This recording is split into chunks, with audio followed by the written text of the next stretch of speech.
Chapter 1. Transformed into the sorrowful, devoted supporting character. Never stay up late reading novels. Otherwise, upon awakening, you may find that you are no longer human. Jean Yao glanced down and discovered that her legs had transformed into a magnificent fishtail, surrounded by a pool brimming with white pearls. Heavens above, she had never encountered such an abundance of pearls in her lifetime. You lot, keep a close watch and do not allow the princess of a merman clan to escape. Did you hear me? A man's voice resounded from outside the door. Immediately, several others responded, "Yes, senior brother, we will certainly keep a close eye on the young mistress." This plot feels eerily familiar. Jean Yao's mind buzzed, as if a watermelon had been sliced open. Could it be that she has transmigrated into the tragic, devoted supporting character from the novel about the young sect master and her role as a mere furnace for him? Jean Yao moved her grand fishtail, confirming that this was no mere illusion. The splashes of water seemed to mock her helplessness. At that moment, Jean Yao wished to slap herself a few times internally. Serves you right for seeking out novels featuring someone with the same name as you. Now you've truly transmigrated. Despair washed over her. System, are you there? You can't abandon me here all alone. I cannot face this catastrophic beginning and fight the resurrection match by myself. Golden runes encircled her, trapping her in this pool, and Jean Yao realized she was not likely to escape anytime soon. Therefore, she began to seek help from outside. However, after calling out several times, no response came. It seemed there was no system. No, a strong woman must not weep and wail. Since she was here, she might as well make the best of it.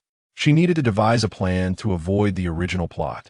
Jean Yao closed her eyes and reflected on the novel she had read, filled with characters bearing her name: the little wretch, the vicious female antagonist, the saintly white lotus, far too many to count.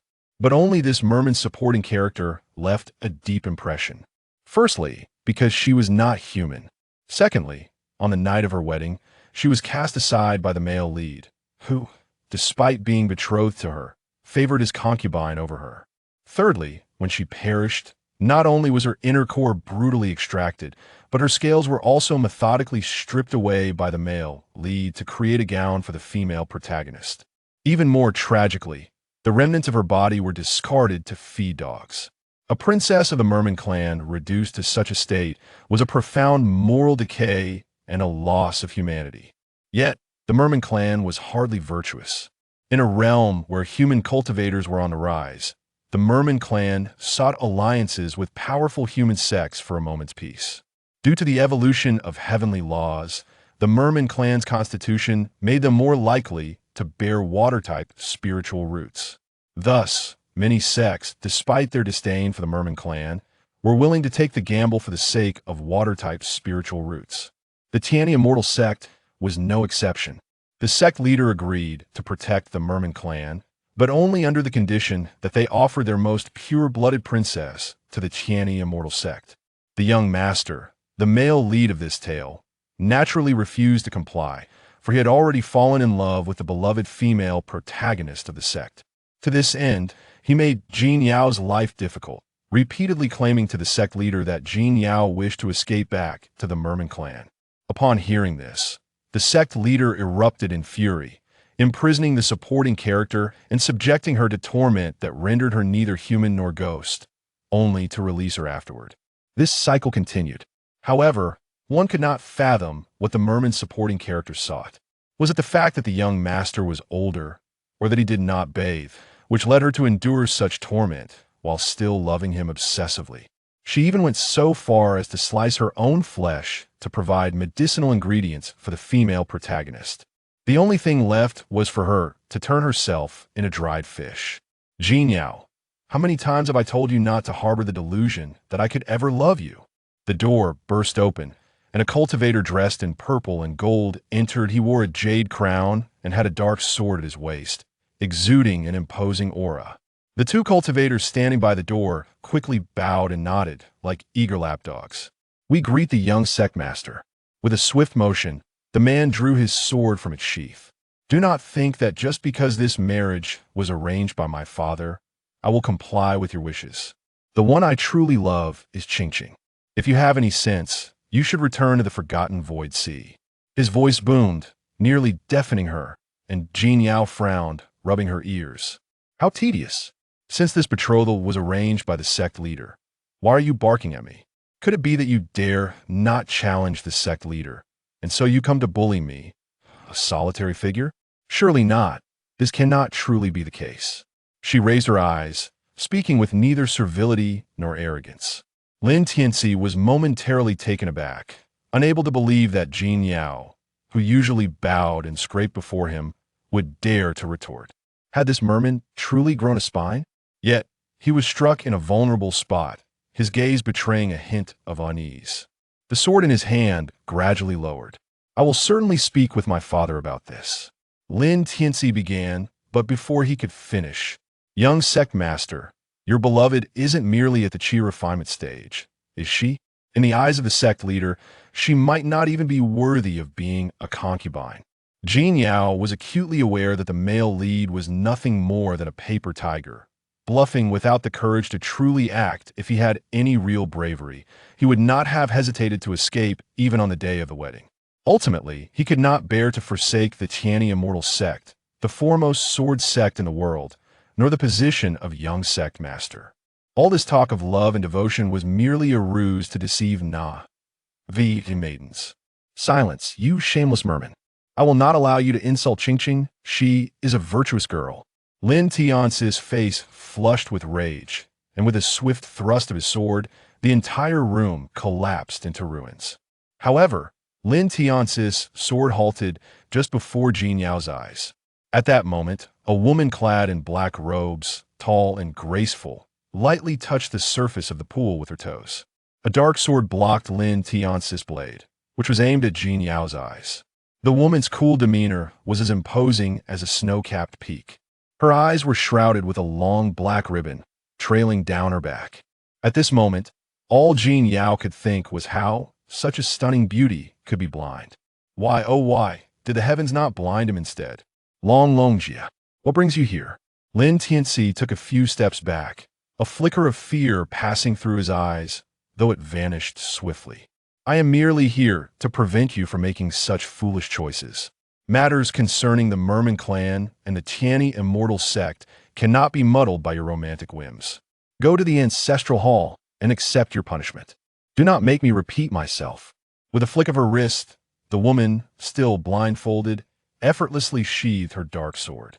Chapter 2 Encounter with the Blindfolded. Frigid beauty. Lin Tianxi hesitated, words caught in his throat, but ultimately he merely flicked his sleeve and bowed in the direction of the blindfolded woman. Yes, elder sister. Tianxi acknowledges his mistakes. He let out a cold snort, casting a fierce glare at Jin Yao, before striding decisively towards the ancestral hall. Jin Yao shifted her body, still struggling to adjust to the cumbersome fishtail of the merfolk and the diamond-shaped fin of her ears. Suddenly, a lake-blue garment, as delicate as a cicada's wing, draped over her. Put this on. The woman's voice was enticing, and Jin Yao recognized her as Lin Xingye, the half-sister of the male protagonist in the original narrative. Mingjianjun Lin Xingye was also the foremost sword master in the realm of cultivation. The original text offered little description of Lin Xingye. She lived in seclusion, garnering numerous accolades for the Tianyi immortal sect. She was a figure of admiration among countless sword cultivators. This matter will be reported to the sect leader. You need not worry about the young sect master causing you trouble. Her obsidian boots treaded gracefully. Returning to the shore, clad in dark disciple robes, her stature appeared as upright as that of a green bamboo. The Tianyi immortal sect was not one to break promises, having already pledged to the merfolk. They would not retract such a commitment. The young sect master is still naive. Should he dare to insult you again, inform me. Her voice, calm to the extreme, compelled Jin Yao to steal another glance. She swallowed hard. What? Have you been imprisoned for too long? Have you forgotten how to take human form? Gripping the sword hilt, Lin Xingye cast a sidelong glance at Jin Yao, her expression unchanging, even her eyes obscured by a layer of dark fabric. Since she could not yet harness the merfolk's magic, it seemed prudent to soften her stance towards this cold beauty. Indeed, I beseech you, elder sister, assist me. I have been trapped here for far too long. My hands ache, my body is in pain. Raising her hand, the black iron chains emitted a faint glow, The garment that the cold beauty had draped over her was already drenched. She appeared pitiful to the extreme, evoking an innate sense of sympathy. Unfortunately, the cold beauty before her was blind to such a display. As soon as her words fell, Jin Yao observed the blindfolded woman bringing her fingers together, casting a spell. In an instant, her blue merfolk tail transformed into a pair of snow-white thighs, submerged in the pool. "All right, you may rise now. For the next few days, you shall reside in my quarters. The young sect master will not dare to trouble you." This is somewhat different from what the book suggested. Ming Jianjun is quite loquacious, rather than miserly with words. Rising from the water, Jin Yao instantly felt her garments dry. Truly, this was the realm of cultivation, where even laundry required no mundane appliances. Imbued with spirit, Lin Xingye waited a moment, and upon hearing the rustle of fabric, stepped forward, only to have her clothing grasped by Jin Yao. Clutching the blindfolded beauty's attire, Jin Yao felt a turmoil within her. Yet, in this dark and chaotic realm of cultivation devoid of any system, she needed to cling to a powerful ally. How else could she navigate this world without facing the male protagonist's incessant scrutiny? Do not act recklessly. Prudence is the key to survival. She resolved to endure, awaiting the day when her cultivation would flourish and her ambitions realized. She would not fear the young master, who relied on his father. The sect leader. It was paramount to establish a favorable relationship with the male protagonist's elder sister, ensuring she had a strong backing and would not be subjected to indignities. Although Jin Yao's understanding of Lin Xingye was limited to mere phrases from the novel, she recognized her as the pinnacle of martial prowess, an unwavering figure. Her character was somewhat stubborn, austere, and exuded an air of purity akin to the Tianshan snow lotus. The reason for her intervention today stemmed from the pre-existing engagement between the Tianyi immortal sect and the merfolk. Even if the male protagonist had yet to formalize their union, throughout the realms, all cultivators were aware of this betrothal. The young sect master, being of dual spiritual roots, possessed far inferior talents compared to the anomalous Lin Xingye, which left the old sect leader deeply regretful, and no matter how many heavenly materials and earthly treasures he bestowed upon his precious son, the boy remained disappointingly inept. Yet, as his biological son, he could only indulge him. This behavior aligned perfectly with the character of the male protagonist, a spoiled scion. "Thank you, Ming Jianjun, for your assistance today. Otherwise, I would have been left in a broken state. This profound kindness I shall not forget." Jin Yao executed a smooth series of gestures, akin to a silk ribbon unfurling. Aware that Lin Xingye was not easily provoked, she commenced with an unassailable expression of gratitude.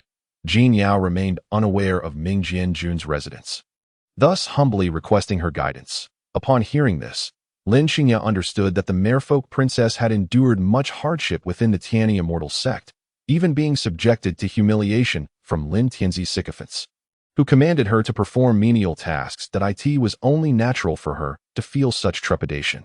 Had it not been for her master's repeated admonitions, Lin Xingye would not have interfered in her ineffectual brother's affairs. Yet, bound by her master's orders, she ultimately decided to act. Her cultivation had reached the later stages of the nascent soul realm, and no whisper of events within the Tianyi immortal sect escaped her ears. "Follow me." With this statement, Jin Yao exhaled a sigh of relief, knowing her submissiveness had borne fruit. In the novel, Ming Jianjun had indeed once come to the rescue of the merfolk's second female lead. But unfortunately, she had proved rather ungrateful, even quarreling with Ming Jianjun over the male protagonist. She insisted that she would follow her husband's lead, rejecting any intervention from Ming Jianjun, deeming that her matters were of no concern to outsiders. The merfolk king had advised her to wholeheartedly dedicate herself to her husband, for only through sincerity could one achieve completeness. The day as husband and wife, 100 days of grace, bickering at the head of the bed, reconciling at the foot. The second female lead's refusal this time had irrevocably severed her path, leading to Ming Jianjun's subsequent disengagement from her brother's romantic troubles. Regardless of the scandals that erupted within the Tianyi immortal sect, she remained steadfast, continuing her cultivation, even breaking through to the transformation stage on the night of the second female lead's tragic demise. Jin Yao would never commit such a foolish act that jeopardized her future. Even if Ming Jianjun may not be a worthy ally, given the tumultuous beginning, she would firmly cling to the leg of this beauty, releasing her hold on the fabric. Jin Yao obediently followed Lin Qingye. Suddenly, a pair of delicate hands reached out toward her. "Take my hand." The command was issued with an authoritative tone. Chapter 3. Does a scoundrel deserve to withdraw from marriage? She will write the withdrawal letter. In the outer sect disciples' dining hall, disciples clad in long robes gathered around Qing Qing, each holding steamed buns, with a sword placed nearby. "Rest assured, junior sister Qing, since the young sect master has promised you a title, he will undoubtedly be true to his word. The young sect master is a rare gem among cultivators, a paragon of youth and beauty. Once this opportunity passes, it may never return." Hearing their words, Qing Qing's face brightened with a smile as she cautiously took a bite of her bun. "But Tianzi is already betrothed. My presence will only bring them anguish. The sect leader does not favor me, considering me merely a qi refining stage cultivator." Tears streamed from Qing Qing's eyes as she bit into her bun. Dressed in a purple gold robe, Lin Tianzi stormed over, his heart aching at the sight of his beloved weeping. He rushed forward, grasping Qing Qing's wrist with gentle concern. "Qing Qing, did I not say you can simply inform the elders of the disciplinary hall regarding your needs? There is no need to fret so." The outer sect disciples, dining nearby, promptly bowed as Lin Tianzi appeared. "Greetings, young sect master." Upon hearing their greetings, Lin Tianzi felt a wave of irritation wash over him. Did they not see him comforting his beloved? Such a lack of awareness was exasperating. "Greetings, Ming Jianjun." A jolt of anxiety coursed through Lin Tianzi. He hesitated to turn around. Just moments ago, his elder sister had reprimanded him, and now here he was, shamelessly approaching Qing Qing. This action would surely infuriate her. The disciplinary hall has its own responsibilities. Your casual dispatching of orders may violate the rules of the Tianyi immortal sect. Lin Qingye sheathed her dark sword and approached the teleportation array, coincidentally crossing paths with Lin Tianzi. Due to the lower-tier outer disciples not having achieved the ability to abstain from grains, they could not escape the cycle of sustenance. The teleportation array was designed for their convenience, sparing them the need for arduous travel. The young sect master is merely overly concerned for my well-being, thus speaking nonsensically that I hope Ming Jianjun can forgive him. In recent days, I have truly struggled with both my appetite and my sleep. The woman who emerged from behind Lin Tianzi possessed an utterly pure and enchanting beauty. She offered a respectful bow towards Lin Qingye.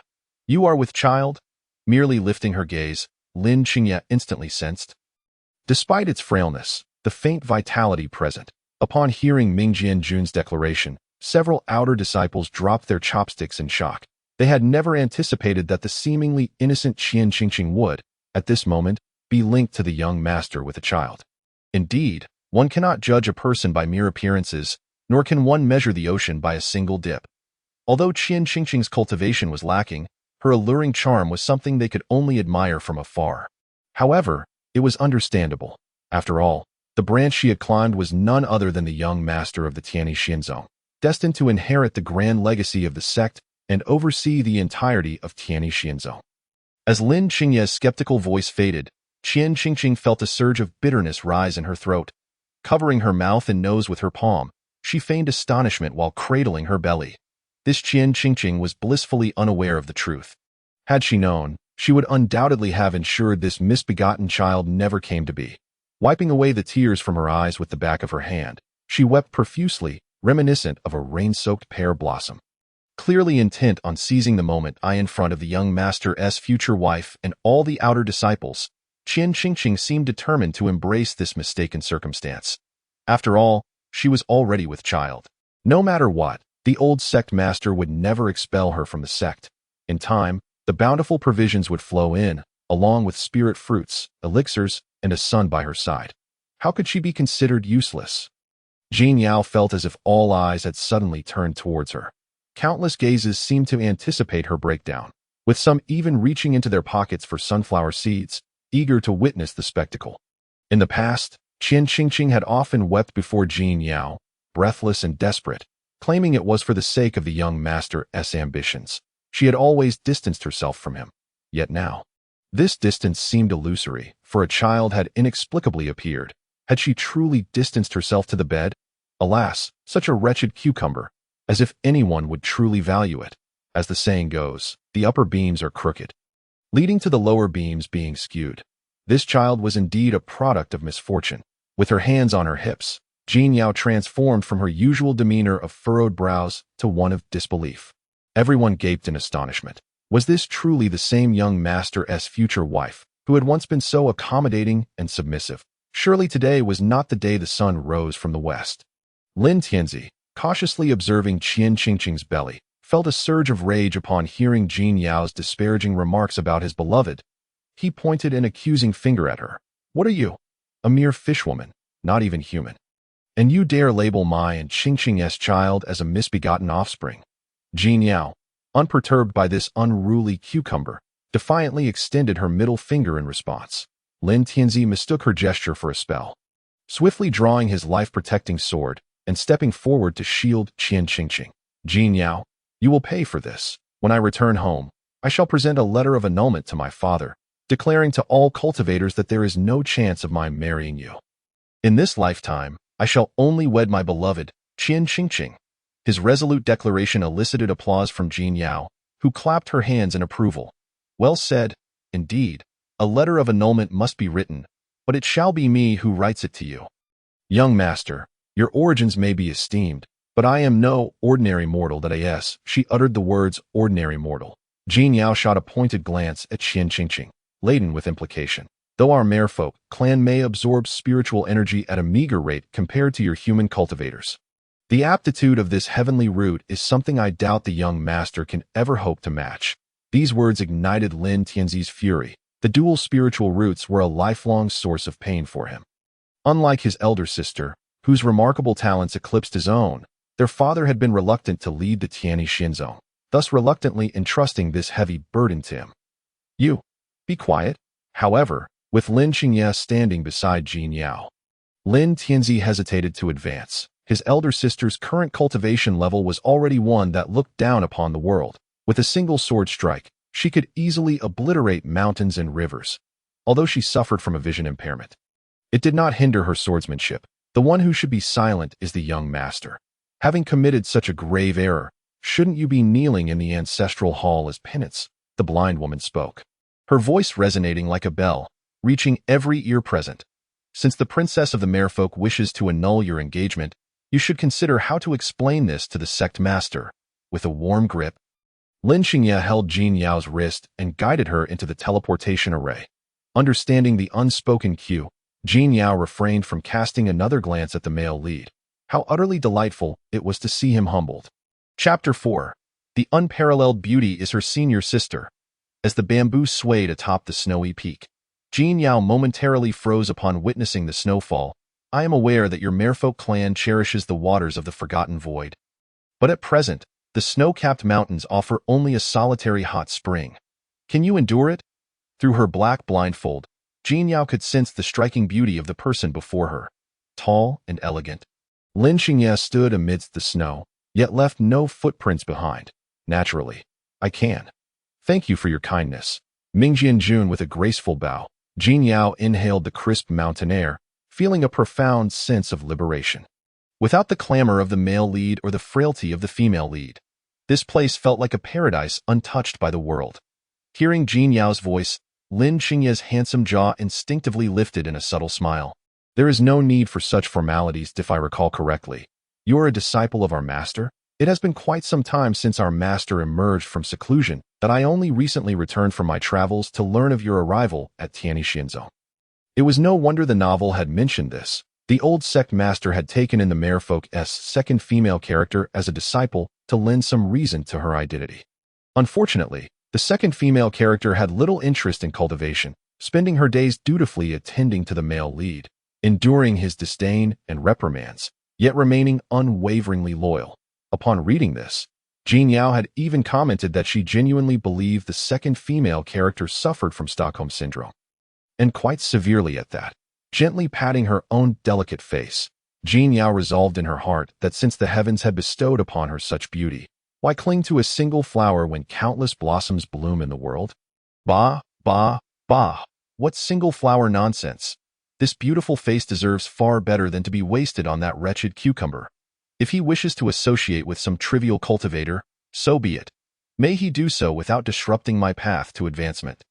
I wish them a lifetime of misery, best locked away together, lest they wreak havoc upon others. Very well, senior sister. Bowing to Ming Jianjun's retreating figure, Jin Yao secretly lamented how such a stunning person could lose their sight at such a young age. Upon hearing her voice, Lin Xingye turned back, halting his intended departure. Come, I shall show you to your lodgings. His thoughtfulness was truly heartwarming. Just moments ago, her quarters had been utterly devastated by the male lead's sword, leaving nothing behind.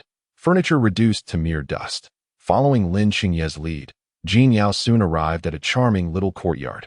Here, the scene differed from the previous snowy landscape, as if the seasons had been suspended in time. Radiating warmth and comfort, the sight of the red maple trees was a feast for the eyes. It was no wonder the cultivation world was filled with wonders, as long as there was spiritual energy. This quaint courtyard had been vacant for quite some time. As Lin Xingye raised a finger, Jin Yao watched as the once dusty room transformed into a pristine space in an instant. Even the floor seemed to reflect her silhouette. Incredible! This technique is simply remarkable. If I could learn it and bring it back to the modern world, I can hardly imagine the joy it would bring me. May I ask that you do not find it unworthy? Lin Xingye, ever polite, stood outside the door without entering. Not at all. Not at all. Tonight, I was at a loss for where to stay. Thank you, senior sister, for your timely assistance. Naturally, Jin Yao sought to curry favor with her future benefactor. For had Lin Xingye not been present, the male lead might have truly plunged his sword into her out of rage. Although the original character possessed decent aptitude, having inherited the bloodline of the merfolk royalty and being a natural water-based spiritual root, she also bore the most lethal flaw of her lineage, a painfully slow absorption of spiritual energy. If only she could find a way to resolve this issue, her cultivation would undoubtedly reach levels comparable to that of humans, transcending mere golden core stage. That would be splendid. I shall not intrude any longer. The hot spring is located at the back of the house. Originally, our master dug it out on a whim. Who would have thought it would still be of use today? Lin Xingye was remarkably courteous, showing no signs of discrimination towards the second female lead, a mermaid, due to her exotic lineage. Upon hearing this, Jin Yao felt a warmth in her heart. Throughout their journey, the gazes directed at her had not been those befitting the lady of the lesser sect leader, but rather akin to a beast of burden sold to the human race. Just as she was about to step outside, she heard Jin Yao call out once more. Senior sister, may I stay tonight? I feel a bit frightened alone. Jin Yao spoke from the heart, yet she held no expectations that this plea would compel Lin Xingye to remain. What she truly desired was the protective formation laid down by the foremost sword master in the world to ensure her safety.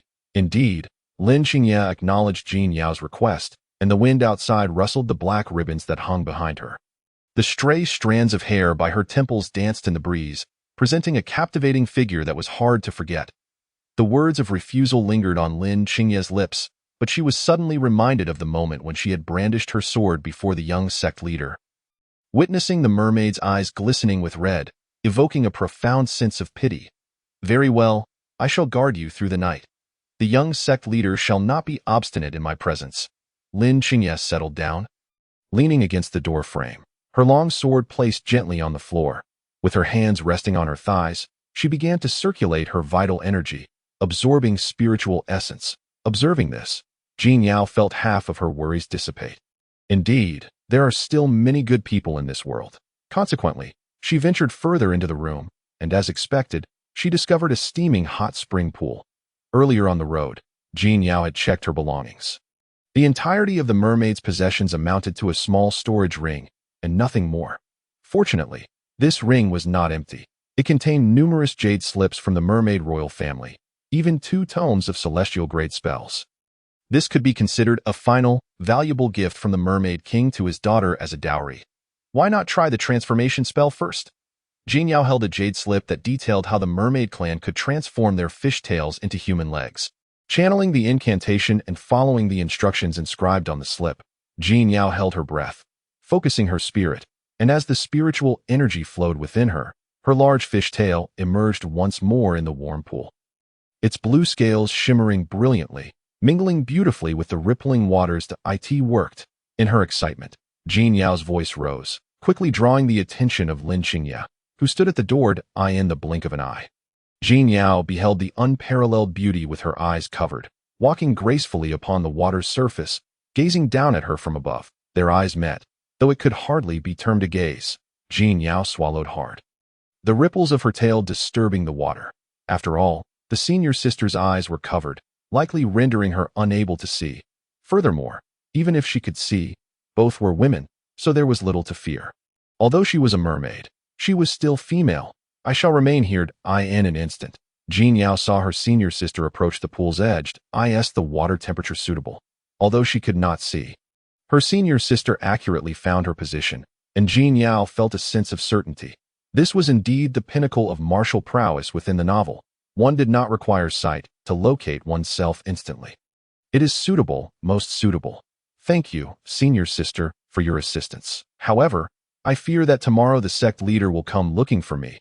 This disobedient lady. She spoke the truth, yet deliberately softened her tone, stirring a gentle feeling in the listener's heart. Floating in the water, Jin Yao acclimated to her mermaid form, feeling an overwhelming sense of ease in the original narrative. Reproduction was a significant matter for the mermaid clan, necessitating potent essence to develop the eggs within. However, due to the male protagonist Lin Tianzi's extreme aversion towards her, the second mermaid could never consummate their union. Moreover, where would such potent essence come from? Thus, the second mermaid could only nourish the eggs with her own essence, resulting in the birth of stillborn mermaids. What a tragic fate indeed. Therefore, Jin Yao resolved to seek sympathy from the male protagonist's elder sister in the early stages, hoping it would prove beneficial. After all, in the original story, Ming Jinjun served as an absolutely neutral character, propelling the plot forward. In her eyes, there was an unwavering sense of fairness and justice, which was why many of Lin Tianzi's excessive actions were curtailed by her. It matters not. You are indeed a princess of the mermaid clan. Even if the engagement is annulled, returning to the Wangshu Sea could be considered a blessing. Upon hearing Lin Qingye's words, Jin Yao suddenly grasped her wrist, her voice filled with sorrow. Does senior sister think this way too? Are you aware of the punishment that the mermaid clan faces in the Wangshu Sea when an engagement is broken? My father will show no mercy towards Jin Yao. A pearl fell into the pool. Lin Qingye froze momentarily. She had been in seclusion for over a decade, thus was largely unaware of the outside world. However, she was also cognizant of the predicament facing the mermaid royal family. The spiritual essence in the seas had gradually diminished, even less than that of the 9 provinces, causing the dragon clan's palace to relocate to the heavens. The generations of mermaids residing in the Wangshu Sea already absorbed spiritual essence at a slow rate due to their constitution, and with the gradual depletion of essence, the Wangshu Sea suffered even more. Consequently, the mermaid royal family had no choice but to seek aid from human cultivators, having even offered mermaids to the dragon clan's palace. Yet, the lifespan of mermaids, in comparison to the divine beasts of the dragon clan, was still somewhat shorter. The dragon hybrids of the mermaid royal family were reluctant to remain in the resource-poor mermaid lineage and instead sought refuge in the dragon palace.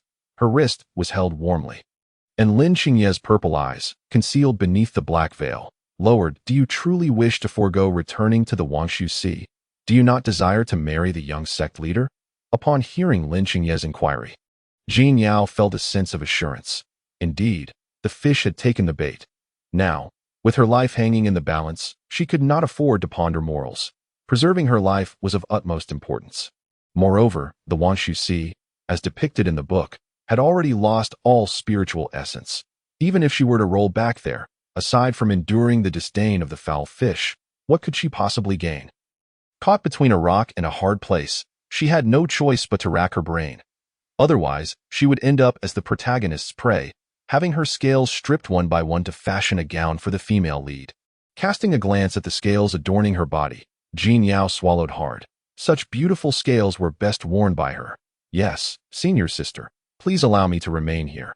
Upon hearing her words, Lin Qingye's purple eyes regarded the rippling concentric circles on the water's surface.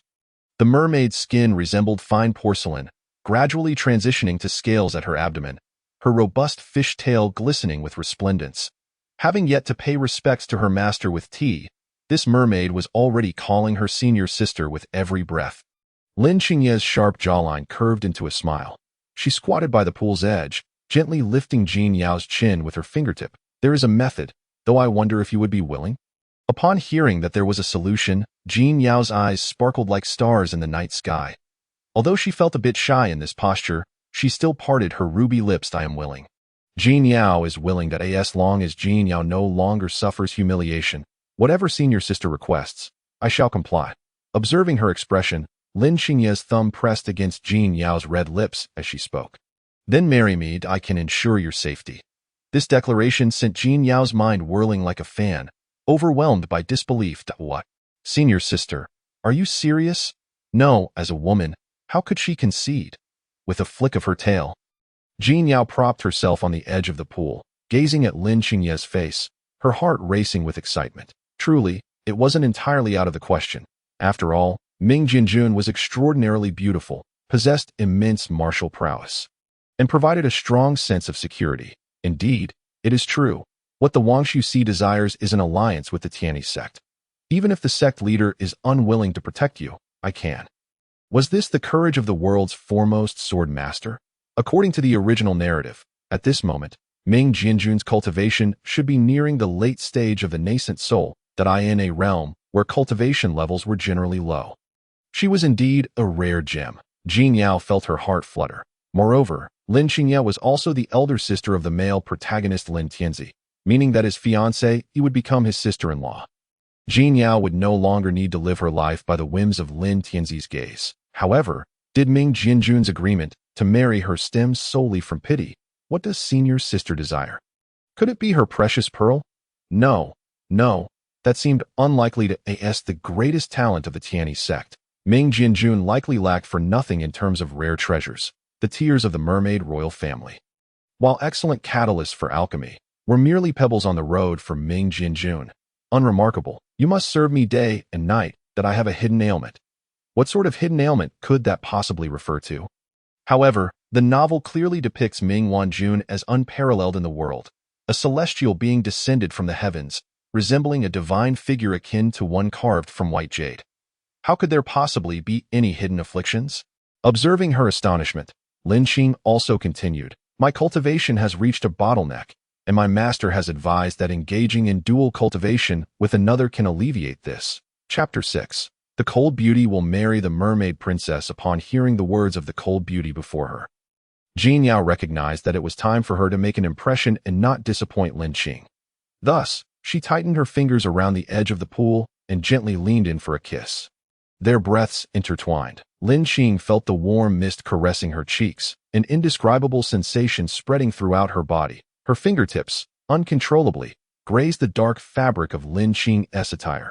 Yet, before she could exert any force, Lin Xing preemptively ended the kiss. Don't move. You mustn't gaze into my eyes, she said, leaving Jin Yao uncertain whether the words were meant to intimidate her or if Ming Wanjun truly had such blind eyes that should not be seen by others. Jin Yao obediently retracted her fingers, choosing not to pursue further in matters of conduct. One must recognize the limits, a principle she understood well. Moreover, the brief contact of their lips had left her with a rather pleasant feeling. Your technique is indeed commendable. As my master has said, your kind possesses an innate charm, Lin Xing observed through the sheer dark veil, her clarity unwavering. Rest well today. I will take care of everything. From now on, Snowfall Peak will be your home. Lin Tianzi straightened his back and knelt on the ground, hands clasped in a respectful manner. Father, I absolutely refuse to marry that lowly mermaid. He declared, my one true love in this life is my dear junior sister Qing Qing. Now that she carries my child, Father, the baby in her womb is also your grandchild. I beseech you to grant us your blessing. Beside him, Qing Qing knelt, sobbing uncontrollably, her pitiful appearance igniting the ire of the elder patriarch seated at the head of the chamber. You foolish child, do you disdain the mermaid royal family as unworthy of you? Then how does this waste of a 3-spirit root qualify as your match? At this point, the weathered patriarch cast a glance at Qing Qing. With a flourish of his long robe, he continued, your unbetrothed lady, regardless of her shortcomings, is still capable of bearing a water element spirit root, coming from the royal merfolk. This union may seem beneath our Tianyi sect, yet for you, it is not a loss. If you possess an intellect as keen as your elder sister, shaking the foundations of all cultivators, all sword cultivators would take pride in her, and I, as your father, would have no need to worry for you. The thought of accepting a marriage pact with the merfolk left Lin Tianzi A feeling like a knot had tightened in his chest upon hearing his father mention his elder sister. "Father, if you hold such affection for my elder sister, I shall relinquish my position as the young master. You may give it to her." Upon hearing Lin Tianxi's words, Qing Qing's heart raced with fear. For she understood that Jin Yao had already secured the favor of Ming Wanjun. If Lin Tianxi were to lose his position as the young master, how would she provide for the child in her womb? Thus, she pressed her hands to the ground, weeping and pleading, "Patriarch, I am already Lin Tianxi's, not seeking a title, but I hope you will allow me to bear this child, regardless of how it may be. He is still your grandson, connected by blood." The art of retreating to advance was a lesson she had learned since childhood. She understood that as long as Lin Tianxi's heart remained with her, she could accept being a concubine, and that would not matter that in the future, when her son becomes successful, she would have endured and triumphed through hardship. If you seek no title, then why weep so pitifully in this grand hall today? The elder patriarch, seasoned in experience, immediately discerned Qing Qing's true intentions. She still harbored hopes of becoming the young master's wife. To this point, he had refrained from striking down this chi refinement stage female cultivator. Yet it was only because she carried his grandchild. Patriarch, a cold voice resonated within the hall. The dark-robed figure, akin to an eagle's feather, gracefully descended, a sight that captivated all as the blindfolded beauty bowed with her sword drawn before the elder patriarch.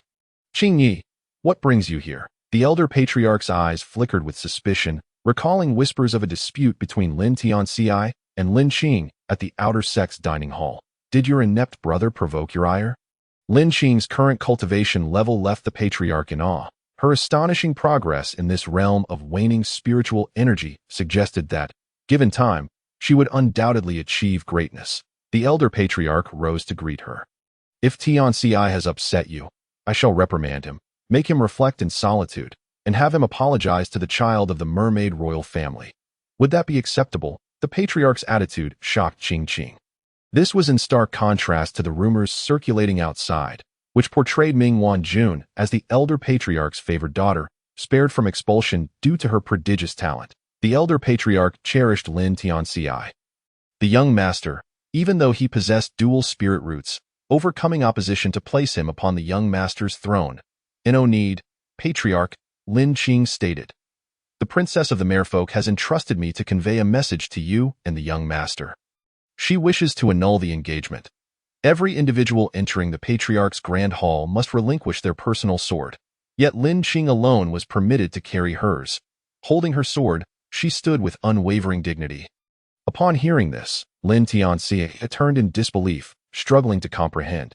Typically, Jin Yao was the one most concerned with her feelings. Even when angry, she would merely utter a few harsh words before returning to him, enduring his reprimands without a word in response. How could she truly leave him this time? That child is all too familiar to me. She is undoubtedly spouting mere words of anger. Qing Yi, do not take it to heart. Isn't this just a couple's quarrel?" Approaching Lin Qing, the elder patriarch maintained a courteous tone. Yet Lin Tianxi suddenly scoffed. "Annul the engagement? She dreams. If anyone is to end this marriage, it shall be I who breaks it off with her. She hasn't even entered the Tian Xian sect yet, flaunting the airs of a young mistress. What right does a mere mermaid have to demand the dissolution of our engagement?" As he became more animated, Lin Tianxi felt justified, his previous fear of his elder sister vanishing in the presence of Qing Qing, as a man. How could he lose face? With a swoosh, Lin Qing drew her sword, the dark blade poised against Lin Tianxi's neck, a thin line of blood forming. "Who permitted you to speak so?" Lin Tianxi fell silent, fear gripping him. If his elder sister wished, even their father could not stay her hand. "Since the young master is unwilling to marry the mermaid royal family, then I shall take her hand instead. But what say you, patriarch?" Chapter 7. The Blind Cold Beauty. She can handle it. Upon hearing this proclamation, the expressions of those present froze in place. Even the previously sobbing Qing Qing halted her tears, dabbing at her streaked face, too afraid to make any sudden movements. The elder patriarch was the first to react, chuckling softly. With a jade crown adorning his head, he stepped closer to Lin Qing. "Qing Yi, if you desire a few celestial attendants, simply command those beneath me. For our Tian Xian sect is vast, and matters of affection are of no concern. Why ruin your brother's engagement? As the saying goes, better to dismantle a temple than to destroy a marriage. Qingyi, you are kind-hearted. Do not let the mermaid's silver tongue deceive you. Hearing the word brother made Lin Qing feel nauseous. With such a foolish sibling, he is unworthy to be my brother. Lin Tianxi's face flushed crimson upon hearing this, yet he could find no words to retort, his fingers digging into the ground, wishing to pound the floor with his fists. The elder patriarch, realizing his attempts at persuasion had failed, adopted a stern demeanor, clearing his throat twice, hoping to regain some dignity before Lin Tianxi and Qing Qing. After all, he was the patriarch of the Tian Isian sect. Being disregarded by Lin Qing was indeed a blow to his pride. Yet he understood that he owed Lin Qing much, and her exceptional talent meant that even if she were to leave the Tian Isian sect, countless sword cultivator sects would vie for her. If a conflict were to arise over this mermaid royal family, it would be a loss for their Tian Isian sect. Qingyi, please allow your father to ponder this matter. Upon encountering the venerable sect leader, Lin Tianxi exhaled a sigh of relief. Yet, within his heart lingered an indescribable sense of loss. He could not shake the feeling that his father was once again deferring to his elder sister. Why should it be that he alone could not have his father gaze upon him for a moment longer? Such honor and favor. Why did it not fall upon him in their daily interactions? His father treated him with reprimands and blows, while he sang praises for his elder sister, providing her with elixirs and rare treasures without hesitation. Nothing was ever withheld from her. Very well that I have delivered my words. Sect leader, I shall take my leave now. As he turned, his black robe swept through the air with a graceful arc. Lin Qing vanished in an instant, arriving without a shadow, departing without a trace. Standing at the water's edge, Jin Yao scrutinized her legs with great satisfaction, hopping up and down. She had now become proficient in the magic of the merfolk. Indeed, although the spatial ring appeared small, it contained a wealth of treasures. Focusing on her index finger, Jin Yao observed a silver ring adorned with a cerulean gemstone, surely a valuable artifact of the merfolk. She wondered when her senior sister would return. Raising her gaze, she examined her new abode, noting the wooden beams that exuded an antique charm. The space featured a soft couch, a study, a desk, and a cabinet brimming with blue-bound tomes, bamboo slips, and a stack of jade tablets. To her, it felt akin to a mouse tumbling into a rice bin. With quickened steps, Jin Yao approached the bookshelf. She reached in and casually touched a tome, upon which she read the words, "The sect leader of the Hahuan sect and her 3 talented disciples." What was this peculiar thing? Had she stumbled upon something forbidden? Perhaps it was best to return it. Yet, despite her words, her eyes and fingers betrayed her, yearning to turn the pages. Just then, the sound of wind chimes outside captured her attention. And she had barely flipped to the first page when a figure appeared before her, the blind and aloof beauty, possessing a cultivation so refined that she needed neither sword flight nor teleportation arrays, could instantaneously shift her position with but a thought. Yet, with such ability, why had she not healed her own eyes? Was it possible that her blindness was a congenital condition? This was her master's collection. It would be wise not to meddle. However, should she wish to peruse, her master would likely be pleased. Lin Qing spoke truthfully. Her master had few hobbies, yet every time she pressed these tomes into her hands, she felt little appreciation. Instead, she would often advise her master, "Master, indulging in such dual cultivation matters may impact your meditative practices. Perhaps you ought to refrain from excessive reading." The silver-haired, youthful woman would then disdainfully reclaim her treasured possessions, tucking them back into her ample sleeves, remarking with a tone of disdain, "Qingyi, you truly lack discernment that I intended to share these exquisite works with you to assist you in overcoming your upcoming bottleneck. Yet you fail to appreciate them. You have chilled my heart." With this thought, Lin Qing displayed a gentle smile, having no intention of stopping Jin Yao from continuing her exploration. Hearing the blind beauty speak, Jin Yao felt emboldened. "Senior sister, may I look?" Upon hearing this, Lin Qing hesitated. Her own eyes were not like those of ordinary people, yet she was not blind. However, allowing others to believe she was blind could save her from many complications. "You may," she replied. Upon hearing this, Jin Yao lowered her gaze and glimpsed an illustration depicting 2 figures entwined, their crimson garments draped over branches of flowering peach. The artist's skill was remarkable, capturing the essence of life and color. Just a fleeting glance left Jin Yao feeling flushed from head to toe. This was rather excessive. Regardless of whether the blind beauty could see, she instinctively concealed the illustration behind her back, clearing her throat in a moment of shyness. Senior sister, did you just visit the sect leader? As dusk approached, snow continued to fall upon the peaks, the view outside accentuating the slender form of the blind beauty. Indeed, I mentioned your desire to annul the engagement, as well as my intention to take you as my Dao partner. Setting her sword aside, Lin Qing spoke earnestly. Jin Yao felt warmth bloom within her heart. Evidently, she had chosen the right ally. Yet, she must not grow complacent, lest the male protagonist return to trouble her. Nevertheless, it seemed the sect leader's approval would take some time, that if you require anything, do not hesitate to tell me. Upon hearing such words from her steadfast ally, Jin Yao began to contemplate her own plans. This union, after all, was not entirely unfavorable. In the original narrative, merfolk who engaged in dual cultivation indeed experienced improvements in their cultivation. As long as she was not turned into a mermaid's gown by that male protagonist, being alongside the blind beauty would not be a hardship. Moreover, the blind beauty was quite enchanting. She was certainly appealing. Senior sister, I would be grateful for your care in the coming days. She offered a graceful bow in the direction of the blind beauty, only to have her wrist gently grasped. There is no need for such formality. You are to be my future wife. Chapter 8. The blind beauty bestows a sword logically. Every sword cultivator should possess their own sword. However, as Jin Yao emptied the contents of the spatial ring belonging to the merfolk's second female lead, she was met only with a rusty iron sword. She placed a hand to her forehead in exasperation. Was her love-struck brain incapable of even maintaining a sword? After all, she had entered a sword cultivation sect. Nonetheless, it was still usable. She could consider it a child's toy. As she picked up the sword sheath, she felt a dampness. When she unsheathed the blade, she discovered it was covered in a thick layer of rust.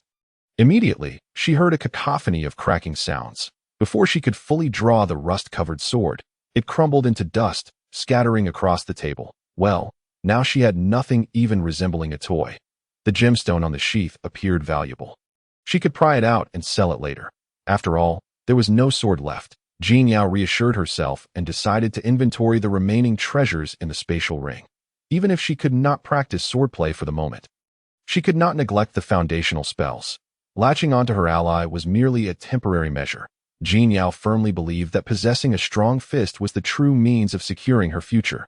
Just as she settled into her thoughts, the blind beauty returned, holding a silver long sword that shimmered brilliantly in the candlelight.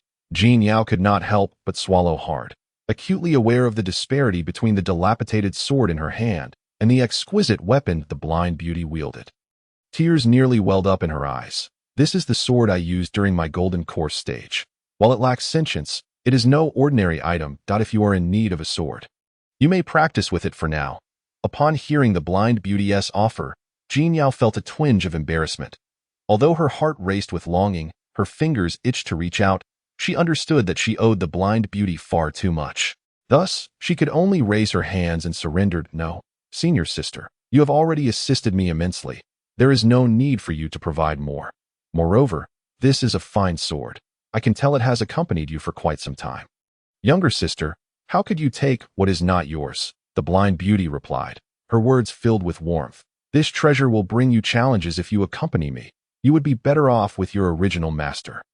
Jin Yao felt tears welling in her heart. Hearing her senior sister say this, Lin Qing shook her head. Since you have already pledged yourself, I cannot treat you poorly. The moonlight sword is a gift to you.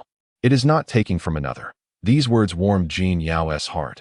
Since this was offered by the blind beauty, continuing to be polite would seem pretentious. Thus, she gracefully accepted the silver long sword. Feeling the smooth, jade-like texture of the hilt, truly comfortable, with a swift motion, Jin Yao drew the sword, revealing a blade sharp as a crescent moon. It truly lived up to its name, Moonlight, at the Tianyi Immortal Sect's Grand Hall. A voice exclaimed, Qing Qing, you are soon to become a lady of the house. Why are you still attending the elders' lectures? Perhaps the sect leader will soon grant you the title of direct disciple for the sake of the child you carry. Qing Qing was clad in the robes of a low-ranking outer disciple of the Tianyi Xianzong, her brows and eyes adorned with a hint of mirth. She listened attentively to the flattery of her senior brothers and sisters. Previously, this group had whispered behind her back, dismissing her as merely a Qi refinement stage disciple, unworthy of the grand stage, and unfit to marry the young sect master. Yet now, with her pregnancy, even if the sect master were to be furious, he would still afford her unborn child a measure of respect. Being a concubine was infinitely more favorable than her current status as a low-ranking outer disciple. In due time, when these people encountered her, they would no longer dare to call her junior sister, but would instead be compelled to address her as young madam. Let us cease this discussion. I have no intention of vying for the position of young madam. It is merely that Tianzi has insisted on approaching the sect master to withdraw our engagement that as she walked halfway, she suddenly noticed that her usual spot by the window had been taken by Jin Yao, who was dressed in the robes of an inner disciple. Jin Yao sat upright, grinding cinnabar, with several sheets of yellow talisman paper spread out across the table, preparing for the upcoming grand lecture within the Tianyi Xianzong. Both inner and outer disciples had the privilege to attend the grand lectures held by the elders. Sword cultivators could additionally learn some mid to low level talismans, alchemy, and formations for emergencies. However, the front row seats were informally reserved for the inner disciples of the various elders. Even if an inner disciple chose not to attend, those seats must remain vacant. Junior Sister Qingqing, why must you be so modest? We all know you and the young sect master are a match made in heaven. A pair of lovebirds, unlike certain individuals who, relying on their engagement, think they can swagger through the Tianyi Xianzong. The speaker, adorned with 2 long wisps of hair at his forehead, wore a jade crown and held a magical folding fan. His gaze shifted towards Jin Yao, his voice loud and vigorous, waving the fan as if he were a dashing young master. Jin Yao remained unfazed in her actions. This man was nothing more than a sycophant of the male protagonist. And it was only later that Jin Yao would realize his secret infatuation with the female protagonist. Yet this was hardly surprising. After all, the protagonist's allure was such that even the most mundane of admirers were drawn to her. Therefore, it was entirely understandable for a tragic second female lead like the original character to be subjected to such treatment. Classes were about to commence. What was the point of barking like a dog? Thus, Jin Yao responded lightly, not sparing him a glance. Upon hearing her, the dashing young man was immediately incensed. He snapped his fan shut with a flourish. This seat belongs to junior sister Qingqing, now that she is with child. Must you be so unkind? You, a foul fish from the sea, clearly lack manners. Did not the young sect master inform you that this seat is to be reserved for junior sister Qingqing? Upon hearing such brazen remarks from the male disciple, Jin Yao simply flicked her sleeve, drawing her sword. The silver-white scabbard illuminated the entire lecture hall in a brilliant white. Countless disciples shielded their eyes with their sleeves, some too timid to look directly. Even the man standing beside Jin Yao used his fan to cover his eyes, utterly entranced at that the moon reflection sword. How did you come by it? They had merely caught a glimpse.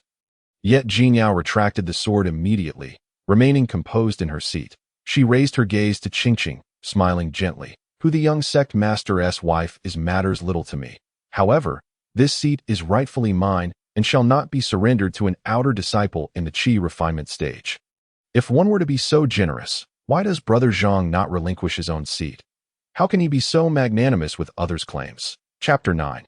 An unfaithful fiancé unworthy of retention. Upon hearing Jin Yao's retort, Zhang Zhao was momentarily stunned, his fingers gripping the jade fan handle tightly. He furrowed his brow as he scrutinized Jin Yao. This fellow, who usually appeared tearful and sorrowful, had suddenly become sharp-tongued today, leaving him at a loss for words. Moreover, during his time at the Tianyi Xianzong, he had never witnessed Jin Yao, the so-called foul fish, so brazenly assertive before him. Realizing this, Zhang Zhao quickly deduced that it was likely due to the favor shown to Jin Yao by the young sect master's elder sister, Ming Jianjun, who had rescued her the previous day. This girl, in her arrogance, believed that Ming Jianjun was now her backing. Do not think that just because you possess Ming Jianjun's sword and fawn over her like a lapdog, you can escape your lowly identity. With that, he placed his hands on his hips, standing among the disciples with an air of arrogance. In my view, that sword of yours was likely stolen. What's more, you still dare to act so brazenly after being brought to the snowy peak. I believe the sect master should sell you off as a celestial servant. Zhang Zhao was unaware of the events that had unfolded in the sect master's hall the day before. But Qingqing was fully aware. However, She had no knowledge of how Jin Yao had used some form of enchantment to captivate Ming Jianjun, leading her to approach the sect master to request marrying Jin Yao as her partner. Given Ming Jianjun's exceptional talent, even if the sect master was reluctant, he had to verbally appease her. Thus, Qingqing wished to prevent this matter from escalating and reaching the ears of the unhinged Ming Jianjun, which would implicate both herself and the secluded young sect master. She hurriedly approached, sweetly grasping Zhang Zhao's arm, and chirped, "Brother Zhang, please do not be so aggressive, I shall simply sit at the back. There is no need to compete with junior sister Jin Yao for anything. What belongs to junior sister Jin Yao is rightfully hers." Her soft-spoken submission was indeed endearing, even softening the previously furious Zhang Zhao, who now regarded her with a hint of affection that he longed to tear the unruly Jin Yao to shreds. "That is good to hear." Listening to her, Jin Yao remained unyielding. Her blatant refusal to yield left Qingqing momentarily speechless. Observing Qingqing's expression, reminiscent of her cinnabar inkstone, Jin Yao propped her chin on her hand, gesturing towards the podium with her brush. She smiled slightly. "If I recall correctly, junior sister Qingqing, this grand lecture is Elder Zhinshuan's intermediate talisman class. A disciple in the Qi refinement stage such as yourself likely has not attended this, has she? Oh, perhaps it is due to your exceptional diligence, aspiring to shed your Qi refinement stage identity and become a proper couple with the young sect master." At this juncture, the classroom, previously filled with murmurs, fell into an abrupt silence. Even Elder Zhinshuan, who had been lingering outside the door, was taken aback, eavesdropping on the unfolding drama. After all, this gossip was far more riveting than attending class. Moreover, given the meager remuneration provided by the stingy sect master, Elder Zhinshuan was not one to exert himself unnecessarily. He preferred to lounge idly rather than engage actively. Furthermore, gifted disciples typically refrained from attending grand lectures, as their needs were catered to by their masters. Were it not for the fact that the talisman class was a compulsory subject, he would have been disinclined to attend. Today, however, he was fortunate to arrive just in time to catch such enticing gossip. Tianzi's actions indeed seemed excessive. Although the royal family of the merfolk had fallen from grace, he still boasted of having a father and a dual spirit root that was hardly noteworthy. Yet dared to call himself the young sect master of Tianyi Xianzong. Was this not an invitation for mockery from outsiders? In his view, the sect master ought to cede his position to Qingye, as the dignified and imposing Ming Jianjun was far more suited to represent Tianyi Xianzong. He recalled how Ming Jianjun single-handedly vanquished mountains and rivers, holding her own against formidable foes from the demon clan, effectively boosting the sect's recruitment rates. Regrettably, in recent years, Ming Jianjun had encountered a bottleneck and remained secluded on the snowy peak, leading to the recruitment of less than desirable disciples. "Jin Yao, what are you so proud of? I assure you that soon Tianzi will present a letter of withdrawal, sending you back to the Wanshu Sea. What could possibly be learned in the Wanshu Sea? Your merfolk clan deserves to see their spiritual powers decline." He rambled on incessantly, his words flowing freely. "The letter of withdrawal has already been written and submitted to the sect master. Mark my words, it is I who is withdrawing from the engagement with your young sect master, not the other way around." Upon hearing this, Qingqing squeezed out a few more tears, seemingly overwhelmed with guilt. "Junior sister Jin Yao, why must you be so harsh towards Tianzi? This matter arose because of me. I never sought any title that it is merely for the child in my womb, so that he may one day have a father. You know well, junior sister Jin Yao, I lost my parents at a young age and do not wish the same fate for my son." Listening to these words, Jin Yao realized that the protagonist's halo was beginning to rise before her, launching into a moralistic tirade. "This unfaithful fiancé, unworthy of retention, if you cherish him, take him. I have no interest." Turning her head, she spotted the elderly figure in white robes by the door. She called out, "Elder Zhinshuan, when does class begin?" Caught in the act, Elder Zhinshao strode in with an air of authority. Flicking the dust from his hand, that he nodded in agreement, saying, "Ah, this disciple speaks the truth. When it comes to our lessons, we must adapt to the circumstances if one lacks the aptitude for mid-level talismans. It is best not to usurp another's position." Elder Zhinshao had long been displeased with Lin Tianxi's reckless antics, even if he could understand the young man's infatuation with female cultivators of the Golden Core stage. After all, youth often leads to moments of indiscretion, but to pursue a female cultivator of the Qi refinement stage was truly beneath him. The legendary merfolk, with their innate allure, had captivated even the dragon lineage of the Dragon Palace, who were left utterly beguiled, unable to resist their charms to this day. The merfolk royal family held sway over the practicalities of the forgotten Void Sea, without resorting to deceit or plunder.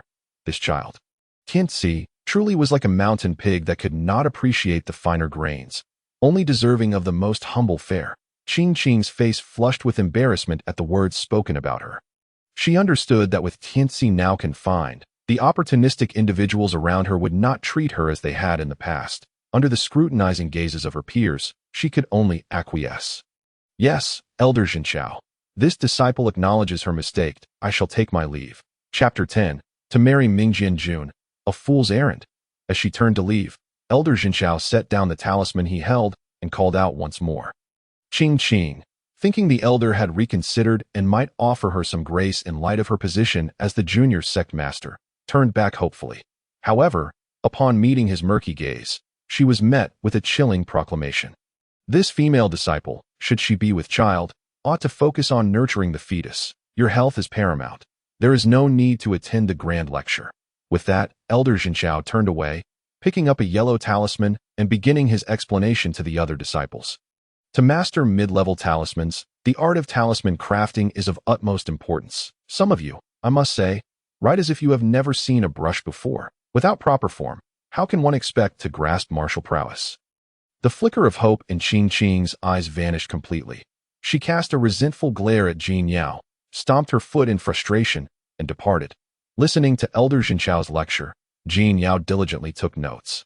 In the narrative, although Elder Jinchao was somewhat opportunistic, he was undeniably knowledgeable. Particularly in the later chapters, the male second lead of the Dragon Clan fought fiercely against the now sect master for Qing's affection, leading to chaos within the Tianyi immortal sect. Elder Jinchao, utilizing all his skills, managed to help his favored disciple escape, yet he perished at the hands of the Dragon Clan's young master, vanishing as a powerful talisman master. The Tianyi immortal sect was primarily a sword cultivation sect, and Elder Jinchao had remained there to repay the previous sect master's life-saving grace by imparting talisman knowledge. However, the sword cultivators of Tianyi were not particularly invested in talisman classes. They learned only the basics and moved on. This was not unusual in any sect, as the sword was akin to a wife for sword cultivators, and maintaining such a wife was a costly endeavor. They hardly had the leisure to spend spirit stones on talisman studies. Consequently, attendance at the grand lectures was often sparse among the elder's direct disciples.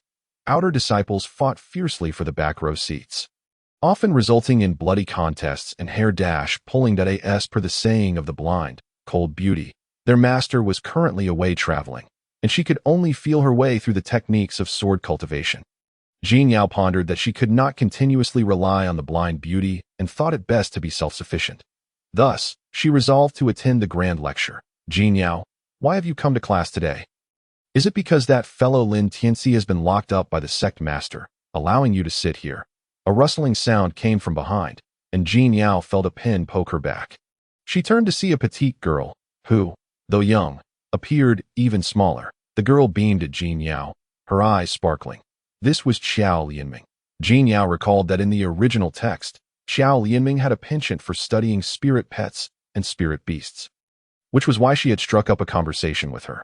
After all, the merfolk were not particularly well received in the human sects, yet Xiao Lianming, eager to understand how to communicate with spirit pets and beasts, frequently bothered the merfolk's second female lead. Of course, in the original, the merfolk's second female lead found Xiao Lianming's persistent inquiries exasperating, even skipping grand lectures to avoid her. The merfolk had a taboo. Even if they married a human, they could not divulge their clan's secrets. Naturally, the merfolk language was also forbidden to share with outsiders. However, aside from this, Xiao Lianming held no malice toward the merfolk's second lead and had even come to her aid on several occasions. Ultimately, however, she too perished in the great battle at the Tianyi immortal sect, leaving no remains behind. Upon noticing Jin Yao's acknowledgement, Xiao Lianming sprang to life. She placed her palm over her lips and whispered, I think you were absolutely right earlier. The junior sect master, such a fickle character, should not be allowed to roam free. Since Qing Shimi is interested, it would be just the ticket to help you out of your predicament.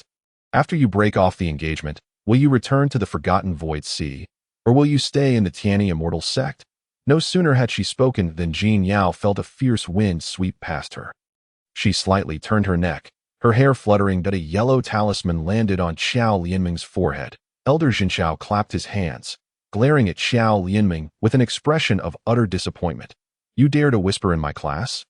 Be careful. I might just inform your master if I cannot discipline you. Surely your master will. Chastised, Xiao Lianming wilted like a frost-bitten eggplant, casting another glance at Jin Yao as if to say they could continue their conversation after class. Esteemed guests, I apologize for not welcoming you properly. To have made a special trip for this matter is indeed a testament to your respect for the Tianyi immortal sect. Rising from his seat, the old sect master greeted the members of the merfolk royal family who had entered the grand hall. The merfolk king, adorned with fish scale patterns, bowed gracefully to the sect master. Sect master, the letter mentioned changes in my daughter's marriage. May I inquire about the nature of these changes? The customs of the merfolk differed from those of humans, and his direct inquiry momentarily stunned the old sect master, who had intended to exchange pleasantries. Although he felt a twinge of displeasure, he recognized that this was not the appropriate time for such grievances, especially since the merfolk royal family maintained a delicate alliance with the Dragon Palace, which was not entirely without leverage. The old sect master resumed his seat upon the sect master's throne, wearing a smile. Indeed, this child, Jin Yao, possesses remarkable qualities. However, just the other day, she expressed her disdain for the junior sect master of the Tianyi immortal sect. Upon hearing this, the expressions of the merfolk king and queen shifted to alarm, shaking their heads in disbelief. Sect master, my daughter is known for her integrity. How could she utter such blasphemous words?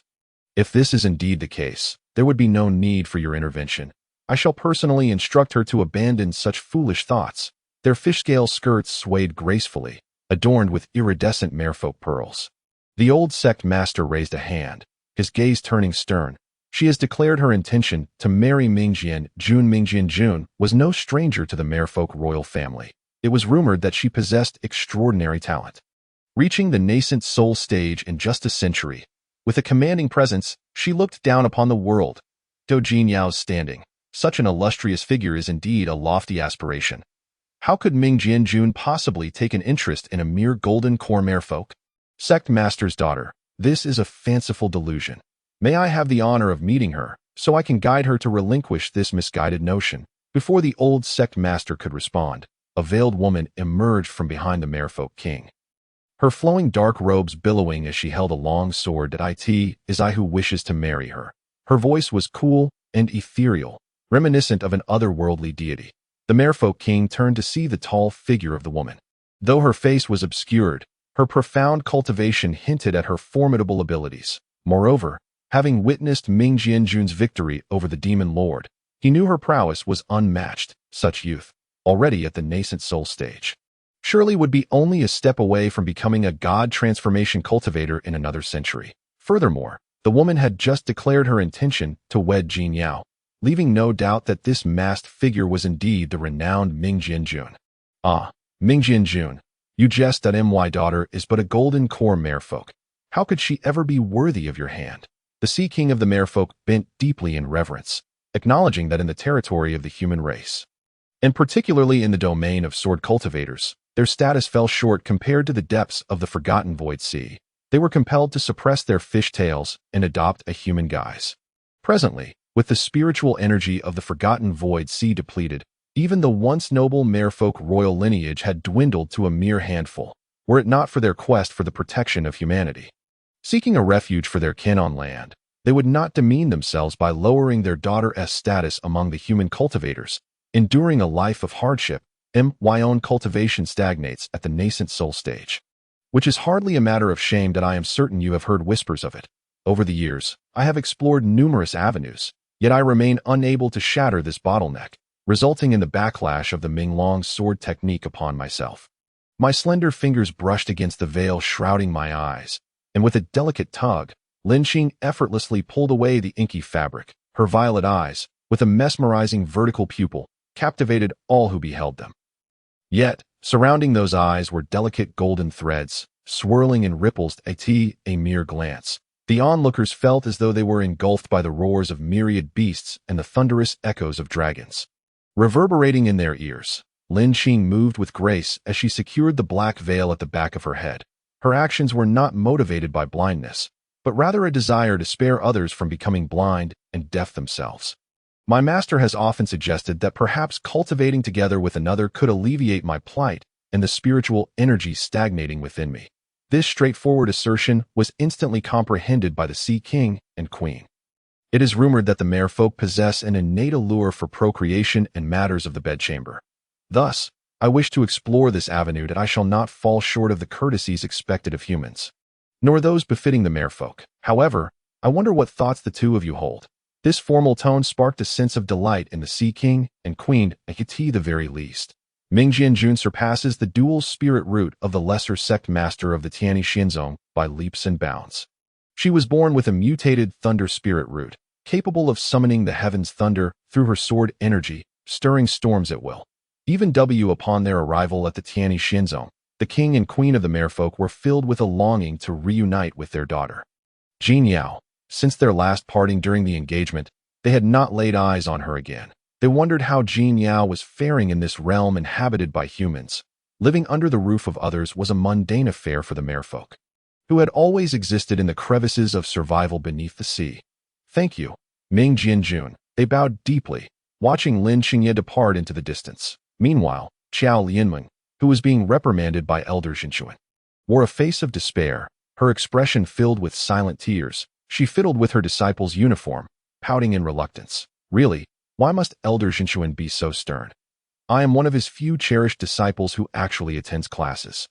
Perched by the window, Jin Yao perked up one ear, eavesdropping on Qiao Lianmeng's words. With a radiant smile, she mimicked Qiao Lianmeng's earlier actions and playfully poked her back with a brush. Hey, Qiao Shimi, are you truly interested in learning how to speak the merfolk language? She initiated this friendly exchange because Qiao Lianmeng was one of the few genuinely good characters in the original narrative, and her innate talent was commendable. If Jin Yao could secretly learn a trick or two related to beast taming, it would undoubtedly be advantageous. After all, the second female lead of the merfolk was not human, and communicating with spiritual pets and beasts was second nature to her.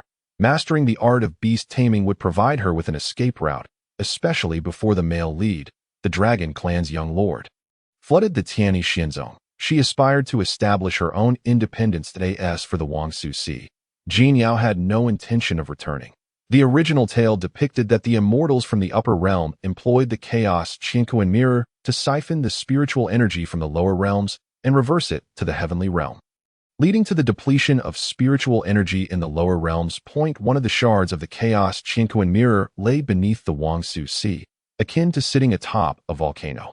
Thus, even if she escaped back to the Wangsu Sea, it would merely be leaping from one inferno into another. Moreover, the second female lead of the merfolk held little status within the royal lineage. Otherwise, she would not have been sent off for a political marriage to a young lord known for his cruelty towards his wives. Upon hearing Jin Yao's words, Qiao Lianmeng's eyes sparkled with joy. Really? That's wonderful. Jin Yao, I always knew you were a kind-hearted and beautiful merfolk, unlike Elder Zhenchuan, that old curmudgeon, who was so harsh towards me. Jin Yao playfully poked Qiao Lianmeng's nose and said earnestly, however, I do have one condition. Before she could finish, a strikingly handsome male disciple interjected, his eyes gleaming with interest. What condition? Jin Yao shimmy. Please, share it with us. Qiao Lianmeng shot him an exasperated glance, muttering under her breath. Brother, must you butt in? This is a task I intend to present to our master. You are not permitted to steal it. Hearing her protest, the handsome male scratched his head, feeling a bit bashful. Jin Yao shimmy. You probably don't know me. My surname is Bai, and my name is Hua. You can just call me Brother Bai.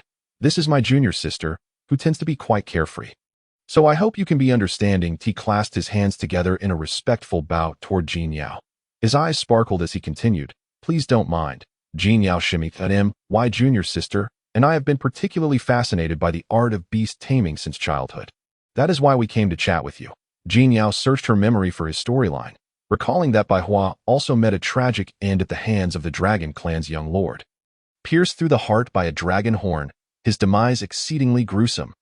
Though Bai Hua was a disciple of the sword cultivators, he found little joy in swordsmanship, sharing Qiao Lianmeng's insatiable thirst for knowledge about beast taming. It was only later, when he encountered the true dragon clan, that he realized he was but a drop in the ocean. Bai Hua attempted to converse with the young lord of the dragon clan, urging him and the Tianyi Xinzong not to resort to violence against one another, yet he ultimately met a fate of utter annihilation. They were all mere pawns caught up in the fervent sacrifices of the protagonists. Much like the second female lead of the Merfolk. Chapter 13. The possessive and blind cold beauty pleasure to meet you at my request is simple. You must teach me the art of beast taming. Jin Yao placed her brush down and smiled gracefully at the two of them. Upon hearing her request, Bai Hua clapped his hands together enthusiastically. This is no difficult task. We can mutually benefit from this arrangement. However, I wonder which particular aspect of beast taming Jin Yao Shimi wishes to learn. As he spoke, he unconsciously leaned closer, accustomed to his forthright demeanor, unaware of the implications of his proximity. Suddenly, a dark-hued sword sheath materialized between them. As the extraordinary beauty, blindfolded, stood at the window, gripping the scabbard and severing the distance between the two, Xiao Lianming barely had time to comprehend the situation before she instinctively covered her chest. Overwhelmed by a sudden waft of cool fragrance, the dark attire dazzled the eyes, adorned with golden threads and intricate patterns, leaving Xiao Lianming momentarily spellbound. Such exquisite garments were certainly not fit for mere disciples. They were more befitting an elder. Yet, elders of the Tianyi Xinzong were predominantly older cultivators, with few youthful ones, aside from the enigmatic figure of Luo Shuowan. Realization dawned upon her. Could this be Ming Jianjun? With wide eyes, Xiao Lianming rubbed her eyes again, confirming that the figure before her was indeed Ming Jianjun from Luo Shuowan. The remaining disciples in the teaching hall, who had not yet departed, paused in astonishment, peering out from behind pillars that my heavens. It truly is Ming Jianjun. Is she here to attend the grand lecture? Whispers spread among the outer disciples. That's impossible. Ming Jianjun is breathtakingly beautiful. Even if she were blind, her beauty would remain unmatched. Could it be that she has come to confront the young lord and punish this shameless merfolk? The murmurs echoed, accompanied by the faint resonance of dragon roars. Lin Xingye adjusted his stance, letting the dark sword sheath fall against Bai Hua's chest. With a slight force, Bai Hua staggered back, leaning against a pillar. Ming Jianjun, his eyes widened in disbelief. Standing before the current master of swordsmanship, "Sister, what brings you here?" Jin Yao inquired, surprised, for in the original tale, Lin Xingye rarely ventured outside, remaining within Luo Shuowan. It was only when the young lord of the dragon clan invaded Tianyi Xinzong that Lin Xingye emerged. Engaging in a back-and-forth confrontation, "I have come to escort you home to discuss our impending marriage," came the cold voice of the woman. The disciples present gasped in shock, some even slapping their faces in disbelief. The sound echoing through the hall. One disciple, incredulous, exclaimed, "Wasn't Jin Yao supposed to be the young lord's fiancé? Why is Ming Jianjun also seeking to take this merfolk as her partner? What sort of drama was unfolding here? Could it be that Jin Yao had ensnared Ming Jianjun with a love spell, causing her to become infatuated and audaciously claim her brother as fiancé? Bai Hua, closest to the scene, pressed his fingers to his temples, murmuring to himself, "Surely this is a result of my month-long sleeplessness. I must be hallucinating." Frantically pacing, he turned to Xiao Lianming. "Junior sister, please tell me. Am I seeing things? Have I entered a state of delusion from my training?" Xiao Lianming crossed her arms, exasperated, and shot him a glance. "Brother, everyone is witnessing this. It is not an illusion." Jin Yao keenly sensed the coldness in Lin Xingye's words. A wave of suspicion washing over her, though she masked her uncertainty. Since becoming a merfolk, she had noticed her body had grown more sensitive, aware of the wind, water, and even the subtle shifts in others' emotions. It was no wonder the second female lead of the merfolk felt so melancholic. If she were in Jin Yao's shoes, she would find it equally distressing. After all, Jin Yao did not wish to be the empathetic flower, but rather the fearsome predator. If her intuition was correct, Lin Xingye's possessiveness must have been stirred by Bai Hua's unreserved proximity. That in the original text, Lin Xing is also the most qualified to inherit the Tianyi Xinzong. However, she has no desire to ascend to the position of sect leader, which is why the old sect master has devoted great effort to nurturing his son for the future succession. Unfortunately, despite years of cultivation, he has seen little result. The novel states that in the later stages, the male protagonist takes charge of the Tianyi Xinzong and intends to marry Qing Qing as his sect leader's wife. Regrettably, Qing Qing, who is languishing after a miscarriage, has a fierce argument with the male protagonist and runs down the mountain, only to be captured by bullies and sold as a slave in the immortal slave street. It is during this turmoil that Qing Qing encounters the Dragon Clan's young master, who is transformed into a wealthy human youth. The two engage in a delightful flirtation, and a beautiful tale unfolds. Meanwhile, the male protagonist is bogged down by various trivial matters within the Tianyi Xinzong and cannot extricate himself, so he sends his subordinates to find Qing Qing when the old sect master fails to transcend his tribulation. The male protagonist, with limited abilities and preoccupied with the female lead, sees the Tianyi Xinzong gradually decline and unable to compete with other sword cultivation sections eventually. Qing Qing is located by the male protagonist's subordinates and becomes the sect leader's wife. In an effort to restore the power he diluted during his melancholic period, the male protagonist plans to pressure his elder sister, demanding that Lin Qing and the Fairy of Chiffon return the Snowfall Peak. Naturally, Lin Qing is unwilling, for when she initially proposed to protect the Tianyi Xinzong, it was contingent upon her retaining Snowfall Peak along with her mentor, the Fairy of Chiffon. I despise others meddling with my possessions. Even if it is you, my foolish brother, should you dare to touch what belongs to me, you shall become a soul beneath my sword. What is yours, I shall not take. However, what is mine, I shall not allow anyone to touch. This statement left a profound impression on Jin Yao, who even marked it with lines and tags, reveling in the moment. Little did she expect that on her second day in this new world, she would encounter such an exhilarating event. The blind, cold beauty's treatment of her stirred a sense of anticipation within Jin Yao, a feeling she could not quite comprehend, in a moment of daring. She pointed her fingertip at the sheath of the blind beauty's sword and smiled gently, as my senior sister advised. Jin Yao would return to her. She turned to Bai Hua and winked. In his moment of surprise, Bai Hua quickly understood and clasped his fists. Then my junior sister, and I shall not disturb Jin Yao's important matters. With that, Bai Hua turned to leave. However, just as he took 2 steps, he returned, producing a sound transmission talisman from his bosom and placing it on Jin Yao's table, flashing a bright smile that revealed his pearly white teeth. Junior sister Jin Yao, remember to use this to contact us.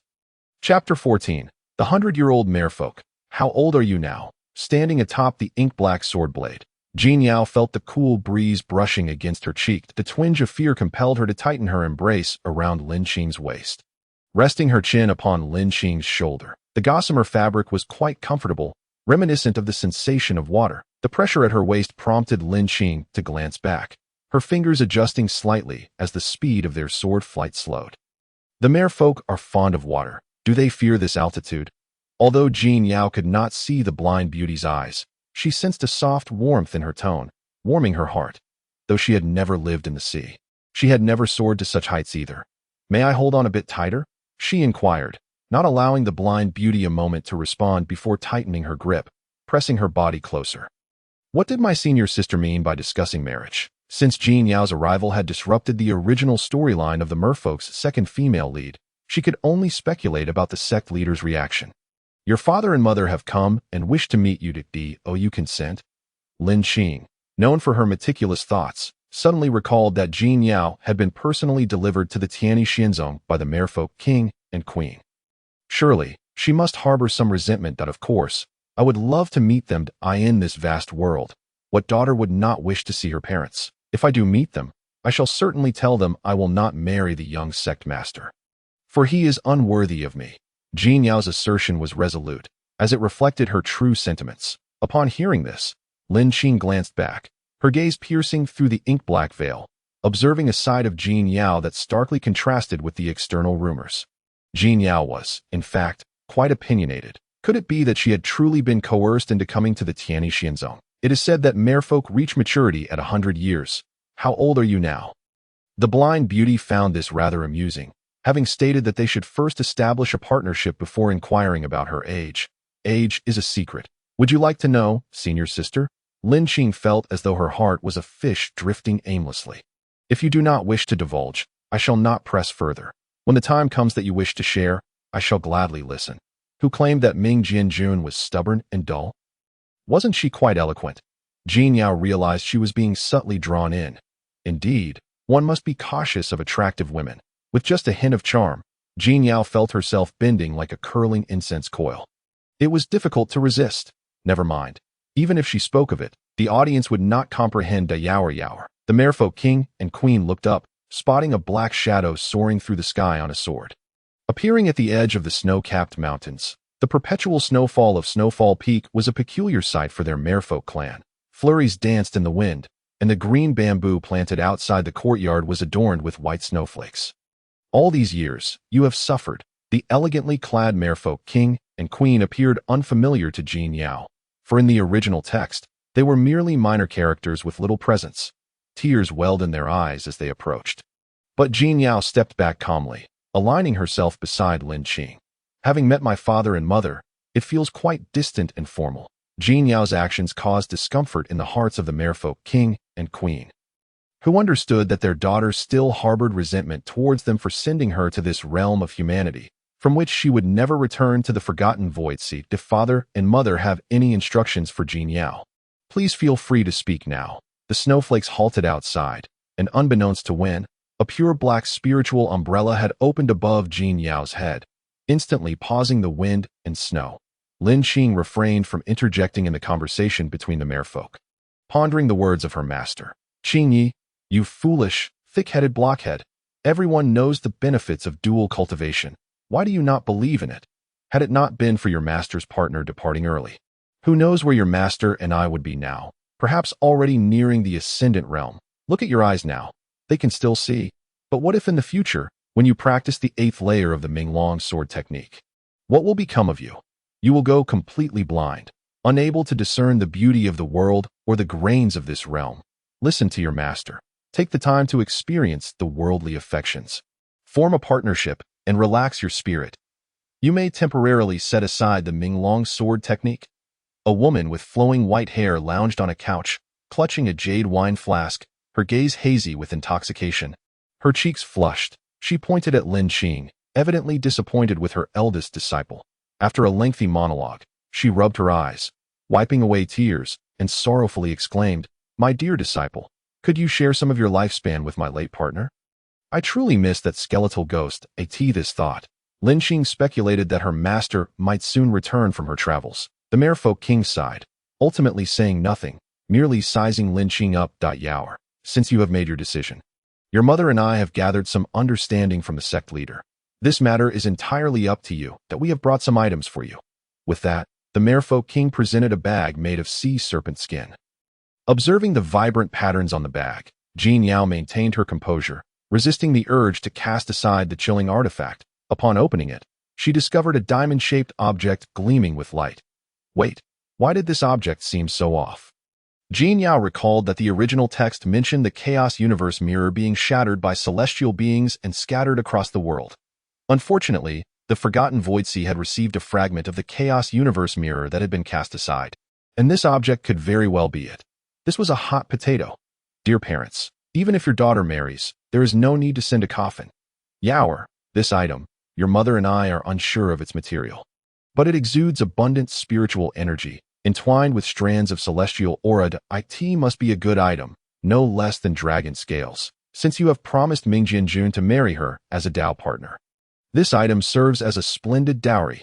Chapter 15. In the future, when it comes to bearing offspring, whose child shall it be? Jin Yao initially intended to decline. If this object fell into her hands, it would be no different from wielding an extraordinarily powerful vacuum cleaner. Not only could it potentially cleanse the entire Luoxua mountain, but it might even drain the entire Tianyi Xinzong dry. At that point, it was entirely plausible that Tianyi Xinzong could become the first declining sect of sword cultivators due to this fragment of a mirror. However, if the Chaos Qinkuan mirror can absorb the spiritual energy of a region, then possessing it might not be entirely without merit. This contraption is akin to a landmine, ready to be deployed against anyone who displeases its wielder. Within a year, it could reduce an opponent's sect to mere dust. What a clever scheme! I shall keep this treasure close, for it may prove useful in the future. Ladies and gentlemen, having traveled from afar, has my disciple failed to uphold proper etiquette? In the distance, an immortal approached gracefully on a white crane, wielding an emerald-hued sword. Her hair was white as snow, yet her visage appeared no older than a mere teenager. However, her tone conveyed profound wisdom. Lin Xingye turned to acknowledge the youthful-looking woman with a respectful bow. "I have met my master." Upon hearing the blind, cold beauty addressed the woman in such a manner, Jin Yao's heart raced as she deduced the woman's true identity, the snow chiffon fairy. Both the Shark King and Queen were taken aback upon seeing Lin Xingye's master. The woman's cultivation level was on par with that of the Tianyi Xinzong's sect leader, suggesting she was indeed a remarkable figure of her generation. As the snow chiffon fairy and the white crane touched down, she focused her gaze on Lin Xingye and spoke. "On my way here, I overheard the disciples mention that you seek a Tao partner." Xingye, at last, "You have come to a realization, my child. How many times have I told you?" Lin Xingye felt a heavy pat on her shoulder, causing her black boots to sink into the snow, making her appear shorter in an instant. That force was rather excessive. Jin Yao felt a faint ache in her own shoulder. "Master, we have guests," Lin Xingye said, somewhat helplessly, glancing at Jin Yao with a hint of apology. Soon after, Jin Yao heard a familiar voice echo in her mind. "Master is always like this. I hope you can be understanding." Understanding the blind, cold beauty's meaning, Jin Yao subtly nodded and gave her a playful wink. Though she was unsure if her senior could perceive it, Jin Yao felt compelled to tease her that a senior with such high cultivation might possess alternative methods of perception, even without sight. Their subtle exchanges did not escape the keen observation of the ever-watchful snow chiffon fairy. Rolling her eyes inwardly, she noted that even before their union, they were already sweetly entangled in front of her. Indeed, while her disciple maintained a composed facade, her body had long been ablaze with desire. It was time to find a Tao partner and experience passion. The snow chiffon fairy scrutinized the two individuals standing before her. She recognized them as the Shark King and Queen, whom she had only seen from afar. With hands clasped, she courteously inquired, "Are you both from the Shark royal lineage?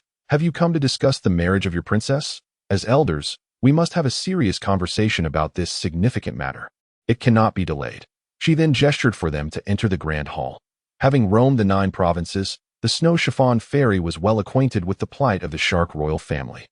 However, her focus lay on one crucial point. She needed clarification. The Shark royal lineage's method of procreation differed from that of ordinary sharks. They could reproduce asexually. This meant that one individual could bear offspring alone. While this was indeed peculiar to humans, it was not an unprecedented phenomenon among other beast tribes of the 9 provinces. A cup of fine spiritual tea was served, steam wafted upward. The snow chiffon fairy took a sip, savoring the flavor. "Forgive me for my bluntness, but I must inquire. If you were to bear offspring in the future, whose child would it be?" Upon hearing the snow chiffon fairy's question, the Shark King's face flushed crimson, and he cleared his throat before responding. "Fairy, the Shark royal lineage can indeed produce viable embryos, but it requires potent blood essence for successful hatching." The snow chiffon fairy nodded slightly. Realizing there was complexity involved in that case, we shall discuss this matter further at a later date. Returning to her chamber, Jin Yao looked up to find her senior still standing outside her door. Lost in thought. "Senior, did you come to accompany me out of concern today?" Hearing the inquiry from behind her, Lin Xingye snapped back to reality, the fabric of her dark skirt flowing as she shook her head. "It was Master who instructed me to share a room with you, suggesting I help you gain enlightenment sooner." Upon hearing the blind, cold beauty's words, Jin Yao's lips curled into a smile as a plan formed in her mind. If that were the case, they could indeed draw closer together. She knew she had to take the initiative. Therefore, she spoke first. "Senior, now that we are together, it seems appropriate to address one another differently. Does it not? You need not be so formal. Simply call me Yao." Bending slightly, she extended her delicate palm toward Lin Xingye. Upon seeing the offered hand, Lin Xingye momentarily froze, having cultivated alone in Luoshua Mountain since childhood. She had little interaction with disciples from the Tianyi Xinzong. Even her encounters with the sect leader and the young sect leader felt incredibly foreign, but a simple nod of acknowledgement came only after countless reminders from her master.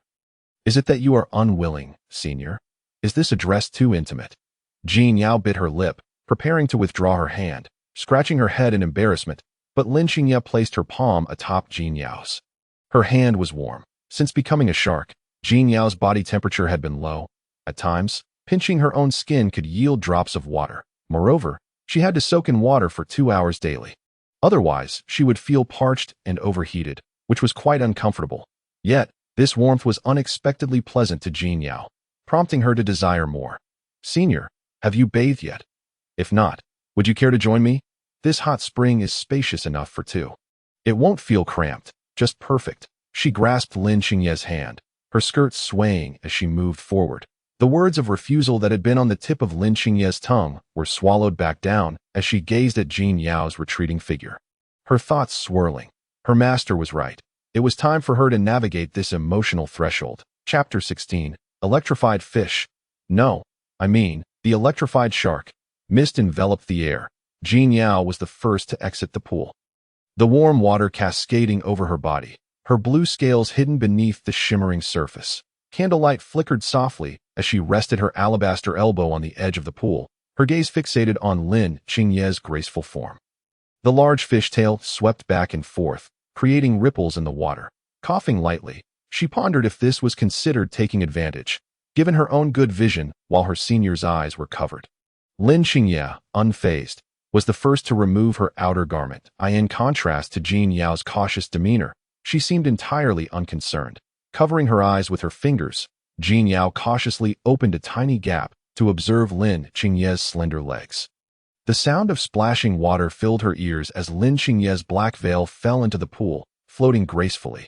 Yet, she did not remove the long black cloth that was bound at the back of her head. Meanwhile, the black sword resting nearby appeared quite displeased with its master's actions. With a swift motion, it leaped from its sheath and plunged into the warm water. This sword certainly knew how to indulge itself. It needn't display such sentience. "Xianyi, have you consulted the owner of the pool?" Lin Qingye glanced at her spirit sword with a hint of exasperation. The sword spirit, born from the treasured blade, lacked a definitive gender and could choose to manifest itself as either. After being scolded, Xianyi twirled in the water, sending droplets splashing around, its hilt facing Lin Qingye.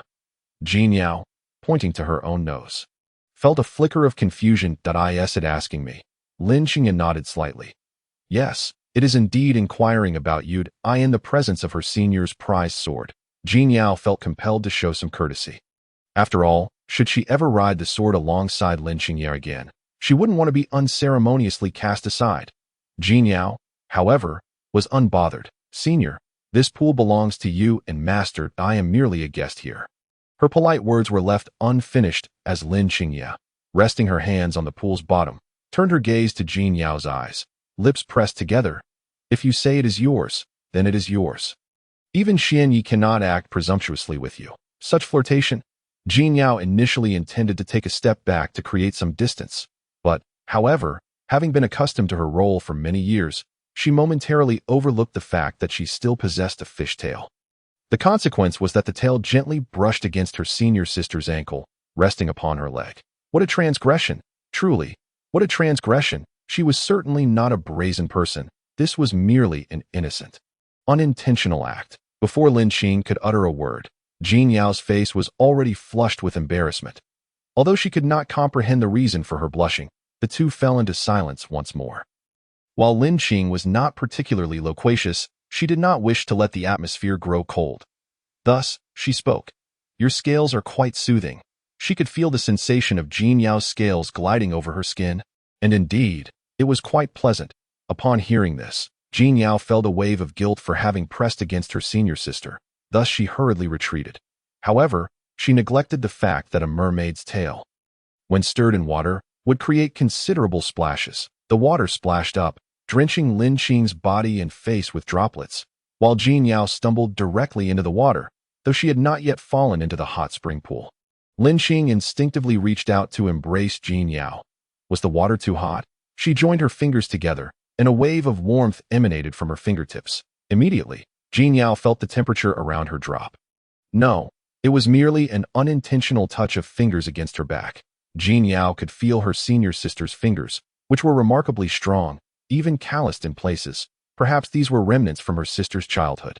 Was it truly so? Lin Qing reached out to touch Jean Yao's back, where the faintly visible blue scales compelled her to caress them a few more times, just as the texts had described. The scales of the merfolk softened upon contact. Suddenly, as soon as she had responded affirmatively, Jean Yao felt her abdomen convulsing painfully, akin to the discomfort one experiences after consuming 2 ice creams during her menstrual cycle. Her beautifully shaped brows furrowed, fingers clutching her belly as her tail curled in response to the pain. This discomfort must indicate that the mermaid's body was undergoing the process of spawning eggs. In a certain sense, this was indeed akin to experiencing menstruation. Good heavens, how could one escape the agonies of such biological cycles, even in the form of a mermaid? Is there no justice in this world? No law to uphold? Ah Yao, Lin Xing exclaimed in astonishment. The previous night, she had diligently perused the records regarding the merfolk within the Tianyi Xianzong, making numerous notes with her pen. Therefore, she was now somewhat aware of Jean Yao's current predicament. Senior sister, I must look quite foolish in this state, Jean Yao lamented, wishing she could bury herself in the pool. How utterly embarrassing. Do not speak for the moment. Allow me to assist you in channeling your internal energy.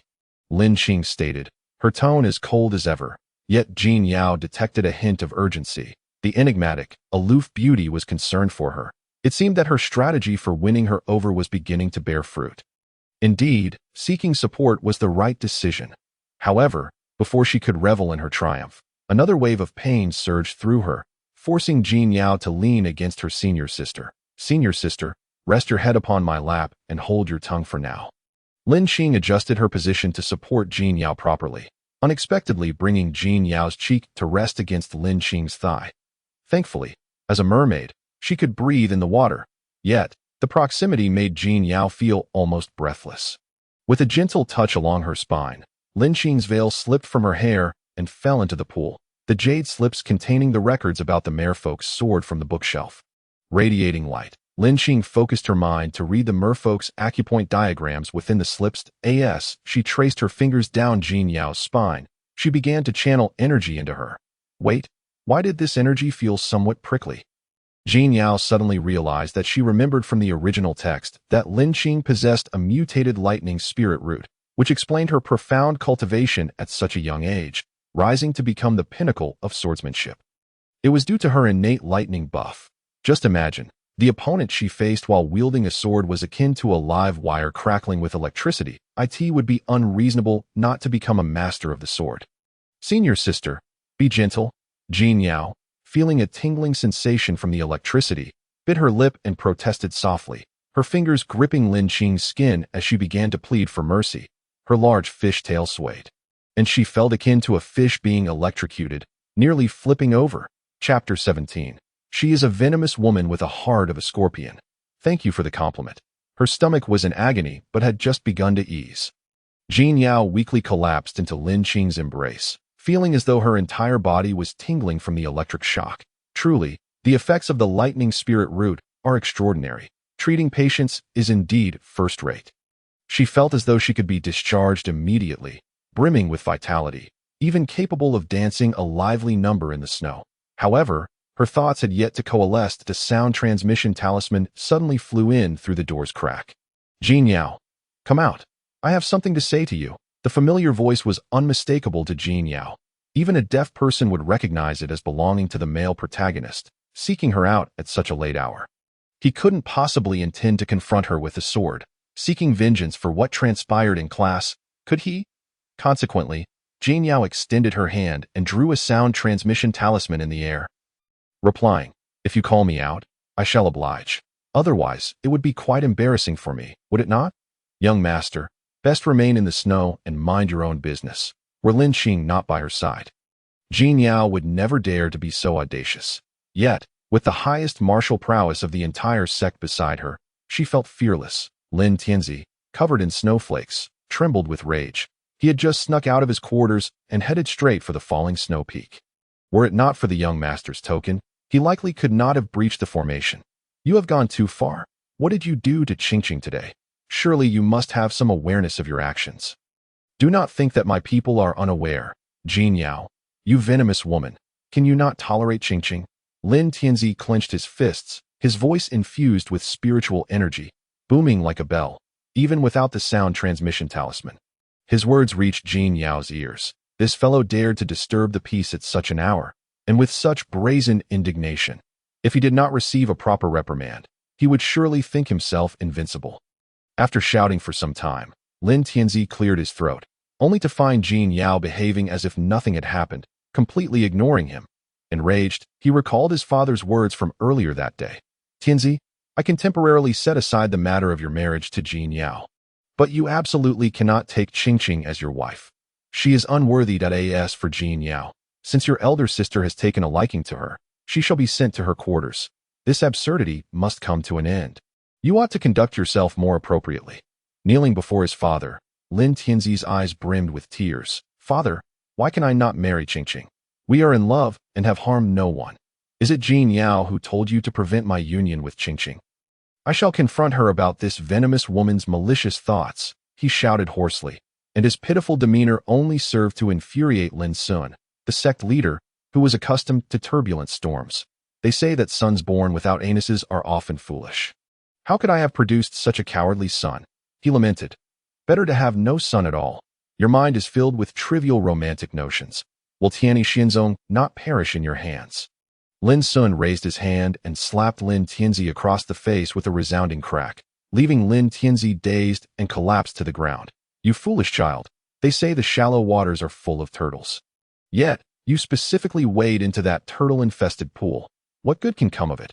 If you do not repent, I see no reason to retain the position of young master for you. Better to pass it to your sister than let it be ruined in your hands. His father's reproach echoed relentlessly in Lin Tianzi's mind. He drew his personal sword, determined to force his way into the falling Snow Peak's residence. The wind and snow intensified, yet Lin Tianzi's anger evaporated the snowflakes around him. His elder sister was known for her cool demeanor, never striving or competing, her heart as clear as a mirror, calm and composed, though their father wished to bestow the position of young master upon her. She had always regarded it with disdain. Jin Yao must have whispered something into her ear. He should never have allowed her to take that enchanting woman away. Now, this shameless mermaid was ensnaring his elder sister, leading her astray, and even attempting to become her Dao partner. As the blade was unsheathed, Lin Tianzi lunged forward with his sword. However, before his blade could even graze the wooden door, a powerful gust emanating from within the room sent him sprawling to the ground. His body falling backward into the snow, clad in the robes of a minor sect leader, he was unaccustomed to such humiliation. Today, after receiving a slap from his father and now this disgrace, how could he possibly swallow his indignation? Adding to his fury, he had just witnessed his beloved Qingqing weeping in his arms, her face streaked with tears. How could Lin Tianzi endure such an affront? As Jin Yao pushed open the door, she was greeted by the sight of the male protagonist, his rear end planted firmly in the snow, his faded sword embedded in the distant courtyard wall. Creating a sizable hole, Jin Yao quipped, "Can this fellow at least cover the damages to the wall?" Lin Tianzi, rising from the snow with a furious leap, pointed an accusatory finger at Jin Yao. His veins bulging with rage. Ah, thank you for the compliment, Jin Yao replied, stepping forward and accepting the title, remarking that a man without poison was not truly a man, taking it as praise. After all, the days of her being a venomous woman were long past.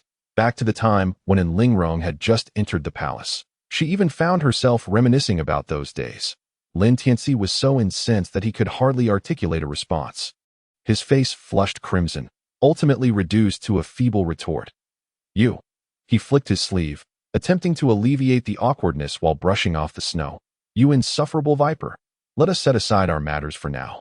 But Qingqing is with child and in a delicate state. I have already suggested that you relinquish your position to her, as you, a mere folk, need not attend our human discussions. Clearly, she was here to challenge him over matters concerning the female lead. Jin Yao regarded Lin Tianzi's countenance, her fingers curling together until only her middle finger stood defiantly upright, offering him a gesture of international camaraderie. Startled by her actions, Lin Tianzi feared some nefarious spell from the merfolk. He hastily summoned his faded sword, the sound of the blade slicing through the air resonating as it landed firmly in his grip. That position belongs to the minor sect leader, not you.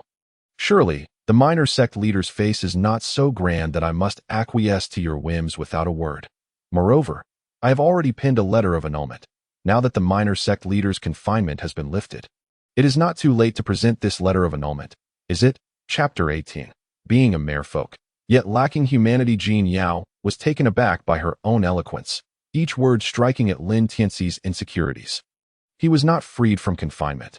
Instead, he had stealthily approached Yuelong Mountain to settle the score with Jin Yao. Initially, when he asked Jin Yao to vacate her seat, she had willingly complied, even suggesting she would give her place to Qingqing to curry his favor.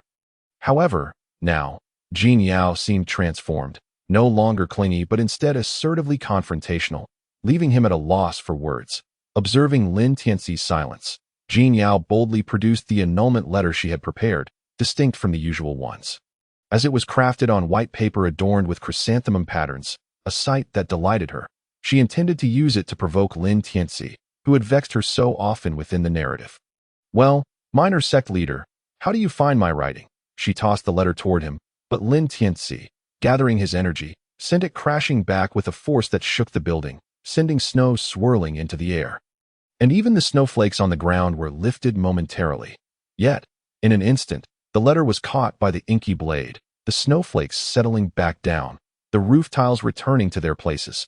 Lin Qing, behind Lin Tianxi, remained indifferent to his plight, instead reaching out to retrieve the chrysanthemum-embroidered annulment letter, offering it to Jin Yao. "Take it. I spent an entire night writing this. It should not be so carelessly dismissed. He must read every word without fail." Jin Yao felt a profound sense of security as she looked at the blindfolded, cold beauty beside her, knowing that she had chosen the right ally.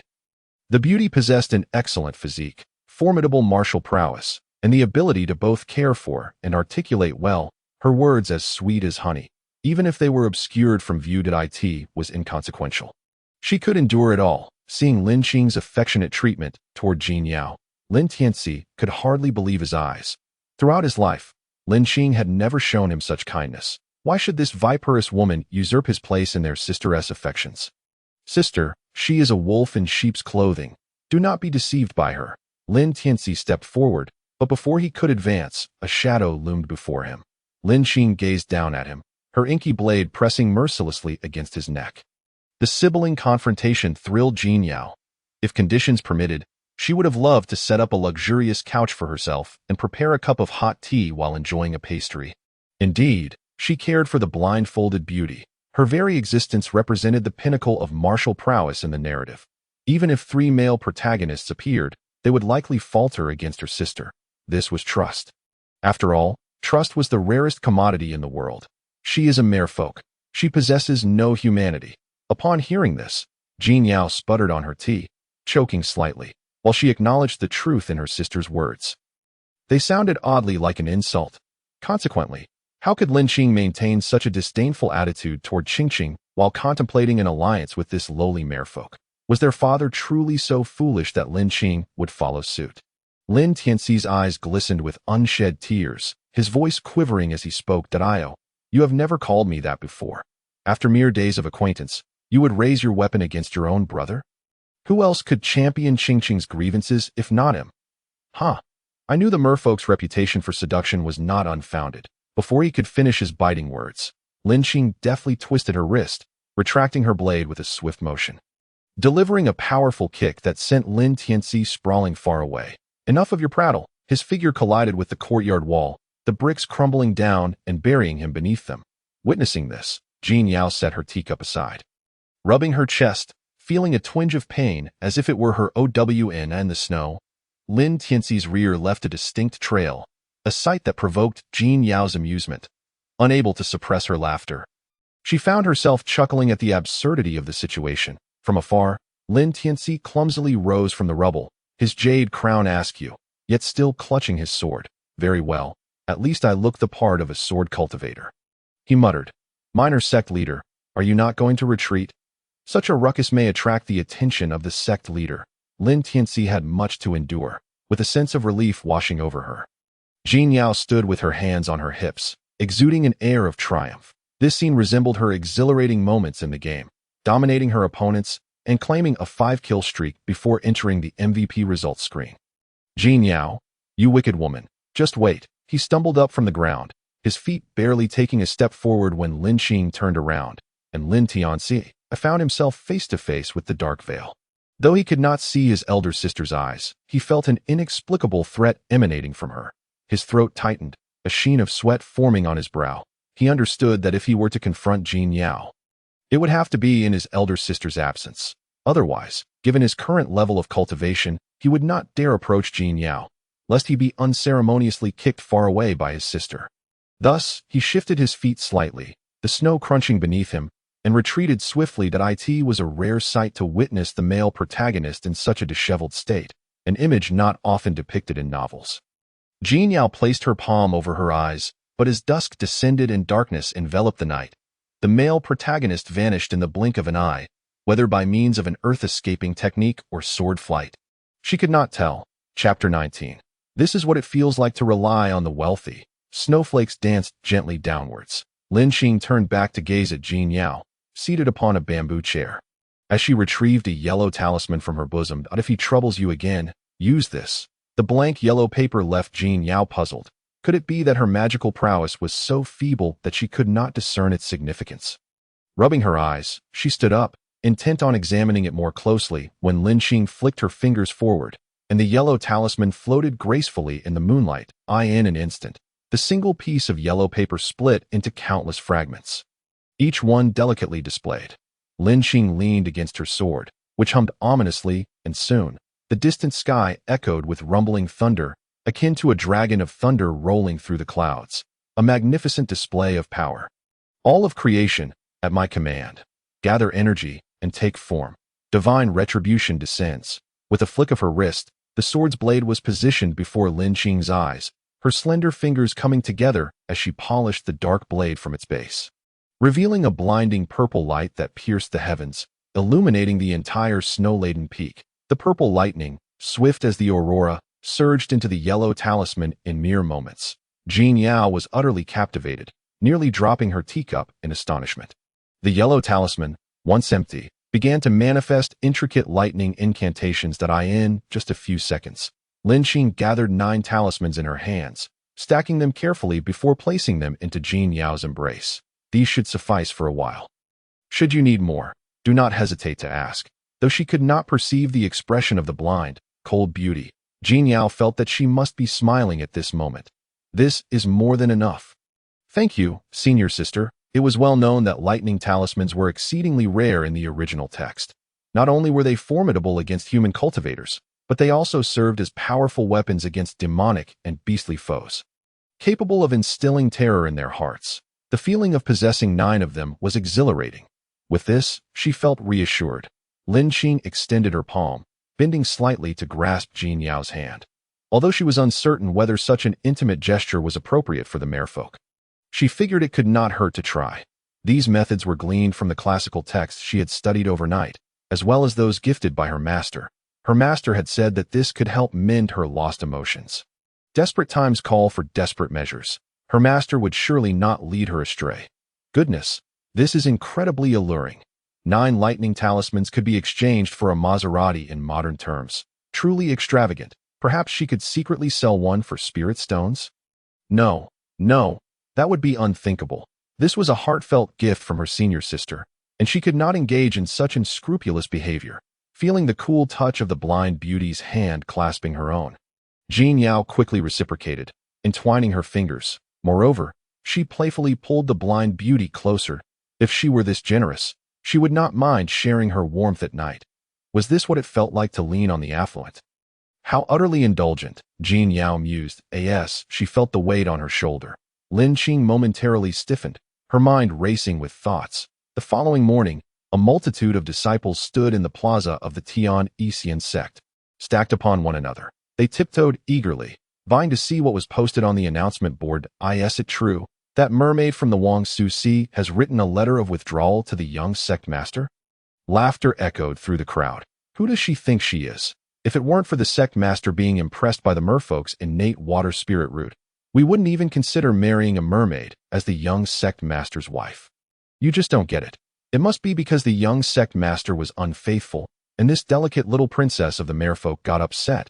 Standing on tiptoe, Xiao Yinming struggled to see over the heads of the towering figures before her.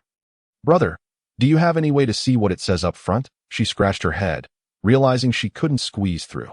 These people claimed to be uninterested, yet when the sect issued an announcement, they rushed faster than anyone else. And they said there was no competition, They were practically tumbling over one another. Wait, hold on, sister. Bai Hua rummaged through his belongings until he pulled out a limited edition book. Sister, what is this? A limited collector's edition. I knew you had it hidden away. This exquisite illustrated book from the Yu sect had been on her wish list for ages, but she was always told it was out of stock. She hadn't anticipated her brother had secretly obtained one. Xiao Lianming rolled her eyes, only to have a vial of spirit beast pills tossed her way. Luckily, her reflexes were sharp, and she caught it with one hand. Brother, what are you searching for? If you keep digging, your pants are going to come out too. Ah, finally found this little guy, Bai Hua exclaimed, lifting a flapping little white crane that he beamed at Xiao Lianming. Revealing a broad smile, the crane wore a small bell around its neck, indicating it already had an owner. With this, we can fly up and see what's written on the announcement board. Perhaps it has something to do with Jin Yao. Xiao Lianming rolled her eyes again and poked the little crane's head with her finger, sending its feathers fluttering. How could this tiny creature possibly carry you? Brother, let's not put it through that. Sister, you're being cruel to the spirit beast, Bai Hua scoffed, releasing the little crane. Sister, you don't understand. This is the latest spirit pet mount cultivated by the Yu sect. Its form can change at the command of its master. He waved his fingers, inscribing a spell in the air, and in an instant, the little crane before them expanded, its wings spreading wide, casting a shadow over the ground. Bai Hua stepped onto its back, his white robe billowing as he ascended. Xiao Lianming found it hard to believe. Even without a spirit pet, her brother's sword was certainly not just for show. Chapter 20. No longer the young sect master's unwed bride listening to the cacophony. Jin Yao stood before the crowd of Tian Yixian sect disciples, pointing to her already pinned letter of withdrawal that I believe everyone has seen this. Due to the irreparable rift in my relationship with the young sect master. This betrothal, which has yet to be formalized, is hereby annulled. It was imperative for Jin Yao to clarify this matter. Otherwise, she would be besieged by suitors of both the male and female leads, each vying to hound her. Drawing a clear boundary with the protagonists was the wisest course of action. Instantly, the bustling plaza fell silent, even the yawning disciples grasping Jin Yao's words that it was a rare sight indeed.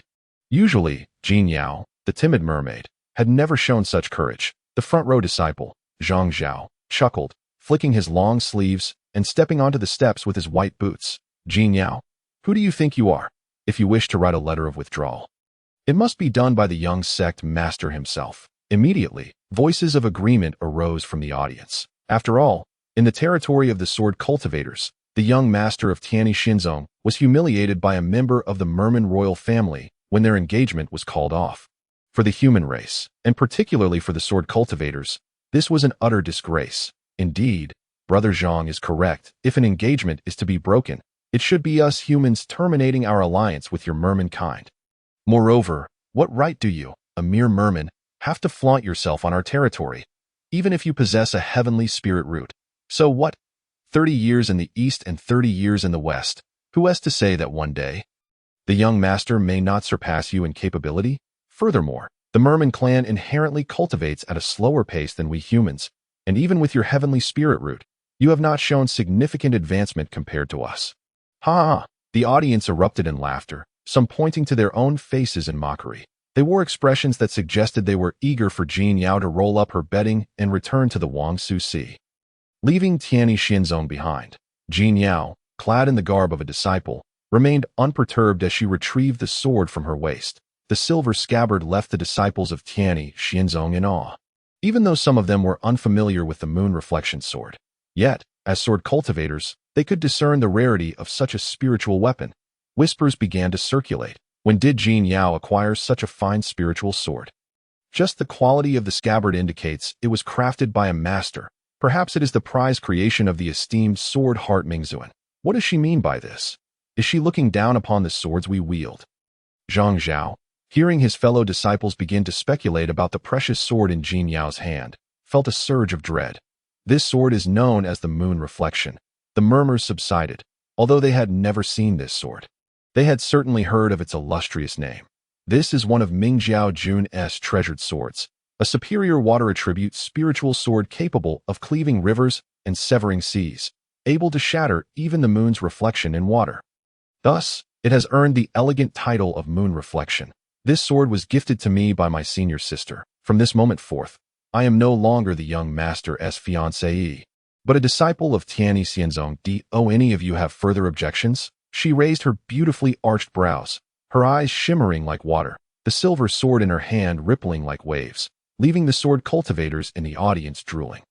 You speak nonsense. Ming Jiaojun has always shunned company, retreating into seclusion for years. How could he possibly present his beloved sword to a merman?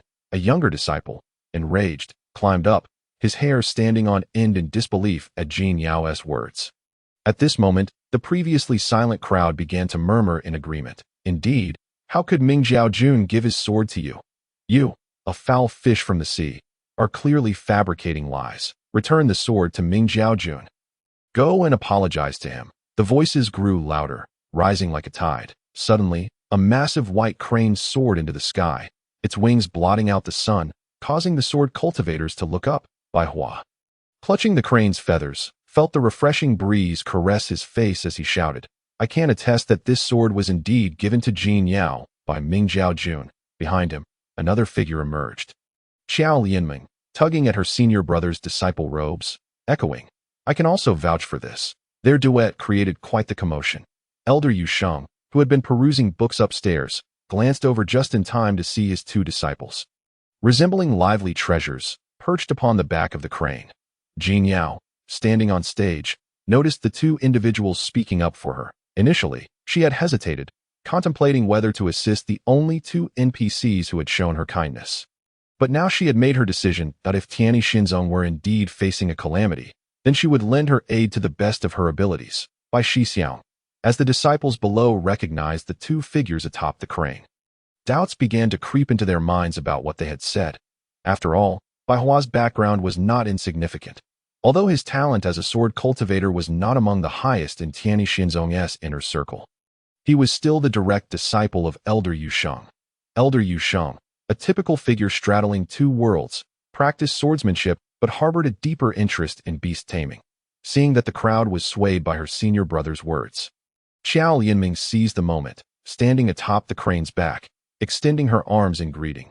Dear brothers and sisters, not long ago, I witnessed Ming Jiaojun express his desire to become Dao partners with senior sister Jin Yao. Bestowing a sword is not too much, is it? Instantly, the disciples in the square erupted in disbelief. Unable to trust their own ears, they scratched their heads in confusion. Ming Jiaojun wishes to become Dao partners with a merman? Impossible. Upon hearing the stammering disciple's incredulous question, Xiao Lianming gracefully descended from the sky, landing lightly before him. Who says it's impossible? Ming Jiaojun is noble and righteous, unlike you, who only knows how to belittle others based on their heritage.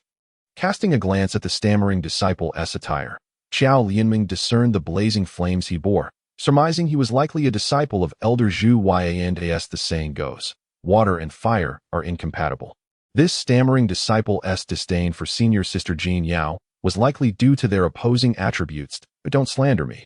I merely doubt the credibility of this merman's claims. The stammering disciple's face turned crimson with fury.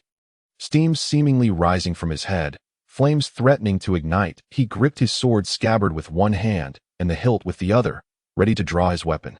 Then what I said, do you believe it? In the distance, the shadow of a dragon flashed across the clouds, a clear, icy female voice resonating like a heavenly downpour. Chapter 21. The Millennium Spirit Pet. The ascending dragon, the sheer fabric of her dark veil danced in the wind. As the white dragon surged through the sea of clouds, exhaling its breath, Lin Xingya, with both hands clasped around her sword, surveyed the crowd with a commanding presence. The disciples of Tianyi Xianzong were all aware that Ming Jiaojun's spirit pet was a millennium-old dragon. However, regarding the origins of their bond, rumors abounded. Some claimed Ming Jiaojun subdued the dragon through sheer strength, while others believed that the dragon had been suppressed in its youth, only to be liberated by Ming Jiaojun, earning its favor. Regardless of the myriad speculations, admiration and envy for Ming Jiaojun were rife among the crowd. With youthful talent, he achieved fame in battle. How often does the world witness such brilliance? In all the realm, he is not merely a once-in-a-thousand-years prodigy, but a once-in-a-10,000-years wonder. Yet, it is regrettable that Ming Jiaojun fell into a state of madness during his cultivation, blinding himself in the process. The dragon descended gracefully, lowering its majestic head, its whiskers flowing as its golden eyes gazed down upon all the disciples in the square. A chilling breath enveloped each disciple, causing the more timid outer disciples to collapse in terror. Trembling and unable to rise, they had never seen the true form of Mingjiao Jun's spirit pet, having only glimpsed the rare beast that occasionally soared through the mists of Tianixinzhou. Yet, they had never witnessed it up close, for after all, this was a spirit pet nurtured by an elder, its speed surpassing their own sword flight by an unmeasurable margin. The once arrogant stammering disciple found himself captivated by the sight of Mingjiao Jun's dark garments swirling in the wind. Jin Yao, adorned in her disciple robes, felt the breeze tousle her hair, brushing against her porcelain skin. This was her first glimpse of the spirit pet of the elusive cold beauty, with a graceful descent from the dragon. Lin Xingye stood before the crowd, prompting many disciples to hastily rise from the ground. Bowing in reverence, "We have met Mingjiao Jun," they exclaimed in unison, their earlier arrogance and disdain evaporating, leaving only respect and fear in its wake. Ignoring them, the stammering disciple was the first to kneel, placing his hands on the floor of the sect, his robes wrinkled. "Mingjiao Jun, I spoke without thinking. I was wrong." With keen hearing, Lin Xingye's fingers came together as she turned to Jin Yao, saying, "Today, I shall completely alter the inscription on the moon reflection sword. It will no longer belong to me, but to a Yao." A misty purple energy began to envelop Jin Yao, and she observed the complex runes on the silver blade in her hand dissolve and then re-emerge. Immediately, she felt a profound connection with the moon reflection sword, which previously required her spiritual energy to wield. Now, with merely a thought, it felt as though the sword had become an extension of herself. Is this the gift of a great master? It is simply delightful. I shall hold on to this golden opportunity. With a smile in her eyes, Jin Yao stepped forward and gracefully bowed to Lin Xingye. "Thank you, senior sister, for your generous kindness." Upon hearing her refer to herself in such a manner, Lin Xing let out a sigh, choosing not to respond further. "Very well. Once we become Dao companions, I shall discuss such intimate matters of address with her then. It was rather displeasing to have others over here. Young friend, are you of the Merfolk clan from the Forgotten Void Sea?" The Jiaolong drew closer, its nose sniffing the air, detecting the unique scent emanating from Jin Yao. Observing the Jiaolong's demeanor, Jin Yao felt a tinge of embarrassment as she tugged at her sleeve, lifting it slightly to inspect. Oddly enough, she had not splashed water on her clothing the previous night. How could this creature discern that? Or perhaps it was indeed characteristic of a Jiaolong to possess such keen senses. The scent of the Merfolk is distinctive, even from across several mountain peaks. I can detect it. With a flick of its tail, the Jiaolong appeared somewhat smug. However, the disciples of the Tiani immortal sect behind it bore the brunt of its exuberance, sent tumbling haphazardly. Nonetheless, given the current scarcity of spiritual energy in the lower realms, life for the Merfolk must be quite challenging as well. The Jiaolong's voice resonated solely in her ears, suggesting it was communicating directly within her mind. Jin Yao turned to meet the Jiaolong's golden gaze. Nodding slightly in agreement with its assertion at that moment, a sorrowful cry echoed as Bai Hua cradled his white crane in his arms. "Xiaobai, oh Xiaobai, you cannot perish. How can your master survive without you?" His eyes brimmed with tears as he embraced his beloved crane. Heart-wrenchingly distressed, it turned out that when the Jiaolong had made its appearance, the white crane had trembled violently, its eyes rolling back as it fainted. Plummeting from the sky, Xiao Lianming stood by, witnessing her senior brother's tearful state. Hastily retrieving her Qinkuan pouch, "Senior brother, stop crying for a moment and quickly fetch some medicine." The Jiaolong cast a glance, its tail sweeping up the white crane as it addressed the two. "This little one is not dead. It is merely feigning unconsciousness." Upon hearing the Jiaolong's words, the white crane's eyes fluttered open slightly before it began to flail and tremble. A few of its feathers fell, and the Jiaolong gently set it down. "Rest assured, I have never bullied the weak. Besides, with your diminutive stature, you are hardly sufficient to sate my appetite. What delicacies do you possess?" With a swish of its fluffy tail, the white crane remained crouched on the ground, still too timid to look up at the Jiaolong's imposing form. Seeing his cherished pet revived, Bai Hua finally exhaled in relief. Bracing himself on the ground, oblivious to the tears and mucus streaming down his face. "How wonderful, Xiaobai, you are still alive." Observing Lin Qing's figure in the square, Qing lay across the coiling dragonstone pillar, her silver teeth grinding in frustration. If it were not for Ming Jianjun's incessant meddling in Tianxi's affairs, perhaps Tianxi would have long since annulled his engagement to Jin Yao.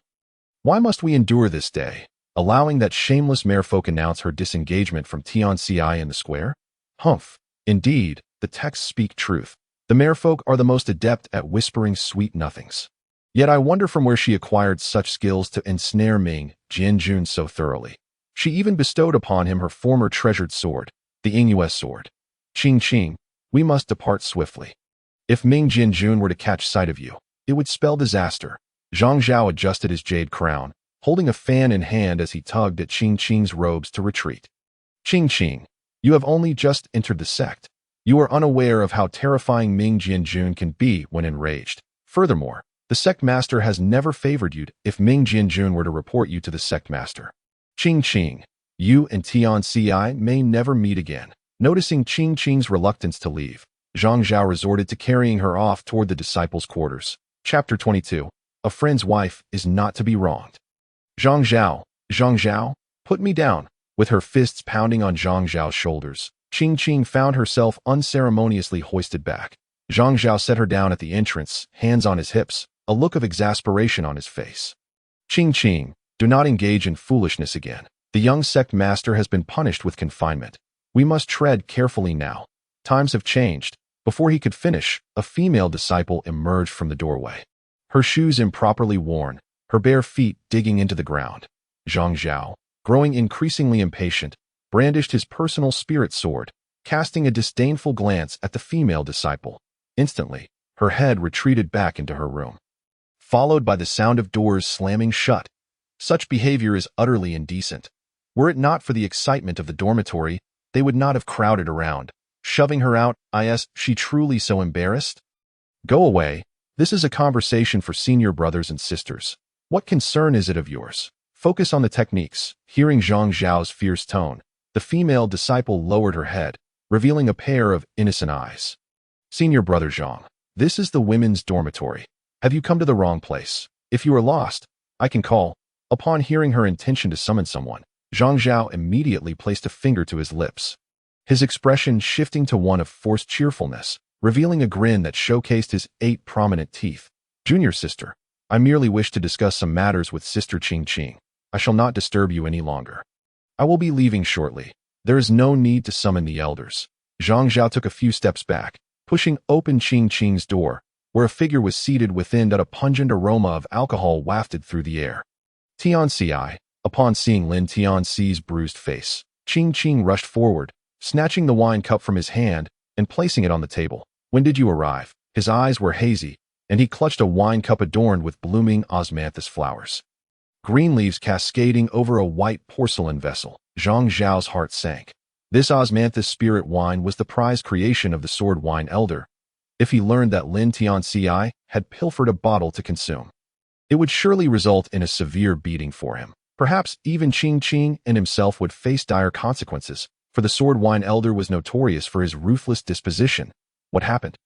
Tianxi, why are you so intoxicated? Qing cradled Lin Tianxi's head with concern, yet the scent of alcohol made her stomach churn. That shameless Jin Yao, she has bewitched my elder sister. He seemed to carry a heavy grievance, pointing to his swollen cheek, the lump resembling a dumpling, revealing it to both of them. My elder sister has never struck me before. This is the first time. It must be that Jin Yao, she must have said something slanderous about me, which is why my elder sister acted so. Seeing Lin Tianxi in such a state, Zhang Zhao could barely contain his laughter, stepping forward to poke at the lump on his face. With such a solid hit, are you truly siblings? Oh, no, I meant, are you truly sisters? A sudden sting shot through Lin Tianxi's face as he bared his teeth. Glaring at Zhang Zhao, suddenly, it dawned on him how Zhang Zhao had returned with Qing, and suspicion arose. Drawing his spirit sword, he directed it toward his former good brother, demanding fiercely, Zhang Zhao, how did you end up returning with Qing? And even enter her chamber? Are you plotting something against her? Rising to his feet, he summoned the spiritual energy within him, igniting his spirit sword in a blazing inferno that illuminated the entire room. Zhang Zhao barely dodged in time, Singeing his brow as the pungent scent of burning flesh filled the air, he hastily extinguished the flames atop his brow. Let me make this clear, Zhang Zhao. A friend's wife is not to be wronged. Do not even think of putting a green hat on me. Clutching the Ingwe sword, Jin Yao walked alongside Lin Qing. Tio, give it to you seems to be the right choice. In the past, I lacked the talent to awaken its intelligence. It must have disdained my command over thunderous power.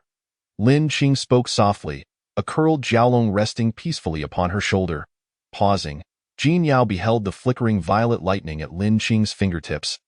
Suddenly comprehending why anyone would willingly endure such electric shocks to attain sentience, was that not akin to seeking torment? Before she could voice her thoughts, a tickle in her nostrils prompted a sneeze. Who was speaking ill of her behind her back? Alas, the number of those who would disparage her could fill a basket. In the entire sect, few held any affection for her.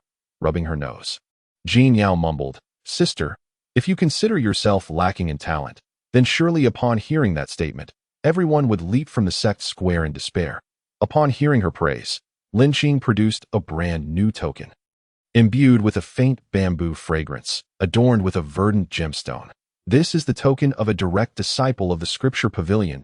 My master instructed me to pass it to you, I in the future. Should you seek any texts unavailable at the Snowfall Peaks, you may visit the Scripture Pavilion to peruse them.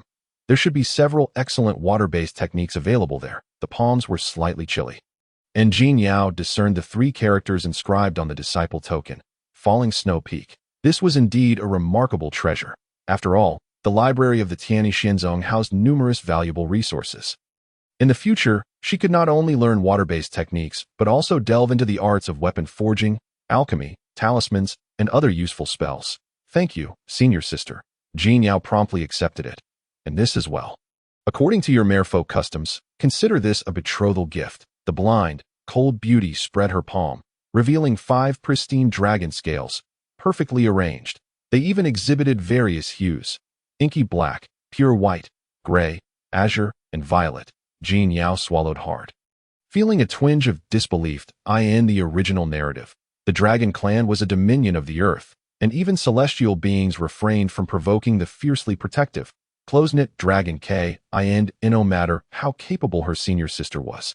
It seemed implausible that she could have acquired so many dragon scales in such a brief time that if sold for spirit stones, they could likely purchase an entire mine. No, it was worth far more than that. Just by observing the luster of the scales, Jin Yao knew their owner was no mere dragon hatchling. Bai Hua, who had been following Jin Yao from a distance, widened his eyes in astonishment and stumbled clumsily down the stone steps. His dazed junior sister, equally stunned, inadvertently kicked Bai Hua, knocking herself onto her senior brother. Oh my, 5 scales, could I possibly have just one? Mingwan Jun, I would gladly marry, even as a concubine. He spread his fingers wide, exclaiming the word 5 with fervent enthusiasm. Chapter 23. Call my name as long as it is you. I shall come. The two turned back, and Bai Hua finally realized he had lost his composure before Mingwan Jun and scrambled to his feet. Senior brother, you still have me on your back? With a swift motion, Xiao Lianming twirled her hands in the air, nearly toppling from the sect steps. Bai Hua quickly turned back and pulled his junior sister up. My apologies. I was overly excited. We are but simple folk, unaccustomed to such grandeur. Please forgive us. Mingwan Jun, he clasped his hands in a bow, tossing his head, causing disheveled strands of hair to fall behind him. Lin Qing remained silent, retracting her hand, but in the blink of an eye, Jin Yao felt her chinquan bag grow heavier. She tilted unsteadily, almost losing her balance. But fortunately, Lin Qing steadied her. The gentle curve of Lin Qing's arm was remarkably strong, and a subtle smile graced her lips. Bai Hua stood rooted in place, even more astonished than when he beheld the 5 dragon scales. Mingwan Jun actually smiled. If the esteemed apothecary of the Medicine Saint Valley learned of this, he would surely doubt its authenticity. Junior sister, pinch me to see if this is real. Mingwan Jun actually smiled. He conveyed a message directly into Xiao Lianming's mind, resulting in her pinching his thigh while replying to his thoughts. Senior brother, you should pinch me too. Thus, the two stood there, playfully pinching each other. It was said that since his birth, Mingwan Jun's innate understanding had suffered damage in the womb, rendering him largely oblivious to the joys and sorrows of humanity. This was a misfortune for mortals, Yet for a prodigy like Ming Wanjun, it allowed for unparalleled focus and cultivation, advancing at an astonishing pace. With warm palms, Jin Yao felt her heart fluttering. Lin Qing leaned closer, her soft lips brushing against her ear. Everything has been placed into your Qinquan bag. Should you require more, feel free to seek me again. Was this the sensation of being cherished by a wealthy elder sister? It was simply an extraordinary delight. This was akin to acquiring 5 luxurious vehicles all at once. Though the weight threatened to buckle her legs, she reveled in the overwhelming aura of the dragon scales. As fellow denizens of the ocean, the dragon clan were favored children of the heavens and exuded an oppressive presence over all water-dwelling beings. That's enough, senior sister. Jin Yao's eyes narrowed, her smile genuine. But senior sister, how can I find you? You always appear and vanish without a trace, and I cannot locate you. Gazing into her eyes, Lin Qing did not release her grip, but instead opened her hand, delicately inscribing her name upon Jin Yao's palm. Call my name as long as it is you. I will come. There will be no delay. The characters traced by her fingers felt electrifying, engraving themselves into Jin Yao's flesh. No matter how far, regardless of my location, the inky veil behind Lin Qing fluttered as she withdrew her finger, reverting to her ethereal appearance, radiant and unparalleled. Thank you, junior sister Jin Yao. Otherwise, I would not have witnessed the legendary spirit companion of Ming Wanjun today. The Jiao dragon truly possesses spiritual awareness, and it even speaks in ancient tongue. After watching Ming Wanjun depart, Bai Hua hurried over, a crane feather still adorning his head, though he seemed indifferent to it. If only I could obtain the Jiao dragon's contact information. I would love to inquire about its daily diet to compile a booklet for our master Taiti that moment. The disciples who had gathered in the square shifted from disdain to reverence for Jin Yao. After all, no one wished to provoke Ming Wanjun. Forget it. If it doesn't consume you, consider it fortunate. Jin Yao was well aware of how her senior sister had acquired her Jiao dragon spirit companion. Although the original text merely brushed over it, the author had provided a brief explanation. Her senior sister had spent an entire year unraveling the confinement formation, and the millennial-old Jiao dragon regarded the fleeting lives of mortals with disdain. Therefore, it declared, young friend, since you have assisted me greatly, I shall protect you throughout your life until you ascend to the heavens. Is that agreeable? Lin Qing, with dirt smudged on her face and hands behind her back, had not yet donned her blindfold at that time. Her youthful heart shone like a lotus flower, untainted by the muck, gifted with talent, yet not arrogant. Very well. But I wonder if this great demon would be willing to sign a spirit-beast contract with me. Upon hearing this, the Jiao dragon flicked its tail, dispersing mist, its golden eyes glinting with doubt. Forget it. My curiosity merely led me to unravel this formation, had it not been for the passage of a millennium, causing the magic to weaken and the spiritual energy to deplete. A mere mortal with my meager powers would not have been able to untangle it. Great dragon, we part ways here. Just refrain from causing any more mischief. This millennium of confinement was undoubtedly a punishment from that powerful being, and the time has come. Clad in a flowing white robe, she strode forward, her hair dancing in the wind, not glancing back. Seemingly dismissive of her own promise, the Jiao dragon was immediately intrigued, its tail swooshing out, creating wisps of vapor to block Lin Qing's path. Let us sign. After all, even for cultivators, in this spirit-deprived realm of the 9 provinces, living beyond a century is not guaranteed. Considering you call me Great Dragon, the legend states that a Huo would transform into a Jiao after 500 years and a Jiao into a dragon after 1,000. A millennium was a crucial threshold. Countless kin sought to ascend the Dragon Gate, only to be struck down by the heavenly thunder, reincarnating as snake eggs. That it was merely a breath away from that millennium. The reason was simple. The Jiao dragon was acutely aware of possessing a fragment of dragon blood within. Hence, its tribulation had yet to descend. When the heavenly thunder truly fell, it would no longer be merely a Jiao dragon bloodline, but a genuine member of the dragon clan. Impossible. Ming Wanjun's spirit companion appeared quite amicable. Bai Hua scratched his head, plucking the crane feather from his hair. That I in the distance. The bell tolled, resonating loudly. The previously languid disciples in the square hurried toward the teaching hall. We should hurry as well. Today is Master S class. Junior sister, if we miss it, we will both find ourselves hanging from a tree for punishment. Just envisioning that scenario made Bai Hua clench his cheeks. Jin Yao, however, was not in a rush. She had originally intended to visit the scripture pavilion to seek water-based techniques suitable for herself, but unexpectedly, the lecturer today was Elder Yusheng that it would be worth attending to listen. Elder Yusheng had crafted a set of mist flower sword techniques, which had brought him fame and established him as a formidable sword cultivator. Perhaps she could seek his guidance? Chapter 24. Are you protective of your own? Then let him come looking for trouble. The teaching hall was filled with a cacophony of voices. Clearly, Elder Yusheng had yet to arrive for class. Jin Yao was the first to step inside, and the once boisterous noise instantly hushed as if enchanted. She then stealthily withdrew her foot. The noise resumed. She cautiously placed her foot back in, only to have the disciples abruptly cease their chatter. One even fumbling over his tongue, nearly in tears.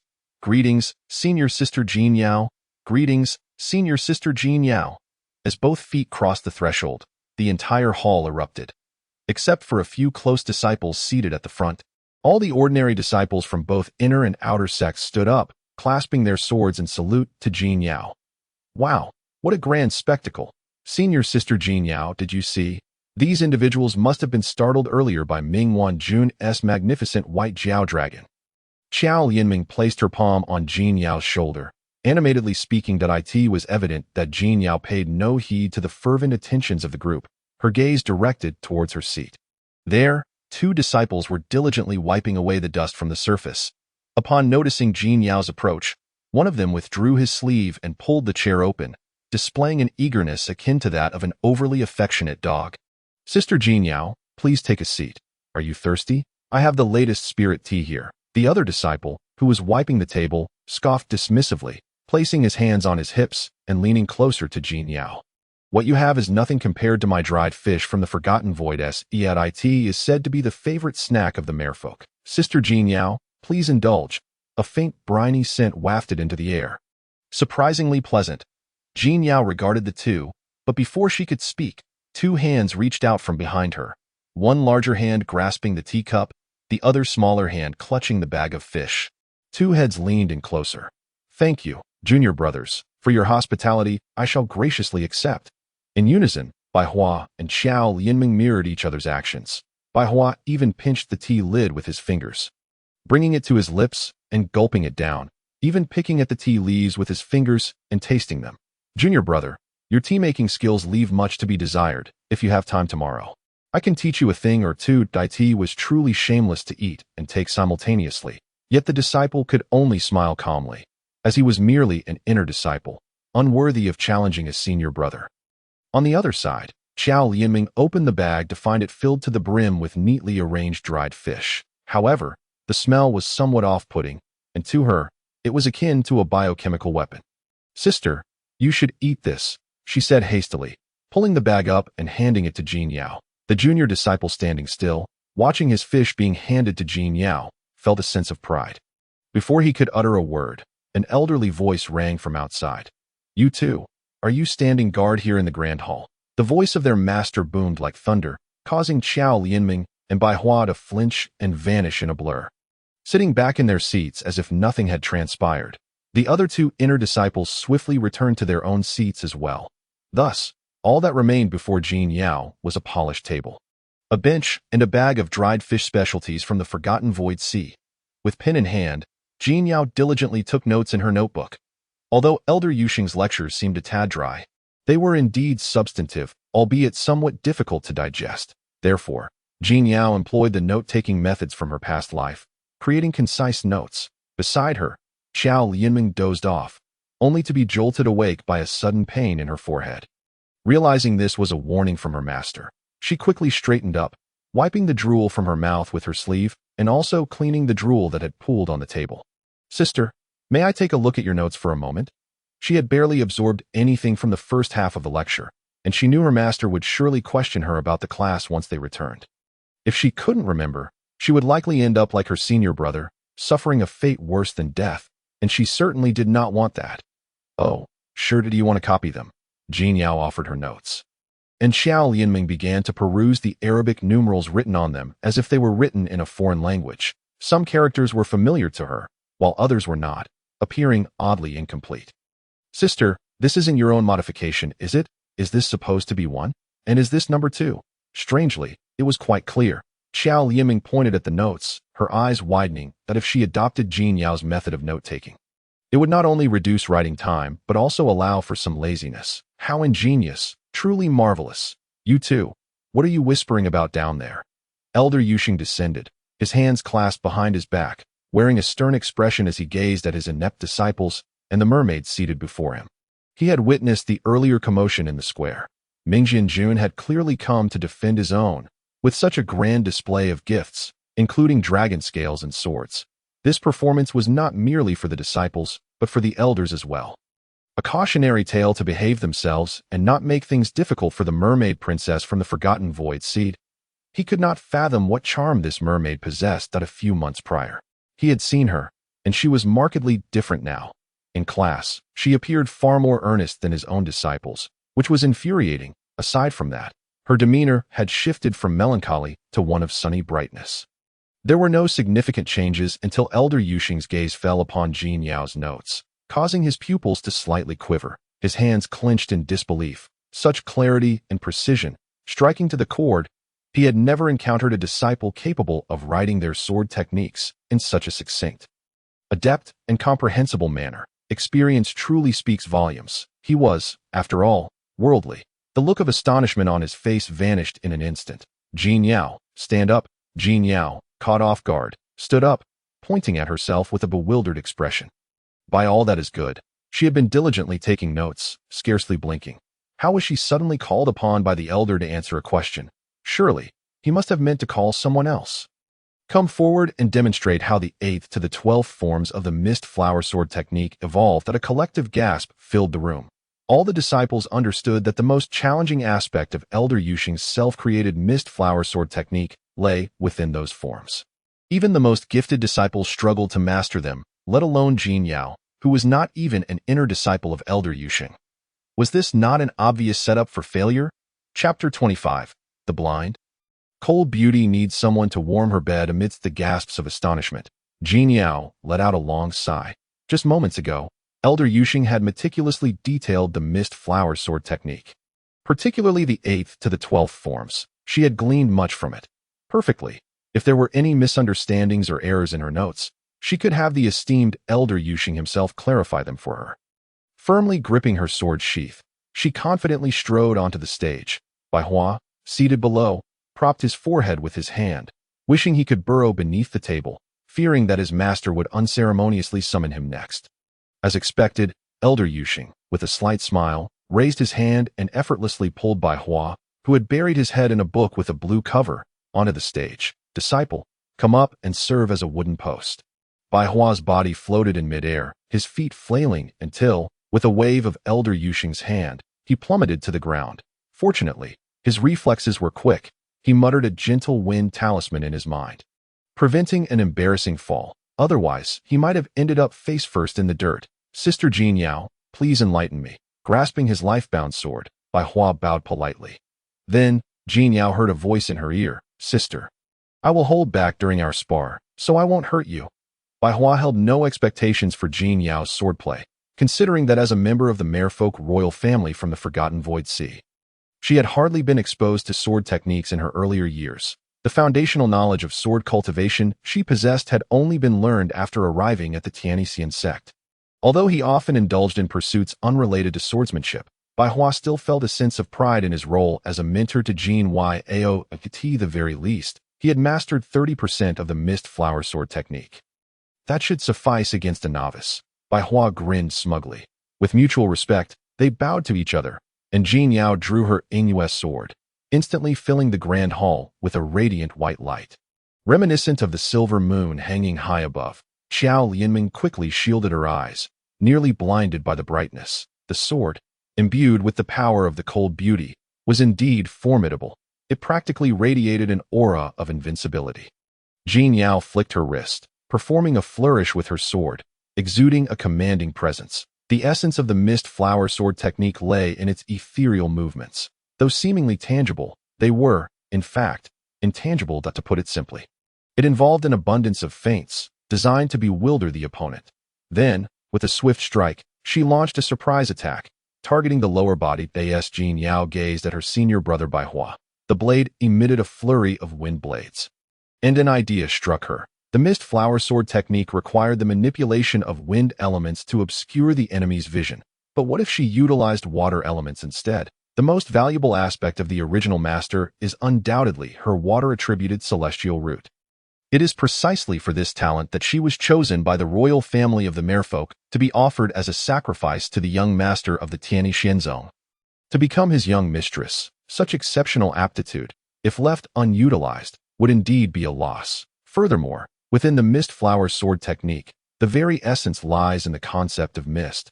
Just as the wind can create fog, so too can water. The crisp sound of the sword ringing resounded throughout the grand hall. Elder Yuxing stood with his hands clasped behind him, observing intently.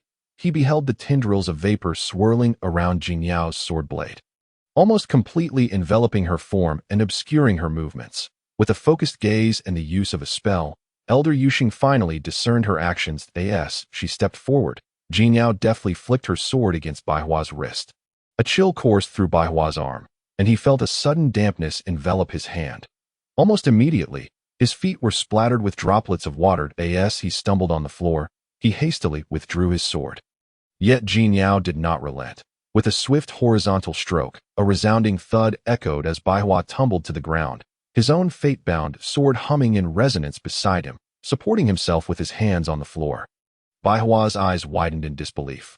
Was this truly the same incompetent merfolk princess he had known? Or was it that the Yingyue sword, once wielded by Ming Jianjun, was indeed unparalleled in the world? The disciples seated below erupted into a clamor. They, like Bai Hua, had long believed that Jing Yao could not possibly master the mist flower sword technique in such a short time. Yet, the fact that Bai Hua, a direct disciple of Elder Yuxing, could not triumph over a novice like Jing Yao suggested that she had been concealing her prowess all along. What a clever ruse. Indeed, your innate talent does not betray your celestial roots. Elder Yuxing regarded Jing Yao with a smile, his hands resting behind him. Now I understand why that child, Qingye, who harbors lofty ambitions, holds you in such high esteem. Casting a glance at the disciples below, their mouths agape in astonishment, Elder Yuxing rolled his eyes. I have no desire to instruct fools like you. The essence of the mist flower sword technique lies in adaptability. Now, do you finally comprehend? Jing Yao turned with grace, sheathing her sword with a flourish, and then aimed the end of the scabbard at Bai Hua. Apologies, senior brother, she said, her eyes sparkling with mischief. Bai Hua, momentarily taken aback, rubbed his backside, grinning sheepishly as he grasped the scabbard's end. It's no trouble, Jing Yao Jr. sister. I simply lack the skill. However, I fear I shall be punished by our master upon my return. He could already envision himself braying like a donkey, hoping that their master would go easy on him. The winter hibernation had just concluded, and Jing Yao felt a bit muddled as she hummed a tune. Arriving at the grand hall of the falling snow peaked, in the original narrative, Elder Yuxing was portrayed as a rigid old man. To receive his praise must mean her mastery of the mist flower sword technique was commendable. Indeed, possessing an additional spell would shield her from future pursuits by the male protagonist or the dragon clan's heir. However, before she could push open the door, Jing Yao felt a sudden weight on her shoulder. A woman radiating an ethereal aura stood behind her. Turning around, Jing Yao's heart, which had been lodged in her throat, finally settled. Thankfully, it was her master, not a vengeful spirit. Qingye is in trouble, the Shuefeng fairy stated in a calm tone. Devoid of concern for her disciple, Master, what has happened to my senior sister? Jing Yao exclaimed, bewildered, as she recalled that her senior sister had been perfectly fine when she returned moments ago, observing the worry etched on Jing Yao's face. The Shuefeng fairy smiled knowingly. She has merely fallen into an old habit. She requires someone to warm her bed. Chapter 26. She could alleviate the pain of the cold beauty with her eyes covered. As she was pushed into the pool, Jing Yao's head spun slightly. Glancing down, she noticed that her attire was rather scant, her tail curled, causing ripples in the water as she bit her lip, her cheeks flushed with embarrassment. Master, is this really going to work? Is it not a bit excessive? The Shuefeng fairy crouched on the ground, rummaging through her storage ring filled with rare garments. Jing Yao caught a fleeting glimpse and felt as though she had opened the door to a new world. If you do not do this, you will never entice that iron tree, Qingye. Before she could process the words, a booklet landed before Jing Yao, adorned with intricate illustrations of merfolk entwined with humans. detailed to the point of cautioning against misunderstanding. Read it carefully. It may prove useful later. If she resists, you must be forceful. Even the most obstinate will eventually yield. Jin Yao felt her scales bristle with discomfort at the implications, clutching her sizable blue tail. She gradually submerged herself, the warm water bubbling around her. The sudden silence from behind her indicated that the merfolk had ceased their movements. The Shuefeng fairy turned, speaking earnestly. Since you are the chosen partner of that child, Qingye, it is my duty as her master to do my utmost. To be candid, her internal spiritual energy is stagnant. If not addressed, it could lead to catastrophic consequences. Just as she spoke, a knock echoed from outside the door. And Lin Qingye broke into a cold sweat, her eyes clouded with confusion. She could scarcely discern the door's outline, her other hand pressed against her heart to steady her breath. Lin Qingye recognized that her old problem had resurfaced. The warm breath escaping her nostrils formed misty tendrils in the air. Upon hearing the words catastrophic consequences, Jin Yao's heart sank. In the original story, the Dragon Clan's heir had launched an assault on the Tianyi, vowing to exterminate the male protagonist's family, which included Lin Qingye, his half-sibling. After a series of fierce confrontations, the Tianyi plummeted from its esteemed rank among sword cultivators, and the old sect master perished during a tribulation. Leaving nothing of his legacy, Lin Qingye bore the weight of responsibility, single-handedly opposing the Dragon Clan's forces. The narrative described her exhausting her strength, wielding the might of countless lightning strikes to slay 3 dragons and 7 colossal serpents. Ultimately, she collapsed at the foot of the Tianyi, her fate uncertain. Upon reading this, Jin Yao had been furious, questioning the author's sudden plot twist. Now, it appeared that Lin Qingye's character was burdened by a hidden ailment. Destined to endure hardship, yet favored by fate, as the saying goes, a tree that stands out in the forest will surely be felled by the wind. What business brings you here, master? Jin Yao inquired, her body responding painfully as she bent over, beads of sweat nearly soaking her hair. As the door creaked open, Lin Qingye stumbled in, her demeanor starkly contrasting the confident figure she had presented earlier. Now, she resembled fragile porcelain or shards of ice on a river, her long fingers trembling as she pressed against her chest, trying to quell the pain. However, the commotion of the water brought Lin Qingye a moment of clarity. The familiar scent flooding her senses. Upon looking closely, she saw a merfolk lying in the pool, while her master had vanished without a trace. Senior sister, what has happened to you? Jin Yao asked, concern etched across her face as she flicked her tail. Splashing droplets everywhere, swimming closer. Her alabaster arms rested on the edge of the pool, her striking eyes fixed on Lin Qingye. Why are you here? Where's master? Lin Qingye pressed forward, but upon seeing Jin Yao's state, her heart ached. Jin Yao rose fully, her substantial blue tail anchoring her to the pool's bottom. Yet, in her haste, she forgot her attire was as thin as a cicada's wing. Water droplets cascaded down her porcelain skin. Tracing the curves of her abdomen, Lin Qingye gazed downward. She noticed the blue scales on Jin Yao's body slightly parted. Senior sister, is your internal spiritual energy stagnant? If so, Jin Yao could indeed assist her. Her words were neither servile nor overbearing, prompting a faint smile from the weakened Lin Qingye. Stumbling, she nearly fell but chose to sit at the pool's edge, her inky boots dipping into the water. The dark fabric draped over her eyes hung askew, almost alluringly. Unable to resist, Jin Yao reached out, yearning to lift the veil obscuring Lin Qingye's gaze. Just as her fingers brushed against Lin Qingye's cheek, her wrist was firmly grasped by Lin Qingye's slender hand. Applying gentle pressure, I have warned you. Do not look into my eyes. You may be hurt.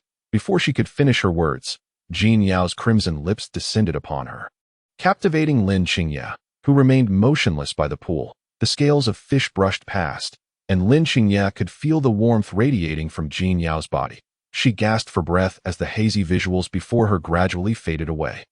With a plop, both of them tumbled into the water, and to her surprise, Jin Yao's scales were surprisingly soft, not the hard texture she had imagined. In the teaching hall, the gathered disciples, busy packing their belongings, glanced towards the vacant spot left by Jin Yao. A wave of astonishment washed over them. Could it be that this seat possessed some magical power, granting immediate enlightenment and transforming one into a formidable cultivator? You lot, stop staring. The teaching hall will close soon. With her hands on her hips, Xiao Lianming shooed away the few disciples with ulterior motives who intended to abscond with the tables and benches. She couldn't fathom their mindset. What was the point of cramming at the last moment when they had not put in the effort beforehand? Even if they were to clean the toes of the Buddha, it would be of no avail. Fools would always remain fools. Sister, why not secretly thinking I'm a fool too? Are you? Bai Hua tugged at his junior sister as they exited the grand door. He pulled out his little white crane, preparing to mount it. Brother, perhaps you should leave that white crane behind. I would rather fly on my sword. At least I could reach the dormitory in the time it takes to burn a stick of incense. If only senior sister Jean Yao could accompany me, I might catch a whiff of the tailwind from the Yinghue's sword. Upon hearing his junior sister's disdain for his white crane, Bai Hua's mood soured that he pouted, pointing at his beloved bird. But don't insult my darling. Even if you are my junior sister, it's unacceptable. He then squatted down, pouting his backside towards his white crane, showering it with affection while covering its ears. Chapter 27. The Merfolk and the Dragon Clan. A natural pair upon hearing the name Yinghue's sword. An ordinary outer sect disciple standing in the corridor froze. His gaze darted around, and then he straightened his posture, suddenly producing a grasshopper in his hand and offering it to the white crane. The green grasshopper captivated the crane, which stretched its neck and leaped out of its owner's embrace, squawking excitedly. Thank you, junior brother, for the grasshopper. With hands on his hips, Bai Hua flashed a broad grin, patting his white crane's head. Brother, I just heard you mention that the Yinghue's sword was once wielded by Jun Mingjian. As soon as he posed the question, Bai Hua's suspicions were piqued. He narrowed his eyes, scrutinizing the outer sect disciple, but could not discern any clarity. What do you mean by that? The Yinghue's sword has long ceased to be Jun Mingjian's sword. No sooner had he spoken than he felt a sharp smack on the back of his head from Xiao Lianming. With a crisp sound, Bai Hua rubbed the back of his head. Looking utterly innocent, unaware of what he had done to annoy his junior sister. Just then, a voice echoed in Bai Hua's mind. Brother, why did you let that slip so casually? What if this person has ulterior motives? Seeing the hesitation between them, the outer sect disciple bent at the waist, clasping his fists respectfully. Esteemed senior brothers and sisters, I have been tending to the medicinal garden at the foot of the mountain these past few days and have not kept up with the recent significant events in the sect. I hope you can enlighten me. Relieved by his words, Bai Hua felt it was only right as the highly regarded senior brother to not neglect his junior brother. Just as he was about to speak, a boisterous voice interrupted. What else could it be? Jun Mingjian gifted her sword to that waist. Jin Yao. Zhang Zhao opened his jade fan, fanning himself, his Danfeng eyes filled with disdain. Waste? Zhang, aren't those words describing yourself? Xiao Lianming retorted, refusing to grant Zhang Zhao any semblance of respect. How dare you, little girl? Do you think I, Zhang, would let you off today? Brother, let us team up. Justice in pairs. Let us show this shameless fellow what. Bai Hua readily drew his sword, fingers poised on the blade, glaring at Zhang Zhao. Tension thickened in the air as the three prepared for confrontation, prompting the outer sect disciple to flee in fear of getting caught in the fray. Once in a secluded area, he transformed into a small dragon and soared to the foot of the mountain. Young master, I have discovered that the Yinghue's sword has a new master. It is no longer wielded by Jun Mingjian. The small dragon shapeshifted back into human form upon landing, in this remote courtyard. Amidst a green lake, a man adorned in golden robes with dragon horns held a teacup in one hand and a guqin in the other, plucking its strings as the ethereal melodies resonated throughout the courtyard. Even the green waters rippled in response, sending droplets into the air. I finally found her. Wait, what did you just say? She no longer uses the Yinghue's sword. Truly, she must have become wealthy enough to part with her life's sword. I hope she hasn't replaced it with some deadly weapon. Yes, young master. I risked my life to learn that the current owner of the Yinghue's sword is Princess Jin Yao.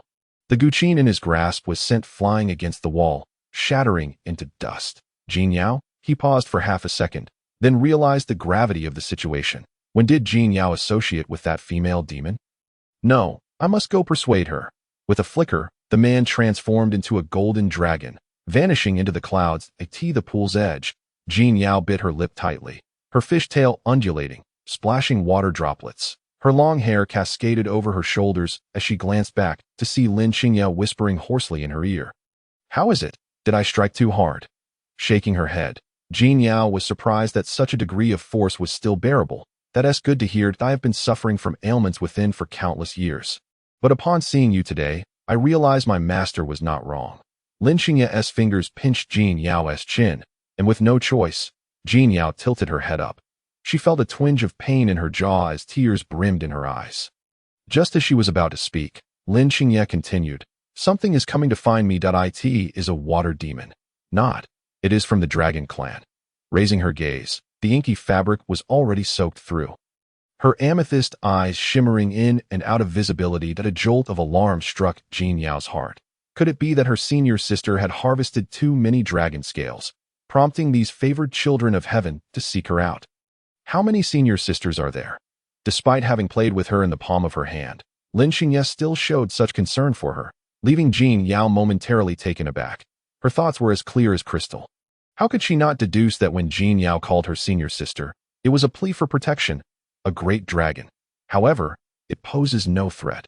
With merely a tilt of her head, Lin Xingye quelled all the winds and snows of the falling snow peak, rendering the swaying bamboo and its leaves immobile. Before the dragon clan's young master, who had just transformed into human form, could take a step, he found himself ensnared in the snow. That female demon has struck again. The dragon clan's young master inwardly cursed, yet he hadn't seen Jin Yao for a long time and felt a pang of longing.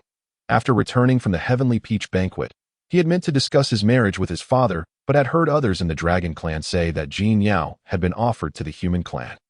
They looked down upon the merfolk royal family, harboring genuine disdain, and he too shared this sentiment. Lin Xingye, if you have the ability, come out. He struggled fiercely, the invisible chains binding his wrists and ankles snapping one by one. The snow began to fall once more, and the bamboo swayed back to life. In an instant, a shadowy figure appeared before him, wielding a long sword, as Lin Xingye stood suspended in the air. Grasping the inky fabric before her and giving it a gentle tug, her violet eyes opened, revealing a striking visage adorned with the black veil wrapping around her pale wrist. "Jin Yao is mine," he exclaimed. "When did you take her back?" It struck him as bizarre. He had indeed heard that Jin Yao was betrothed to the young master of Tianyi Xinzong. How could it possibly be this woman? Lin Xingye? It was absurd. Chapter 28. The original's childhood sweetheart strikes, intruding upon the human clan's territory. Even if you are the prince of the Dragon Palace, I will still hold you accountable. Lin Xingye's gaze was crystal clear, effortlessly piercing through the facade of the dragon-horned man standing in the snow. Intruding upon the human clan's territory? I believe it is you humans who have lost your shame. I have known Jin Yao since childhood. We are a match made in heaven. The prince of the Dragon Palace spoke with poise, seemingly unperturbed by the woman who stood like a shadow. Obstructing his fate, is that so? Then why did you not propose to Wang Suhai back in the day? Why did you allow the merfolk royal family to present Jin Yao to the human sect? Was it because you deemed that a Yao's humble origins were unworthy of your princely status? You have come here now, seeking to bestow upon a Yao the identity of the young mistress of the Dragon Palace? Listening intently to the sounds outside, Jin Yao rubbed her waist and leaned against the window. A water spirit. Jin Yao's innate nature was one of subservience to the Dragon Clan, which rendered her hesitant to show herself in light of the oppressive aura outside. The first rule of survival in this game is to endure quietly, never revealing oneself. Moreover, with the two formidable figures embroiled in conflict, her presence could inadvertently complicate matters for her senior sister. Clutching her sword sheath, Jin Yao was acutely aware that, with her innate water elemental abilities combined with the moonlit sword in her possession, she could easily contend with human cultivators at the golden core stage of the same realm. Yet, before her stood the young master of the Dragon Palace, whose cultivation level was unknown. Wait. What did that great dragon just say about childhood sweethearts? Who was his childhood sweetheart? Could it be the second female lead? The mermaid? No wonder. No wonder. Jin Yao suddenly understood. The author had previously written in the original text that before encountering the female protagonist Qing Qing, the young master of the Dragon Clan had once cherished a white moonlight. However, he lamented that this white moonlight abandoned him, turning to marry a human man and leading a blissful life. How shameless to claim that he was too polite to intrude. Such humility paired with his grandiose ego. Jin Yao smirked disdainfully, raising her middle finger at the young master of the Dragon Clan from behind the window. That it was all this dragon's oppressive aura that kept her from standing tall. Otherwise, she would have surely defended the second female lead, the mermaid. The dragon's pressure? Hadn't the cold beauty previously gifted her 5 enormous dragon scales? Jin Yao thought to herself, quickly retrieving the Chinquan bag hanging at her waist. Those 5 scales were rare treasures, which she had diligently safeguarded if she were to refine the dragon scales in the future and infuse them into her precious sword. Perhaps she could even fashion some leftover scraps into a bracelet or something similar. Wouldn't she then be able to stride through the streets with the same imposing presence as the dragon clan, as if wielding an AK-47? Indeed, what a brilliant plan, quite feasible, grasping the dragon scales in her hand. Jin Yao felt her fingers brush against a diamond-shaped shard. Leaning down, she examined it closely. It was the chaotic Chinquan mirror, since this mirror could devour spiritual energy and transfer it to the celestial realm. If she could find a way to unravel its enchantment, she might just utilize this invincible vacuum to absorb spiritual energy from everywhere.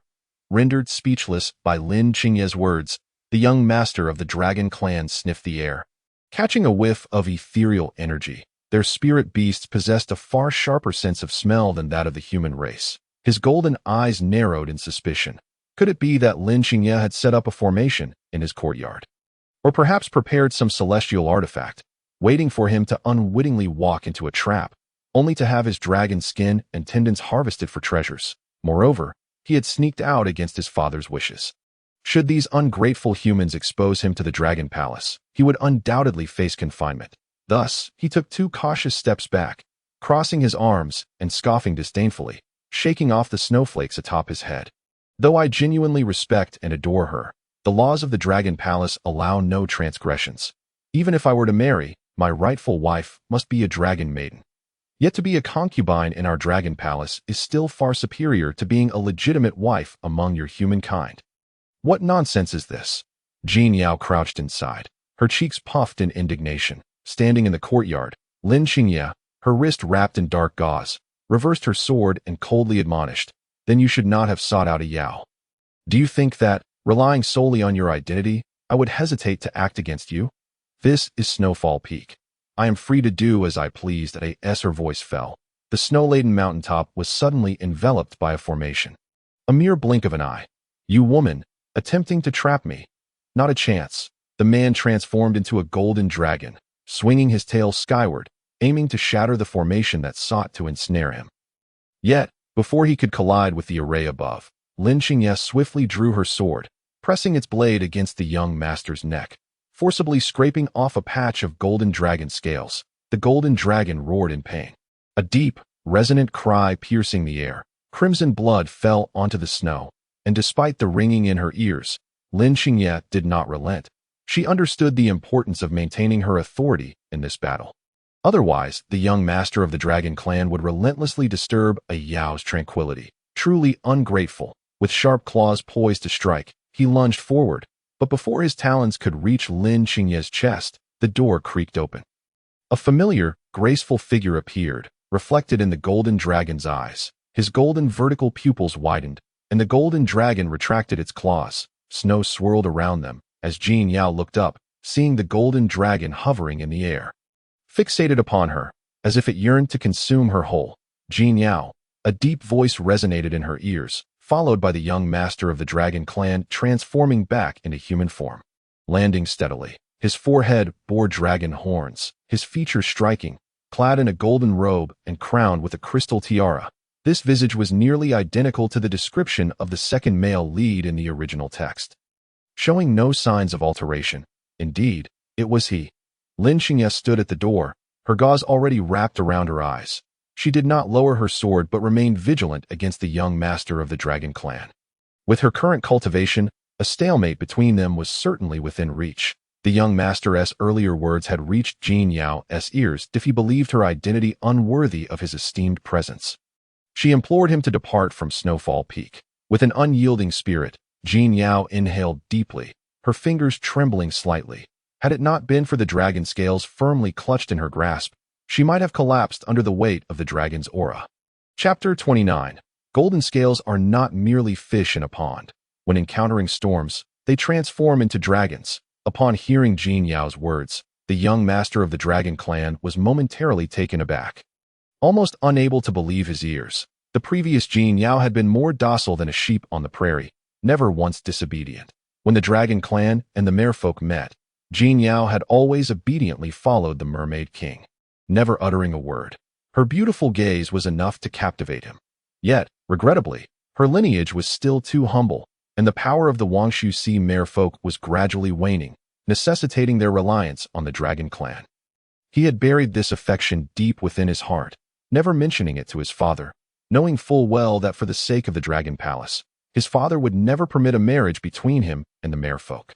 Yet now, Jin Yao had seemingly adopted the human trait of ingratitude, standing before him to declare her independence. How could he, the young master of the Dragon Clan, who had always commanded respect and been cherished by his father, tolerate such insolence? Jin Yao, do you comprehend the gravity of your words? I have come merely to rescue you from the depths of suffering among the humans. To take you as my concubine is already a great honor for your merfolk. Are you not satisfied? Jin Yao, you have truly changed. Are you still the gentle mermaid princess of yore? What nonsense is this? Why has she become so defiant? She lowered her head, refusing to bow under the dragon's pressure. Young master, I am no longer a princess of the merfolk. Therefore, I am unworthy of your grand temple. I implore the young master to seek a more suitable match. The esteemed, gilded concubine was a title Jin Yao found herself unworthy to bear. Upon hearing her declaration, the young master of the Dragon Clan felt a surge of resentment within his chest that he pressed a hand against his bleeding neck, a wicked smile creeping across his face. As his feet struck the ground, the sound of crunching snow echoed. Your Wangshu Sea has fallen to such a state, and yet you remain so obstinate? No wonder you now seek assistance from the humans. With a half-blind fool such as this, do you still dare to dream of salvation from our Dragon Clan? At this juncture, I find it only fair to inform you, Jin Yao, that associating with these humans will yield nothing but a grim fate. The celestial beings above have already issued. Jin Yao grasped Lin Xingye's wrist, a hint of concern etched across her features. She had witnessed her senior sister's pallor before, akin to fragile porcelain on the verge of shattering. Since I began my self-inquiry, I have never encountered defeat. Why should I fear? Even the Dragon Clan, who share a lifespan with the heavenly path, has never triumphed over me. Lin Xingye held the hilt of her sword. Exuding an aura of immense power, the young dragon lord, brandishing a long halberd, looked up to see the formation above him shifting once more. This is the dragon trapping formation. How could you possibly master such a technique? Narrowing his eyes, the dragon lord harbored doubts. The dragon trapping formation was a skill reserved for ancient human masters, only attainable by those who had ascended or by extraordinary beings hidden from the world. Otherwise, none could hope to draw forth this formation. Young one, do not underestimate my master, echoed an elderly voice in the dragon lord's ear as he scanned his surroundings, noticing a flood dragon perched upon Lin Xingye's shoulder. As another young creature relying on the age of others to gain an advantage, it was well versed in such matters. Observing the spirited young dragon before it, the flood dragon felt a twinge of anticipation mixed with envy. Contemplating its own potential to become a majestic dragon soaring through the skies, seeing the flood dragon, the young dragon lord's heart lightened, and he scoffed coldly. I initially thought you to be something of consequence. How dare you, an ancient wretch seeking glory, lecture me in the presence of a true dragon? Prepare yourself. With the swift thrust of his halberd, Lin Xingye raised her hand, the blade pointing skyward, her fingers aligned, delicately resting upon the sword's edge. As the previously snow-covered mountaintop crackled with the sound of purple thunder, the atmosphere surged, reminiscent of an immortal preparing to transcend. Indeed, my senior sister lives up to her reputation as the foremost swordmaster. The title of the world's #1 truly belongs to her. Grasping Lin Xingye's belt, Jin Yao squinted, feeling the oncoming tempest. Even the flood dragon marveled at the extraordinary mutated thunder spirit root, a favored child of the heavenly path. Akin to the qilin that gracefully treads upon clouds, the booming thunder echoed, rumbling like a tempest, as the once arrogant young dragon lord furrowed his brow. Although he was a golden dragon, he did not tremble before the 9 heavens' thunder tribulation like ordinary creatures. Yet, he had to face the tribulation, especially since his father had mentioned that his accumulated merits over the years were alarmingly scant. Should he forcefully confront the thunder, peril loomed. Heavenly punishment, descend, with a mere command. The first bolt of lightning struck down. The young dragon lord instinctively attempted to evade, but found his feet firmly anchored in place, immovable. Lin Qingye's cold gaze bore no mercy. She knew this great dragon was of the golden lineage. And even if 9 tribulations were to descend, he would remain unscathed, free as a bird. Thus, her aim was not to kill him but to capture him alive and negotiate with the dragon clan. Ensuring her own interests were preserved and potentially maximized. Lin Qingye, you little vixen, do you truly believe that your dragon-trapping formation can bind me here? Have you not heard? A golden-scaled creature is not merely a pond's inhabitant. When the winds and clouds arise, it transforms into a dragon. Ha! I shall declare, this lightning cannot slay me, nor can this formation confine me. Allow me to show you what a true dragon is. One that instills fear across the 5 lakes and 4 seas. Chapter 30. Senior sister, you truly must not come to harm. As several bolts of lightning descended, the man adorned with dragon horns found only his hair slightly singed. It was of no significant consequence. Hearing his boastfulness ignited a spark of inspiration in Jinyao's mind, and she quickly devised a plan. Although she was unfamiliar with the usage of the Chaos Universe mirror, her senior sister had indicated its potential if she could master its application. Perhaps she could drain the golden dragon's spiritual energy and claim it for herself. But surely, this could not be considered a wicked act. Such a fortuitous opportunity was rare indeed. Senior sister, this item may indeed have the capability to restrain him. The diamond-shaped shattered mirror was presented before Lin Qingye, who immediately recognized it as the artifact gifted to her by the merfolk royal family.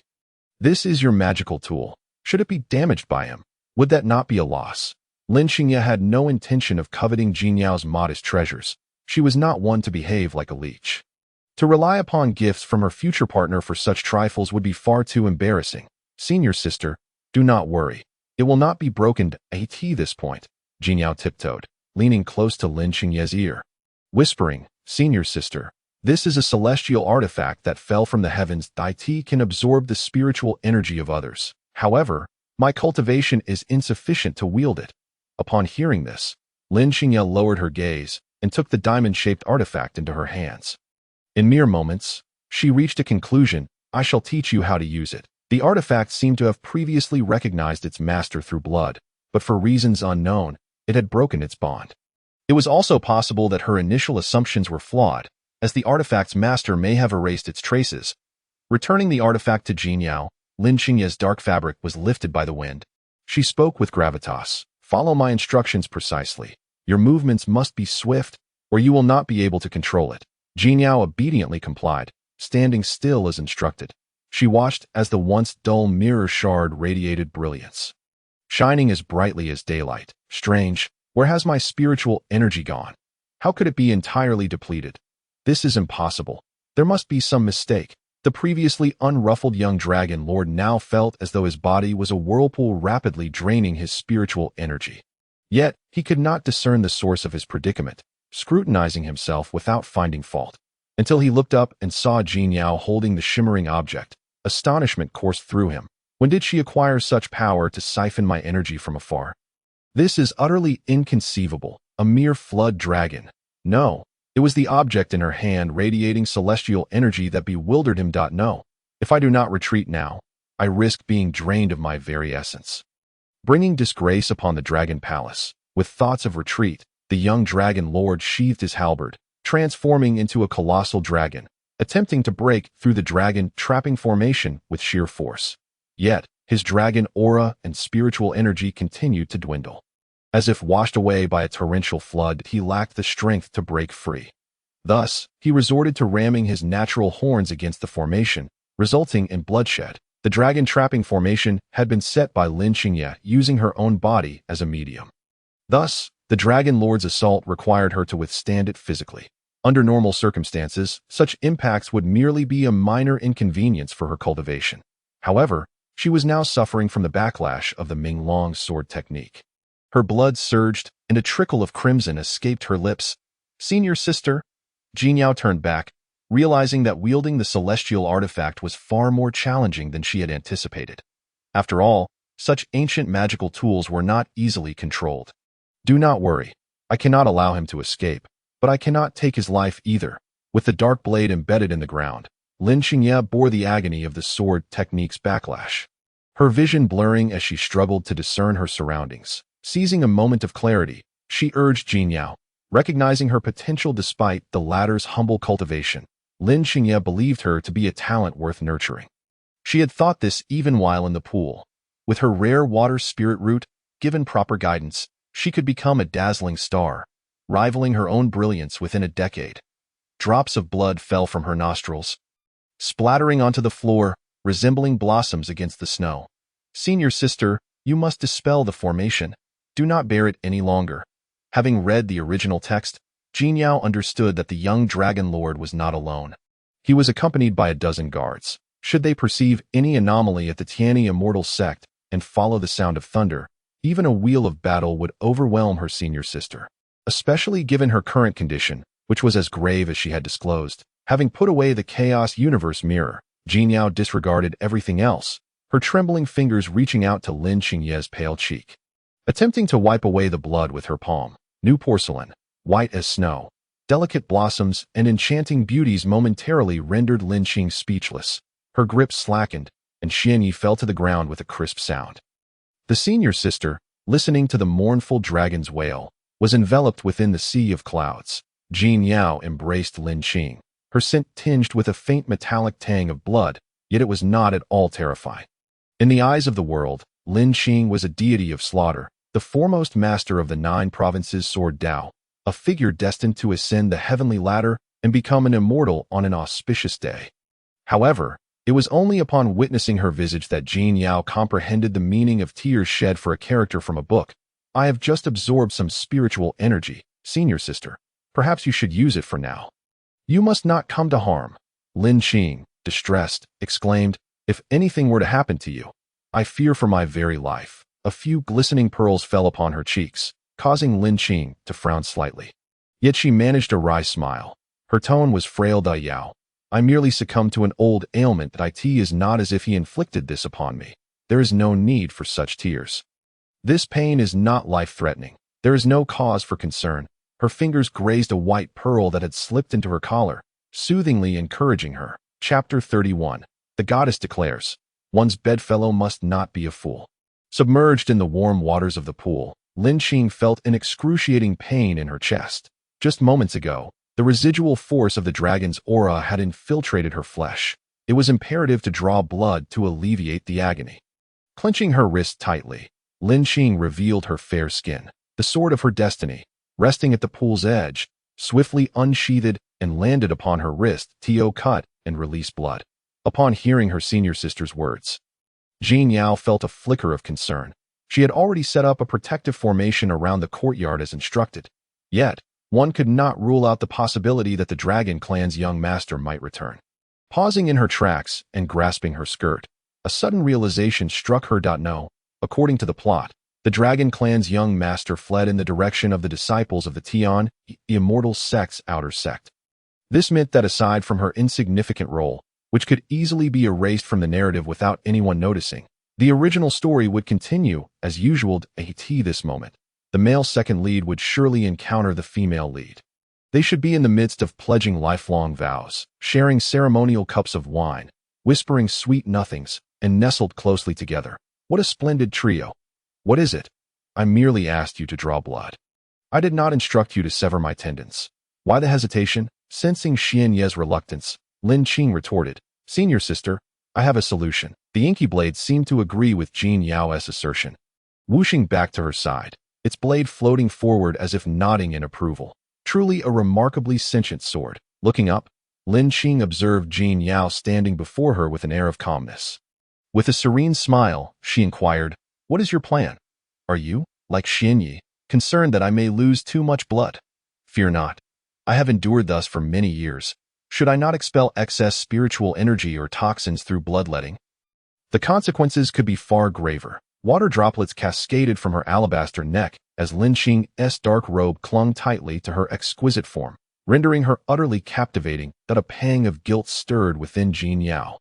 Realizing that her behavior towards her senior sister may have been too forward, yet the memory of their earlier moments in the water made it impossible to suppress her thoughts. Senior sister, This artifact's reverse side can release spiritual energy. However, I am unsure how to activate it. Of course, it can do more than merely release energy. It could draw in the spiritual essence of the entire upper realm. However, if I were to draw too much, the ascended immortals might take notice. The small theft would be inconsequential. Upon hearing this, Lin Qing did not express any dismay. Jin Yao's artifact had absorbed a considerable amount of spiritual energy from the golden dragon, so it was only natural that it would be brimming. Raising an eyebrow, she stood from the pool, droplets of water cascading down her sheer garment. "Come here that I will teach you." These words seemed to possess an enchanting allure, compelling Jin Yao to step forward uncontrollably. The ancient yet simple artifact, its engravings long faded, required only a modicum of effort to unlock. With practice, it could undoubtedly become a formidable tool. Lin Qing's long hair cascaded down. Jin Yao felt a flush rise to her cheeks, recalling how she had been pinned beneath the water. That insufferable golden dragon had returned, and she had seen nothing clearly. Now, her vision was filled with Lin Qing's exquisite form. "Senior sister, why do you not dress properly?" Observing her bashful demeanor, Lin Qing found herself intrigued, the unusual sensation sending ripples through her thoughts. Could it be that she was beginning to regain her awareness of romantic feelings? Might my senior sister elaborate? Clutching the fragment of the Chaos Universe mirror, Jin Yao stepped closer, standing before Lin Qing. A haze swirled as a white robe enveloped her, instantly adorning Lin Qing, who then gently pressed her finger upon Jin Yao's hand. Thus, the universe transforms, and the mirror's gate opens. Upon uttering this phrase, the diamond-shaped fragment in Jin Yao's grasp radiated a blinding light. Instinctively, she closed her eyes, only to be met with an eruption of crimson threads pouring forth from the broken mirror in her palm. The red strings cascaded like a torrential rain, blanketing both of their shoulders. Lin Qing, with her fingers delicately pinched together, felt the ethereal essence woven within the threads. Could it be that this artifact originated from the heavenly court? "Master, master, all the red threads are gone." The attendant knelt on the ground, staring in disbelief at the empty baskets where the red strings once lay. Holding the fateful wooden plaque, the matchmaker sighed in exasperation but did not turn around. Instead, scolding his attendant, "What is the fuss about? Recently, there has been a surge of love-struck mortals and demons. It is only natural that the red threads deplete swiftly." Clutching a plaque and tugging at his beard in frustration, he muttered, "The god of Luo Ling once mentioned that when she suffered the trials of reincarnation, she must be paired with a handsome, wealthy husband from a noble family. How could it be that, in the blink of an eye, her fate is entangled with a mere girl? How peculiar!" Indeed, the deity's descent into the mortal realm was a form of punishment from the heavenly court. The matchmaker had previously advised against it. For the god of Luo Ling, condemned by the heavenly emperor, would inevitably endure worldly suffering. Even if she found a husband of noble appearance and lineage, he would likely be the best of the worst. Marrying him would be a loss, not a gain. Yet, the god of Luo Ling remained unconvinced, hands on her hips, delivering a self-directed punch. Regardless, the old man of the heavenly court has decreed that descending to the mortal realm means suffering. The parents who raised me and the husband I marry are all scoundrels. I cannot afford to suffer myself. Certainly, I must find someone of good looks. Otherwise, how could I bear the fright of that pig's face in my dreams? Will you accompany me? I have just concocted a perfect nourishing pill for you to use on your branches. Surely that will suffice?" He shook his head, recognizing the truth in the saying that one cannot bite the hand that feeds them. If the god of Luo Ling were to return from her trials and discover her husband bore a resemblance to a pig, she would surely beat him senseless, with the wooden plaque in hand. The matchmaker turned to sever the red thread binding the god of Luo Ling and the girl, only to find the pile of red strings on the ground had vanished. Realizing his attendant's claims were indeed true, he hastily rushed forward, crouching down to investigate the inexplicable hole that had appeared. He was determined to uncover which foolish rodent dared to pilfer his red strings. Chapter 32. Ah Yao, do you wish to become the queen of the fishfolk? Jin Yao lowered her gaze, about to chant a spell to close the passage, when suddenly, she beheld a weathered old face, the elder's hair and beard entirely white. Their gazes locked. The old man appeared startled, his head vanishing in an instant. "Trouble, it is an immortal from the heavenly court." Jin Yao's eyes darted around, quickly realizing the situation. Perhaps the mirror had opened a portal to the matchmaker's domain. This mirror could access the celestial realm. Lin Qing, observing the scattered red threads, understood that only one deity could utilize the vast collection of these threads, the matchmaker himself. Jin Yao shook her head like a little hamster, signaling her ignorance of the matter. Hee. If I were to tell my senior sister that I actually traveled here from a novel, she would likely draw her sword, demanding to know which demon dared to usurp the crown of the fish folk. In the realm of cultivation, the act of seizing another's body is indeed a heinous deed, typically perpetrated by the malevolent beings of the demon race or by those who practice the dark arts. To state this outright would be akin to revealing oneself as a wolf in a game of werewolf, an exceedingly perilous gamble. Nevertheless, you are clearly unaware of this. Otherwise, how could the noble merfolk bestow such a magnificent artifact? Lin Qing observed the mirror's glow gradually dimming, and she began to surmise that the venerable elder under the moonlight had directly intervened to seal the passageway of this mirror. Terrified, the elder sat down abruptly, neglecting the fateful wooden plaque that had fallen to the ground. Upon catching sight of the divine face of Luo Ling, he nearly mistook her for the reincarnation of the celestial being returned from tribulation.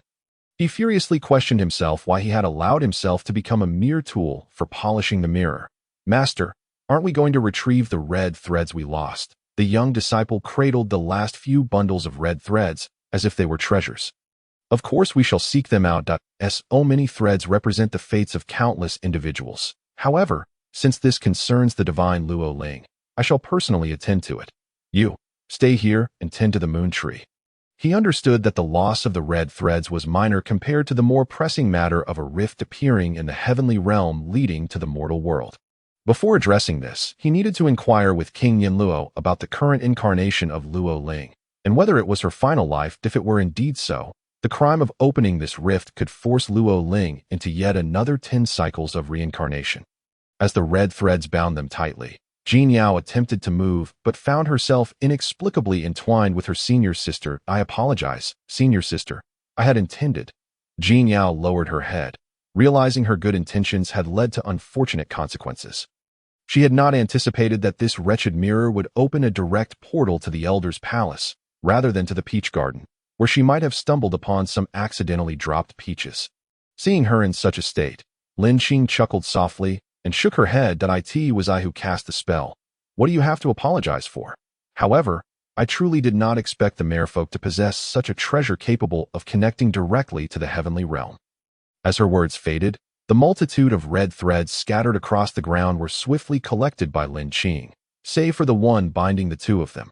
Her master had once warned her that should her emotions stir, her cultivation would falter, or she might act in ways she could not comprehend.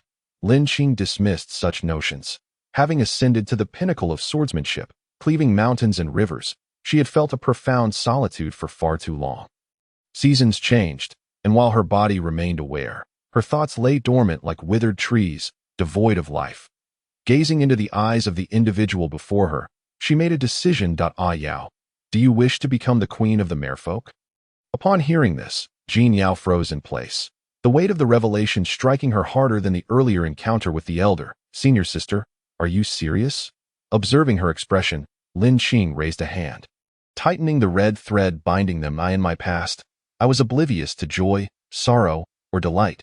But since encountering you, everything has changed.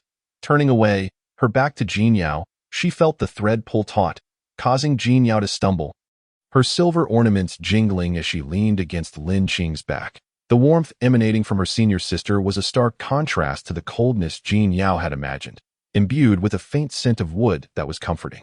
The young lord has wronged you, and so has the dragon clan's heir. If you desire, Yao, the void sea shall bow beneath your feet, as will the Tiani immortal sect. That I will assist you in making them aware of their errors. Her tone was firm yet unassuming, filling Jin Yao with a sense of gravity, causing her to instinctively place a hand over her heart, at a loss for words. Once, while reading a novel, Jin Yao had ventured into the comment section, where countless readers had predicted that Ming Jianjun, such a promising figure, would inevitably succumb to the demonic path, becoming a tyrant and returning to vie for the protagonist's position. Little had she expected those predictions to hold true. The way her senior sister spoke carried a regal weight, reminiscent of the notion that nobility is not defined by one's lineage. What say you? Are you willing? The red thread dissipated, sealing their pact. Lin Qing felt no remorse for her unconventional actions. She had long grown weary of her time at the Tianyi immortal sect.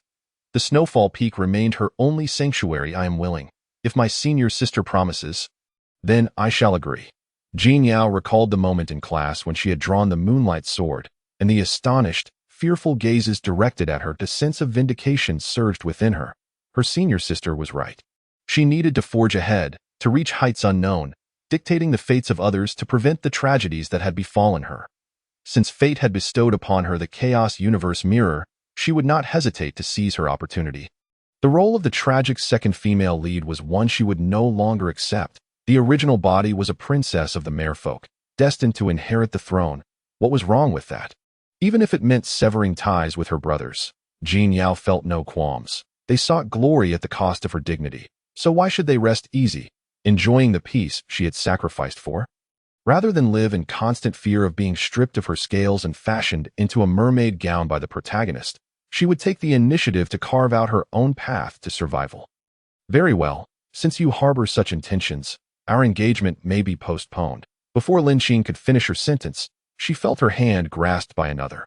Jin Yao beamed as she gazed up at Lin Qing's fair nose. Senior sister, it is of utmost importance to eliminate the dragon energy within you. Tonight, you shall not depart, will you? Stay with me. Chapter 33. The first day of learning to be a bully. Hey, you lot, stand at attention. Zhang Zhao glared menacingly at his busy junior and junior sisters, clutching his beloved magic sword. When that wretched Jin Yao arrives, we'll bundle her up and teach her a lesson. Don't concern yourself with the details. One timid disciple shrank back, only to receive a kick from Zhang Zhao that nearly sent him sprawling. Senior brother, isn't it a bit inappropriate to provoke senior sister Jin Yao at this time? Moreover, she now has support from above and is no longer the despised young mistress. The one who had been kicked rubbed his behind while pointing skyward, his expression filled with innocence.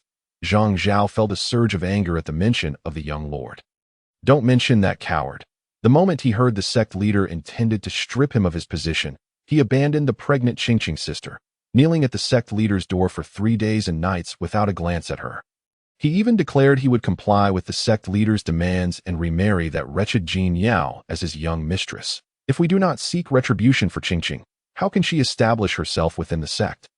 Before the curses could finish, Zhang Zhao felt his robes tugged. Senior brother, here comes Jin Yao. He looked up to see Jin Yao clad in a white disciple's robe, gliding gracefully down the jade steps, humming a cheerful tune. Just before she set foot on the next step, she felt something heavy fall from above, and in an instant, daylight was engulfed in darkness. Seeing his magic artifact effectively trap Jin Yao, Zhang Zhao stood with hands on hips, brimming with pride. The sack was neither soundproof nor pleasant-smelling, and Jin Yao crouched inside, covering her ears, feeling somewhat exasperated. I asked this how unoriginal villains have become, resorting to such laughter? Jin Yao, if you wish to avoid death, then scram back to the Void Sea today.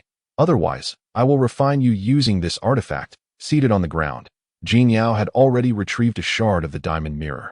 Pressing her fingers together to gently touch its surface, recalling the incantation Lin Qing had taught her. Thus, she poked the soft sack and spoke languidly, without a hint of fear. Zhang senior brother, if you release me now, your magic artifact will remain intact. If you do not, I shall shatter it into pieces. Hearing Jin Yao's words, several sycophants trailing behind Zhang Zhao struggled to suppress their laughter. One even retorted, shatter our senior brother's magic artifact. Jin Yao, aren't you a bit too ambitious? You can't even stew fish soup in one pot. Ha! Jin Yao, you can talk as much nonsense as our senior brother. Upon hearing this, Zhang Zhao kicked again, shooting a fierce glare at him. What nonsense are you spewing, you little brat? Senior brother, when have I ever lied in front of you? Every word I utter is the truth. Amidst the relentless mockery, Jin Yao felt surprisingly calm. The previous night, she had stayed up all night, preparing to transform into a figure that would instill terror in the hearts of all as a notorious bully. This tome, as my senior sister rightly asserted, is meant for those who aspire to greatness. Nay, to ascend beyond mere mortals. As the cosmos shifts and the portal of reflection unfolds, she intones a spell, the resonance of which naturally draws Zhang Zhao's attention to this moment. He merely scoffs with disdain, hands resting on his hips. Jin Yao, cease your futile struggles. No amount of effort will avail you against this Ru Ichienkuan bag. A masterpiece of my revered master. With your meager skills, you stand no chance of opening it. He jeers, words trailing off. Zhang Zhao's eyes widen in astonishment as he realizes that he has unwittingly pilfered his master's treasured artifact and vanished from sight. Seated on the ground, Jin Yao claps her hands together, retrieving the shattered fragments of her mirror, all the while regarding the gaping disciples with a hint of pride. Well then, do you still wish to strike me? Amidst the heavenly realm, a young girl clad in robes of shimmering gold and white, with dragon horns adorning her head, strides forth, hands cupped around her lips as she calls out, "Elder brother prince." Elder brother prince, yet her pleas echo unanswered. With hands on her hips and a slight toss of her braid, she pouts in mild vexation. How peculiar! Did not the elder brother prince say he was attending the peach banquet? Wherefore is he now? This is indeed the heavenly court. As she prepares to advance, the ground beneath her suddenly opens wide, ensnaring her within a bag. What trickery is this, daring to ambush a princess? The rapid descent renders the dragon maiden breathless, her little tail slapping against the ground in pain, eliciting a few tears. With outstretched hands, she attempts to break free from her bindings, only to find the artifact's grip unyielding, leaving no crevice for escape. Hey, which fool in the heavenly court is responsible for this? Tossing about treasures like refuse is a violation of celestial traffic regulations. Zhang Zhao's complexion darkens, nearing madness. He disregards his surroundings and unsheaths his life sword, pointing its tip menacingly at Jin Yao. Where have you hidden my master's artifact? He demands fiercely. Unfazed by his inquiry, Jin Yao casually flicks her bangs and responds with an air of nonchalance. It has been destroyed. What's the matter, displeased with me? Come now, drive your sword into my chest. I would welcome it. According to the laws of our sect, the first to strike in a duel must compensate the other with a year's worth of allowance, along with medical fees. Conveniently, I find myself short on spirit stones and have my eye on several elixirs. Jin Yao's eloquence leaves Zhang Zhao's lackeys dumbfounded, unable to comprehend the transformation before them. Jin Yao, you have not merely changed. You have evolved to an ultimate form. Such terror. Observing Zhang Zhao's rage as he grips his sword, Jin Yao finds delight in his frustration. What's the matter? Too afraid to act? Then do not obstruct my path. She strides forward, and the lackeys hastily clear a wide passage, too intimidated to impede her progress. Fingers clenched tightly, Zhang Zhao can no longer contain his fury. Closing his eyes, he channels his energy, the sword emitting a resonant hum as he thrusts it forward. Jin Yao, I shall ensure your demise. Chapter 34. Bearing the White Flood Dragon, wielding the Xian Yi sword. Zhang Zhao, favored disciple of the Jin Peak, nurtured by Elder Jin, has developed a reckless disposition. The blade's wind is fierce as he exerts his wrist, having no intention of showing mercy. Even should he pierce Jin Yao's arm, it would merely result in a few months of confinement.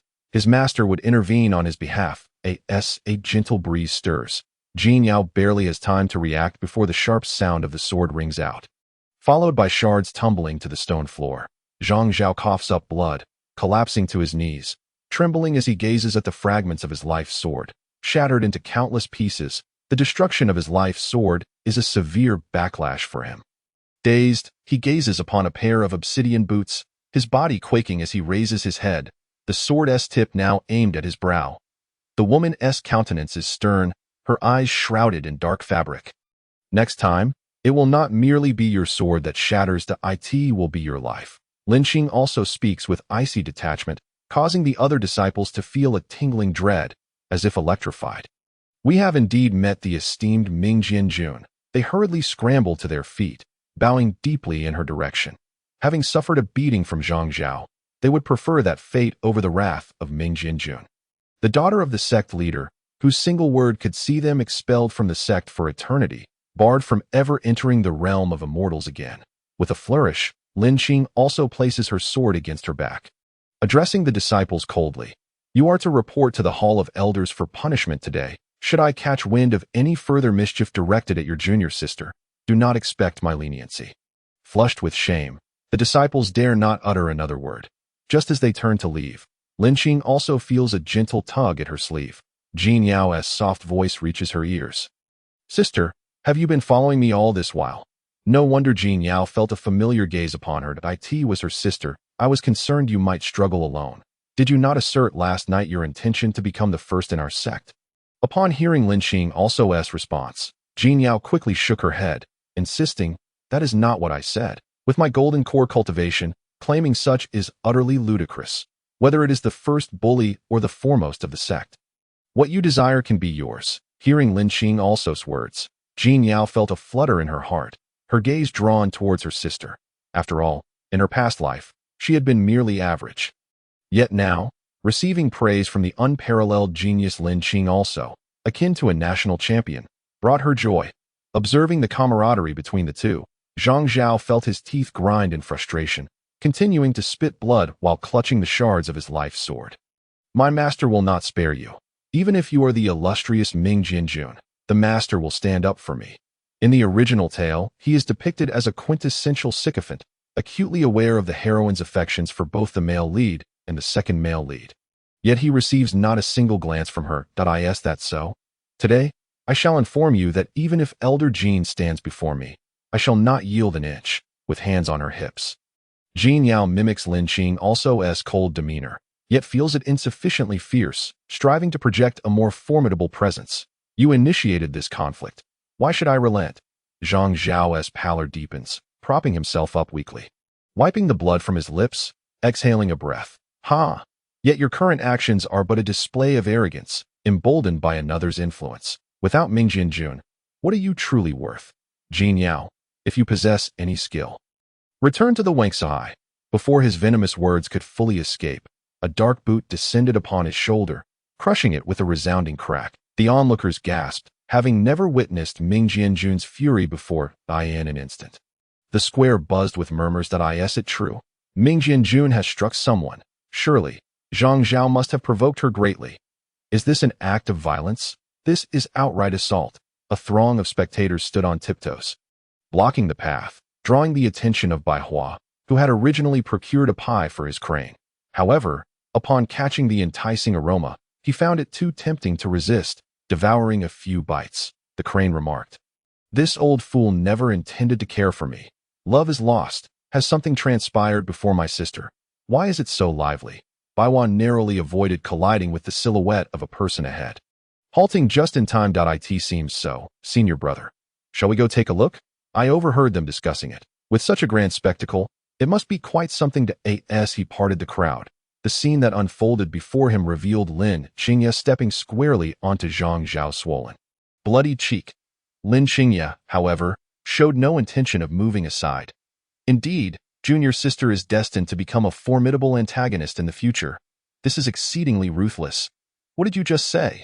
I didn't quite catch that. Could you repeat it for me? I want to hear what you have to say. The wisps of hair at her forehead danced lightly, and a playful smile graced Lin Xingye's lips, as if she were eagerly awaiting Zhang Zhao's response. Zhang Zhao felt a surge of blood rush to his chest, leaving him utterly speechless. It was as if a kick had jolted him back to reality. He was acutely aware that Lin Xingye was the unparalleled master of the sword at present, wielding the white flood dragon and the Xian Yi sword.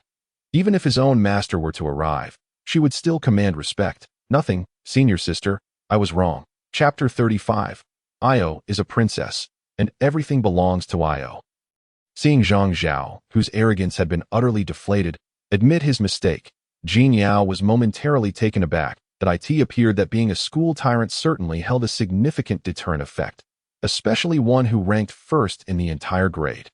Lin Xingye turned around, her dark robe billowing gracefully, adorned with embroidered green bamboo branches, presenting the image of a refined and gentle senior sister. How does it feel? I believe I've learned quite well how to embody the first bully of our sect. Haven Ti, not just well, senior sister. Even if you stood firmly on both feet, I believe the entire sect would have no objections. No, it's more than that. Even the entire sword-fighting community would likely remain silent. Jean Yao expressed her admiration with a thumbs up. So impressive, so cool. I aspire to be as striking a woman as you, senior sister. Lin Xingye chuckled lightly, finding her reaction quite amusing. She leaned slightly, whispering in Jean Yao's ear. With the aid of that mirror, you will swiftly break through to the late golden core stage at that time. We shall return to the forgotten void sea together. Let them see what a true bully looks like. Shall we? If Io is a princess, then the islands, mountains, and waters of the forgotten void sea all belong to Io. Upon hearing her senior sister's words, Jin Yao envisioned the crown of the mermaid queen beckoning to her. And she nodded vigorously, fully endorsing her senior sister's plan. Senior sister, I will strive to become powerful. I will not disappoint your expectations. By then, who becomes the other's subordinate will remain uncertain. The male protagonist kneeling and lamenting while singing his submission would be of no consequence. And then Io shall be able to marry me. As soon as those words left her lips, Jin Yao's face flushed bright red, akin to a kettle boiling over, her head steaming, and even the roots of her ears tinged with crimson. Did her senior sister go to such lengths merely to propose marriage? This woman was simply too charming, akin to a succubus. Jin Yao felt her cheeks grow warm. Lin Xingye observed this with keen clarity. Yet she did not forget that in front of Jin Yao, she must play the part of an oblivious fool. Thus, she secretly reveled in the delight of witnessing Jin Yao blush before her. What just happened, senior sister? Why was it so intense over here? From a distance, Xiao Li Meng, clad in the disciple's robe, squeezed through the crowd, adjusting the loose strands of hair by her temples. That earlier commotion had nearly turned her into a mere dumpling filling. Nothing much, just dealt with a dog. Cultivators recover from physical injuries in a matter of days, but a shattered life sword that backfires is a different matter. Such internal injuries cannot be healed in less than 10 to 15 days. Of course, if one has the backing of powerful parents, that might change the equation. Dog? Jin Yao asked, glancing over to see the panting Zhang Zhao sprawled on the ground, before she could scrutinize him further. The disheveled Zhang Zhao shot her a fierce glare, accompanied by a spit of contempt. Startled, Xiao Li Ming instinctively recoiled, quickly grasping the unspoken truth. Indeed, he was a dog. Senior sister, you are absolutely right. What a sycophant. Have you met Ming Jinjun? Is he heading to the scripture pavilion? Bai Hua, arriving late, delivered a playful punch to her junior sister's head, bowing in Lin Qingye's direction. Their seniority was such that it was no longer appropriate to address her merely as senior sister. Respect was due. I'm not going. I'm escorting Io to her major class that I have matters to discuss with my master afterwards, so I may not be able to accompany you for long. Lin Qingye raised a hand, instantly dissipating the dirt and bloodstains from her person. Can we join you then? Today is the talisman class, and we can also discuss a few things with junior sister Jin Yao. Upon hearing her brother's words, Xiao Li Ming quickly pulled out the talisman she had written the day before. Ming Jinjun, could you take a look at this gathering spirit talisman I created? The two lively characters began eagerly debating over their creations, while Jin Yao, arms crossed and skirt fluttering slightly, turned to look back at them. You too. I see you're using me as an excuse to come and consult with me. Aren't you? The two, caught red-handed, wilted like frostbitten eggplants, scratching their heads in embarrassment as they gazed up at the plaque of the lecture hall. Lin Xingye's steps slowed, not entering the hall. For this place held no fond memories for her. Over the time spent together, Jin Yao had come to understand Lin Qingye well, realizing the reason behind her hesitation. There was evidently a matter weighing on her heart. However, she had no intention of prying. Respect was mutual and should be honored. Let us part ways here, senior sister. See you tonight. With her hands resting on Lin Qingye's shoulders, Jin Yao leaned against the silver bamboo branches embroidered on Lin Qingye's dark robe. Her eyes slightly squinted, sparkling like a galaxy. Feeling the warmth of her breath mingled with the moisture in the air, Lin Qingye turned her face away, slightly uncomfortable. She raised her fingers, momentarily embracing Jin Yao's presence. See you tonight. Dio, you want me to pick you up after class? Lin Qingye leaned back, the flowing black silk trailing down, creating a distance that allowed Jin Yao to catch a glimpse of her concealed eyes. They must be beautiful. Someone like senior sister could hardly be unattractive, and no need. I promised brother Bai and sister Qiao that I would return on the white crane today. Their embrace was fleeting. Jin Yao waved goodbye to Lin Qingye, stepping into the lecture hall at that moment. The entire hall was bustling with people. One could easily mistake it for a marketplace. However, no one dared to occupy the front row seats reserved for direct disciples. Jin Yao scanned the room and noticed that, despite the influx of outer disciples, the male protagonist's entourage and the female protagonist's followers were conspicuously absent today. Well, who cares, with a few less pests around. I can enjoy myself more. As soon as she sat down, Xiao Li Ming plopped down beside her, unfurling the gathering spirit talisman she had been clutching. "Senior sister, could you help me take a look at my gathering spirit talisman? How does it look?" She pointed, revealing a series of crooked symbols that appeared before her. Before Jin Yao could respond, a figure materialized on the podium. He had white hair, but a youthful visage. Appearing to be no more than 30 years old. "Doe, how diligent. Starting your practice already." With his hands clasped behind his back, the man spoke cheerfully. "How about this, little junior sister? Why don't you come up and demonstrate the gathering spirit talisman you've prepared?" His eyes crinkled with a smile, and though he was quite handsome, his request momentarily left Jin Yao stunned. Why did the elders always seem to call on her? Did they think her seat was too conspicuous? After all, this seat had once belonged to the female lead, and the elders always called her up to answer questions. Whenever she performed excellently, they would even offer her special rewards. This had been a small opportunity bestowed upon the female lead. Chapter 36. A talented child is a great vessel. Elder E, this gathering spirit talisman is mine. Raising her hand, Xiao Liming assumed that her fidgeting during class had inadvertently caused Jin Yao to be called upon, and she quickly stepped forward to confess. If senior sister Jin Yao were to be punished because of her, she would feel terribly guilty. The white-haired man raised an eyebrow, his charming smile unwavering. Clad in splendid attire, he did not resemble a typical ascetic adhering to a frugal lifestyle. Liming, I am well aware that this talisman resembling chicken feet is your handiwork, that I'm merely curious about what a member of the mermaid royal family might glean from our human practices. Elder E, known for his unrestrained demeanor within the sect, often offended many with his blunt remarks, which led to numerous reprimands from the Grand Master in the main hall.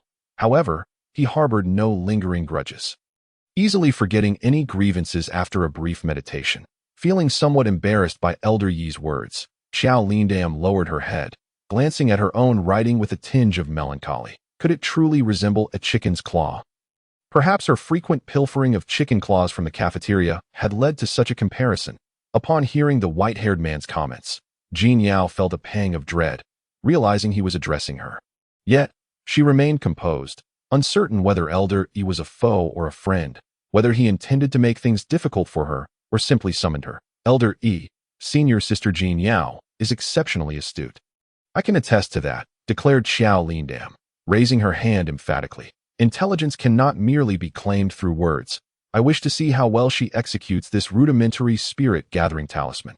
Approaching, Elder E rapped his knuckles on the table in front of Jin Yao, who, with her head bowed, opened her Chinquan bag that a few days prior, her senior sister had instructed her in the art of drawing. Thus, Jin Yao felt a surge of confidence as she rummaged through her bag for the spirit-gathering talisman and pulled one forth. Here, Elder, this is the talisman I drew last night. The yellow talisman emitted a pleasant aroma, but as Elder E scrutinized its intricate patterns, his brows furrowed in alarm. This was no spirit-gathering talisman. It was the revered Nine Heavens thunder-calling talisman. Indeed, you drew this? He questioned, his tone incredulous. Jin Yao, slightly puzzled, nodded. Yes, Elder. At that moment, the disciples seated behind her dropped their vermilion brushes in shock. The Nine Heavens thunder-calling talisman was the pinnacle of talisman crafting, a feat even advanced talisman masters might struggle to achieve. Moreover, it required external energy to harness thunder. Only those deeply knowledgeable in lightning spells, or those who nurtured a lightning attribute spirit pet, could create such a talisman. The rarest of all was a cultivator possessing a lightning spiritual root. This child is truly remarkable. She has surpassed what I can teach, Elder E praised, stepping closer and whispering in Jin Yao's ear. My dear apprentice, how did you manage to create such an exquisite Nine Heavens thunder-calling talisman? Do share your secrets. Seeing Elder Yi's flattery, the other disciples bent down to retrieve their fallen brushes, their hearts filled with admiration. Just then, a figure appeared abruptly at the entrance of the teaching hall, causing all doors and windows to swing open with a creak. Many disciples' yellow talismans scattered across the table. Swirling toward the backyard, Jin Yao, is it you who injured my disciples so severely? Come forth, boomed a voice, reverberating in their ears. Xiao Lindam quickly covered her ears and peered outside, spotting Elder Ji Jin standing at the threshold. His face flushed with rage, one hand clasped behind his back, exuding an aura akin to a tempest. Jin Yao glanced over, surprised that Zhang Zhao had reported her so swiftly. However, She had her own means of safeguarding herself. She could simply draw forth her broken mirror and create a portal to escape, thus disavowing any responsibility. Elder E, frowning, had clearly heard the commotion outside and understood the situation that he hastily stepped out. Addressing the furious Elder Jin, clearing his throat and adjusting his sleeves. Elder Jin, what provokes such fury? You wouldn't dare disrupt my gathering, would you? Initially, Elder E shared the common misconception that Jin Yao was an outsider unable to assimilate into the Tian Isian sect. Yet, the decision for the young master to wed a merfolk princess was made by the Grand Master, and despite their objections, the elders could not alter it. After all, the selection of a bride was not their affair, and their incessant meddling was unwarranted. Disrupt my gathering. You intend to protect this little fish, do you? Then I shall shatter your gathering to pieces. My disciple lies bedridden, his life sword shattered to smithereens. At these words, Elder E could not contain his laughter, patting Elder Jin on the shoulder, then gesturing toward Jin Yao, who stood there holding the yellow talisman, nearly breathless with laughter. You mean to say this child shattered your disciple's life sword? Elder Jin, surely you jest. How amusing. Not to mention their powers are nearly equal. If she truly possessed such capability, you might not stand a chance against her. After all, he had closely inspected the 9 Heavens Thunder-Calling Talisman in Jin Yao's hand and realized that were 9 bolts of lightning to strike. Elder Jin's beard would surely be singed off. That it was indeed my doing. But your disciple instigated me first. That I merely retaliated, Jin Yao declared, clutching the yellow talisman as she stepped forward with poise. She understood that her senior sister had acted to protect her from Zhang Zhao's bullying, since Zhang Zhao dared not inform his master of her involvement, deliberately leading Elder Jin to confront her. She saw no reason to respect age or authority and retaliated accordingly. Douc. This shameless girl has admitted her guilt. Elder Jin exclaimed. Very well. I shall teach this ignorant merfolk a lesson in front of all the disciples. Today, I will reveal your true, ugly form. Elder Jin's fury escalated as he shoved aside the nonchalant Elder E beside him. He joined his fingertips, chanting incantations, and in the blink of an eye, a tempest arose. Countless sword lights erupted from behind him. Xiao Lindam was nearly blown back, teetering on the verge of tumbling out of the teaching hall's window. That a warm hand rested on her shoulder. Jin Yao stepped forward, her skirt billowing, shielding Xiao Lindam behind her. An esteemed elder, is this truly how you instruct your disciples? My origins have no bearing on your disciples' arrogance. As her words fell, the moonlit sword on the table shot forth with a whoosh, shimmering with watery brilliance, and steadied in Jin Yao's outstretched palm. An my disciple is always obedient.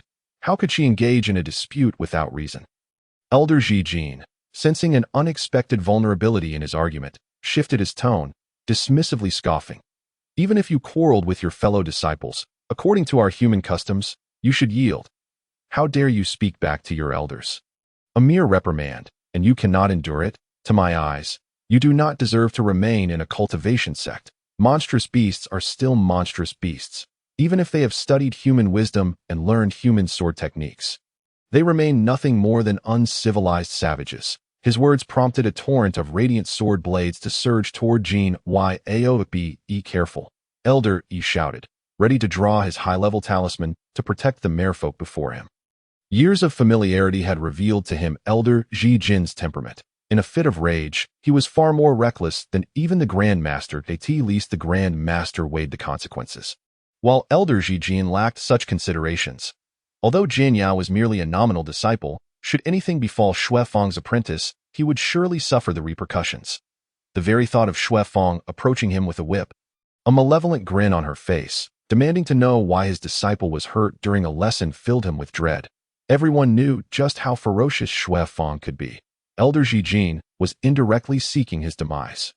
Jin Yao regarded the enraged Elder Jin with a smile, her free hand flicking her fingertips. In her heart, she silently chanted, Shinkuan transformation, mirror gate open, before she could even launch the yellow talisman or set up a defensive array.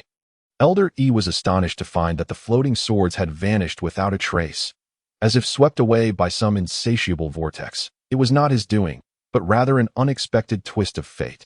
Astonished, the Elder Xiu turned to discover that Jin Yao had not transformed into a scaleless merman, but stood there, completely unscathed. Not a single hair on her head had been harmed. Xiao Lianming, who had witnessed the entire spectacle, could hardly believe her eyes. She pressed her palm against her jaw, which had dropped in disbelief, while her other hand rubbed her eyes in an attempt to wake from this surreal dream. How did you accomplish this? I knew it. I knew it. This child is undoubtedly a prodigy. The elder Xiao collected his yellow talisman, his mind racing with schemes, contemplating whether he should seek out Sister Xuefeng and request that this nominal disciple be transferred under his tutelage as a direct disciple. Her innate talent is truly remarkable. Even as a member of a different race, she shines brilliantly, perhaps even surpassing the legendary Mingjian Jun, who once astonished the world with a single sword that in an instant. The tension dissipated. What kind of sinister technique did you employ?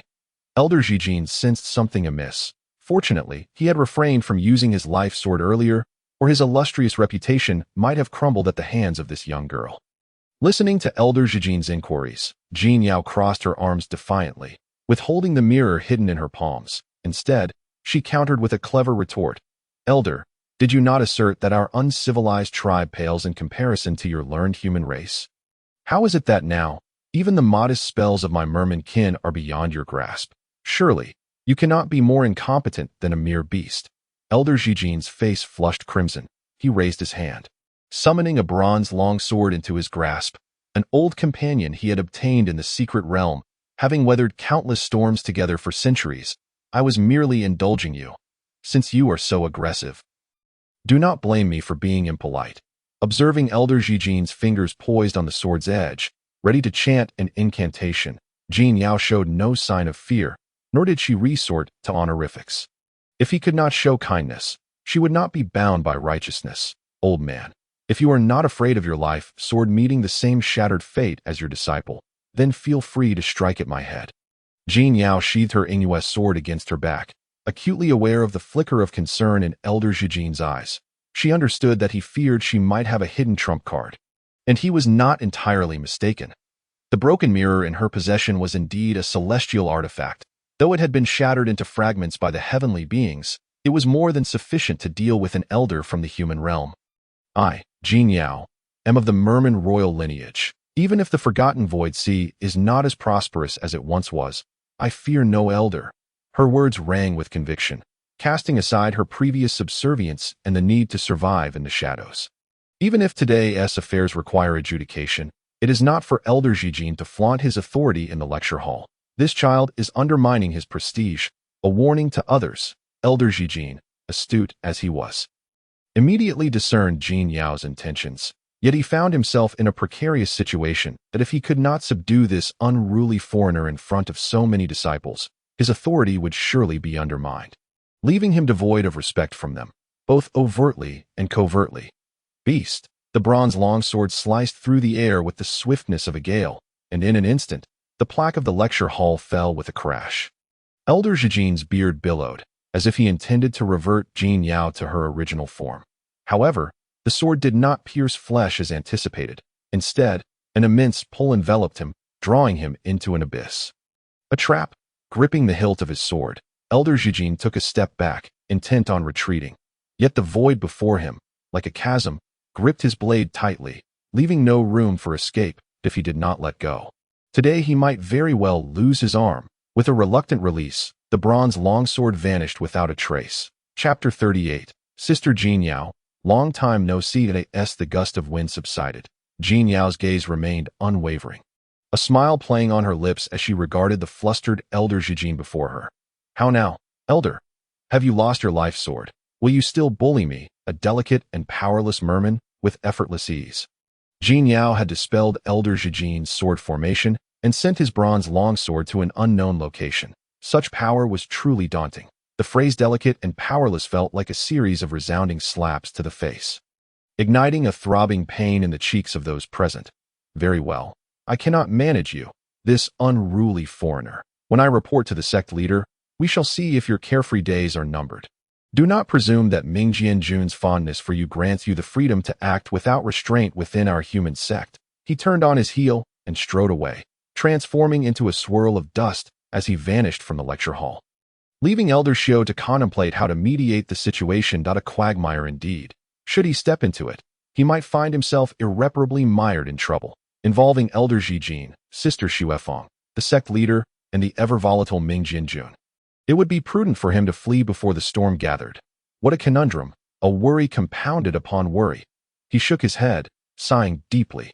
Jin Yao, perceptive as ever, recognized Elder Xiu's concerns and spoke up. Elder, today's affair will not implicate you or my fellow disciples. Should the sect leader summon me, I shall certainly clarify the matter. Besides, why should I cower? It is evident that Zhang Zhao had plotted against me first. I merely sought to protect myself from his schemes, yet he wishes to cast the blame upon me.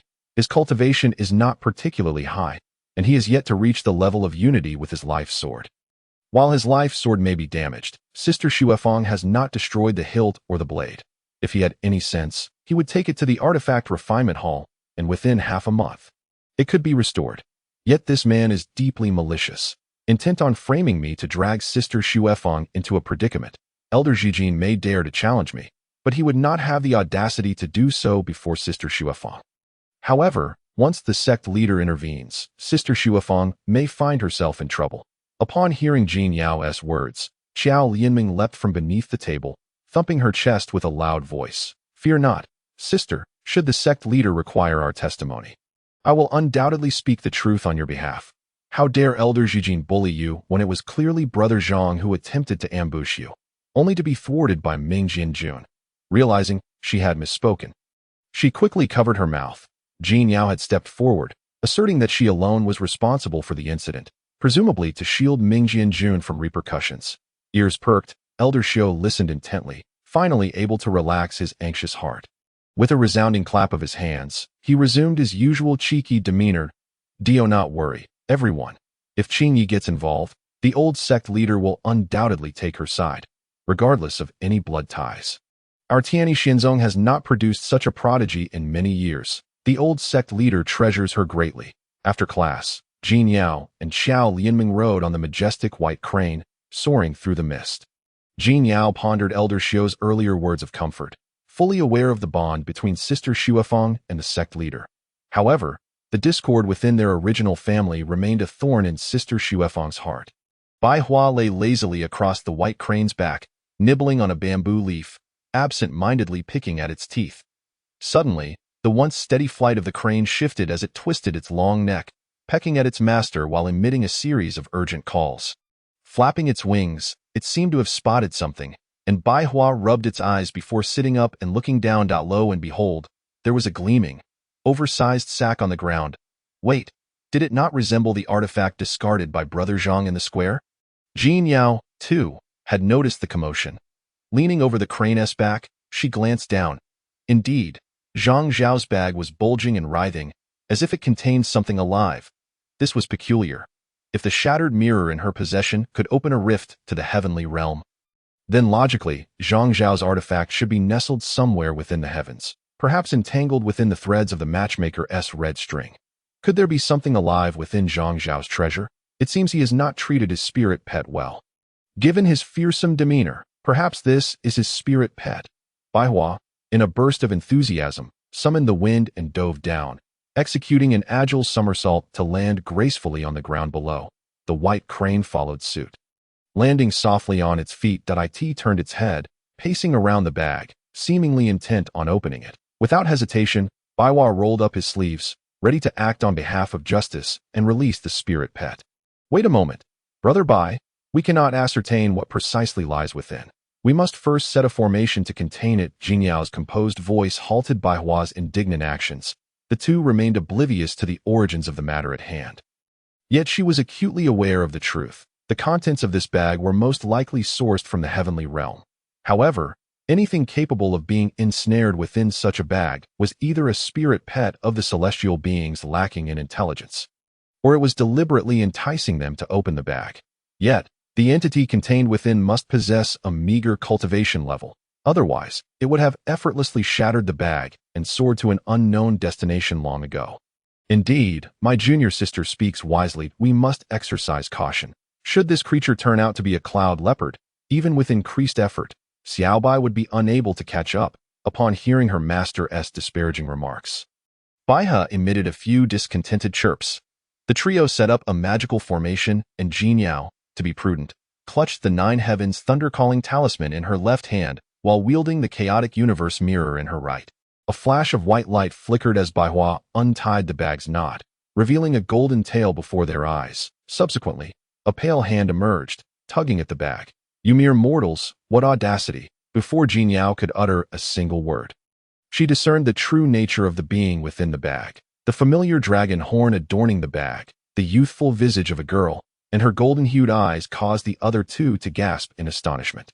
Brother Zhang Zhao remained silent, yet within his magical artifact lay a dragon. Moreover, it appeared to be no older than 13 or 14. It was utterly beneath contempt. "Jin Yao, it truly is you," the little dragon girl exclaimed, her voice brimming with excitement as she leaped onto Jin Yao, clinging to her like a piece of malt candy, unwilling to let go. Chapter 39. I am the might. Why should I rely on anyone else's power? Fuming, they arrived at the courtyard of the sect leader's main hall. Yet Elder Zhijin had not yet had the chance to call out for the leader, a dark-hued sword blade pressed against his neck. Chilling to the bone, Lin Xingye, with one hand behind her back, regarded the aged man before her, maintaining her grip unwaveringly. Looking for the sect leader? What? Do you seek to champion someone's cause? The breeze stirred, causing the dark gauze draping from Lin Xingye's shoulders to flutter. She was acutely aware of the events that had transpired in the lecture hall earlier, though she had not accompanied Jin Yao. She was certainly not blind.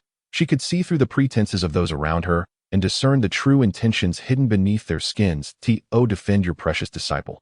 To accuse my Io of bullying him? Of striking him? The frigid Xian Yi sword nearly stole Elder Zhijin's breath.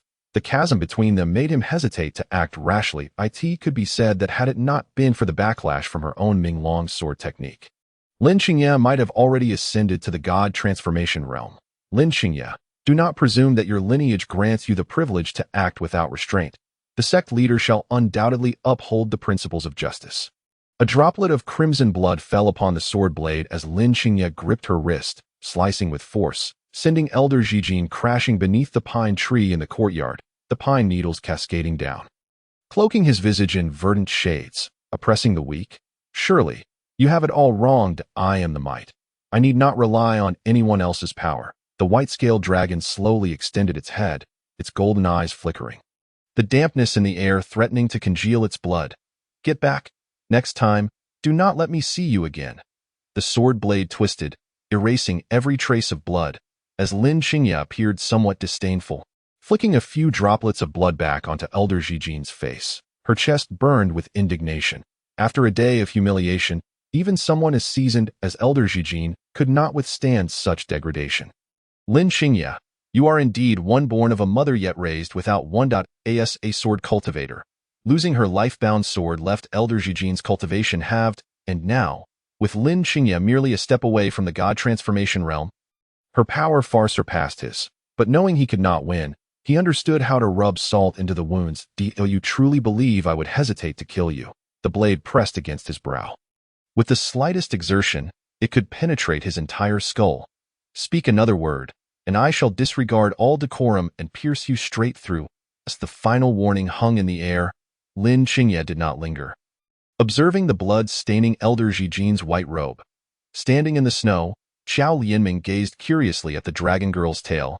Yet upon hearing the little dragon girl repeatedly refer to Jin Yao as sister, she quickly grasped the situation. The Dragon Palace and the merfolk of the Wangshu Sea had long been familial allies, a well-known fact among cultivators. Meanwhile, Jin Yao felt somewhat uncomfortable being embraced, particularly as the creature's tail wagged like that of a playful golden retriever. Sister Jin Yao, I've missed you so much. I heard you came to the human sect. I hope you are faring well. It has been snowing here constantly. It feels so desolate. How can we accommodate the azure waters of Wangshu Sea without even a pool? The little dragon girl rambled on, her words tumbling forth without pause, leaving Jin Yao exasperated and wishing she could extract her nearly frozen arm from the embrace. Yet she felt powerless amid the incessant greetings. Jin Yao caught a crucial piece of information. Prince brother. Could it be that this child referred to the golden dragon that had visited recently? Oh no, she had just given that brother a thorough beating. She dreaded to think how the little one would react upon learning the truth. The waters of Wangshu Sea will eventually be contained. That a sudden remark from the little dragon girl sent a shiver down Jin Yao's spine.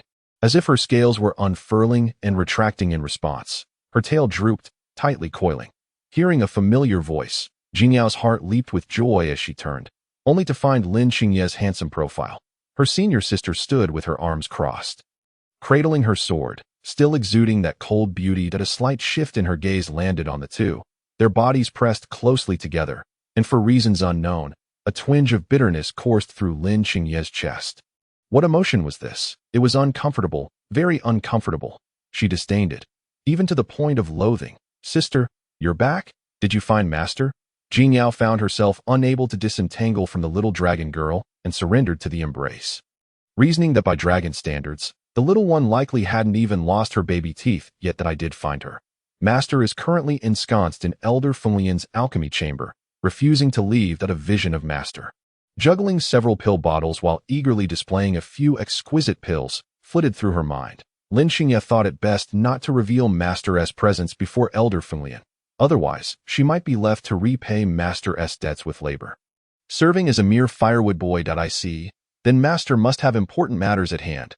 Jinyao held great respect for Master, especially since she had only recently arrived at the Snowfall Peak. Hopefully, taking a step forward, Lin Xingye's long fingers rested on the little dragon girl's somewhat immature hand, lifting it gently, which prompted the reluctant little dragon girl to pull a sorrowful face. She glared fiercely at the one she deemed blind. Have you had enough of the embrace? If so, release me. Lin Xingye paid no heed to the tears welling in the child's eyes. How unreasonable you are. Do you even know who my father is? Her anger flared, her scales bristling as if she might bite Lin Xingye's hand to vent her frustration. That I know perfectly well. Is it hard to guess? The Lord of the Dragon Palace.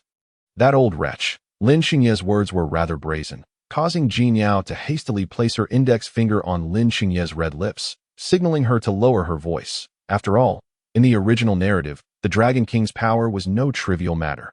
He could stir storms and devour the heavens. Observing Jinyao's gesture, Lin Xingye did not comply. Instead, she explained to her, Master often says this. All right, so you're merely justifying yourself. What are you saying? Release Sister Jinyao's hand. The little dragon girl glared at Lin Xingye as she gripped Jinyao's wrist, indignant and unwilling to yield, tugging at Jinyao's skirt in a bid to grasp her hand. Chapter 40. What is jealousy? With a swift motion, Lin Xingye bit down, her sharp teeth leaving a faint mark without exerting much force, causing Jinyao to freeze in place, her heart racing. Her senior sister's lips were soft, imbued with tenderness. And in the snow, their allure was particularly pronounced, even possessing a bewitching charm. If only her senior sister could gaze upon her. Those eyes must be extraordinarily beautiful, surpassing mountains and rivers. It's time to return and soak in the water. The outsiders should also be dismissed. The slight sting brought Jinyao back to her senses, only to discover that her senior sister was driving the crowd away from the snowy ground. Bai Hua, usually carefree and unperturbed, could not help but grasp the situation this time, even if she were somewhat slow on the uptake. Ming Jianjun was clearly indicating a desire to close the door to guests. If they wished to avoid a beating, it would be prudent for them to retreat swiftly. Thus, Bai Hua touched her chest, retrieving her little white crane, and, pulling her junior sister along, leapt onto the enlarged crane. Ming Jianjun, Jinyao, no need to see us off. We are leaving now. With a gentle cry of the crane, it spread its wings and vanished into the wind and snow in an instant. Soon, only 3 people remained in the snowy expanse. Lin Xing also lifted the little dragon girl by the scruff of her neck with one hand. The golden eyes of the little dragon girl were filled with fear. Unable to meet Lin Xing's handsome nose, as she sensed that the blind man before her was already nearing the realm of transformation. Looking at his age, which could not exceed a century, it was astonishing how quickly he had advanced, even faster than the dragon clan. The small longevity lock on her chest swayed incessantly, while the little dragon girl, infuriated, flicked her tail, wishing to trip Lin Xing with her slender legs. Sister Jinyao, save me, save me. At that moment, terror gripped her heart, as thoughts of rumors about the human race using dragon scales, tendons, and bones to forge artifacts flooded her mind. This blind man, fierce and cold as frost, seemed to threaten her very life. Her tiny hand clutched Jinyao's skirt. Jinyao, pulled off balance, staggered, realizing that this little one, though small in appearance, possessed considerable strength. Only now did she understand the urgency of her plea for help. "Little one, don't you think this is a bit late?" Lin Qing maintained her grip, her interest piqued by the tearful expression of the little dragon girl. Just moments ago, this creature had clung to her for dear life, relishing in the attention. "You, human, dare to show disrespect with Jin Yao by my side. If father knew, he would surely not let you off lightly." Before she could finish her sentence, Lin Qing loosened her grip. And with a thud, the hefty child fell into the snow, mercilessly buried by the swirling flakes. All that remained was a deep pit and a feeble golden tail protruding from the snow, making quite a racket. "Little one, I am in a foul mood today. It would be wise for you to return to the dragon palace on your own. Otherwise, no matter which dragon you belong to, I shall not hold back." With that, Lin Qing extended her palm toward Jin Yao. Did her senior sister mean for her to take her hand? Jin Yao felt a twinge of concern for the little dragon girl buried in the snow. But the dragon clan was favored by the heavens, resilient and long-lived.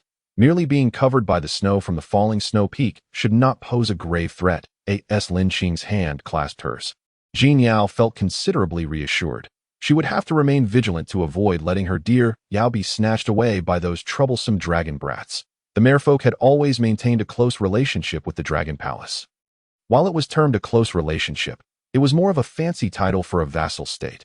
The merfolk were renowned for their beauty throughout the realms, and thus, both men and women were often offered to the dragons. Jin Yao's elder brothers and sisters were no exception. Only a few who had established themselves early managed to escape this fate. The others were sent to the Dragon Palace as concubines. And some were relegated to the status of mere side chambers that it was unclear whether it was out of compassion from the merfolk king or some other reason. But Jin Yao was the sole mermaid princess sent to a human cultivation sect. Perhaps to be a legitimate wife, her sister walked briskly, and Jin Yao struggled to keep pace. Just as she was about to enter, she glanced back to see the little dragon girl's bangs falling over her forehead. Her face dusted with snowflakes. She squinted as she expelled several mouthfuls of snow. Her eyes were slightly red, filled with tears, as if she had never endured such humiliation in her life. "Yao, why do you still care so much for the dragon clan? They have always been heartless and ungrateful." With a creak, the doors and windows within the room were hastily shut, the dim candlelight gradually rising. Jin Yao pressed her back against the door, observing her sister's jawline and the white mist escaping her red lips. Suddenly, Jin Yao recalled the first time she sought to please her sister, planting a kiss on those very lips. They were not as cold as she had imagined.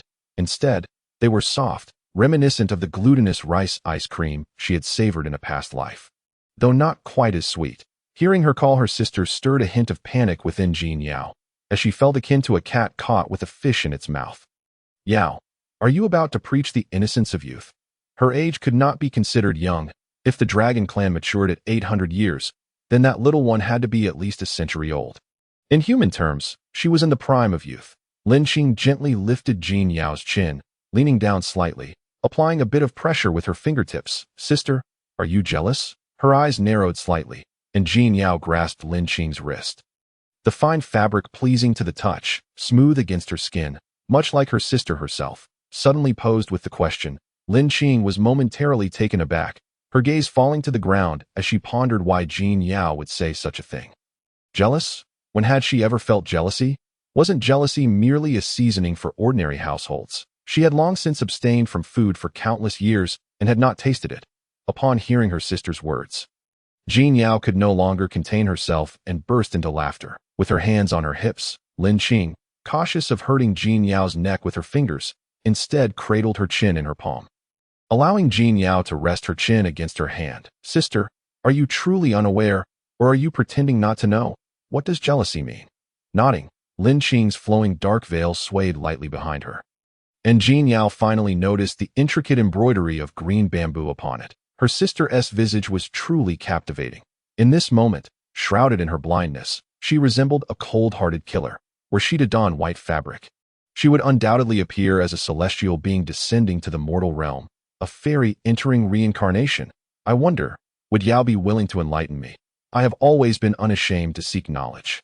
Lin Qing withdrew her hand, and Jin Yao, still lazily leaning against her palm, was caught off guard as her hands pressed against the wooden door, enveloping her sister in her embrace. Her forehead collided softly against her sister's chest. Oh dear, have I caused trouble? Chapter 41. Who will ultimately inherit the position of the young sect master? Returning to the pool, Jin Yao hurriedly replenished her body with water. Otherwise, her large blue fishtail would become desiccated. As the droplets soaked her skin, she comfortably leaned against the edge of the pool, suddenly realizing that being a mermaid was rather pleasant, to the very least. She could soak for 24 hours without her skin wrinkling. Truly, what a delightful experience. Sister, isn't the final move of the mist flower sword technique, which dispels the mist to reveal one's true form, somewhat perilous. The scroll floating before Jin Yao contained her class notes, each line clear and concise. Yet, she found herself puzzled by the final move of the mist flower sword technique. Initially, she had intended to inquire with Elder Yu Sheng, the technique's founder. However, in recent days, she had frequently sought Elder Yu Sheng's company for discussions lasting about the time it takes to burn an incense stick, and she had begun to feel guilty for being a bother. Thus, today, she decided to refrain from troubling Elder Yu Sheng and instead consult her sister. Perhaps she would offer a different perspective. Upon hearing Elder Yu Sheng's name, Lin Qing, who was seated in meditation, paused her fingers and chuckled lightly. With great patience, she replied, Elder Yu Sheng is known for his rigid and upright demeanor, always employing gentlemanly sword techniques without resorting to tricks. The final move, in truth, does not necessitate the dispersion of mist to expose one's body. He performs this act out of respect, but in my view, it is unnecessary. Jin Yao was taken aback, realizing that there was such a purpose behind it. Conversely, if one were to launch a surprise attack while the mist of the mist flower sword technique had yet to dissipate, wouldn't that catch the enemy off guard? However, whether or not to disperse the mist in the final move depended on whether Yao wished to act as a gentleman. The sound of water approached, and Lin Qing, unbeknownst to her, had arrived at Jin Yao's side, leisurely beginning to enjoy the comfort brought by the hot spring. The shimmering waves danced, and Jin Yao could not help but glance at her sister's long, graceful legs submerged in the water, feeling both curious and hesitant, as if a kitten were scratching at her heart. That a gentleman, after all, must assess the situation, discerning what is appropriate and what is not. Jin Yao chuckled at her own words. Indeed, I feel the same way. Hearing her sister agree with her viewpoint, Jin Yao flicked her fishtail, propelling herself forward. Then, sister, could you demonstrate? Just for me. Her tone was light and airy. Yet Lin Qing's posture suddenly straightened. She felt Jin Yao's fingers resting upon her neck. Very well. If Yao wishes to see, performing a dance is no trouble at all. However, I am not very proficient with the mist flower sword technique. She extended her damp hand and waved it lightly, summoning the distant Xianyue sword, which flew through the air with a whoosh, its tip hovering above the water's surface. The Xianyue sword spun gracefully, as if delighted that its master had thought of it at this moment. Her slender fingers grasped the hilt, and a droplet of water fell from the blade into the water below. Lin Qing rose from the water, her movements creating a long chain of splashes.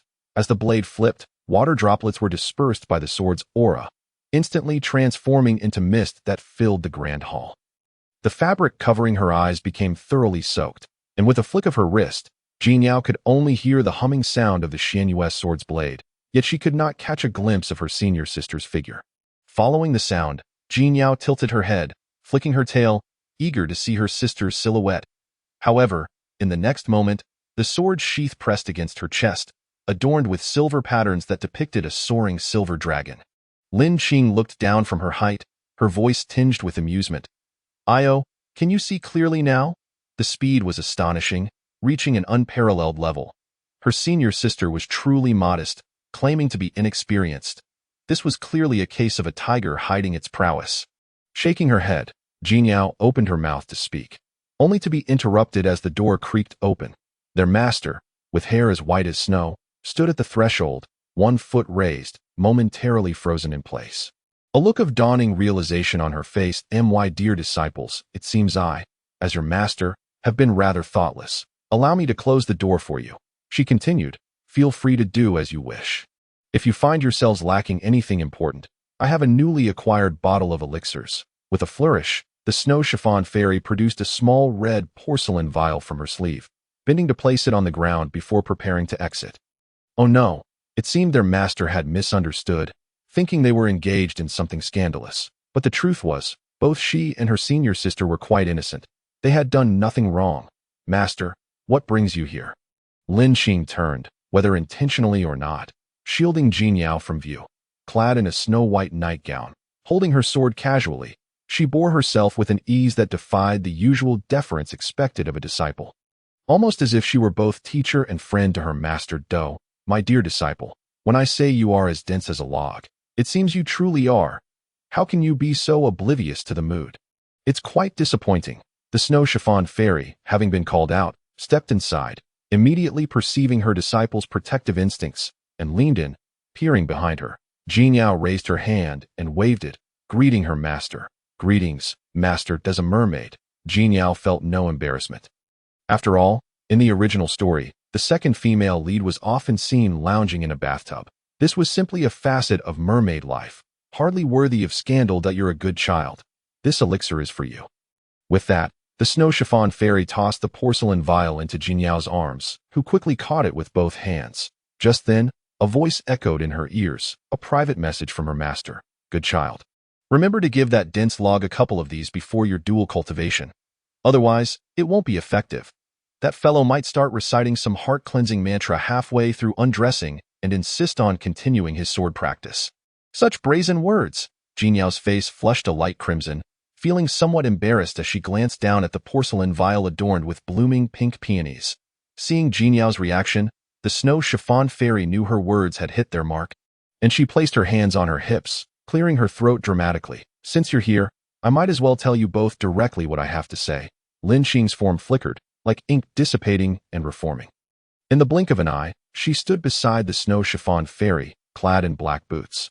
"What does master wish to discuss?" Sensing her dismissive tone, the snow chiffon fairy rolled her eyes, muttering about how this disciple had forgotten her master since finding a partner.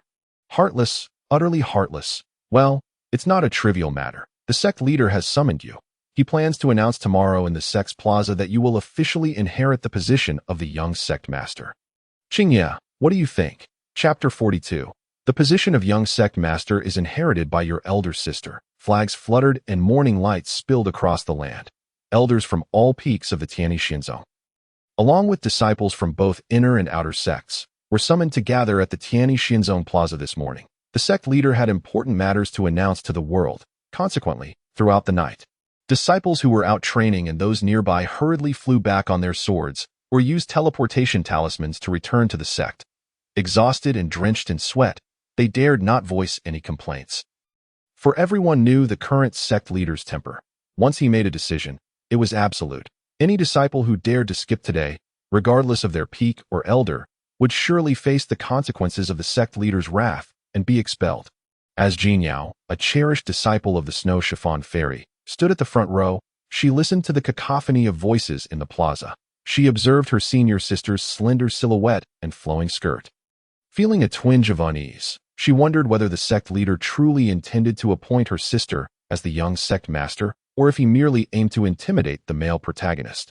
This suspicion was not unfounded.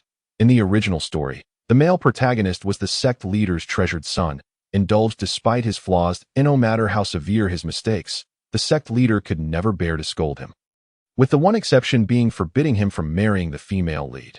After all, a chi refining stage cultivator's lifespan barely exceeded a century, and knowing the male protagonist possessed dual spiritual roots made ascension exceedingly difficult unless he had a treasure by his side. The sect leader was merely seeking a good match for him, hoping he might cultivate a reliable foundation of his own.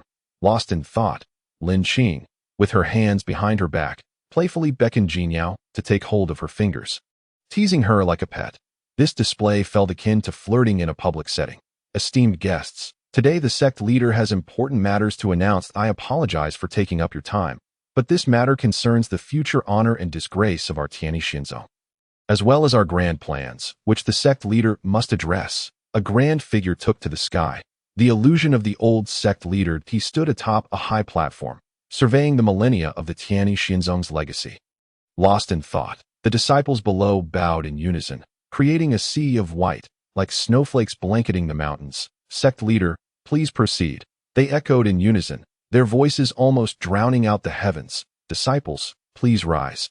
This is a significant matter for Tianyi Zone." And it is also a family matter for us. I shall not beat around the bush. The old sect leader's expression hardened as he cast a glance at Lin Tianqi, positioned at the front. Feeling a deep sense of disappointment, such a promising young man, yet he had not lived up to his potential. What a waste of talent it was. From this day forth, I, the sect leader, hereby decree the revocation of my son Tianqi's position as young sect master. This declaration fell upon the hall like a thunderclap, plunging it into silence. Thousands of gazes fixated upon Lin Tianqi. Even Lin Tianqi himself, dressed in golden garments, could scarcely believe it. The attire that once signified honor now felt like a shackle, dragging him into an abyss of shame. Jin Yao stared alongside the others, realizing the old sect leader was genuinely enraged with the male protagonist. However, she decided it was prudent to remain a bystander. For the old sect leader's affection for his precious son was akin to that of Emperor Kangxi's dual princes, totally unwavering.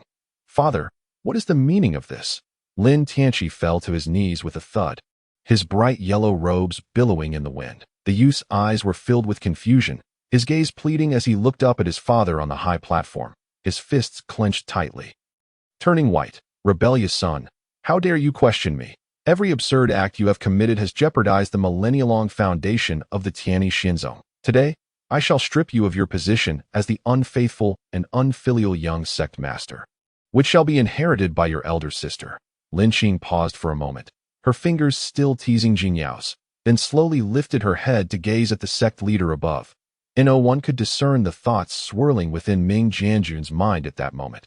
The disciples below fell into a hushed silence, none daring to speak up for Lin Tianqi. First, they feared defying the sect leader's command. Second, if they wished to preserve the Tianyi Xinzong's legacy, it was indeed most fitting for the current swordsmanship prodigy, Ming Jianjun, to inherit the position of young sect master. I implore you, father, to reconsider. What has my son done wrong? He will amend his ways. Lin Tianqi's pale forehead struck the ground heavily, realizing that his earlier declaration of never marrying anyone but the female lead had incited his father's wrath, leading to this dire outcome. Enough, you unrepentant wretch. How foolish I was to have appointed you as the young sect master. Are you not one who cherishes romantic sentiments? Then go forth and become an inseparable partner with that woman, as if you were a pair of lovebirds, indifferent to the world. Amidst the deafening clamor of the square, Jin Yao's only concern rested upon the figure before her. Sister, would you be willing? The reason for this inquiry was that Jin Yao understood well that Lin Qing yearned for freedom, yet was firmly shackled by the rules of the Tianyi Xinzong. Consequently, she could only hide away in the snowfall peak, day after day, accompanied by the green bamboo and heavy snow, diligently cultivating, never daring to slacken her efforts. Her accomplishments today, standing tall among all sword cultivators, were certainly earned at the cost of her very life. Her sister could not forget their mother's dying wish for her to protect the entirety of the Tianyi Xinzong. Nor could she overlook the sect master's heartlessness, the ugly visage he bore. Yet, their mother implored her to let go, to harbor no hatred, and to cherish no memories. She could neither refuse nor remain silent, for it was her late mother's sole wish. Even though she claimed to have long forgotten the past, Jin Yao knew her sister to be gentle, never once forgetting. Against the wind, Lin Qing turned her back, no longer casting a glance towards the towering heights, nor the aging figure of the sect master above. Yao, do not worry that I shall make my own decisions. However, if a Yao is unwilling, then I shall relinquish my position. Her sister's voice was warm, and though she had intended to comfort her sister, it was her sister who offered solace in return. Jin Yao found herself momentarily lost in thought, as if she were about to be ensnared. Lin Tianqi knelt upon the ground, desperately pleading, yet still failing to garner even a glance from the sect master. Blood dripped down, his fingers clawing at the azure stone dust. What must my father require of me? To reclaim my fate. If so, I am willing to do anything. His voice was hoarse yet resolute. If he were to shed this innate glory, it would be akin to relinquishing his very life. Chapter 43. A Yao is remarkable. It is you who has betrayed your trust first. Tianqi, Tianqi. A petite figure squeezed through the crowd, Qing's eyes brimming with tears as she threw herself onto Lin Tianqi. Her eyes were red, filled with hatred as she glared at the sect master above, unable to comprehend why he would forcibly dismantle her union with Tianqi. How could she bear to witness the once glorious young man fall? to such a dismal fate. The old sect master, upon seeing this mere chi-refining stage disciple, was even more enraged. With a flick of his sleeve, he turned a blind eye to the sobbing pair. His weary voice echoed in the ears of every disciple and elder of the Tianyi Xianzong. Qing, would you be willing to succeed the position of young sect master, to take your brother's place and uphold the millennia of our Tianyi Xianzong? All eyes swiftly turned to Lin Qing. For it was no secret that Ming Wanjun favored a life of seclusion within the sect. Furthermore, should Lin Qing truly agree to take on the role of young sect master, it would mean a complete rift with her own brother. Each person harbored their own thoughts, yet none dared to voice them before the old sect master. They could only exchange glances with familiar senior brothers and sisters. However, should Ming Wanjun ascend to the position of young sect master, they would, in the future, hold their heads high in the Jiuzhou and Bahuang. Sister, you have never been fond of the trivial matters of the sect. Have you? You must refuse, father. You must refuse. Lin Tianxi's eyes reddened, bewildered as to why his usually indifferent sister would seek to seize everything that rightfully belonged to him. He, Lin Tianxi, the sole son of the old sect master, was meant to be the young sect master of the foremost sword sect in the world. His veins bulged as he gripped his sword sheath, staggering toward Lin Qing. Qing anxiously supported her beloved, knowing full well that the old sect master, in front of all the elders and disciples, had proclaimed his intention to change the position of young sect master. This signified a resolute decision that would not be altered. For now, they could only take action against Lin Qing. If Lin Qing were to refuse the position today, it would save face for the old sect master. Thus, Lin Tianxi could kneel before the old sect master for 3 days and nights, weeping and writing several letters of remorse. As long as the old sect master softened, there would still be a chance for Tianxi to reclaim his title. However, should Lin Qing agree today, it would announce to the world that all sword cultivators would rejoice. And she, Ming Wanjun, would become the new representative of the Tianyi Xianzong. Observing the face that bore some resemblance to her own, Lin Qing subtly stepped back, evading Lin Tianxi's trembling hand. His fingers grasped at emptiness, and a tumult of emotions surged within him as he clenched his fists in fury. Jin Yao, did you instigate this? What have you and my sister spoken that should not have been said? His handsome visage twisted into a menacing grimace, as if he longed to pierce Jin Yao with his sword on the spot, to take revenge upon his foe. That I knew it. You are a venomous vixen. I merely broke off our engagement, and you seek to ensnare me thus? To sever the bond between me and my sister. As Lin Tianxi's fierce demeanor bore down upon her, Jin Yao could no longer endure. Yet, before she could utter a word, her wrist was seized by Lin Qing's slender fingers, pulling her behind her, the dark fabric of Lin Qing's robe billowing, concealing Jin Yao from Lin Tianxi's sight. What familial bond could we possibly discuss? The words echoed, causing the sword cultivators in the square to exchange glances, some even covering their ears, fearing to continue listening. Family disgrace should not be aired. They had overheard the sect master's scandalous remarks, and surely they would not be driven from the sect. A Yao is not a demoness, nor does she possess a heart of poison. That a Yao is of the merfolk royal lineage. A princess. Moreover, it was you who breached the trust first, consorting with outsiders, leading to your engagement being annulled. The fingers gripping her wrist gently soothed her, and Jin Yao felt a sudden sting in her nose, nearly shedding a tear. Since her arrival in this world, the most frequently uttered words had been these people's relentless gossip behind her back, stabbing at her spine. They labeled her a demoness, an outsider, a mere concubine of the human race, a shameless harlot. Though Jin Yao often retaliated fiercely, the chasm between the human and merfolk races remained insurmountable, and no matter her actions or words, in their eyes, goodness was merely hypocrisy, while badness was her inherent nature. Coupled with the fact that nearly half the sect comprised the young sect master sycophants, she was never welcomed anywhere. This was the first time she had ever heard the title princess. Lin Tianxi, disbelieving, staggered a few steps back, blood trickling from his brow, trailing down his face in a ghastly manner. Sister, I am your true brother. Why must you be so heartless for the sake of a mermaid? Lin Qing released Jin Yao's wrist and stepped forward. I am willing to take on the role of young sect master. Her voice rang clear, devoid of hesitation, as the silver bamboo upon her dark robe seemed to come alive. Bowing not to the gentle wind that a moment of silence ensued, no one daring to speak. The grand illusion of the sect master dissipated, transforming into a wisp of smoke. Turning once more, Lin Qing's brows bore a hint of crimson, resembling a sword or a broken flower stem. This was the mark of the young sect master. Lin Tianxi's brow had once held the same, but it had since faded, leaving nothing behind. As the blazing sun tilted, the old sect master's somber voice resonated once more from the heights. Disperse. The disciples collectively exhaled, relieved that the sect master had not flown into a rage today. Otherwise, a multitude of inner and outer disciples would surely have faced expulsion. Sister, Jin Yao anxiously gazed ahead, scrutinizing her sister's visage, only to notice the fiery mark upon her. An oiled paper umbrella was slowly unfurled, slender fingers gripping the handle, slightly tilting to cast a shadow that dispelled the blazing sun. Yao, I am fine. It is merely a transfer of duties. But you, the merfolk, favor water. You must not bask in the sun too long. Are you feeling unwell?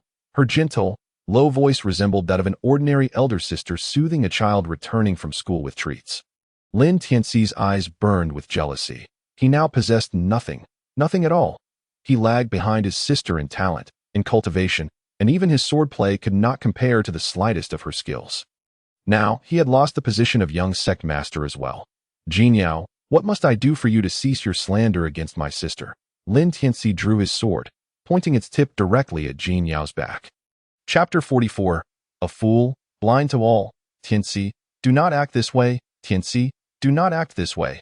Qingqing tightly held onto Lin Tianxi's arm, aware that, given Lin Tianxi's cultivation level, matching Jin Yao would be quite a challenge.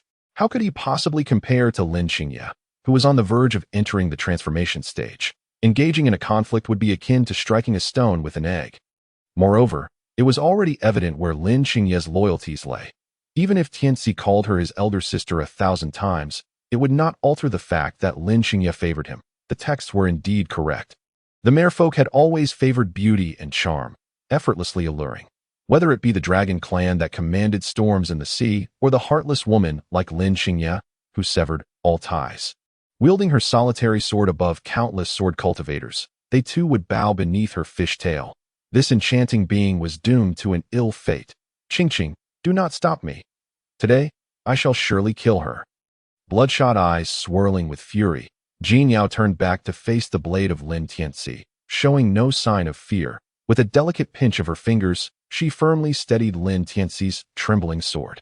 Her gaze locked onto Lin Tianxi's eyes filled with disdain. She had done nothing wrong. Why should she accept such vile words? Young lord. Oh no. I suppose I should now refer to you as Lin Shixiao. Since the sect leader has granted you and Qing Shimi the wish to be together, why direct your wrath towards me, a mere merfolk? Is this not what you have always desired? Witnessing the once obsequious Jin Yao transformed into someone so unfamiliar, Lin Tianxi gripped the hilt of his sword, rage igniting within him. How dare this wretch shamelessly accept his sword? He would not hold back, with a swing as light as falling leaves, this time. Even if he bit down hard, he could not advance further. The tip of the sword remained poised at Jin Yao's brow, entwined as if by 1,000 silken threads. The blade vibrated with a resonant hum. Lin Tianxi felt as if his entire arm had been struck by lightning. With a crack, his life sword fell to the ground. Who allowed you to harm a Yao before my very eyes? Lin Qingye stepped forward, her umbrella held aloft, one hand concealed behind her. Yet again, it was the same. Each time, as long as it was elder sister, he could never win, suffering a complete defeat. Observing Lin Qingye's approach, Qingqing instinctively embraced Lin Tianxi tighter. She turned her head, questioning the seemingly icy Lin Qingye. Since Ming Jianjun has had their wishes fulfilled, do you intend to kill your own brother in front of the entire sect? Surely, with such actions, your position as young lord would not last long. A lofty hat was placed upon her. Lin Qingye merely smiled disdainfully, taking no offense. I would never harm a fellow sect member. Nor do I desire to, however. If you continue to speak insolently, I shall not hesitate to sever your tongues. As for the matter of the young lord's succession, if you harbor doubts, feel free to inquire with the sect leader. With a flick of her finger, Lin Qingye grasped the back of Jin Yao's collar, lifting her as one would a mere pet, and in an instant, her figure transformed like ink dispersing in water. Vanishing from the sect's plaza, Lin Tianxi crouched down to retrieve his life sword, the blade still retaining a trace of purple lightning. Was their father truly so heartless? Had his elder sister never acknowledged him as her brother? His anger surged, and a metallic taste filled his throat as he spat blood upon the sword, dark wisps rising from it. Qingqing, standing nearby, widened her eyes in shock, quickly covering her mouth in disbelief. Was Tianci truly on the brink of demonic descent? Shiji, it's all right now. Can you let go of me? Jin Yao clutched her neck, feeling as if her Shiji might choke her. Hearing the hint of desperation in Jin Yao's voice, Lin Qingye relaxed her grip and turned away. That I understand his nature. He has always been spoiled by the sect leader, lacking any sense of propriety. Yao, if he dares to strike again, use the talisman I gave you last time. Do not hesitate, otherwise you may truly lose your life. Although there was no sibling bond between her and Lin Tianci, they shared blood, and Lin Qingye knew well that if he truly became enraged, he could become utterly unrestrained. His visage could turn monstrous. Not to mention murder. He was capable of anything. Hearing her Shiji's concern, Jin Yao rubbed her neck, stepping closer with a smile. Shiji, did you not say that as long as I call your name, you would come to me? Her fingertip brushed against Lin Qingye's shoulder, gently prodding with some force. Yet, Lin Qingye stood unmoving before her. Indeed, as long as you call for me, I shall abandon all else and come at once. As she spoke, Lin Qingye brought her fingers together, raising them in a manner that suggested an oath to the heavens. Upon witnessing this, Jin Yao quickly rose on her toes, grasping Lin Qingye's fingers and pulling them down.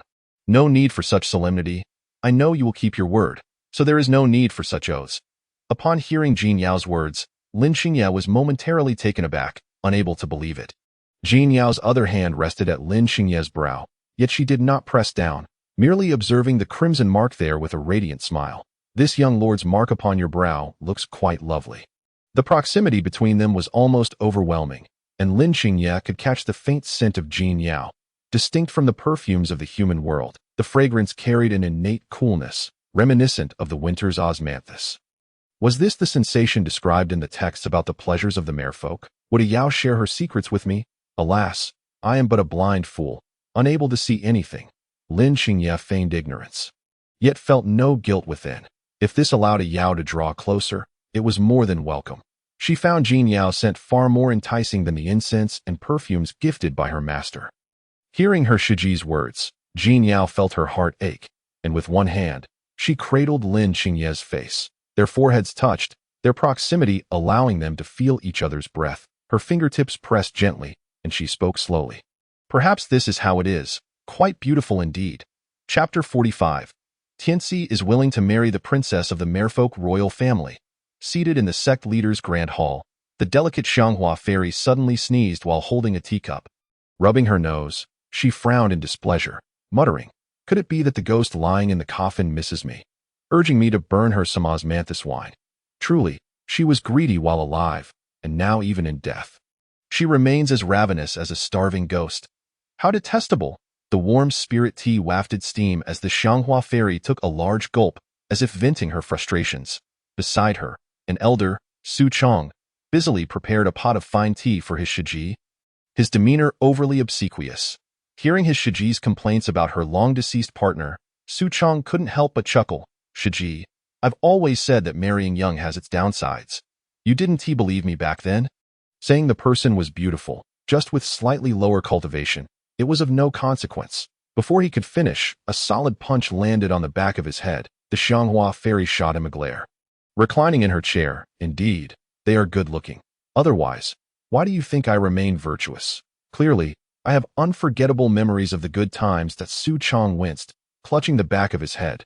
Thankfully, it was sturdy enough, or else this blow would have split it open. He felt a chill as he touched the shattered remains of a recently purchased green hairpin, now reduced to fragments by his Shiji's strike. "Shiji, why do you have to be so strong? Look at this hairpin." Just as he was about to argue with the Xianghua fairy, the elder Yu Sheng, seated nearby, cleared his throat. Recognizing the cue, Su Chong promptly closed his mouth, straightening his robes, accepting this silent loss. "Esteemed elders, I apologize for the disturbance." The former sect leader entered, his expression inscrutable, neither fully joyous nor sorrowful, but rather suggesting the calm before a storm. That a hush fell over the room, with the elders remaining silent. As the sect leader took his seat, he surveyed the elders before speaking. Do any of you have differing opinions regarding my decision to abolish the young lord? The wasteland has been utterly ruined. Once again, the old patriarch has come forth to play the blame game, a quintessential example of shooting the arrow after the game has flown. Within his heart, a plan began to form. After all, his standing here is not particularly lofty, and even if the proverbial gun is aimed at the prominent bird, it is unlikely to be directed at him. For now, he shall observe the thoughts of those elderly gentlemen ahead, and merely echo their sentiments. The patriarch himself is prepared to sacrifice his own son for the greater good. Does he truly require their counsel on whether this is right or wrong? It is simply a matter of seeking a means for those elders to provide a graceful exit for that foolish Lin Tianxi. They will likely utter phrases such as, "This child Tianxi simply lacks maturity." Perhaps in a few hundred years, he will alleviate the burdens of the patriarch and the esteemed Ming Jianjun, and other similar rhetoric. Patriarch, your decisions have always been the best course for the millennia-long legacy of the Tianxian sect, and we wholeheartedly support your actions. The youth is young and infatuated with romantic entanglements, which is hardly a matter too embarrassing to discuss. Perhaps, in due time, this child Tianxi will comprehend the patriarch's heartfelt intentions. Elder Yuxing, known for his unwavering integrity, is in complete agreement with the patriarch's decision to dismiss Lin Tianxi, that ineffectual scion.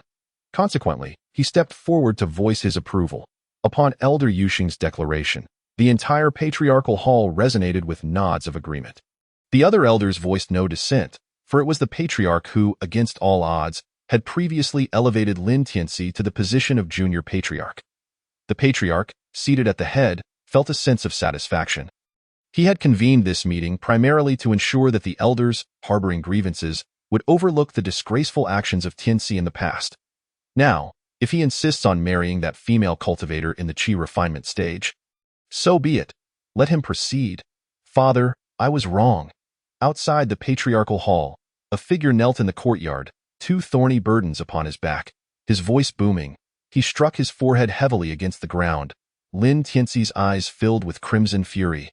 I beseech you, Father, grant me an audience. I was wrong. Since being stripped of his position as junior patriarch, those sycophants who once obeyed his every command now treat him with mere civility, fearing repercussions while also being mindful of his status as the patriarch's son, leaving him repeatedly rejected.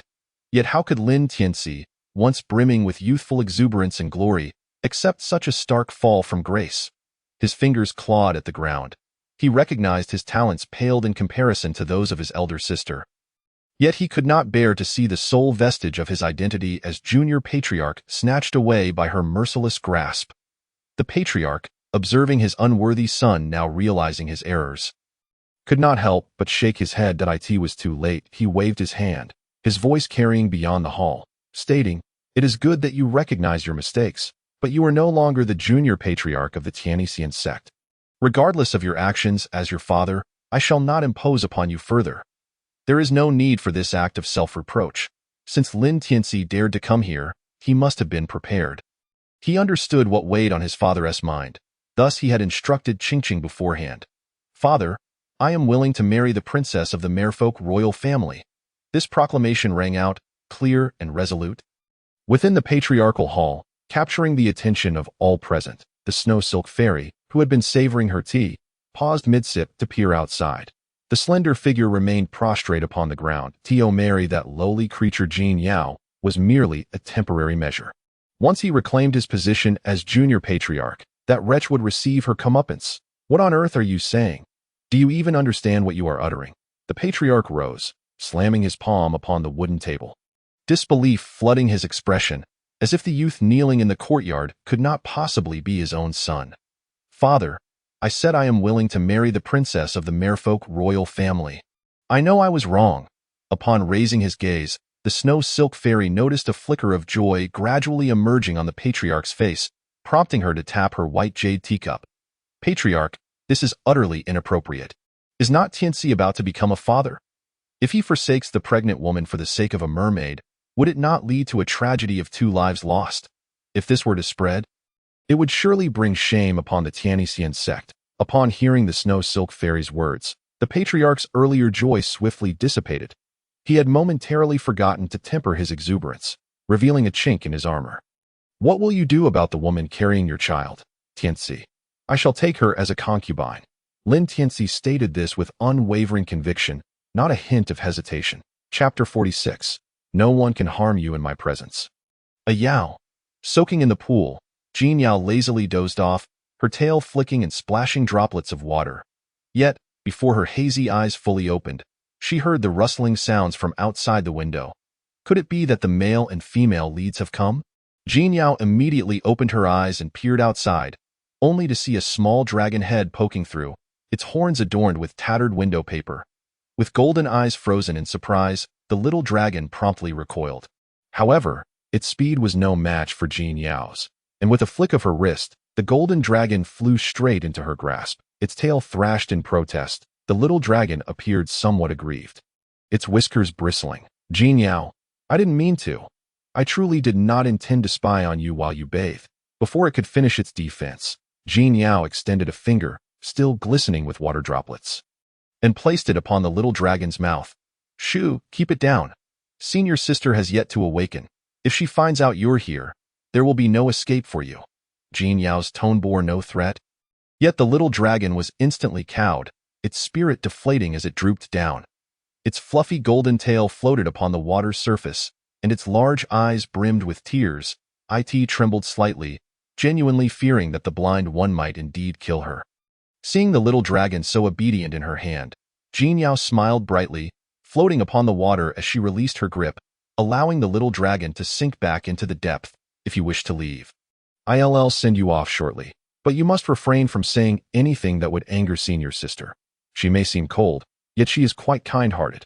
Upon hearing Jin Yao speak in favor of the human race, the little dragon flicked its tail in indignation, surfacing from the water to blow a few bubbles. "Jin Yao, why do you defend the humans? They are notoriously greedy, ever wanting more, scarcely trustworthy." "Why, elder brother, the Crown Prince has said that if you are willing to return to the Forgotten Void Sea, he will marry you." Upon hearing the little dragon mention the Dragon Clan's Crown Prince, Jin Yao shook her head, her fingers idly stirring the water's surface. With a dismissive tone, she replied, "Returning would only mean becoming a concubine. That is not what I desire." The little dragon was momentarily taken aback. It had not considered such complexities.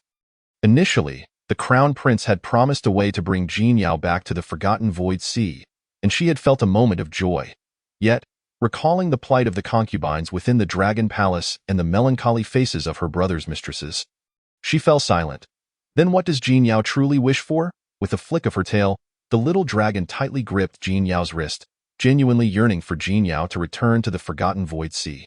"If you ask, then I shall tell you that I desire the throne of the Forgotten Void Sea."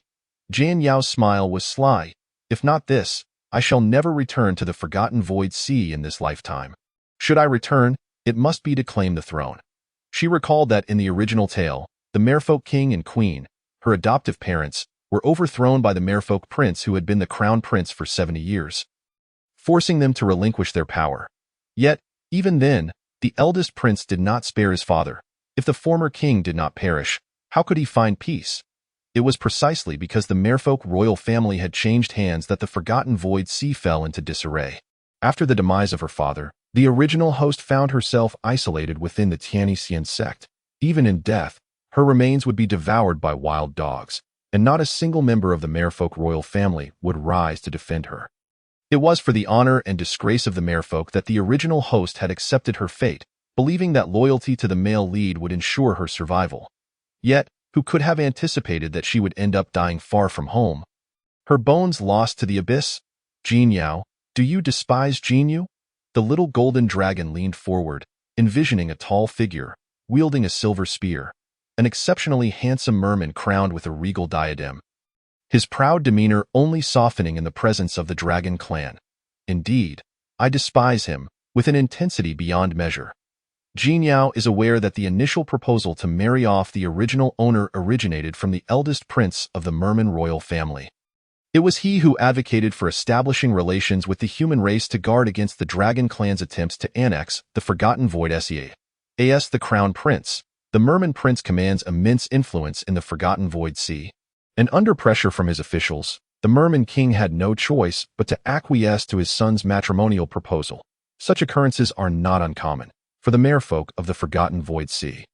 The day their spiritual energy began to wane marked the commencement of their existence as consorts, and no matter how bitter their plight, or how they are hung upon the pillar of shame, it is still infinitely preferable to being uprooted, losing their homeland, being separated from family, and descending into slavery. Seated behind the screen, Lin Xingya opened her eyes, the chaos within them slightly diminished, yet beads of sweat began to form at her temples. Though Jingyao's voice was soft, it resonated clearly in Lin Xingya's ears. The faint trace of dragon aura was unmistakable to her senses. Truly, what a troublesome dragon it was. She had explicitly stated not to disturb Au. Yet it lingered at the Snowfall Peak, intent on bringing Au back to the Forgotten Void Sea. How could it not suffer some repercussions? Did it think the courtyard of Snowfall Peak was a place it could enter and exit at will? Au was right. We humans are indeed not paragons of virtue, but can your dragon kin truly claim the mantle of nobility? The robe that hung on the distant pearwood rack draped over Lin Xingya's shoulders, while the screen bore the delicate embroidery of red plums and falling snow, subtly revealing her graceful form as she stepped out from behind it. The woman slightly raised her hand, and the dark blade resting on the distant sword rack shot forth. Landing in her palm with a swift motion, the small golden dragon trembled, its entire body coiling around Jingyao's wrist, burying its head against her skin, unwilling to face the fierce and formidable blind one. However, to Jingyao's eyes, this scene was as beautiful as a painting. Sister, this one is different from the previous golden dragon.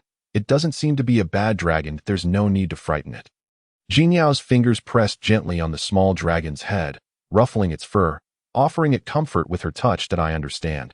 But even if it harbored ill intentions, with such cultivation, it would never be able to take you away.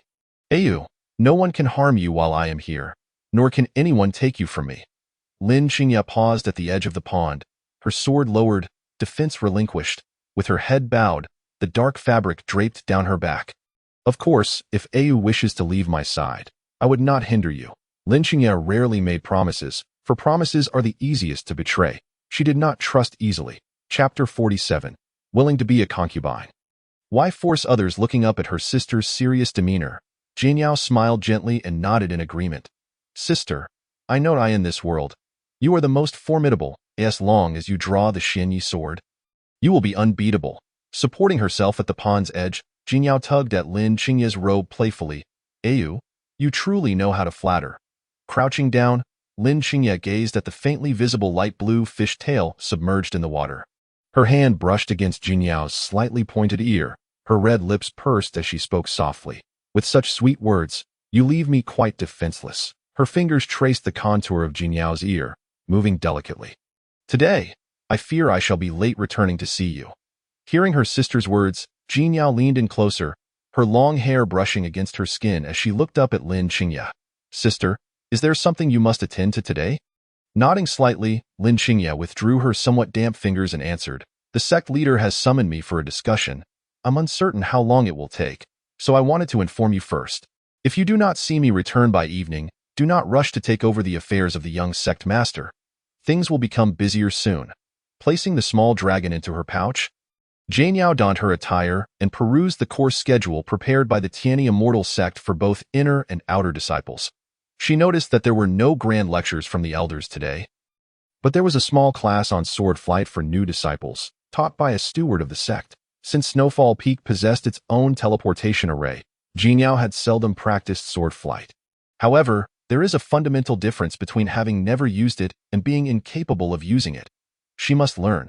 After all, she could not rely solely on her fishtail for survival. Yet, she needed to be discreet. After all, the steward's classes were intended for newly assessed disciples, and her conspicuous presence would surely cause alarm.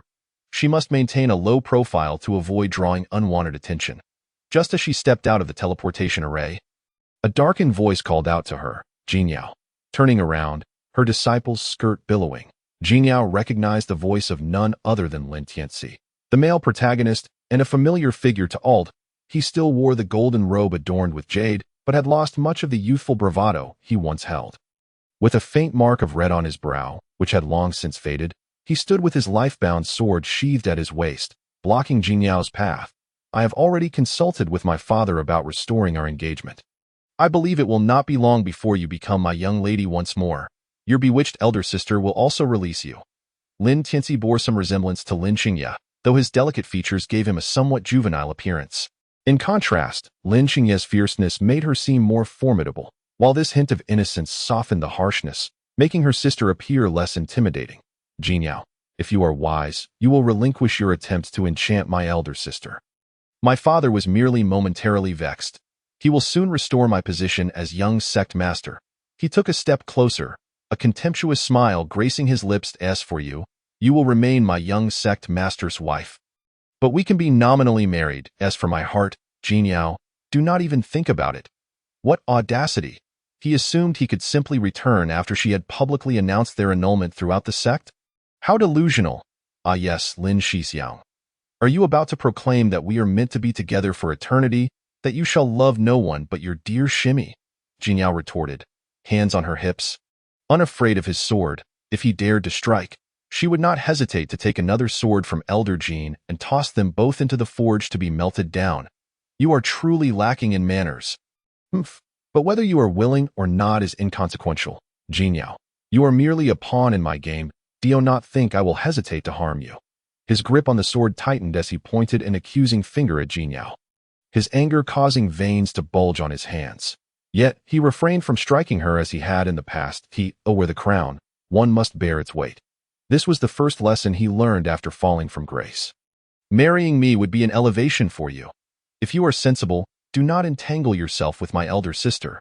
She is pure and virtuous, aspiring to the heights of the sword realm. How could someone like you, a mere merman, ever aspire to her? In the original narrative, Lin Tianxi felt both love and hatred for his elder sister. He envied her talent, and jealousy bred resentment. Yet, deep down, he craved her acknowledgement, wishing she would regard him as a beloved younger brother. But he had received none of that, and now, this wretched Jinyao had seized the opportunity first. Is that so, Lin Shixiang? Surely you know better than I that I have done nothing at all. In your eyes, I am but a lowly merman. How could I ever enchant someone of your sister's caliber?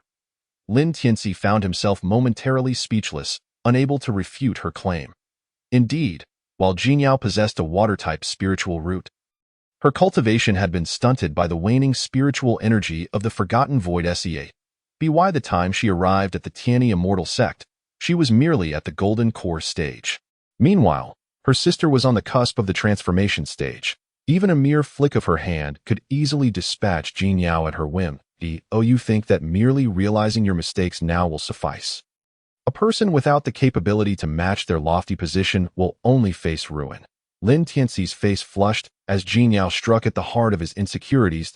He had never realized that this merman could be so perceptive.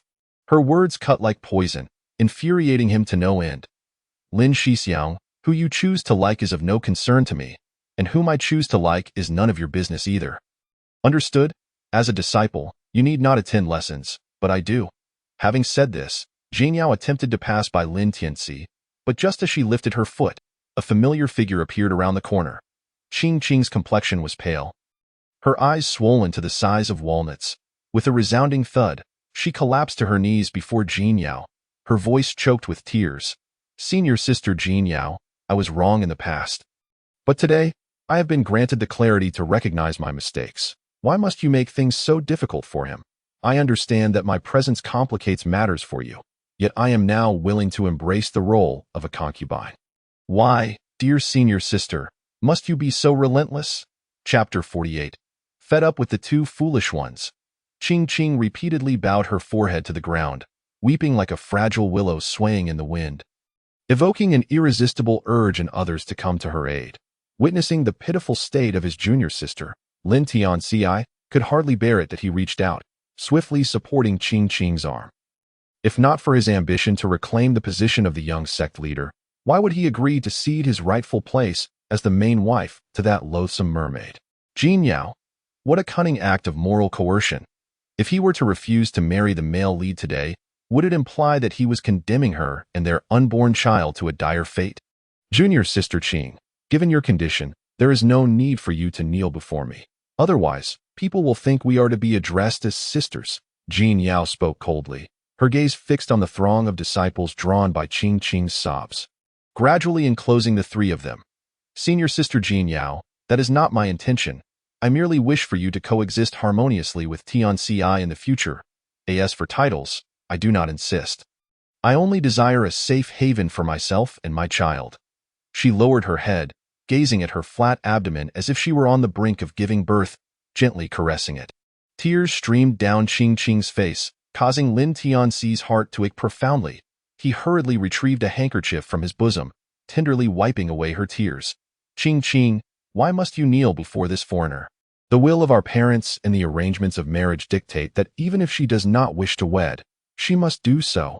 Our child must be recognized, regardless of her desires. Rest assured, once you have given birth to our precious child, I will certainly seek a high-grade spirit-gathering pill from my father to aid in your recovery during the postpartum period. Unlike those scoundrels, I do not care for your cultivation or potential. Covering her ears, Jin Yao struggled to endure the gazes of all present in the square. Enough, you two foolish ones. Qing Qing, if you continue to kneel, you risk a miscarriage, and if that happens, do not blame me for urging you to kneel. Jin Yao, well aware of the original story, understood that Qing Qing's first child never came to term in the narrative. Moreover, her second child was not the male lead's, but rather that of the second male lead. This vast grassland could hardly withstand the wrath of the male lead, which would soon ignite a bitter feud with the second male lead. A scion of the Dragon Clan, Jin Yao recalled vividly when the first miscarriage occurred, as it was not long before the original protagonist's demise. The female lead, in a bid to convince the old sect master to release the imprisoned male lead, resolutely sought out the original protagonist, believing that the old sect master would heed the words of his chosen daughter-in-law. Thus, she knelt before the original protagonist's quarters for 3 days and nights. Unwavering against the elements, the original protagonist, who loved the male lead and was poised to become his rightful wife, could hardly harbor benevolent thoughts towards the female lead, who had stolen her husband's affections. Observing coldly until 3 days had elapsed, the female lead ultimately collapsed from exhaustion at the original protagonist's chambers, leaving behind a pool of blood, and the child was lost. She had merely been a low-level cultivator in the qi refining stage, newly embarking on the path of cultivation, and the child within her had consumed a significant amount of her spiritual energy at this juncture. Her constitution was not much different from that of a mortal. Upon learning of the incident, the imprisoned male lead burst forth, brandishing his life sword, his eyes aflame with rage, vowing to avenge the child that had yet to be born. He pierced the original protagonist through with his sword, flaying her alive. Reflecting on this, Jin Yao felt her scales constrict in pain. It was excruciating. Even without being flayed by the male lead, she sensed Phantom I seek the path of greatness, for calamities shall be adjudicated by the thunderous judgment of the heavens. Lin Qingye possesses a disposition that embraces both fortune and misfortune with equanimity. Yet, there exists one soul capable of stirring her heartstrings. With her hand firmly grasping the sword's hilt and its blade resting against her back, Lin Qingye refrains from intervening, desiring only to embolden Jin Yao to confront the cacophony of harsh barks, to wield her own sword and defend her dignity. Her reluctance to depart stems from a fear that someone might indeed dare to harm her beloved Yao. She has vowed to safeguard her, to ensure her safety and shield her from humiliation. As the crowd swells, Jin Yao's skirts flutter, unperturbed by the multitude's scorn. All she seeks is to sever ties with the two before her. Moreover, if Lin Shixiang harbors affections for another, why should I not? Upon hearing her words, Lin Tianzi trembles with rage, his rationality utterly forsaken, unable to discern right from wrong. The blade twists, and with a stroke, he strikes. Jin Yao does not unsheath her sword, but meets Lin Tianzi's thrust with the sheath alone. Sparks fly as Lin Tianzi's eyes blaze red, a single tear cascading down his cheek. You mermaid, leave my elder sister. To him, Lin Qingye is the moon in the sky, an unattainable pinnacle throughout his life. Naturally, he harbors resentment. Why should a lowly mermaid earn the affection of his elder sister? Why must I yield? For your beloved, you commit acts of folly. Why must I concede? Lin Shixiang, surely one cannot be stringent with others while being lenient with oneself. Stepping forward, Jin Yao resolves to speak her mind clearly today. Even if the sect master were to compel her into marriage, she would not acquiesce. Just as Lin Shixiang is enamored with Qing Shimi, I, too, harbor feelings for Shiji. Thus, if Lin Shixiang were to be considerate, he ought not to disrupt my relationship with Shiji. The onlookers surrounding them were momentarily stunned, unable to believe the rampant gossip within the sect bore truth. Jane Yao had indeed entranced the legendary Ming Jianjun with her innate charm. One disciple, clutching his sword and a handful of sunflower seed shells, began to comment, "In this day and age, our arduous cultivation seems futile compared to mere beauty. Perhaps we should simply adorn ourselves and approach them." Another chimed in, "Have you seen the illustrations? The rumors are not unfounded. The merfolk do possess certain talents in the bedroom." As the conversation continued, the speaker lowered his voice, his expression turning grave. Not only has Ming Jianjun been ensnared, but even the proud dragon clan has succumbed to this allure. No sooner had he uttered these words than a sharp rap resounded upon his forehead. Qiao Li Ming, fists clenched, gazed at him with sparkling eyes and said, "And what of it? You lot, with your imperfect appearances, should focus on your training. Your lifespans barely compare to a single finger of a mermaid." The chastised disciple, clutching his head, was about to unleash his fury. But upon recognizing Qiao Li Ming beside him, her gown billowing gently, he fell silent, utterly cowed. Qiao Li Ming, hands on her hips, regarded the standing Jin Yao with a sense of pride. As disciples, we must emulate Jin Yao, unafraid of tyranny, never bowing our heads. Moreover, Lin Shixiang is no longer the young sect master. What do you have to fear from him? If there is blame to be laid, it should be directed at Lin Shixiang for his betrayal. Now he wishes to renege, relying on Jin Yao's engagement to reclaim his title as sect master. With these words, applause erupted from behind Qiao Li Ming, as Bai Hua, cradling his white crane, arrived fashionably late. Adorned with wild berries atop his head, looking particularly amusing. "Sister is right.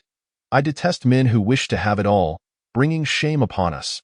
He chuckled, his eyes crinkling with mirth, as he plucked the berries from his head and fed them to his little white crane. Surveying the seated disciples, he asked, "What say you, brethren?" Many in the crowd, nursing their bruises, nodded in agreement. Bai Shixiang speaks truth. Though Jin Yao is indeed an outsider, Lin Shixiang's actions are excessive. Another added, "Since the marriage contract was torn asunder, there should be no pursuit of Jin Yao now. Besides, Lin Shixiang is soon to be a father. Why entangle himself with Jin Yao?" Upon hearing their responses, Bai Hua felt satisfaction swell within him. Indeed, if word of Lin Shixiang's actions were to spread, other sects would accuse our Tianxian sect of bullying the weak. Chapter 50. She is my wife. Countless opinions surged forth like a tide, enveloping Lin Tianzi and Qing Qing. Yet, Jin Yao, her grip unwavering on her sword's hilt, remained resolute. The sordid whispers within the sect reached her ears daily, and she had long since grown accustomed to them. The silver blade reflected Jin Yao's delicate visage, and as she suddenly withdrew, the flustered Lin Tianzi found himself at a disadvantage, forced to sheath his weapon in disarray. Realizing the precariousness of the situation, Qing Qing clutched her belly and weakly called out, "Tianzi, my belly hurts. Will the child be all right?" Qing Qing. Lin Tianzi knelt, his large hand pressing against her abdomen, worry etched across his face. "Tianzi, will our child perish before even seeing the sun?" Qing Qing trembled, and Lin Tianzi immediately clasped her shaking hand. His heart brimmed with resentment, seeking an outlet, and upon raising his gaze, he beheld Jin Yao, standing like a breath of fresh air amidst the turmoil. With a fierce tone, he declared, "Jin Yao, if anything befalls Qing Qing or the child within her today, I shall never forgive you." Rising, Lin Tianzi prepared to carry Qing Qing away from Jin Yao. Yet before he could take a single step, a thunderous voice echoed in his ears, halting him in his tracks. The sword's blade hovered before her eyes, and in that instant, all present knelt in reverence. "We pay our respects to Ming Jianjun. We pay our respects to the sect master." The white dragon unfurled its majestic form, its head leaning towards Jin Yao, its golden eyes locking onto the man before her. Exhaling a chilling mist. "What audacity! You believe that by appealing to the sect master, professing your willingness to wed Jin Yao, you can usurp my place." The dark veil behind Lin Qingya billowed as she coldly chuckled, her other hand tucked behind her, remaining concealed. "Lin Tianzi, who granted you the audacity to shout at a Yao in such a manner?" The blade inched closer, pressing against Lin Tianzi's neck, the dragon patterns upon the blade flickering as if alive. Long sister, Lin Tianzi stammered, at a loss for words, unable to fathom that the elder sister he had long revered could engage in such absurdity as to favor a mermaid. "Do not address me so. There is no kinship between us." Crimson blood trickled down the blade. Yet Lin Xingye showed no sign of relinquishing her grip. "Mingjian, I beseech you, spare Tianzi. The child deserves a father." The sword's pressure eased. Lin Xingye's wrist twisting as the blade now pointed at Qing Qing's eyes. "And you, a low-ranking cultivator, what right have you to speak to me? You are quite the nuisance if you are unwell.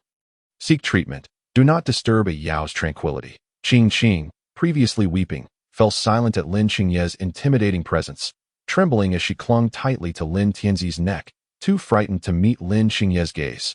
Why does a blind person exude such overwhelming authority? What merit is there in usurping my younger brother's position as sectmaster? Sister, Qing Qing did not mean to offend. She merely acted impulsively. "Must you be so aggressive?" Lin Tianzi interjected, guiding Qing Qing away from the point of the dark blade. "By human standards, she is no child. What ignorance is there to speak of?" Lin Xingye sheathed her blade, stepping back to join Jin Yao. Gazing into Jin Yao's eyes, she extended her hand, slender fingers faintly entwined with a red thread. Jin Yao, clutching her sleeve, felt a twinge of impropriety in holding her sister's hand before the crowd. Yet, as it was initiated by her sister, she resolved to accept without reservation, with her fingers clasped. Lin Xingye felt a sense of reassurance. Previously, she had remained at Luoxua Mountain, oblivious to the petty affairs of the sect, never realizing how much Jin Yao had suffered at the hands of these people. "How dare you touch her filthy hands?" Lin Tianzi's face flushed with anger, nearly dropping Qing Qing in his arms. "Why can't I? A Yao shall soon be my partner in the path of cultivation. And how many times must I remind you? Do not call me sister." As she moved, Jin Yao felt the hand that held hers tug her forward, stepping onto the azure stone tiles. Her cheek brushed against Lin Xingye's garment. A subtle, refreshing fragrance wafted into her nostrils, yet the warmth radiating from her senior sister remained as comforting as ever. Her fingers lingered on Lin Xingye's attire, and with a flicker of desire, she reached for the belt that bound her sister, but a Yao's hands were not tainted. An apology was due. Lin Xingye, known for her forthrightness, displayed a stubbornness that carried a hint of childlike innocence. Gazing up at her sister, Jin Yao, in that moment, truly comprehended the essence of genius. Those destined to wield a sword from birth, her senior sister could become enraged by a mere insult from the male protagonist, could retaliate when faced with hostility. Lin Xingye was indeed the finest sister in the world. Why should I, the elder sister, apologize to her? She is my wife, now and forever. Lin Tianzi's smile was pallid. He knew how to provoke his elder sister deliberately. "Elder sister, did you not despise having me as your brother? Why then do you seize what belongs to me?" The engagement had been arranged by their father. "And now, elder sister, if you insist on meddling, who then is the most despicable?" Upon hearing the male protagonist's words, Jin Yao felt a surge of anger. Did he truly not comprehend the meaning of shameless? With one arm wrapped around Qing Qing, Lin Tianzi carelessly discarded his treasured sword and advanced, intent on grasping Jin Yao's arm. Yet, his gaze was fixated on the crimson mark upon Lin Xingye's brow, a place that rightfully belonged to him. Just as his fingers were about to clutch Jin Yao's garment, a splash of bright red blood fell onto the azure stone floor and a small pinky finger tumbled away into the distance. Blood splattered across Lin Xingye's eyes and cheeks, staining the dark silk veil. Pain surged, and Lin Tianzi gasped, his brow furrowed in agony, letting out a cry. "Elder sister," Lin Xingye, with one hand, removed the blood-soaked veil, revealing her purple eyes to the onlookers that a Yao is not a thing, nor is she yours. Chapter 51. Sister willingly accepts punishment in an unprecedented event. Mingjian, who had always adhered to the sect's rules and pursued the path of enlightenment, had for the first time transgressed in front of others. Her purple eyes were not as clear as one might think. Blood trickled from her nose, yet she held her sword firmly, unrepentant for severing Lin Tianzi's finger. "I demand your apology. Are you deaf?" Jin Yao gazed into those eyes, her heart racing like a war drum. That it turned out that her sister's vision was not impaired. It was simply different from that of ordinary people.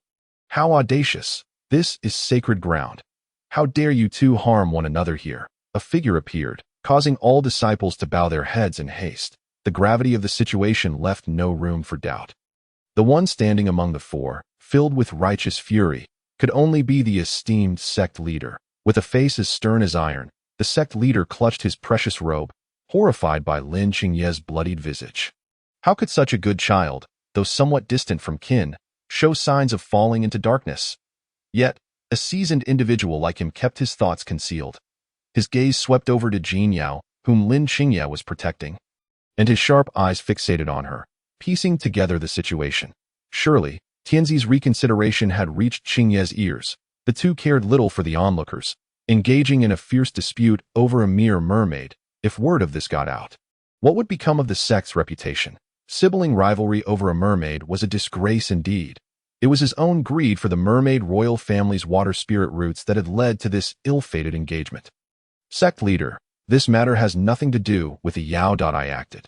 Lin Qingye stepped forward, shielding herself from the sect leader's piercing gaze, her wrist adorned with the dark silk veil. Her words were unwavering, filled with a protective fervor. Yao, your loyalty is commendable, but I, as the sect leader, have yet to speak. Before the assembly of disciples, he must address the matter appropriately, lest it lead to greater troubles.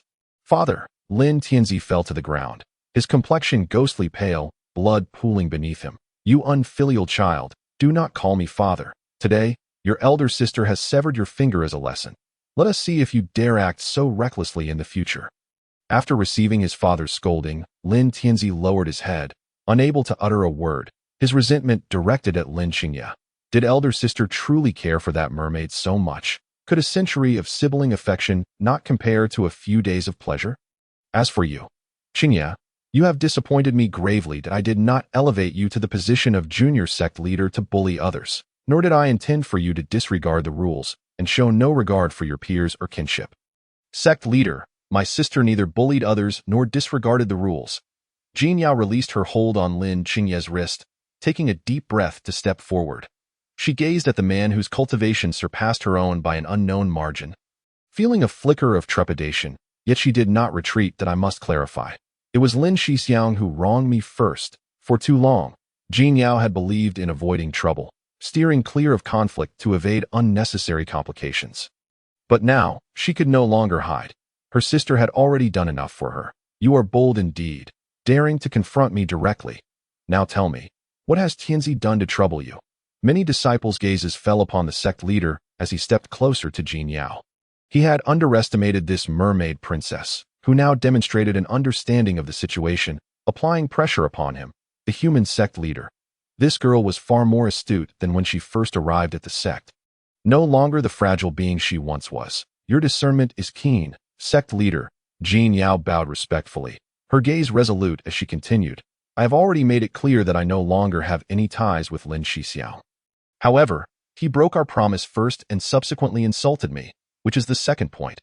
Furthermore, Lin Shixiao, who prides himself on unyielding loyalty, has now discarded his title of junior sect leader for the sake of Qing Shimi, only to abandon her afterward, which constitutes the third point. Her argument was coherent and logical, leaving even the sect leader speechless. Extinguishing any hope he had of defending his son, he hastily interjected, very well.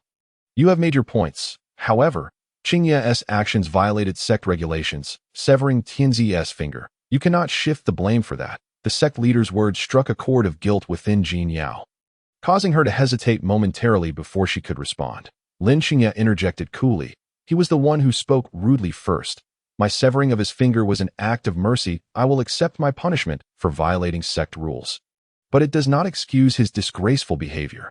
Hearing Lin Qingye's defiant admission, the sect leader felt a mix of surprise and concern that he realized that today a scandal had been managed relatively well. However, Qingye's actions suggested that this mermaid had become her Achilles heel, a potential source of trouble for her in the future. Yet, he knew he could not act against her just yet. He needed to bide his time.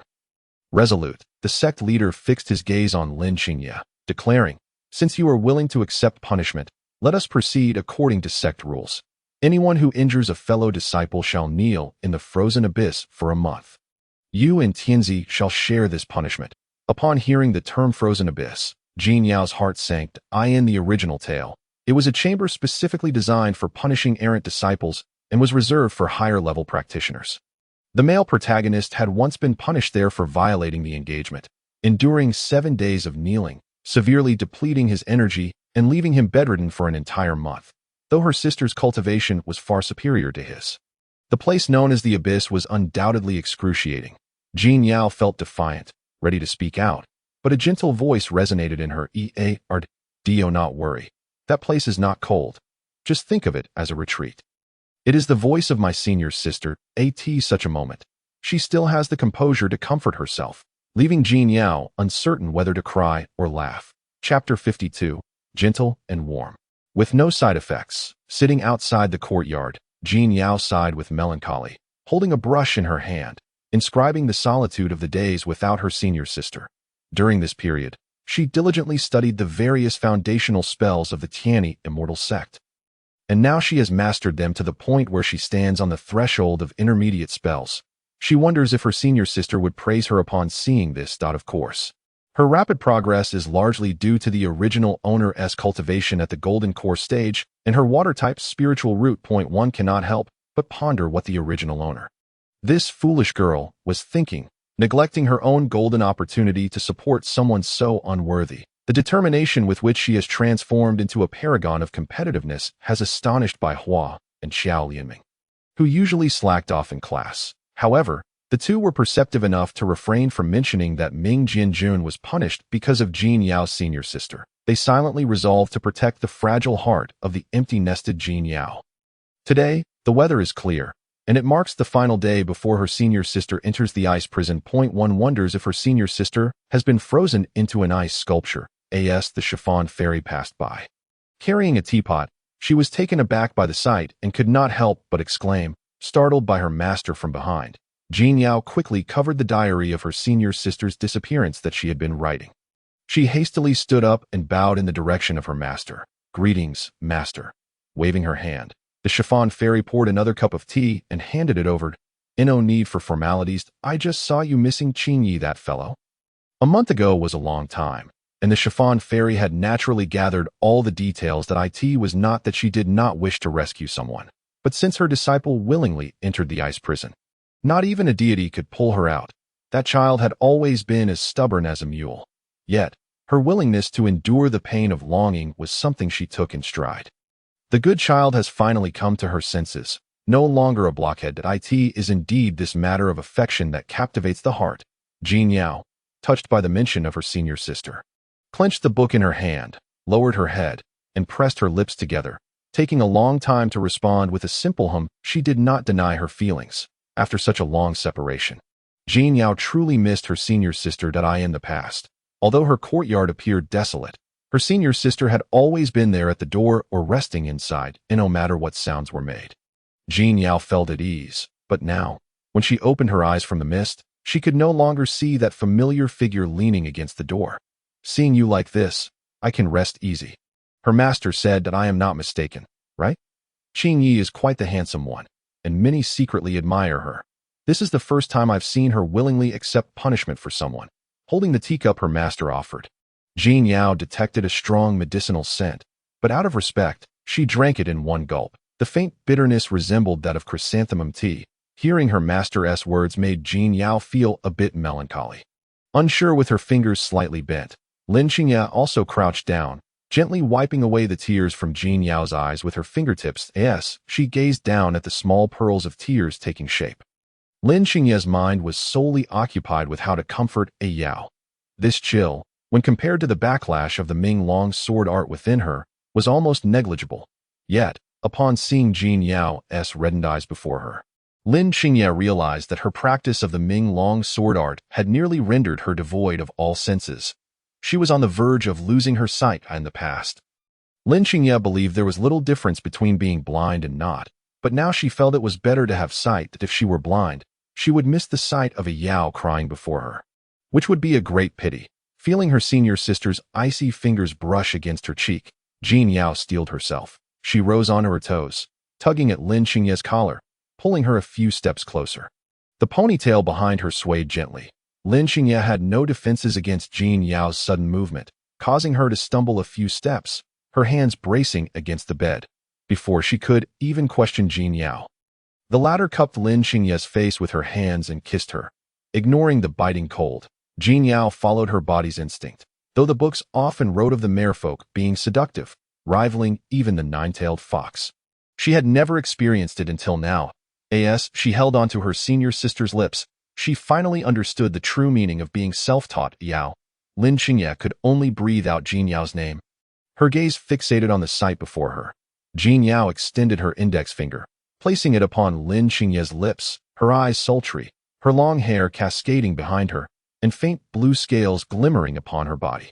Reminiscent of begonia flowers. Sister, do you still remember what you said when you took me in? Wrapping her arms around Lin Xingye, Jin Yao could distinctly feel the sensation of her arms brushing against her sister's silvery bamboo attire. Was this what it meant to be a top student? In the sect, she didn't even have to wear the disciple's robe with them. No, her sister didn't attend the main lectures either. Now, her sister must fulfill her promise. Another kiss fell, and Lin Xingye gasped, feeling a warm dampness at her neck. Seated before a grave, Xuefeng meticulously arranged her small tea table, along with the hot tea she held in her hands. She even placed a vibrant pot of white chrysanthemums on the tea table. One by one, she took out the pastries from her hands, arranging them beautifully, reaching for a pastry with one hand while propping herself on the table with the other. Xuefeng bit into the delicacy and gazed at the tombstone, saying, "This is your favorite. Oh, if you don't rise from the grave soon, you'll miss out on these delicious pastries." The only response she received was the howling wind and snow. Xuefeng sighed heavily. In the past, when she visited this grave to pay her respects, she hadn't felt this sorrowful, for her beloved disciple, like herself, was a pitiable soul without anyone who cared. But now, her cherished disciple had found a beautiful little fish. She was left alone, drinking tea in front of the tombstone. "And you were always telling me not to drink, saying it was bad for my health. Bad for my cultivation, bad for my training. But now, who lies here in the ground? Ha ha ha ha. It's not me. It's you, you dead ghost." After laughing, Xuefeng felt like a madwoman, so she sadly reached behind her and pulled out a bottle of alcohol. Placing it on the table, this was the sword wine her senior brother had gifted her for her birthday, which she had never gotten around to drinking. She had intended to save it to share with the ghost lying in the grave. With a swift motion, she uncorked the bottle and took a swig, losing herself in drunkenness. Collapsing onto the table, snowflakes fell softly as a woman in red suddenly appeared before the tea table, her fingers propping up a red, oiled paper umbrella. The bells on the umbrella jingled, seemingly possessing a calming power that lulled all who heard the sound into a peaceful slumber. Observing the bountiful spread of pastries on the table, the woman in red sat down. She was strikingly beautiful, with an air of delicate grace, her long black hair tied back with a red ribbon, her skin pale to the point of eeriness. With slender fingers, she picked up a piece of pastry and savored it slowly. The faint fragrance of osmanthus filled her mouth, and she closed her eyes in enjoyment. "Who is this little ghost? Daring to steal the offerings I prepared for that dead fool? You must be seeking trouble." Wobbling slightly, Xuefeng clambered up from the table, her drunken gaze glaring at the ghostly figure seated across from her. Suddenly, the woman in red moved swiftly. Xuefeng had anticipated this. She knew the little ghost would try to flee once discovered. Drawing her sword, she pressed the blade against the little ghost's back. "You there, dare you to steal and not leave your name? If I catch you, spit out what you have in your mouth," she threatened fiercely, vexed that these little ghosts had the audacity to steal offerings right before her eyes. Wondering if that dead ghost would be bullied underground, the woman in red, holding the umbrella, was compelled to turn around, her familiar features coming into view. "Senior sister," she spoke softly, her red lips parting. Chapter 54. The disciple is a good dog. Making others jealous, it was her. Xuefeng hesitated, raising her head to rub her eyes, unable to believe that the person she had buried with her own hands long ago had returned to life. And as a formidable ghostly figure no less. Long time no see. The woman in red stood amidst the falling snow, having not intended to reveal herself so soon, but the enticing offerings laid before her tomb were simply too irresistible. Unable to resist, she had slipped up and was caught by her senior sister. It would take some time before her physical form completely returned. For now, her body was merely a doll molded from earth. "Liar, you haven't lost your soul at all. Why do you deceive me? You are dead." Xuefeng was infuriated, thrusting her sword forward without mercy as if she hated the very sight of the being before her. Oh no, this ghost. The icy tendrils of cold began to recede from Lin Qingye's veins, and even the backlash from the Ming Long sword art diminished significantly. For the first time, Lin Qingye could clearly perceive the adornments of the Grand Hall. Her master's words about dual cultivation indeed proved beneficial. Yet, as she moved her fingers, still not having withdrawn her hand from her garments, a gust of wind and snow burst through the door. The woman in red, holding the umbrella, stormed into the Grand Hall, her brow furrowed as if she were unfamiliar with the strange aura surrounding her. Merfolk? Could it be that while I was away, my senior sister found a new love? Upon hearing the woman murmur the word merfolk, Lin Qingye raised her hand, summoning the dark sword from its stand. The blade whirled, and the woman recoiled instinctively, hastily retreating while holding her oiled paper umbrella, barely evading the deadly strike. Who are you? Lin Qingye merely lifted her gaze, swiftly donning her attire, her slender fingers parting the bed curtains to shield the still sleeping Jin Yao behind her. With her cultivation at the late stage of yuanying, she was but a step away from transforming into a divine spirit. Gazing at Lin Qingye, who held the ink-colored sword, the woman in red was momentarily stunned, her mind racing with speculation. Could it be that after her death, her senior sister had found another companion? This one's talent far surpassed her own, likely even outshining the entire Tianyi immortal sect. Good disciple, capture this intruder. Do not let her escape. Clutching her sword, Xuefeng rushed into the sleeping chamber, shouting urgently. Hearing her master's command, Lin Qingye advanced with her sword, swiftly forming a spell with her other hand. Thunder as chains, bind.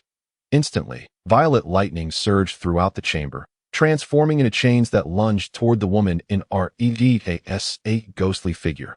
The woman was no less frightened by the thunder than she would be by the rising sun. In an instant, her arms, ensnared by the violet chains, began to emit red smoke. She looked up, finding the ink-colored blade poised dangerously before her eyes. A mere inch further, and this woman could mercilessly pierce through her skull. Seeing the woman in red in such peril stirred a pang of sympathy in Xuefeng, who quickly called to her disciple, "Oh dear disciple, just set up a formation, don't kill her." Upon hearing her master's words, Lin Qingye adjusted her gestures, gradually loosening the violet thunder chains binding the woman. A purple formation encircled her, securing her firmly within its grasp. "Sister, when did you acquire such an obedient disciple? I am quite envious of your good dog." The woman gazed at her wrist, which was beginning to turn to mud, and couldn't help but chuckle bitterly. "As long as she is more obedient than you. What? Are you coveting the pastries I have? You can't resist, can you, to crawl out from your grave?" Seeing her finally settle down, Xuefeng crossed her arms and approached. Meanwhile, Lin Qingye, frowning with discontent, spoke up. "I am not the master's dog. I am her disciple." As Xuefeng heard her eldest disciple rebutting her, she couldn't help but chuckle. All right. If you insist, go take care of little Yue. After all the trouble you've caused her, you ought to treat her well." The moment she uttered these words, Lin Qing's ears turned crimson, and she pressed her lips tightly together, declining to engage with her master's teasing. Lin Qing has always possessed such a temperament, and Xuefeng thought little of it, focusing instead on the matter at hand, the specter that had risen from the grave. Now that she had caught him, he ought to provide some form of compensation for the grief of having been widowed at such a young age. Upon hearing her master's reprimand directed at the woman in red, Lin Qing surmised that this must be the long-deceased partner of her master, often mentioned in passing. Yet, she was left to ponder why this spirit, untouched by the tribulations of thunder, refused to meet her master. Well, such matters were of little concern to her. Has Yang awakened? Observing Jin Yao's flushed complexion, Lin Qing felt a pang of guilt. She had indeed exerted herself excessively during their passionate encounter. She wondered if she had caused Jin Yao any discomfort. Yang? After calling her name a couple of times, Jin Yao's furrowed brow finally relaxed, and her fingers released the tightly clutched blanket. When she looked up, she found her sister standing by the bed, fully dressed. The cool back of Lin Qing's hand rested against her forehead, checking her temperature. "Sister, I still want more." Jin Yao felt an overwhelming emptiness within her, her fingers intertwining with Lin Qing's palm, her reddened eyes shimmering as she spoke softly. This caused Lin Qing's breathing to quicken. Is that not permissible? Or is it that my sister is simply too fatigued? Jin Yao felt her mind clouded, having lost her basic faculties of discernment, her words tumbling out in a disordered manner, driven by instinct. Instinctively, Lin Qing attempted to withdraw her hand, but seeing Jin Yao in such distress, she held her ground. Can we do it tonight? There are others outside now. Upon hearing voices beyond the door, Jin Yao suddenly perked up, biting her lip to regain her composure. Jin Yao, there are people outside. Are you not afraid of being ridiculed for uttering such embarrassing words? Is it master? She had indeed heard the sound of conversation moments ago. If it was master, then it was not a grave matter. Lin Qing shook her head and then nodded that it is master. But there are others with her. Jin Yao shot up in alarm, her disordered thoughts regaining clarity. Be careful. Seeing Jin Yao sway precariously, Lin Qing instinctively wrapped an arm around her. With her other hand, she grabbed Jin Yao's outer garment that had fallen to the floor, covering her securely. Embraced in her sister's arms, Jin Yao finally became aware of her body, feeling not only lighter than before, but also noting an accelerated flow of spiritual energy within her. Could this be the benefit of dual cultivation? It seemed to be far more effective than her prior weeks of meditation. Chapter 55. The Hidden Beauty in the Golden Chamber. The Little Mermaid approaching the formation. Xu Feng grasped her sword sheath and lifted it, making contact with the chin of the woman in red, her eyes sparkling with mirth. Using the technique of death evasion. Is it truly so amusing? The woman in red, pressed against the blade, remained calm and unperturbed, her hand still supporting her umbrella. Sister, I have long since died. Surely, you are aware of this. She displayed her injured arm to Xu Feng, muddy and wet. Any practitioner could instantly recognize it as a clay doll substitute, not true flesh. Coupled with the overwhelming ghostly aura surrounding her, she was clearly not of this realm. Why do you not seek rebirth? Xu Feng stepped forward, a mix of anger and pity evident in her tone. If you were to reincarnate, you would surely be living amongst the mortals now, able to cultivate anew.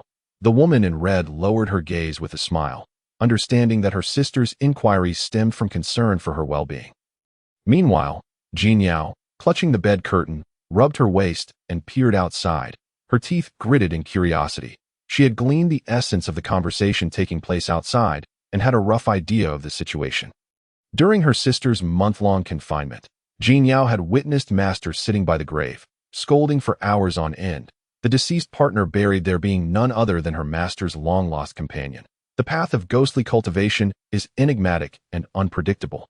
It would be wise for us not to place our trust in that individual, Lin Qing whispered in Jin Yao's ear, her fingers still at her waist. Upon hearing her sister's caution, Jin Yao was momentarily taken aback, pointing at the ghostly woman in red.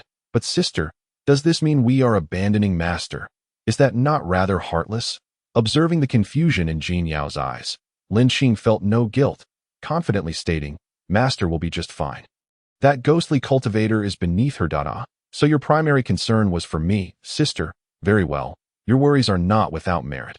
After all, this ghostly cultivator may not be able to best you and Master. But taking on a mermaid would be a trivial task for her. Hold on to my belt. I shall guide you out. Lin Qing found Jin Yao's inquisitive demeanor utterly charming, and thus softly advised her. Yes, this is ultimately a matter concerning Master. It is better not to involve ourselves too much in the quarrels of young lovers. As the saying goes, the more you know, the sooner you meet your demise. As the two made their way halfway to the door, just a few steps away, the woman in red grasped the sword sheath that Xu Feng had pressed against her chin in a sultry tone. She remarked, Sister, it appears you are indeed hiding a treasure within a golden chamber. This mermaid must surely have been captured from the forgotten void sea, caught in the eye of the storm. Jin Yao pointed to herself, perplexed. Isn't this a rather misguided direction? I truly have no entanglement with Master. If there were any connection with my sister, that would be a different story, as there indeed is. Ghostly sister, I entered Tianyi Xinzong through legitimate means. I was not sold. Although being sold would not have mattered much to her. Is that so? Has the forgotten void sea fallen so low as to seek marriage with the human race? This statement was indeed true, and she found herself unable to rebut it. Even as a ghost, you still harbor jealousy? She is my disciple, and she is also my disciple. Close your muddy mouth. Xu Feng retracted her sword sheath, her tone somewhat fierce, as she had begun to understand why this ghostly being refused to reincarnate. She had found a path within ghostly cultivation. However, for the righteous sect, ghostly cultivators were not viewed favorably. Should the other elders discover her presence, This being would find it nearly impossible to leave at AS for you too. Please exit. I have matters to interrogate concerning this one. It is likely she will not be released for 3 days and nights. 3 days and nights? Master is indeed starved and desperate. Jin Yao nodded vigorously, moving toward the door and closing it behind her. With a creak, the view of the chamber was entirely sealed within. During this past month, has anyone caused you trouble? After the previous commotion, Lin Qing felt the majority of the cold energy that had invaded her body dissipate, and the drumming in her ears gradually ceased. She felt refreshed and not at all fatigued. Lin Qing posed the question that had weighed heavily on her mind throughout the month. Although Master remained at the falling snow peak, it was unreasonable to expect her to constantly watch over Jin Yao. Without her personally being by Jin Yao's side, she could not find peace. Understanding who the someone was that her sister had mentioned, Jin Yao shook her head. Sister, this past month has been quite serene.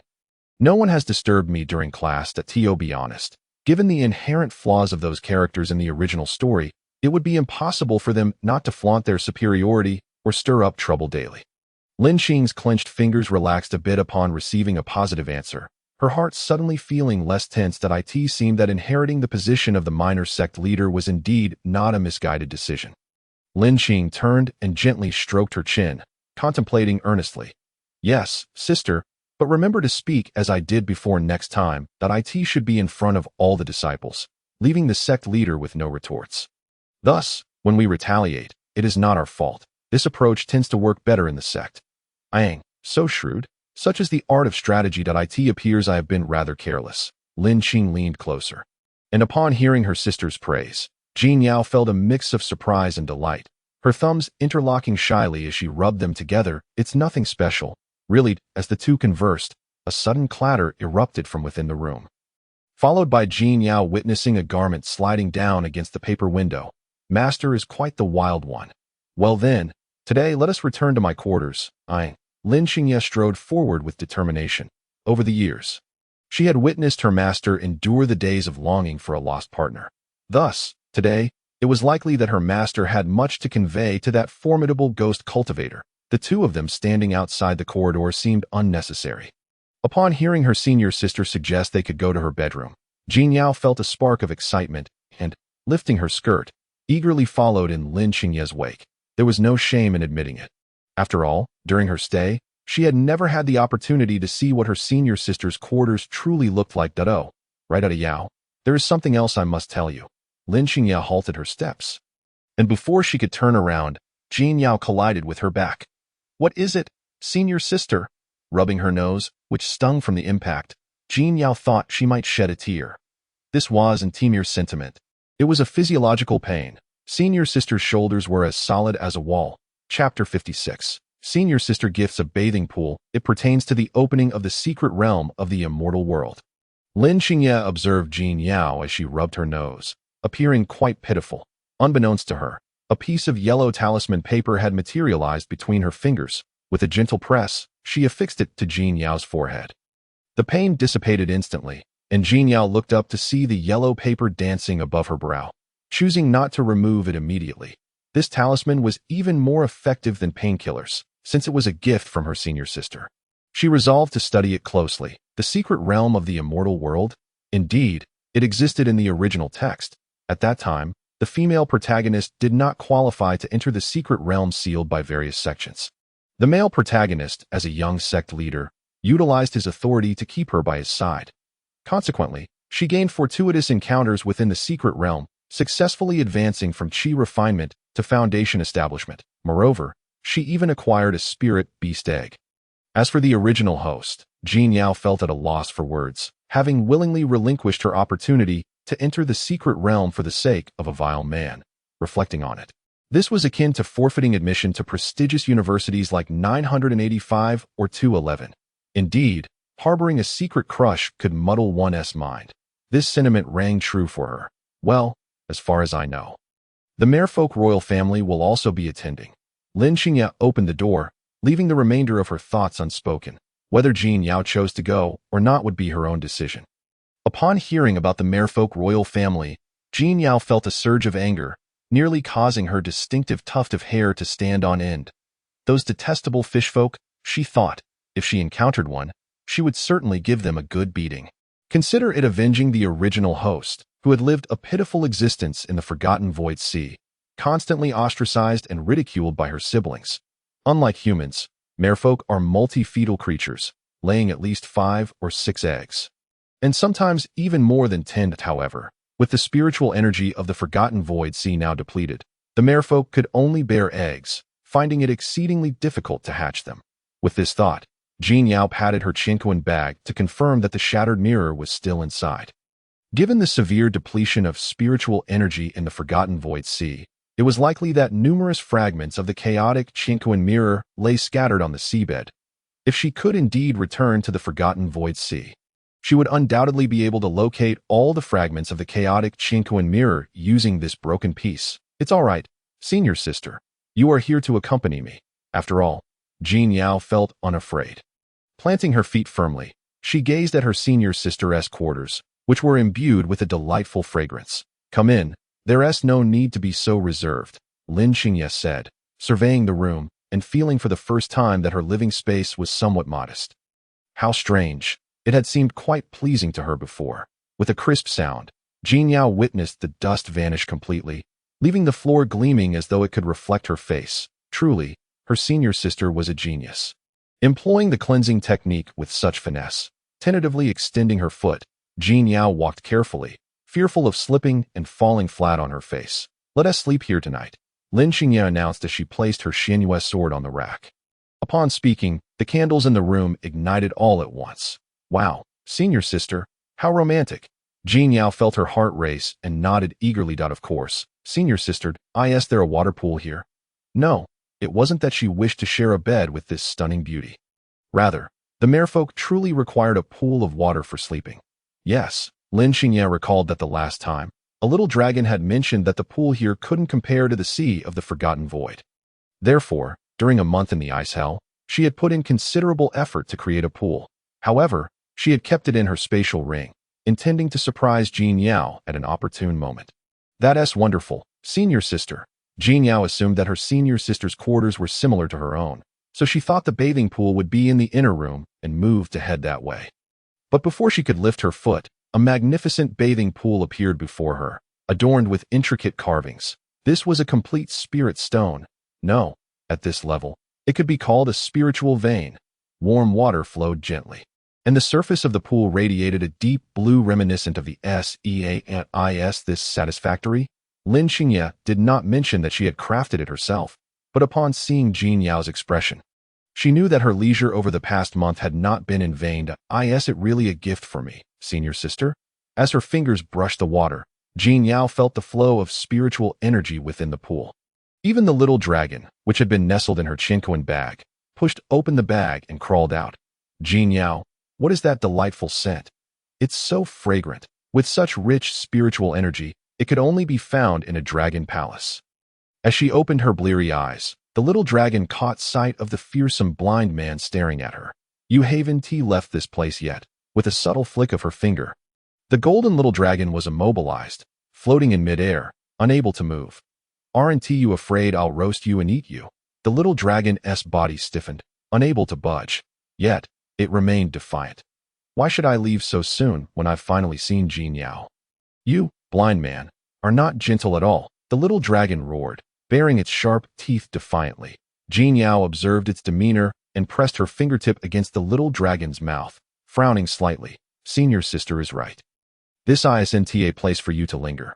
You should return to the Dragon Palace. And don't say my senior sister isn't gentle. If other cultivators were to find you, you might have already been turned into various magical artifacts by now. I wouldn't be able to protect you. It wasn't that Jin Yao intended to speak such harsh words. Rather, if this little dragon were discovered on human territory, it wouldn't just be at risk of being skinned and flayed. Even Jin Yao herself would be in grave danger. One must first save oneself before aiding others. If she couldn't ensure her own safety, how could she think of saving anyone else? Upon hearing Jin Yao speak up for her, Lin Xingye withdrew her finger, placing it back into her embrace. With a soft plop, the little dragon fell into the pool. Lin Xingye's tone was indifferent, but her words were not devoid of concern. You may stay for a few days, little one, but if you overstep your boundaries, don't blame me for being impolite. Taking a few steps closer, Lin Qingye stood beside Jin Yao, exuding a possessive aura. Moreover, disciples from the Dragon Palace will come to participate in the secret realm of the immortal world. You may return with them. The little dragon bubbled in the water, continuing to bare its teeth. I won tea. Lin Qingye was not inclined to indulge her, merely giving a cold smile. Crouching down, she fixed her gaze on the little dragon. You have no choice in the matter. Chapter 57. A prodigal son returns. Seated in the grand hall, the sect leader scrutinized the invitation in his hands, which clearly stated that the secret realm of the immortal world was about to open. Urging the disciples of the Tianyi immortal sect to prepare promptly. Father, what is it that you wish to discuss? Lin Tianxi, having endured severe cold and hardship over the past month, bore a sullen expression devoid of mirth. Yet, before his father, the sect leader, he softened slightly, unlike his usual arrogant demeanor. Take a look for yourself. I intend to reserve a spot for you in the secret realm, the sect leader said, tossing the invitation into Lin Tianxi's hands. Thank you, father. Unlike his elder sister, now the young sect leader, he would have to compete with several of his father's direct disciples for the opportunity to enter the secret realm. However, thankfully, his father had not forgotten his son. Setting aside an extra spot for him, whether to express gratitude or not could be discussed later. The secret realm opened once every 300 years, presenting an excellent opportunity for experience. If you can seize an opportunity within, it would hardly be a disappointment to your father. After speaking, the sect leader's murky eyes scrutinized his son, who was as handsome as jade. Tianxi, today you should understand the taste of power. Yes, you were born as the young sect leader because your elder sister was unwilling. Yet now, your elder sister seeks to compete with you. You remain stagnant. Yet how can you find your footing in the predatory realm of the Tianyi immortal sect? He rose to his feet, placing his hands behind him, and stepped down the staircase. I am aware of your intentions. Yet having once forsaken that child's heartfelt sentiments, you now lead those around you in a declaration of intent to marry her. Pray tell, which woman in this world would indulge you in such behavior? Lin Tianxi felt a flush of embarrassment creep across his face. Utterly mortified, he gazed down at the void left by his elder sister's rebuke. Pressing his lips together in silence, refusing to respond to his father's inquiry. Tianxi, do not lose heart. Since that mermaid once harbored feelings for you, should you choose to return to the path of righteousness, she would undoubtedly be overjoyed as a man of experience. I can assure you, this is what is termed as irreplaceable gold. This secret realm presents an opportunity. If you can perform a heroic rescue, the desires of your heart shall surely materialize. Your father has bestowed upon you a promise. Lin Tianxi turned back, his spirits lifted, only to see his father's upright silhouette gradually receding. Your father can discern your elder sister's feelings. She has no desire for the position of the junior sect master. She merely consented to my pressure in order to safeguard that mermaid's tranquility. Should you manage to wrest the position of junior sect master from your elder sister, then the entirety of the Tianyi immortal sect shall belong to you. This is your father's final assessment. Success or failure lies in your own hands. Floating in the pool abundant with spiritual energy, Jin Yao flicked her tail, feeling an immense satisfaction with the waters. It was simply delightful. Beside her, the little dragon felt the same. It blew small bubbles, swishing its tail in the azure waves, and chirped, Sister Jin Yao, I don't want to return to the Dragon Palace. You can just hide me in that bag. It extended a finger and shook it. Jin Yao replied with utmost seriousness, that is impossible. You must return to the Dragon Palace, or else my sister and I may find ourselves in serious trouble. She turned her gaze to the little dragon floating on the water's surface and poked its head twice. Once we reach the secret realm of the immortal world, you will no longer be able to evade responsibility. Hearing Jin Yao's words, the little dragon was exceptionally indignant, skimming the water's surface as it continued to bubble. Sister Jin Yao, you have changed so much. Turning back, Jin Yao looked at her and stroked her chin. Asking directly, have I changed for the better or for the worse? In truth, the original owner was a pitiable mermaid. Had she not been a pawn in a political marriage, she likely would not have fallen to such depths. Alas, there is no benefit in dwelling on it. It's hard to articulate.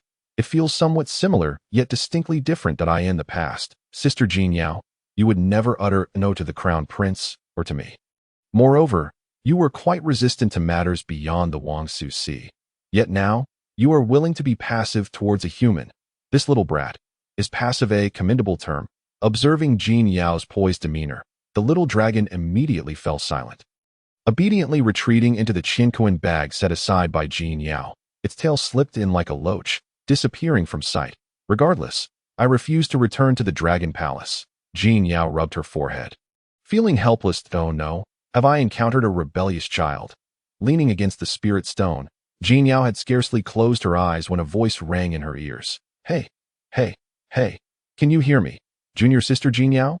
This is my latest spell-free transmission technique. How does it sound? Quite effective, isn't it? Bai Hua leaned against a pillar, holding an invitation recently bestowed by their master, his face beaming with joy. They believed that since Jin Yao was the princess of the Wangsu Sea, the merfolk would surely send a representative to the secret realm, thus guaranteeing her a spot in the immortal realm's secret location. Not bad. But how did you find me? Bai Hua scratched his head, a hint of embarrassment in his voice. Junior sister Jin Yao, don't you remember? Last time, I gave you a sound transmission talisman. With this locator, I can easily find you. Well, I suppose that's a useful lead. Perhaps I should learn a thing or two myself? Senior brother, enough with the small talk. Let us get to the point. Xiao Lianming's voice chimed in, making Jin Yao feel as though she were wearing a dual-channel Bluetooth headset. Could it be that you are here to discuss matters regarding the secret realm? The two standing in the corridor were momentarily stunned, surprised that Jin Yao was quicker to the news than they were. Indeed, junior sister Jin Yao, you already know about this? My senior brother and I had intended to inform you at the earliest opportunity. Furthermore, the rules have changed. There are now 4 competition zones. A, B, C, and D. Given our cultivation levels, of course, my senior brother and I will be in Zone D. Sister. Which zone are you in? If you're in Zone D, we could join forces, upon hearing the division into 4 zones. Jin Yao furrowed her brows. To be honest, she hadn't paid much attention to the fighting aspect. After all, the male lead made his entrance wielding the butterfly sword, all romantic and intimate. However, one could easily deduce that Zones A, B, C, and D were classified according to levels of danger. With Zone A being the most perilous, it seemed that only the foremost experts from each sect could enter, while those of their caliber would merely serve as fodder. Thus relegated to Zone D. Biting her fingertip, Jin Yao began to ponder. Her sister had only asked if she wished to go, not which zone she would be in, so it must be Zone D. If her sister were to participate, she would certainly be in Zone A. Chapter 58. Junior sister Jin Yao, Mingjin Jun is absent. I shall protect you. However, her sister should still be meditating and cultivating. She had just attended a major lecture from the sect. It was best not to disturb her sister during practice. Their master had a completely hands-off approach with the two of them. The library of the Falling Snow Peak was open for their free access. Yet, their master rarely made appearances. Moreover, yesterday, their master had just learned that his long-dead partner had risen from the grave as a ghost cultivator. He would likely want to revel in that for 3 days and nights. It would be best for her to return to class. Jin Yao performed a nimble leap and emerged from the pool. With her hands on her hips, she snapped her fingers, and the disciple's robe of the Tianyi immortal sect gracefully settled upon her form. All set. Ingwe, let us head to class, with a wave of her hand. The Ingwe sword, resting on the sword rack, soared into her grasp, adjusting her stance. Jin Yao soared through the air on her sword. In but a short time, she arrived at the disciple square of the Tianyi immortal sect. Unlike the usual stillness, the square was now teeming with people. A glance around revealed a dense crowd, all gathered in hushed conversations. Could it be that today was Elder Jinjio's class?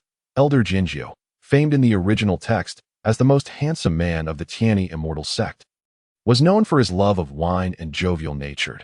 He was amiable and never scolded his disciples, and on occasion, when he took an interest, he would trade spiritual elixirs for a jar of wine from his students. Thus, his popularity within the Tianyi immortal sect remained extraordinarily high.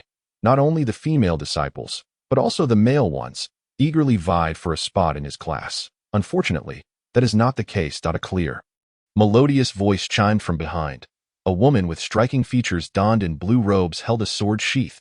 Jin Yao turned to see a character from the book come to life before her eyes. This must be Elder Fengling's disciple, Han Shishad. I have met Sister Han. Jin Yao greeted her with utmost respect. In the original narrative, Han Shishad was the third female lead who harbored unrequited love for the male protagonist. She was not a villain, but rather a fellow sufferer alongside the original owner. Moreover, according to the timeline, Han Shisha had yet to enter the secret realm of the immortal world, nor had she fallen for the male lead. No need to bow to me, I am merely here to clarify your doubts.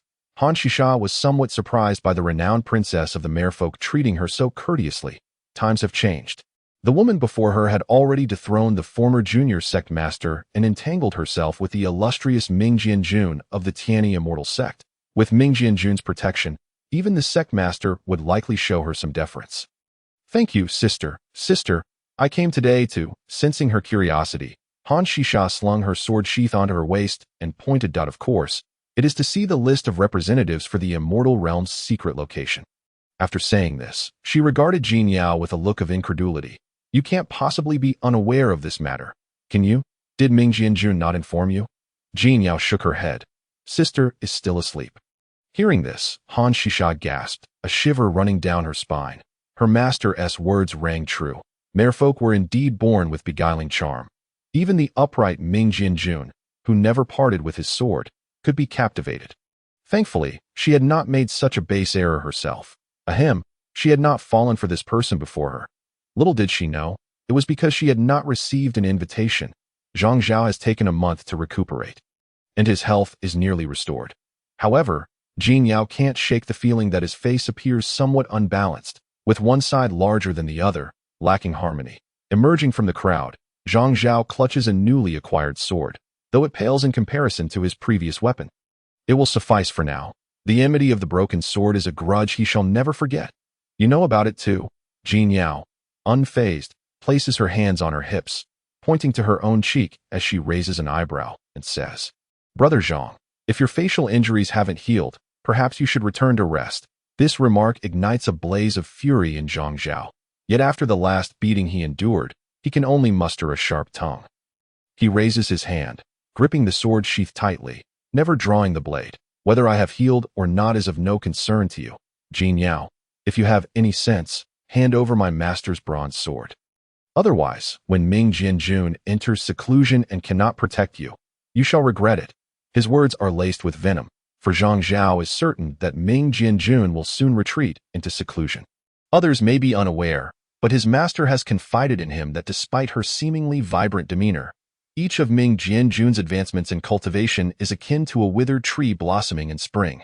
The Ming long sword technique is the foundational swordplay of the Tianyi immortal sect, and those capable of mastering it are exceedingly rare. Not only has Ming Jianjun reached the 8th tier, but she also seems on the verge of breaking through to the 9th. However, Elder Ji Jin, who has also practiced the Ming long sword technique, is acutely aware of its fearsome backlash. Its power is so immense that, were it not for the awe it inspires, it might have been relegated to the realm of heresy long ago. Tell your master to come retrieve his sword himself. What are you barking about here? Jin Yao indeed possesses Elder Ji Jin's bronze sword, yet she holds no notion of returning lost items as a good citizen. Since she is willing to gamble, the sword rightfully belongs to her. You are utterly lawless. This is our human territory. Behind Zhang Zhao, several sycophants nod in agreement, sensing the growing momentum. Enough, Brother Zhang. You, of all people, should know better than to bully your juniors. Han Shisha had initially intended to observe the spectacle. Having spent the past few days by her master's side, assisting with alchemical concoctions, and thus remaining oblivious to the sect's affairs, her understanding of Jin Yao had been shaped by hearsay, but now she fully comprehends from whom those disparaging remarks about Jin Yao originated. Moreover, what cultivation does Elder Ji Jin possess that would allow Jin Yao to wield her life-bound sword? Surely, there must be limits to such slander. Hearing Han Shisha's skepticism, one of Zhang Zhao's lackeys could no longer contain himself, defiantly stating, This is true. We witnessed it with our own eyes, Senior Han. You've been in the alchemy room every day, so of course, you wouldn't know. Observing the flustered retort from the junior disciple, Han Shisha mimicked Jin Yao's posture, placing her hands on her hips, and couldn't help but burst into laughter. Do you take me for a fool? I haven't been dulled by the fumes of the alchemy room. I still possess basic discernment. She turned to Jin Yao, winking. Fear not, junior sister Jin Yao. With Ming Jianjun absent, I shall protect you. Zhang Zhao, infuriated to the point of speechlessness, was about to argue when a voice called out from a distance. The results are out. Come quickly and see. Chapter 59. Whatever you like, your senior sister will retrieve it for you. Han Shisha smiled knowingly and pulled Jin Yao forward. All right, senior sister, as they ran ahead. Jin Yao felt a long-lost sensation, the thrill of sprinting as if she were a starving ghost racing to the finish line at school. Admittedly, she had never felt this excited even when checking her grades. The two found their footing, and upon noticing Han Shisha's attire, the other disciples politely stepped aside, granting them space. Found it, just as Master said. I'm in area. Han Shisha bent down, continuing to scan the list, but after searching thoroughly, she still couldn't find Jin Yao's name. How strange. Could it be that junior sister Jin Yao truly didn't get selected, as Zhang Zhao claimed? Humph, I knew it. How could that girl possibly be chosen? Zhang Zhao strutted over, basking in his triumph, causing the disciples who had previously been searching for their names to scatter like birds. Why provoke anyone else when you could provoke Zhang Zhao? Otherwise, you might find your rear end in trouble. Why do you speak so harshly? You sound like a quacking duck. Han Shisha, incensed, was ready to throw a punch. I advise you to mind your own business and not interfere in our matters. Return to your master and focus on alchemy. Zhang Zhao jabbed his finger at his name on the list, smugly glancing at Jin Yao, as if terrified she might miss his display that my name has been selected. And you? Well, you have nothing. Jin Yao, however, was unfazed, resting a hand on Han Shisha's shoulder to soothe her emotions, her watercolored eyes casting a serene smile. What is so great about being selected for Area D? Brother Zhang, aren't you quite capable? If that's the case, why are you still in Area D? Don't you want to go to Area A? Zhang Zhao's previously triumphant demeanor instantly soured, based on his cultivation. He should have been able to enter Area A. Yet. Just a month ago, his life-bound sword had been ruthlessly shattered by Ming Jianjun, and now his cultivation had plummeted by more than half. Being assigned to Area D was merely the result of his master's intercession. Initially, Zhang Zhao could not fathom why his master did not seek vengeance against Ming Jianjun, even if she were the sect leader's biological daughter. It was no excuse for her arrogance. Yet his master had chastised him severely, instructing him to let the matter rest, and to avoid provoking Jin Yao and Ming Jianjun. It wasn't that he couldn't heed his master's words. It was just that the bitterness of his situation was hard to swallow. Enough? You, an unselected merfolk, dare to speak such arrogance here. You wouldn't think. Before Zhang Zhao could finish, Han Shisha felt her hair stand on end. Suddenly, Zhang Zhao's own hair stood on end, despite the jade crown binding it. The strands still floated upward. A tingling sensation spread across everyone present. Who says a Yao wasn't selected? The voice of her senior sister rang in her ears as Jin Yao saw a figure gradually take shape before her. It was her senior sister, appearing slightly drowsy. Zhang Zhao's legs trembled, struck down by a surge of thunderous energy, rendering him unable to maintain his grip on the sword. I have seen the young sect master. After repeated calls, all the disciples who had come to view the results bowed deeply, not daring to show any sign of disrespect. Lin Qing paid no heed to their flattery, her violet eyes fixed on the proximity between Han Shisha and Jin Yao, an expression of displeasure crossing her features. Consequently, the space between Han Shisha and Jin Yao was forcibly widened. This was Han Shisha's first close-up look at Ming Jianjun's appearance, which was not as fearsome as others had claimed. In fact, she found her quite beautiful. However, her temper was notorious. Was it really necessary to strike Zhang Zhao with lightning when she could just target him? Greetings, Ming Jianjun. Although the two were not well acquainted, Ming Jianjun had visited the alchemy room a few times to collect pills from Elder Shui Feng, so they had exchanged nods in passing. Despite Han Shisha's usual arrogance, she held a measure of admiration for Lin Qing, especially since her master had once mentioned that Ming Jianjun lost her sight due to practicing the Ming long sword technique. The reason her master ceased further cultivation was that the technique could backfire on its wielder, even harming their inner demons, leading them to an eternal descent into hell, with no hope of redemption. Hearing Han Shisha's greeting, Jin Yao nudged her senior sister lightly and whispered, "Senior sister, Han's senior sister is quite nice. There's no need to be so aloof. She just protected me a moment ago." Before she could finish, Lin Qing stepped forward, confronting Zhang Zhao. "You refuse to learn from your mistakes. Do you wish to be expelled from the sect? Let me make myself clear. Today, even if Elder Zijin kneels before me, I will not rescind my decree. I have already given you one chance. There will be no second. However, should you transgress a third time, do not blame me for the consequences." With her arms crossed, Lin Qing raised a finger to her lips, leaving her next words unspoken. You are eager to know where a Yao is, correct? I will graciously inform you. She is by my side, in Area A. Upper tier. Observing her senior sister's fury, Jin Yao suddenly felt a twinge of guilt, wondering if she had misspoken earlier. When she turned her head, she saw Han Shisha's wide-eyed disbelief, and her heart sank. Could it be that her senior sister was feeling jealous? Lin Qing, what right do you have to expel me from the sect? I am but a direct disciple of the Tianyi Xianzong. And it is not for you, a mere junior sect leader, to dispose of me at your whim. My body, still tingling from the lightning strike, nearly fails to support me, with Zhang Zhao grasping the sword sheath to steady himself. Striving to maintain his dignity in front of the crowd, it is not a matter of principle. I act as I please. Lin Qing also turned back, taking 2 steps back before approaching Jin Yao's side. Nonchalantly, she remarked, Why didn't you call me this morning? You came alone. Since you wish to venture into the secret realms of the immortal world, I would like to discuss the intricacies within. Is this intimate tone truly appropriate? Han Shisha rubbed her ears in disbelief, struggling to comprehend. Then, she comforted her heart, recalling that the pamphlet Elder Xuefeng had given her master stated that such behavior is typical of those in love. Alas, having been single for several hundred years, she is yet to find a like-minded companion. What a melancholy thought.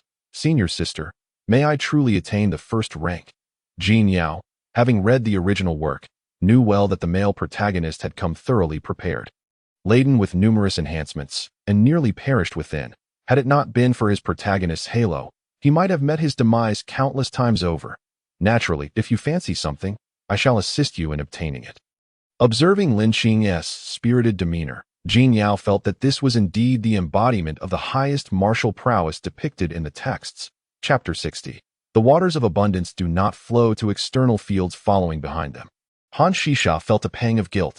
She had previously relied on hearsay, genuinely believing Jin Yao to be a villain of another race. To her surprise, the reality was that Jin Yao was anything but malevolent. She even appeared rather innocent. Furthermore, she was no coward. In the face of Zhang Zhao's shamelessness, she remained composed. Producing her spatial ring, Han Shisha rummaged through it and selected a bottle of medium-grade cultivation pills. Jin Yao, this is a gift for you. Consider it a token of our first meeting, shall we? Han Shisha extended her hand with a smile, her eyes radiating warmth, facing Han Shisha's sudden kindness. Jin Yao halted in her tracks, her forward momentum stifled. As a fellow tragic female supporting character, Han Shisha had garnered her share of tears upon her demise, prompting many readers to lament. Jin Yao felt a pang of sympathy for her as well. Tianyi Xianzong had suffered devastation at the hands of the Dragon Palace's young master, with countless disciples perishing. Yet, Han Shisha had led the male and female protagonists to a path of survival. She sacrificed herself, transforming into a formation to save them, repaying the debt of gratitude owed to the male protagonist for saving her life in the immortal realm's secret domain. A life for a life. A debt repaid in kind. She had perished with purpose. However, the tragedy of Tianyi Xianzong had also sprung from the romance between the male and female protagonists. Many felt that Han Shisha's death was unjust. Although they were both tragic supporting characters, Han Shisha was significantly more popular, at least more so than the original protagonist. Thus, it stands to reason that sometimes the folly of love can be stratified. What is your ulterior motive behind this sudden flattery? Lin Qing halted, her voice laced with caution as she regarded Han Shisha through the dark fabric. Jin Yao sighed inwardly, exasperated at her senior sister's relentless sharpness. Nevertheless, armed with the knowledge from the original text, Jin Yao felt assured that Han Shisha was indeed a good person. Her willingness to offer her own crafted pills suggested a genuine desire for friendship, devoid of malice. After all, when Han Shisha first encountered the original protagonist, it was during the latter's trial by the sect, facing public scorn for the supposed death of the female protagonist's unborn child. Leaving no room for her to defend herself, naturally, Han Shisha, at that time, viewed the original protagonist as a heartless villainess, scoffing at her fate. Mingjian Jun, I harbor no ulterior motives. I simply feel that Jin Yao is not as detestable as the rumors suggest. And I wish to forge a friendship. Is that so? Would you not find it inappropriate? Mingjian Jun. Han Shisha blinked, displaying none of the timidity that others exhibited before senior sisters. That it is entirely up to you. If you genuinely wish to give, whether I agree is Jin Yao's concern. Both pairs of eyes turned to Jin Yao, who had been eavesdropping on the exchange. Suddenly, she wilted under the scrutiny. Very well, it seems the flames of this situation have finally reached me. There is no need for such formality, senior sister. I have not brought you a gift for our first meeting, and you have given me one. How awkward. Under her senior sister's piercing gaze, Jin Yao surrendered in her heart, though she softened her refusal. Otherwise, it would seem too heartless. It matters not. This is merely a small portion of the cultivation pills I crafted under Master's guidance. It suffices for you to test their efficacy. Should they prove effective, do remember to provide feedback. With that, Han Shisha attempted to press the bottle of pills into Jin Yao's embrace. Faced with Han Shisha's enthusiastic overture, Jin Yao could not refuse without causing offense. She was well aware of Han Shisha's resolute nature and thus resigned herself to fate. Yet, for a first meeting gift, one party cannot simply give without the other reciprocating.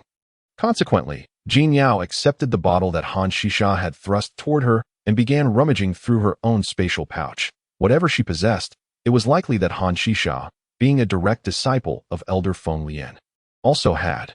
Thus, to present her with something would seem rather perfunctory. Since this pill is crafted by you, I offer you a pearl from the merfolk that I hope you find it lacking. Jin Yao produced her small pearl, and let not anyone misconstrue this.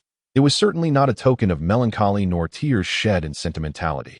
Rather, it was a treasure gathered from a vast pool of pearls that she had salvaged upon awakening, feeling it a waste to leave them behind. Therefore, she had collected all the pearls from that pool and stored them in her spatial pouch. After all, the waters of abundance do not flow to outsiders. Upon seeing the translucent white pearls, Han Shisha gleamed with delight, unceremoniously taking them into her hands for closer inspection. Thank you, junior sister. These are splendid treasures indeed, perfect for alchemical crafting. Who would have thought that a single bottle of cultivation pills could be exchanged for merfolk pearls?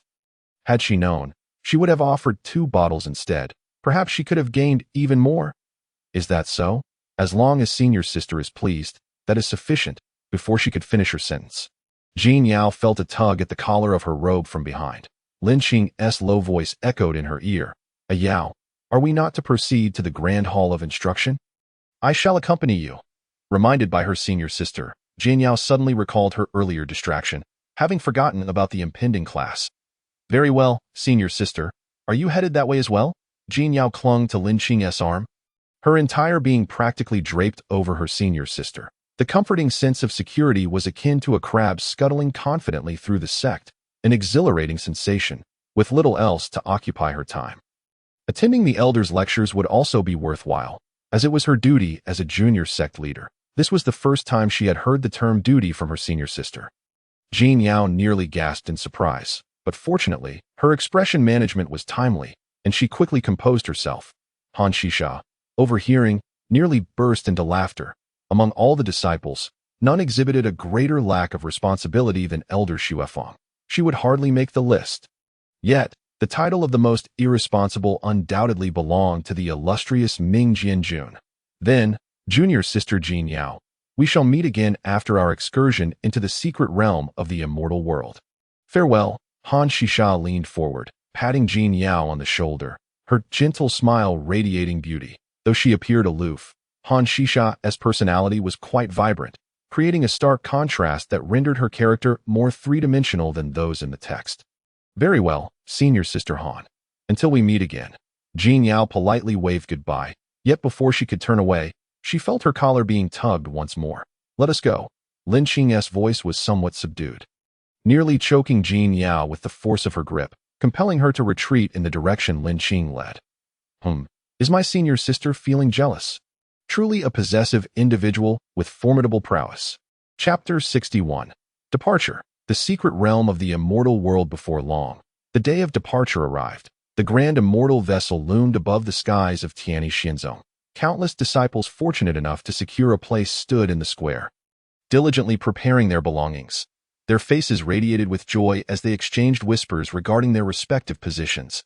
Jin Yao scanned the area and, sure enough, noticed an empty spot beside Elder Jin. That was Zhang Zhao's place. Had he truly been expelled from the sect? Before Jin Yao could scrutinize further, a figure draped in azure appeared beside her as Han Shisha rested a hand on her shoulder. Junior Sister Jin. What captivates your attention? What is so fascinating about Elder Jin? Only those bold enough to call him old man could be Han Shisha or her senior sister.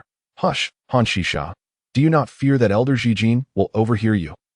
Due to the impending voyage on the celestial vessel, Baiwa refrained from revealing his own celestial crane and instead approached Jin Yao, intending to greet her.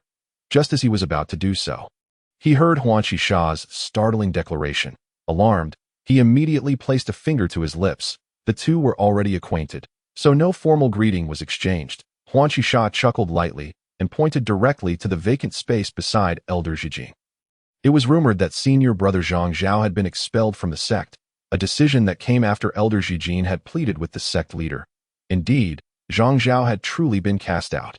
One could only wonder if Elder Jin would attempt to intervene and reinstate Zhang Zhao in the Tianyi Celestial sect. But what did it matter? He could always be kicked out again. That would certainly be satisfying. Jin Yao, I heard that it was Jing Jianjun who lost his temper that day, which led to Zhang Zhao being stripped of his position as a personal disciple? Qiao Li Meng chimed in, joining the conversation. In an instant, the three of them surrounded Jin Yao, creating an impenetrable barrier. Lin Tianxi, standing behind the sect leader, observed this scene intently. It appeared that he had been rather careless in the past, mistakenly believing that Jin Yao was merely a manageable princess of the Jiaran clan. Little did he know that his previous negligence would come back to haunt him today. His grip on the hilt of his sword tightened as he clenched his teeth in frustration. Naturally, his subtle actions did not escape Lin Qingye's notice. Turning her gaze towards Lin Tianxi, she indeed spotted the quite popular Jin Yao. This roguish Jiaran, who seemed to charm everyone around her, left Lin Qingye puzzled as to what her elder sister found appealing about her. Lin Qingye's eyesight was far from impaired, and Lin Tianxi was well aware of this. He had practiced the Minglong sword technique and understood its trials.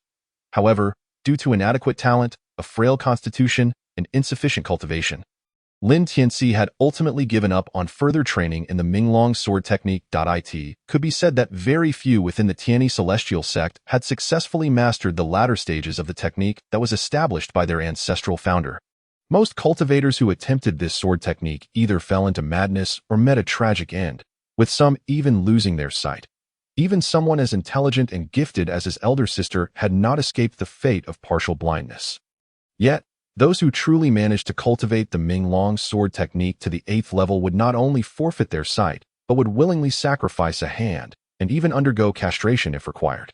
Lin Tianxi's voice, neither too loud nor too soft, carried a sarcastic tone that reached the ears of many disciples.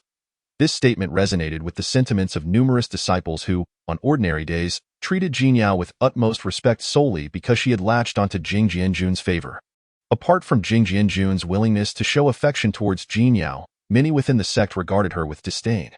The trio, still engaged in conversation, turned a glance in Lin Tianxi's direction. I like her. What business is it of yours?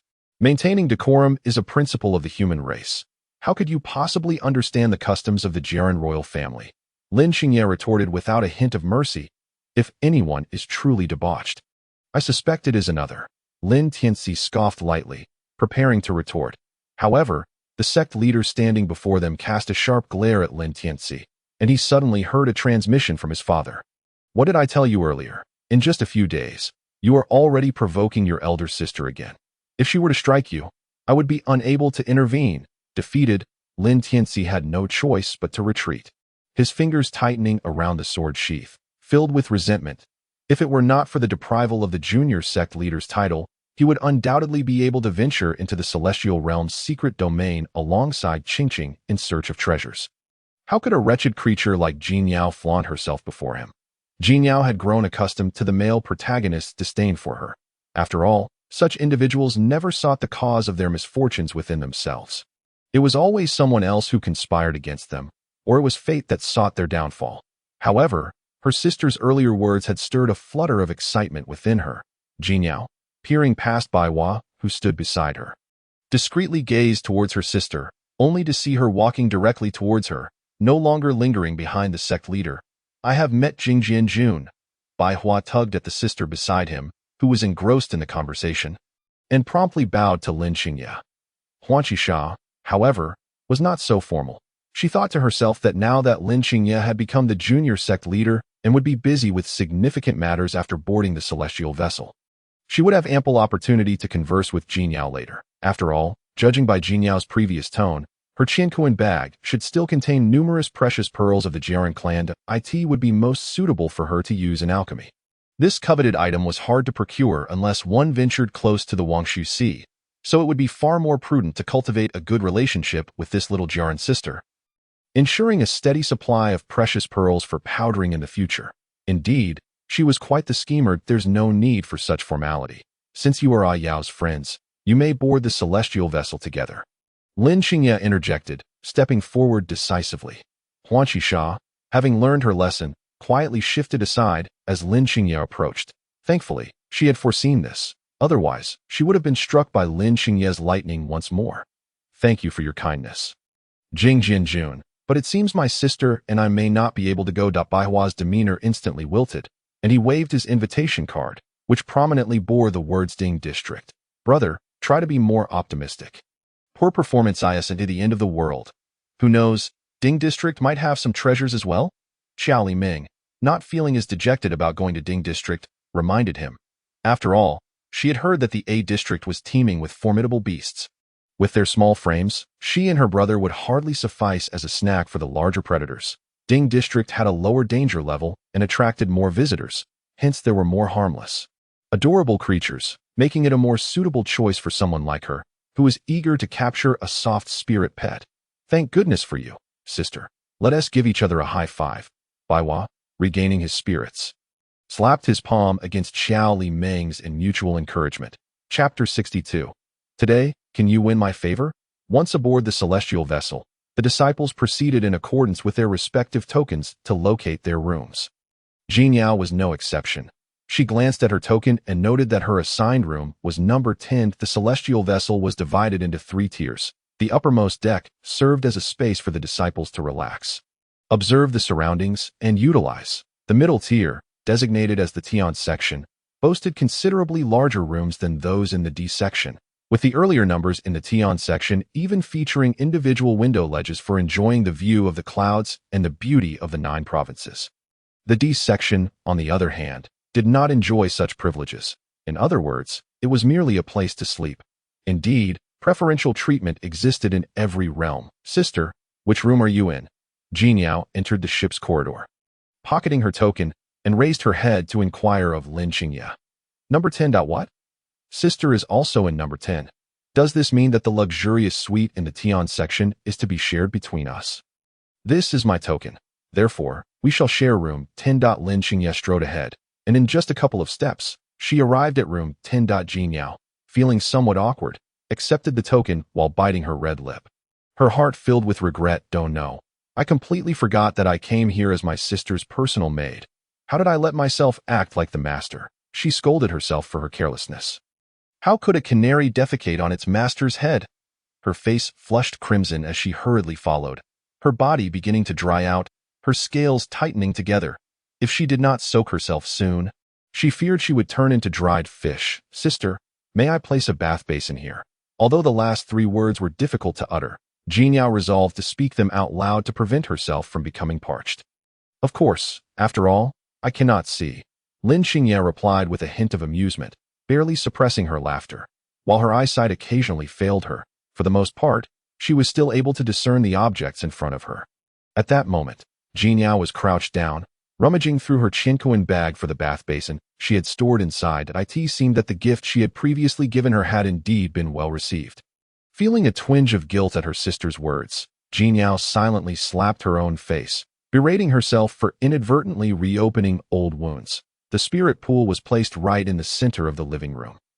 While it seemed somewhat out of place, there was no time to worry about that now. Jinyao felt as though she were a traveler wandering in a desert, on the verge of becoming a roasted egg. With a flick of her fishtail, she blissfully sank into the pool, letting out a few contented sounds. Although she was unsure of what water her sister had placed in there, it felt even more comfortable than the waters of the Wangshu Sea she had imagined. The abundant spiritual energy flowed incessantly into her body. A bath basin crafted from a high-quality spirit stone was indeed a delight. With her hands resting upon her knees, Lin Xingye began to circulate her internal energy. Her gaze inadvertently drifting towards Jin Yao. She observed the translucent droplets of water cascading down Jin Yao's skin, even catching glimpses of the faint fish scales that adorned her body. The sudden thought crossed her mind, causing Lin Xingye to falter in her cultivation. This was the first time she found it so difficult to steady herself, her heart racing as she lowered her head to feel the thumping in her chest. Gradually withdrawing her meditative posture, her elongated fingers settled against her chest. Jin Yao, submerged in the water, had intended to greet her senior sister. However, upon glancing up, she was met with the sight of Lin Xingye covering her chest with one hand. "Is something wrong, senior sister? Are you feeling unwell?" Observing Lin Xingye's somewhat pale jawline, Jin Yao felt a surge of concern. She pressed her hands against the edge of the pool and sprang to her feet. Her fish tail creating ripples in the water, droplets continually cascading from her form. But in her haste, a significant amount of pool water splashed onto the wooden floor, reflecting Jin Yao's snow-white arms. "There's no need to worry. I'm fine," Lin Xingye reassured her. Having experienced similar occurrences during meditation before, she initially brushed it off. Yet, a trickle of ominous energy began to spread within her chest, causing her brow to furrow. "Senior sister, you shouldn't push yourself. Come here, I can assist you." "Does this really look like I'm fine?" Lin Xingye chuckled softly, lifting her gaze to meet Jin Yao's. "You can help me?" Jin Yao, slightly taken aback by her senior sister's somewhat aggressive inquiry, nodded gently.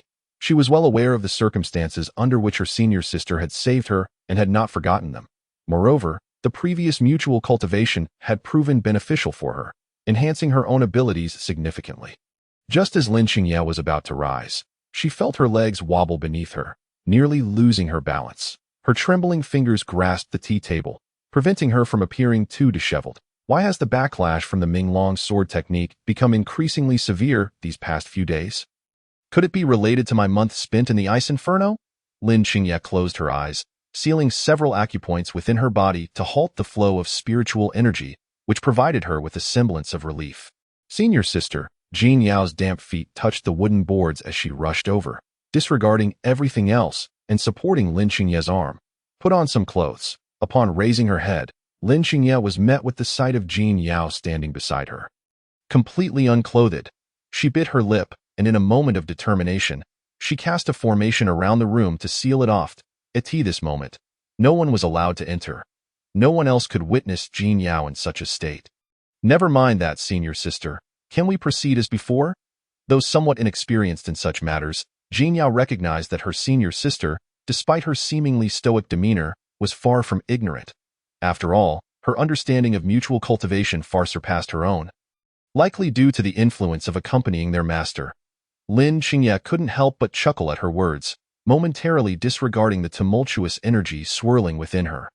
Leaning against the tea table, she parted her lips and said, "Very well. Let us see if you can win my favor today." A thin sheen of sweat formed on her forehead, and before she could utter another word, Jin Yao lowered her head and placed her hands on Lin Xingye's shoulders. Jin Yao's nose brushed against the delicate black veil over Lin Xingye's eyes, and the water droplets on her skin began to dampen Lin Xingye's garments gradually. The colors of Lin Xingye's attire shifted unevenly. Warm lips pressed against hers, and Jin Yao approached this endeavor with a mix of trepidation and familiarity. She was acutely aware that her senior sister's ears were particularly sensitive. A mere breath would send her into a quiver. In this intricate dance of power, Lin Xingye was unwilling to concede defeat. Chapter 63. The future master of the Forgotten Void Sea, the crown prince of the merfolk. Due to the considerable distance between Tianyi Xinzong and the secret realm of the immortal world, the celestial vessel was hurrying along, requiring nearly 7 days to reach the designated docking point at Wenianch. Presently, the spiritual energy in the lower realms was depleted. The human race, demon race, and divine beasts coexisted harmoniously, striving for survival and enhancing their cultivation. At least, a superficial peace had been established, though conflicts still arose among the various human clans and demon tribes due to competing interests. Should the conflict escalate and encroach upon others' territories, the clan leaders would convene to negotiate a ceasefire. In essence, within the narrative's context, this could be regarded as a semblance of tranquility amidst chaos. Jin Yao leaned against the railing of the deck.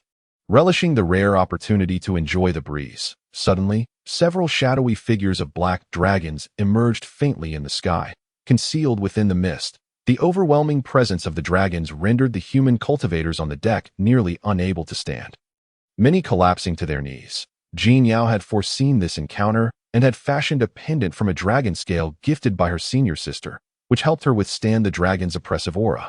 Oh dear, these dragons are rather unreasonable, aren't they? They could tone down their overwhelming presence a bit. I'm struggling to maintain my posture. A few sword cultivators kneeling on the ground expressed their embarrassment, voicing their frustrations. The dragon race, known for their pride, paid little heed to the lamentations of mere mortals. Bai Hua, gripping the railing tightly, broke into a cold sweat under the dragon's might. Fortunately, the dragons were clearly in haste and did not linger in the mist for long. Before long, Bai Hua's legs ceased to tremble. Drenched in sweat, Bai Hua leaned against the railing like a slippery fish, enviously eyeing Jin Yao. Jin Yao, when did your cultivation become so formidable that you are unperturbed by the renowned dragon's pressure? Han Shisha stood tall like a pine tree, chuckling softly. What's so difficult about that? I imagine you must have been daydreaming in class, which is why your current cultivation level is insufficient to counter the dragon's aura. Jin Yao fell silent for a moment, recognizing the accuracy of Han Shisha's words, which seemed to strike every disciple on the deck. Left speechless, Jin Yao gestured for Han Shisha to be quiet, blinking her eyes as she sent a message. Sister Han, speaking like that could very well land you in trouble. Acknowledging Jin Yao's warning, Han Shisha waved her hand dismissively. All right, for your sake, I'll refrain from laughing at them. However, I reserve my opinions. Unfazed by Han Shisha's sharp remarks, Bai Hua began to reflect on his own shortcomings. Sister Han, you're right. These past few days, I've been engrossed in researching how to produce spirit pet feed for the Yao sect. I've missed several important classes. Well, at least you have some self-awareness. Bai Hua, you haven't spent all your allowance, have you? Is that why you can't afford to buy feed? Xiao Li Ming crossed her arms, seemingly having guessed her brother's true intentions behind his research on spirit pet feed. Sister, even if you know the truth, there's no need to air my dirty laundry. Bai Hua sighed, unfastening the money pouch from his waist. Gazing at the deflated pouch, he felt as though his future was bleak. Yet, he quickly regained his composure, looking ahead at the faint outline of a pavilion and tower, with one hand on his hip and the other clutching the pouch. He allowed the gentle breeze to tousle his hair, declaring, when the time comes, I must gather several spirit herbs to bring back and sell for a good price. This way, my little crane can enjoy the finest feed from the Yao sect. Following Bai Hua's gaze, Jin Yao naturally beheld the revered Wantian Pavilion, a place long coveted by many. The Wantian Pavilion serves as a harbor for the elites of various races, granting entry only to those who possess an invitation or are of the demon lineage. This ethereal realm is replete with boundless treasures and diverse spiritual flora, rendering it a coveted prize for martial factions. Some even whisper that it represents a fragment of the collapsed celestial realm. However, prolonged conflict has severely drained the vitality of all races. It was not until a millennium ago that the various factions agreed to a covenant, permitting the entrance to the ethereal realm every 300 years for a duration of 3 months. The Tian Isian Zone, being the pinnacle of sword cultivators, naturally possesses a considerable quota, allowing its disciples to luxuriate in the use of celestial vessels for travel. In contrast, lesser sects lack such fortune, relying instead on sword flight or the teleportation arrays of various cultivation towns to hasten their journeys.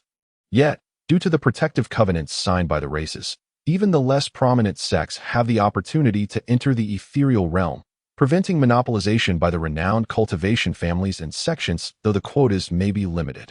It is certainly better than having none at all. At this moment, disciples seated in the cabin emerged, their eyes filled with fervor as they gazed upon the Wantian Pavilion. For many, this was their inaugural visit, and they understood that it could very well be their last. After all, with the depletion of spiritual energy, further cultivation without innate talent hinges solely upon the magical artifacts and elixirs in their possession, merely prolonging their lives to stave off the decay of their lifespans. Jin Yao was lost in thought, oblivious to her senior sister drawing closer, until Lin Xing spoke for the first time. Only then did Jin Yao turn to look. I sense the aura of the merman royal family. Is that Yao's elder brother? And there seems to be quite a number of them, likely accompanied by a formidable entourage. Lin Qing's condition had improved significantly thanks to Jin Yao's attentive care over the past few days, which rendered her tone inadvertently softer. The sheer fabric trailing behind her swayed gently. Jin Yao was aware that, according to the original narrative, the merman royal family indeed had ties to the ethereal realm, and her elder brother, the crown prince of the merman clan, Jin Yu, was also an heir to the forgotten Void Sea. In the past, the original character had been consumed by jealousy, opting not to accompany the male protagonist as the mistress of the minor sect leader, leading to the male protagonist receiving a stern reprimand from Jin Yu. From that point onward, the male protagonist harbored a quiet resentment towards the merman royal family, vowing to make Jin Yu experience the ebb and flow of fortune. What right did a forgotten Void Sea, reliant on a union with their Tian Xian zone, have to flaunt itself before him? Once he seized control of the Tian Xian zone, all engagements and millennia-old connections would be torn asunder by his own hands. Mermen were mermen, and humans were humans. They were worlds apart. It seemed that their father, having aged, would not come personally. Jin Yao lowered her gaze, responding earnestly, for she was eager to witness how this crown prince of the merman clan, the original character's elder brother, would react when confronted with her presence. Would he feel remorse? But then again, how could he? Wasn't he the one who had advocated for the union between the forgotten Void Sea and the human race? Treating his own sister with such disdain? Chapter 64. Sister, may you be well. The one Tian pavilion drew closer as the celestial vessel docked. Numerous disciples from the Tian Xian zone disembarked in an orderly fashion, reporting in succession. Wow, look at their uniforms. They must be disciples of the Tian Xian zone. A disciple donned in azure robes, clutching a stack of yellow talismans, stood on tiptoe, peering eagerly at the grand celestial vessel. Her eyes brimming with hope and envy. Of course, with such a grand display, it was evident that they were the affluent sword cultivators of the Tian Xian zone. Another individual tightened their grip on their satchel, shielding their eyes from the glaring sun, eager to memorize the faces of every disciple from the Tian Xian zone. Could it be that today we might glimpse the famed Ming Jianjun, who has mastered the 8th level of the Ming long sword technique? The sword cultivators standing beside the two talisman practitioners were even more exhilarated, having longed to witness the splendor of the Ming long sword technique and the prodigious talent of the young Ming Jianjun. Lin Qingyi, Jin Yu, draped in blue gauze, blinked her cerulean eyes, observing the scene with a smile. Your Highness, the celestial vessel of the Tian Xian zone has already docked. Shall we go to meet the princess? The merman bowed respectfully to his prince. Yet, Jian Yu shook her head in response. Let us observe for a moment. I have heard from my father and mother that Jin Yao has long since discarded that useless dual spiritual root and has reattached herself to the renowned Ming Jianjun.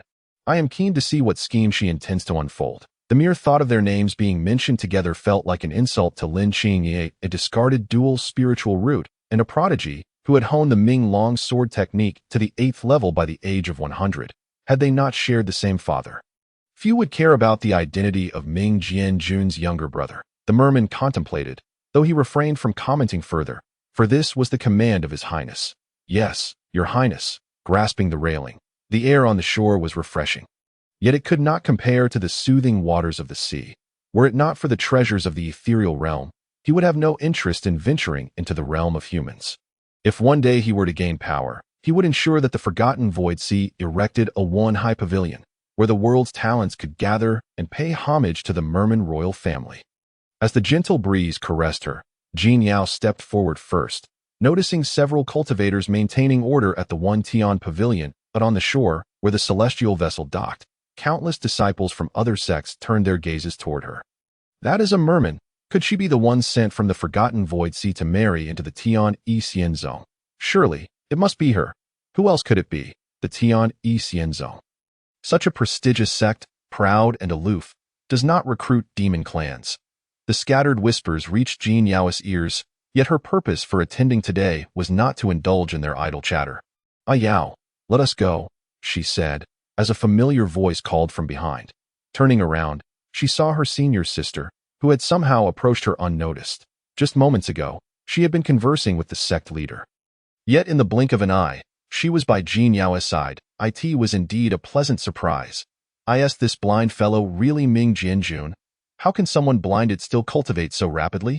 The sword cultivators widened their eyes in disbelief, rubbing them as if to dispel the illusion. Some even pinched their foreheads, attempting to cast a spell on themselves. Uninformed fools. Ming Jianjun's blindness is a result of his intense training in the Ming long sword technique. Otherwise, why do you think the technique is so renowned while so few disciples of the Tian Yi Xianzong can master it? Once this was said, many nodded in agreement, acknowledging the speaker's perspective. In my view, that little princess of the Merman clan must have been attracted to Ming Jianjun's remarkable prowess, hence her choice to climb into bed with him. Yet before the speaker could finish, his voice turned hoarse, as if choked by an unseen force, extinguishing his words before they could escape. In an instant, the One Tian pavilion fell into a profound silence. Countless disciples clutched their throats, feeling as though their voices had been stripped away, and no matter how they struggled, a sound could not escape their lips. Among them were those who were panicked, but also those who were well-versed. For instance, the one who had just spoken, his gaze fixated on Lin Qingyi as she passed by, his heart racing anxiously. Surely, their earlier gossip had reached the ears of Ming Jianjun. Prompting this spell, not a word could be uttered. Unbeknownst to them, Lin Qingyi had produced an oiled paper umbrella, its canopy tilted to shield Jin Yao from the sun. She was aware that the Merman clan typically despised the sun's heat, fearing it would dry out their moisture. Thus, using this water-attributed sunshade was a most comfortable choice. The sudden shade and the moisture returning to her skin made Jin Yao look up, gazing at her sister's chin, suddenly filled with joy. "Sister, you are the best. How strange. Weren't they just chattering away?" Bai Hua stepped forward, noticing the multitude of disciples from various sects waiting for the celestial vessel of the Tian Yi Xianzong. Finding it rather peculiar. "Are they not speaking, brother? Have you not noticed? They are all clutching their throats. Perhaps they have fallen under some spell." Xiao Lianming emerged from the celestial vessel, hands on her hips, surveying her surroundings, yet she saw no new regulations at the One Tian pavilion. However, she observed the terror etched on the faces of the disciples. They have been silenced by Ming Jianjun. But who could fault them for their loose tongues? Others may not have comprehended, yet she had seen it all too clearly. The faint yet palpable aura of thunder that had spread through the air, akin to what had once enveloped her skin in the plaza. The presence of this thunder indicated that the usually stoic and indifferent Ming Jianjun was indeed enraged. "Oh, Sister Han, so that is how it is. I must be cautious with my words in front of Ming Jianjun next time." Bai Hua, feeling a twinge of trepidation, gently touched his throat and then smoothed the feathers of the white crane nestled in his embrace. Upon arriving at their destination, he intended to treat his cherished companion to some walnut kernels, rumored to enhance cognitive function, though he was unsure of the veracity of such claims. Regardless, he decided to feed it first and contemplate later. As he approached the grand entrance of the Wentian pavilion, a figure clad in water blue began to stride toward him, her enchanting eyes casting a spell, long hair cascading down her back. Adorned with opulent pearls, her dark tresses flowed like seaweed. "Sister, I trust you have been well." Jin Yu spoke courteously, yet his hand remained unextended. "That I have heard that you are thriving in the Tianxian sect. As your elder brother, I am genuinely pleased for you." Turning around, he noticed several disciples of the human sect clutching their throats, including a few of the merfolk he had brought along. He then addressed Lin Qing, who was holding an umbrella for Jin Yao. "Ming Jianjun, these individuals merely exchanged some idle gossip. Why must you be so incensed? As a magnanimous person, why not forgive them this once?" Lin Qing, however, did not flinch in the blink of an eye.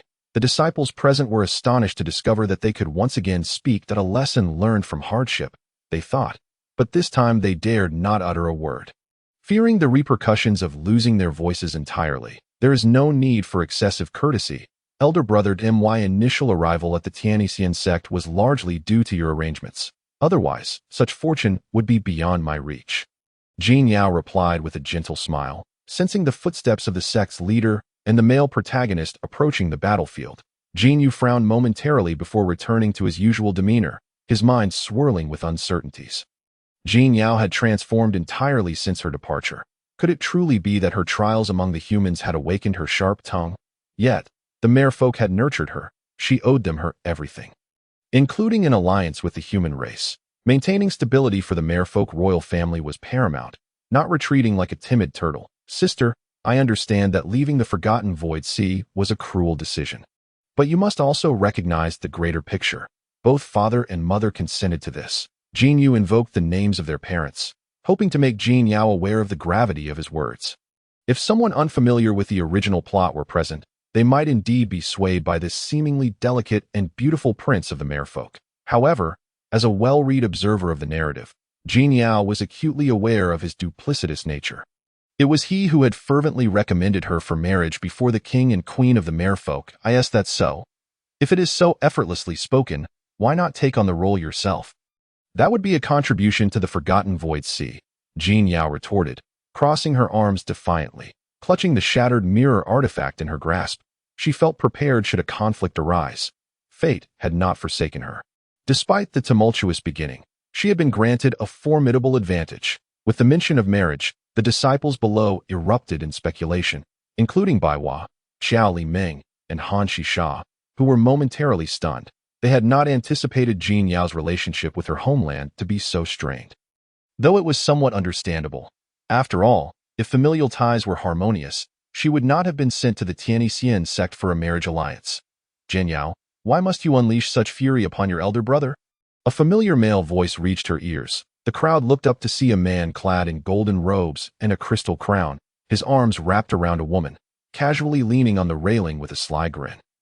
The two dragon horns adorning his head signified his noble status. Qingqing, Lin Tianci, who had initially planned to observe the unfolding drama from a distance, was taken aback to find his long-lost beloved. Qingqing, in the arms of the Dragon Palace's young master, a man. How could he endure the sight of his cherished woman nestled against another, especially one of superior status? Qingqing, the Dragon Palace young master whispered, covering her mouth. You promised me that if I brought you to the secret realm of the immortal world, you would momentarily forget about this man. Now, are you having second thoughts? This dramatic scene did not escape Jin Yao's notice. Clearly, after the male secondary character had been injured by her senior sister, he had encountered the female protagonist. The timeline remained unchanged. Upon hearing the Dragon Palace young master's words, Lin Tianci was consumed by wrath. Qingqing had scarcely ventured outside the mountain, so how could she have befriended the young master of the Dragon Clan? If there were anyone in the Tianxian sect acquainted with the Dragon Clan, it would undoubtedly be Jin Yao. With his sword drawn, Lin Tianci, seething with indignation, shouted, Jin Yao, is this your doing? You venomous mermaid.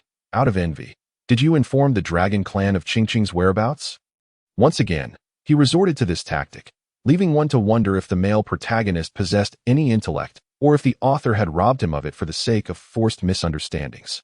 Observing her reflection in the gleaming blade, Jin Yao sighed and gestured for her accompanying elder sister to remain still. With a calm demeanor, she pressed her fingers against Lin Tianci's blade and replied, Lin Shixiang, did you not hear what the Dragon Palace young master just said? It was your beloved Qingqing who consented to this. What does it have to do with me? I have been beside my elder sister these past few days, never straying from her side. When have I ever visited the outer disciples' quarters? Do not slander me. Jin Yao was willing to acknowledge her actions, but why should she take responsibility for those she did not commit? Her words were resolute, an echo of her former submissive self.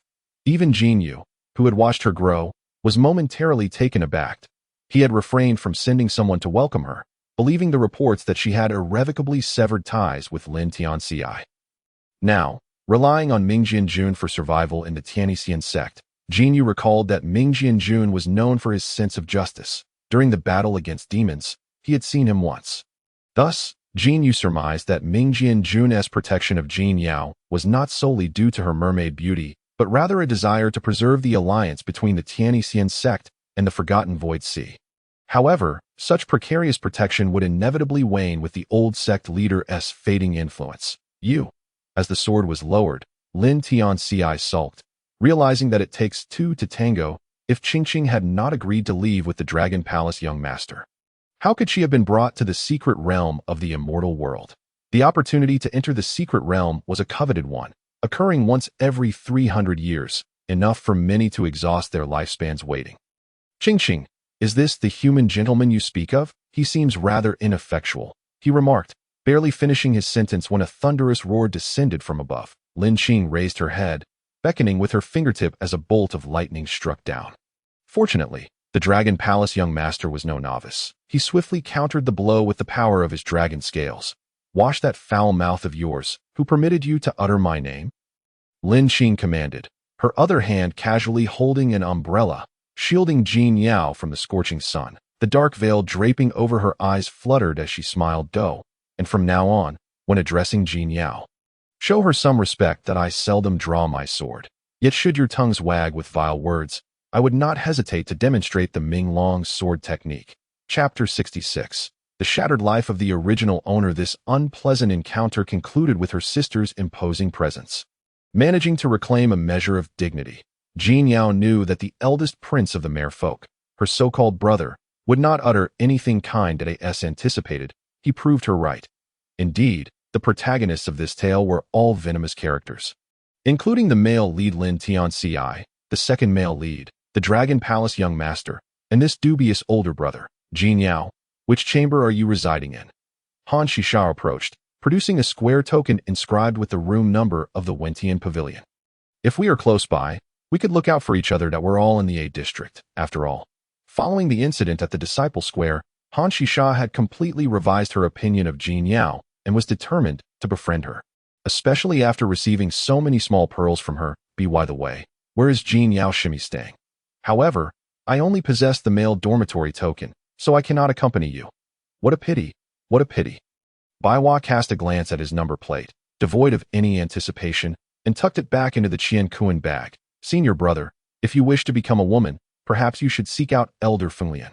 It is said that Elder Fenglian has delved into this particular path." Upon hearing his junior sister's words, Baihua's heart raced with alarm as he quickly scanned his surroundings, hastily waving his hands in refusal, his rear igniting with embarrassment as he dashed forward. "Perhaps not, junior sister. See you later. I'm off to find the male dormitory." Observing her senior brother's hasty retreat, Xiao Li Ming stifled a laugh, feeling a twinge of regret for not having been able to finish her sentence. Naturally, the unfinished thought was, "Senior brother, if you were to become a woman, there would surely be a host of dashing young men vying for your affection." Witnessing Baihua's whirlwind-like departure, Jin Yao nodded to herself, acknowledging that Xiao Junior's sister's words indeed had a flair for the dramatic. "That as for me, I am uncertain. Senior sister, are you aware?" With her hands clasped behind her back, Jin Yao turned, her smile radiant.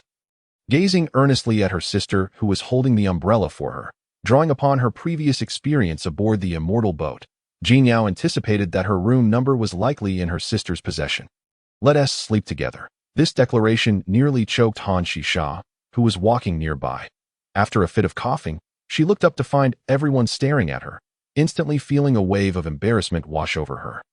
I must admit, I haven't encountered much in life. Please forgive me." The phrase "not having seen much" did not refer to two women sharing a bed, but rather to the fact that Ming Jianjun was willing to share a bed with someone. However, she had never slept alongside a mermaid, and wondered what it would feel like to touch a mermaid's large tail. "That it should be quite slippery," she mused, the scales cold to the touch. Perhaps akin to those of a snake? Having skinned snakes while assisting her master in concocting medicine, she could imagine the sensation. Yet, if it were a mermaid, the tail would surely be much more substantial than that of a snake. "Senior Han, I had thought you to be quite a serious person, yet your thoughts seem to mirror my own." Xiao Li Ming followed suit, feeling somewhat awkward being alone. "That it was preferable to walk alongside Senior Han, making her feel less solitary. I am indeed a serious person." The look in Han Shisha's eyes was almost pleading for rescue. Indeed, Senior Han is a serious individual. Upon hearing her sister's words about sleeping together, Jin Yao felt a sweet sensation blossom in her heart, realizing that her sister remembered their promise to protect one another. "You're thinking of something indecent." Lin Qing ruthlessly exposed Han Shisha's hidden thoughts, her keen perception allowing her to see through Han Shisha's mind. She stepped forward, her slender fingers grasping the collar of Jin Yao's garment, lifting her off the ground. "That I didn't say anything. Ming Jianjun, I truly didn't think of anything." As she uttered these words, Han Shisha nearly stumbled over her own tongue, finding it peculiar that she had never felt such guilt before. With her hands on her hips, she closed her eyes in frustration, realizing that next time she conversed with the little mermaid, she would need to stick a protective talisman onto herself. Otherwise, her innermost thoughts would once again be overheard by Ming Jianjun. How infuriating! Just because one possesses high cultivation, does that grant them the freedom to act as they please? She reached into her clothing and produced a yellow talisman, and as expected, the incantation inscribed on the yellow paper had vanished. This lightning avoidance talisman had been acquired from her master, and it seemed that being prepared had indeed paid off. Rubbing her feet against the ground, Jin Yao pleaded, "Senior sister, please let me down. There are so many people watching." Although Jin Yao was unaware of Han Shisha's thoughts, she was certain that her sister would be upset. Perhaps it was something unpleasant? Was it about her interactions with the male lead? The second male lead, the female lead, and her adopted elder brother? If that were the case, she would need to prepare herself thoroughly. Although she had never seen her sister angry, one could easily imagine that it would be quite terrifying. Our affairs do not require the input of others. Lin Qing continued to shield Jin Yao with the umbrella, her black robe half illuminated by the glaring sunlight at Yao. "Just now, when you saw your brother, your hands trembled. Were you frightened by him?" Jin Yao's subtle movements did not escape Lin Qing's notice, her vision no longer blurred. This clarity was also thanks to Jin Yao's assistance. Realizing she had been discovered, Jin Yao instinctively shook her head, then hesitantly nodded that in truth, the original narrative had not elaborated much on the character of the crown prince of the Wangshu Sea, merely brushing over him. However, it was evident that he had sent his own sister off to marry into a foreign clan, persuading the entire mermaid clan of Wangshu Sea to acquiesce to this arrangement. This demonstrated the depth of his scheming. When they had disembarked from the immortal boat earlier, the Wangshu Sea delegation had not followed the customary protocol to greet her. Here, the scene diverged from the original plot where the male lead had quarreled with the crown prince of the mermaids upon disembarking. Based on this alone, Jin Yao concluded that Jin Yu held no genuine affection for his sister. His pretense of caring for her was simply a facade to establish the authority of Wangshu Sea in front of the human sex. Tio put it plainly, it was an attempt to intimidate the male lead, simultaneously hinting that he was an ungrateful scoundrel, invoking guilt within him. Yet, he had evidently overestimated the male lead's shamelessness, for how could a man destined for a lifetime of companionship possess any sense of guilt? Moreover, the original character had only expressed a few words of regret before her demise. "I am sorry, Wangshu Sea. I am sorry, father and mother. I am sorry, elder brother." Her attitude towards the original character was one of sorrow for her misfortune, coupled with anger at her lack of resolve. Chapter 67. The crown prince of the mermaid clan awaits, fearful, yet unafraid. Jin Yao stood on tiptoe, leaning close to Lin Qing's ear to whisper, "Senior sister, if I decide to undertake something that may threaten my life, to say I am unafraid would be a falsehood. However, I will not regret it, just as I once promised to remain by your side and be your companion." After transmigrating into this narrative, her first priority was, of course, self-preservation. Yet, amid altering the fates of her character, there were also things she wished to accomplish. She intended to ensure that those who had wronged and humiliated her would receive their due retribution. The question of their conscience aside, she would not allow herself to descend into the depths of despair as the original character had, whether it be Wangshu Sea or Tian Xianzong. As long as they could serve as a stepping stone for her, enabling her escape from this mire and ascend to a new pinnacle, she would deem her existence worthwhile, even if it meant perishing within the pages of this narrative. At the very least, it would not be a death marked by humiliation, nor would she be a mere punching bag. Quietly listening to Jin Yao's whispered sentiments, Lin Qing smiled softly, her demeanor unusually gentle. She wrapped her other arm around Jin Yao's waist, seemingly concerned that Jin Yao might stumble and fall against her. "Yao, you are unlike them. In your eyes, I see a determination that defies convention. It is a feeling that is hard to articulate. Yet, I do not mind being your shield, protecting you in front," for she possessed absolute confidence in her own abilities. In this world, no one could harm her. "Fear not. Strike whoever you wish. I shall stand before you. I am eager to see who dares to challenge my swordsmanship." The relentless training had left her feeling isolated for far too long. In the past, Lin Qing could represent Tian Xianzong in the grand tournament among the immortal sections, yet now, no peer from her cohort could withstand even 3 moves against her. The price of striving to reach the pinnacle of swordsmanship was the backlash of the Ming long sword technique, and her once tranquil nature had been tainted by a hint of madness. The new chamber was brightly lit, complete with a small courtyard. One glance at the specifications made it clear that such luxury was reserved for the young master of Tian Xianzong. Jin Yao had chosen a prime location to have her bathing pool set up, Thanks to her sister's umbrella shielding her earlier, the moisture on her skin had not evaporated as quickly as she had feared. Thus, there was no hurry to indulge in a soak. However, she had an important task at hand. Grasping her Chien Kuan bag, she gave it a decisive shake. A small golden dragon was ejected, stubbornly clinging to the bag with its teeth, refusing to let go. Jane Yao Jia, please don't throw me out. I was quite comfortable sleeping inside. I promise I won't cause any trouble, the small dragon protested, its speech somewhat incoherent. Jane Yao paused her shaking, poking the dragon's soft tail with her fingertip. Did you not just see your crown prince brother? Why not go and greet him? The identity of the little dragon was not difficult to discern. The crown prince brother it frequently mentioned must be the second male lead of this tale, the young master of the dragon palace, and why crown prince brother deceived me. He clearly stated he only liked Jin Yao Jia. Yet now he has another human by his side. I found it difficult to accept that Lin Xingye was originally seated with her legs crossed in meditation, until she heard the little dragon proclaiming his sole affection for sister Jin Yao. At which point she finally opened her eyes. With a tightened grip, her thoughts of meditation vanished. After all, during these days aboard the celestial vessel, the backlash within her body had begun to subside. She could indeed afford a moment of leisure. Little one, are you truly so innocent? Jin Yao supported her chin with her hand, bursting into laughter. Vows are merely a means to set oneself up for failure. Especially when it comes to the protagonists in novels. The oaths they take often serve as a prelude to their own humiliation. Take, for instance, that typical example from earlier, claiming to like someone and not to like another. What does innocence mean? However, since it was Sister Jin Yao who spoke, I shall take it as a compliment. The little dragon began to gradually climb upwards, settling on Jin Yao's finger, wide-eyed and feigning innocence. Sister Jin Yao, please don't send me away. I find this pouch quite comfortable, it chattered incessantly, rolling about, unwilling to part from Jin Yao. The sound of footsteps approached from behind, and Lin Xingye came over. She pinched her fingers together and spoke softly. You are quite bothersome. Immediately, the little dragon felt as if its throat had been sealed, unable to make a sound. This move had already been employed by her senior today for the second time. It seemed that her sister was indeed in a rather foul mood today.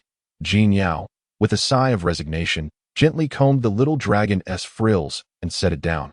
Alas, this golden little dragon, full of rebellious spirit, refused to leave Jin Yao's finger until Lin Xingye finally spoke, at which point it felt a pang of cowardice. It slumped down onto the ground, resembling a snake rather than a dragon, appearing more laughable than majestic. Since you do not wish to venture out and connect with the dragonkin, do you not realize that remaining here may lead to your skin being flayed and your tendons pulled? If anyone else had uttered such words, the little dragon may not have believed them nor felt such intimidation. Yet, coming from Lin Xingye, even if it were a falsehood, it bore a kernel of truth. Sister, do not tease her. She might truly become frightened. Jin Yao rose, tidying her spatial pouch. Lin Xingye remained silent, merely casting a glance at the writhing little dragon on the ground. Just then, a series of crisp knocks echoed from outside the door. Following that, a low voice inquired, May I ask if Lord Mingjian is resting here? A faint yet profound aura reminiscent of the deep sea wafted through the crack of the door, and it was evident that the one standing outside was certainly not of the human race. What business do you have with me? Lin Xingye stepped forward, positioning herself protectively behind Jin Yao. She gently raised her hand, and the door creaked open of its own accord. Entering their view was an extraordinarily alluring man, who, had it not been for the customs of the human race, would have been dressed in even more revealing attire befitting the sea of forgotten void. He awkwardly performed the human greeting, gesturing for them to enter. Lord Mingjian, our master wishes to apologize for the earlier matter. We also kindly request the princess to accompany us to meet with our master. Such words were rather unpalatable. What did it mean to accompany along the way? The actions of that dubious elder brother were truly baffling. His manner of addressing his servant only served to emphasize that he was merely an appendage of his sister, intending to convey the notion that he was a mere commodity for trade from the sea of forgotten void. Now that the master had changed, it was imperative to renegotiate the matters at hand. Chapter 68. Whom to intimidate? Scare them away. With a warm teacup poised at his fingertips, the man with hair as dense as seaweed furrowed his brow, gazing at the rippling tea within. The human delicacies were indeed intricate in their preparation and consumption. far less generous than the indulgent offerings of the Sea of Forgotten Void. Your Highness, upon hearing the voice, Jin Yu lifted his gaze to see the solitary merman he had dispatched returning. He felt a wave of displeasure. This cup of tea remained untouched as he pinched the lid, dismissing the froth atop the teacup, and inquired, "Why have you returned alone? Where is Lord Mingjian?" The merman quivered in the hall, kneeling with a thud. "Your Highness," Lord Mingjian said. It was unclear whether he was frightened or simply cowardly, as he stuttered in his speech. "Speak slowly, that I have no intention of consuming you." The merman suppressed his fear and continued. "Your Highness," Lord Mingjian stated, "she would not come to see you. If you truly have matters to discuss, she requests that you meet her at the pavilion in the western courtyard of the Asking Heaven Pavilion. If you are unwilling to come, she will treat this matter as if she never heard of it." Indeed, it was the renowned Lord Mingjian, exuding an air of arrogance. Now he understood why Jin Yao had been absent for a time. Her demeanor had grown significantly more audacious. It turned out there was such a character indulging her as he held the teacup. In an instant, the chill emanating from his palm froze the hot tea into shards of ice. "Ah, since Lord Mingjian has extended such a sincere invitation, should I decline, it would be a grave insult. Ha ha ha ha." Jin Yu scoffed, rising to his feet. Seated obediently in the pavilion, Jin Yao observed as her sister arranged the teacups on the chessboard. A gentle whiff of fragrant tea wafted into her nostrils. "Drink up. This cup is for you. It is the finest spirit tea." Lin Qingye skillfully pushed the teacup in her hand forward, leaving a trace of moisture. Jin Yao quickly caught it. "Thank you, sister. And what about your cup? Is it prepared for our elder brother?" Judging by the color of the teacup, it bore no difference from the set in her hand. Of course, this was the hot tea brewed from the flame blossom, capable of dispelling dampness from the body, warming the spleen and stomach, and promoting the circulation of spiritual energy and blood. To partake in such exquisite tea was indeed a fortune. However, something felt slightly amiss. Both her elder brother and she were mermen of the Sea of Forgotten Void, naturally reliant on the moisture within their bodies. Her sister was indeed not as innocent as she appeared. If one were to peel away her icy exterior, they would find her heart flowing with ink. Jin Yao held her teacup delicately, inhaling its aroma. Apart from the faint fragrance of tea and abundant spiritual energy, there was nothing else to detect. Thankfully, her sister had not laced it with any medicine. Sister, this tea is truly delightful." As her words fell, a figure clad in aqua robes approached from the distant corridor. With each step he took, the koi in the pond leaped and splashed, greeting him amicably. Numerous droplets adorned the emerald lotus leaves, cascading into glistening pearls of water. Jin Yu, halfway through his stride, dismissed the merman guards that had followed him. "You all wait here. If anything seems amiss, come to my aid." The two merman guards pressed their hands to their chests, bowing. "Yes, we will heed your command, Your Highness." Observing how Jin Yu whispered to the guards behind him, Jin Yao was not surprised, for her sister was renowned throughout the realms of cultivation. If that dubious elder brother wished to avoid being cleaved in two and turned into dried fish by her sister, he would indeed need to prepare some contingencies. "Ladies, I apologize for the wait." Jin Yu maintained an impassive demeanor, exuding grace as he sat down, smiling at the two seated across from him. Before he could extend his hand, he caught a whiff of a potent fiery aroma. As the eldest prince of the merman clan, he was well versed and recognized that the teacup likely contained the precious flame blossom. It was said that this flower blooms in the molten rock, scorched daily by the fires of the earth, yet remains uncorrupted for a century, perpetually flourishing. A true spiritual treasure. For fire-refined human cultivators and demonic beasts, it undoubtedly served as a significant boon, enhancing their cultivation. However, for their water-refined merman clan, this substance was akin to poison. "What, do you dislike it?" Lin Qingye's Xianyi sword lay on the table, its black scabbard appearing seamless, even when the sword's brilliance was concealed. "Any discerning eye could tell it was a fine weapon. If you do not fancy it, you may take your leave." Lin Qingye smiled sweetly, attempting to intimidate her. This fellow clearly did not gauge his own worth. Truly believing her to be a sickly cat, she had turned the tables on herself. It seemed she had grossly underestimated the depth of the character of the so-called sword master of the human race.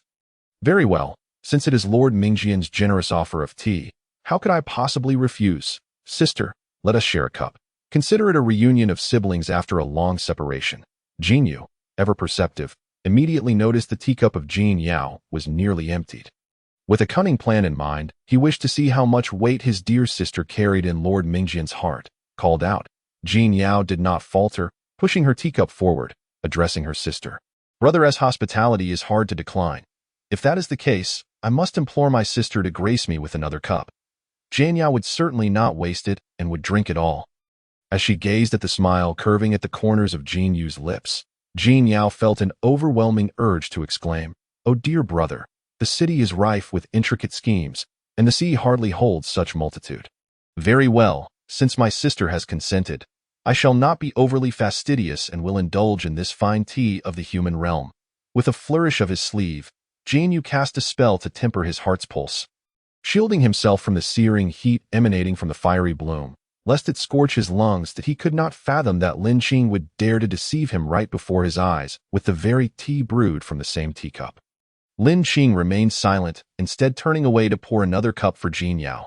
Yet, this time, the tea that flowed from the pot exuded a refreshing and delicate aroma, entirely dissimilar to that in his grasp. What sorcery is this? How can the same pot yield such a transformation? Though Jin Yu was astute, his pride rendered him disdainful of human artifacts, leaving him with but a superficial understanding of their myriad treasures. Before he could ponder further, a slender, snow-white hand reached out before him. The teacup chimed softly as it met his, producing a melodious sound. "Brother, allow me to partake first." With the cup resting against her crimson lips, Jin Yao drank eagerly, seemingly unaffected. Even as she toyed with the teacup, flipping it over for Jin Yu's inspection, she scrutinized whether any tea remained.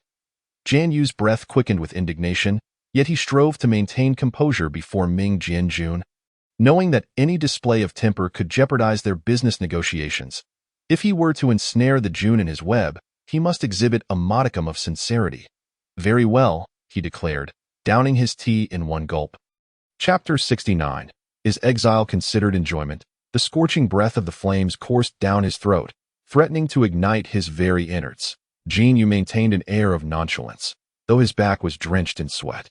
He endured the trial with great fortitude, forcing a feigned smile as he set the teacup upon the table. "What say you, Ming Jianjun? Are you satisfied?" As he spoke, a plume of steam rose, a testament to the potency of his sister's fiery blossom. "Indeed, this is a millennium-old flame flower. Consider it your good fortune," Lin Qing remarked. Her tone, laced with subtle irony, was enough to infuriate anyone. "Ah, I am fortunate indeed to receive such praise from Ming Jianjun today. I have come to discuss a matter with you." Lowering his stance, Jin Yu glanced at his long-absent sister, noting that Jin Yao had seemingly mastered the etiquette of the human realm. Her audacious demeanor starkly contrasted with her previous subservience, where she had heeded his every command without hesitation. "What matter is it?"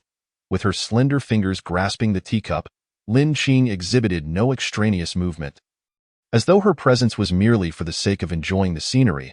But what could a blind person truly appreciate? It was evident she had no intention of engaging with him. Now that Ming Jianjun is the young master of Tian Yixian Zone, the promise of an alliance with our Wang Su Hai should naturally be upheld by you. This was precisely in line with his suspicions. The eldest prince of the Merman clan sought to forge an alliance with them. Yet, he had not made similar demands of Lin Tianci, who also held the title of young master of Tian Yixian Zone. Did he believe she would withhold her support from him when the time came? Thus, he sought a pledge from her in advance. "Your word seems somewhat biased, Your Highness, since it is Jin Yao who is willing to marry and become a partner with me. Matters concerning her should not be my concern. In other words, if trouble were to befall Wang Su Hai, Jin Yao would not wish for him to intervene. Even if the entire Merman clan were to beseech her, her stance would remain unchanged." The anticipated response came forth. Jin Yu shifted his gaze from the composed Lin Qing to his sister.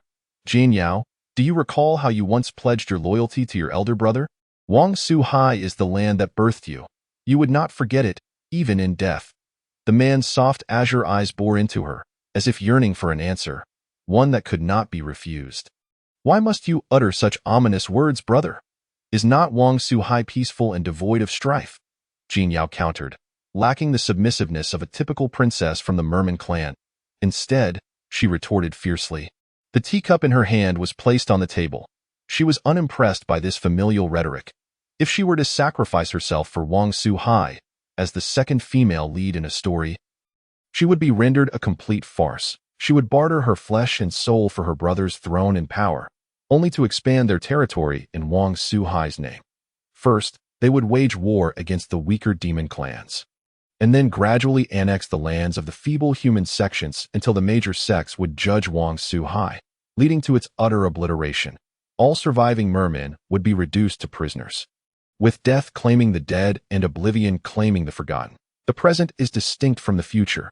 The will of heaven shifts in the blink of an eye, and who can predict what may transpire next? Or is it that, having learned to indulge within the human sects, you have forgotten your roots? Jin Yu's admonishing demeanor displeased Lin Qing, who pointed a finger, pressing the black scabbard against Jin Yu's throat. What constitutes enjoyment?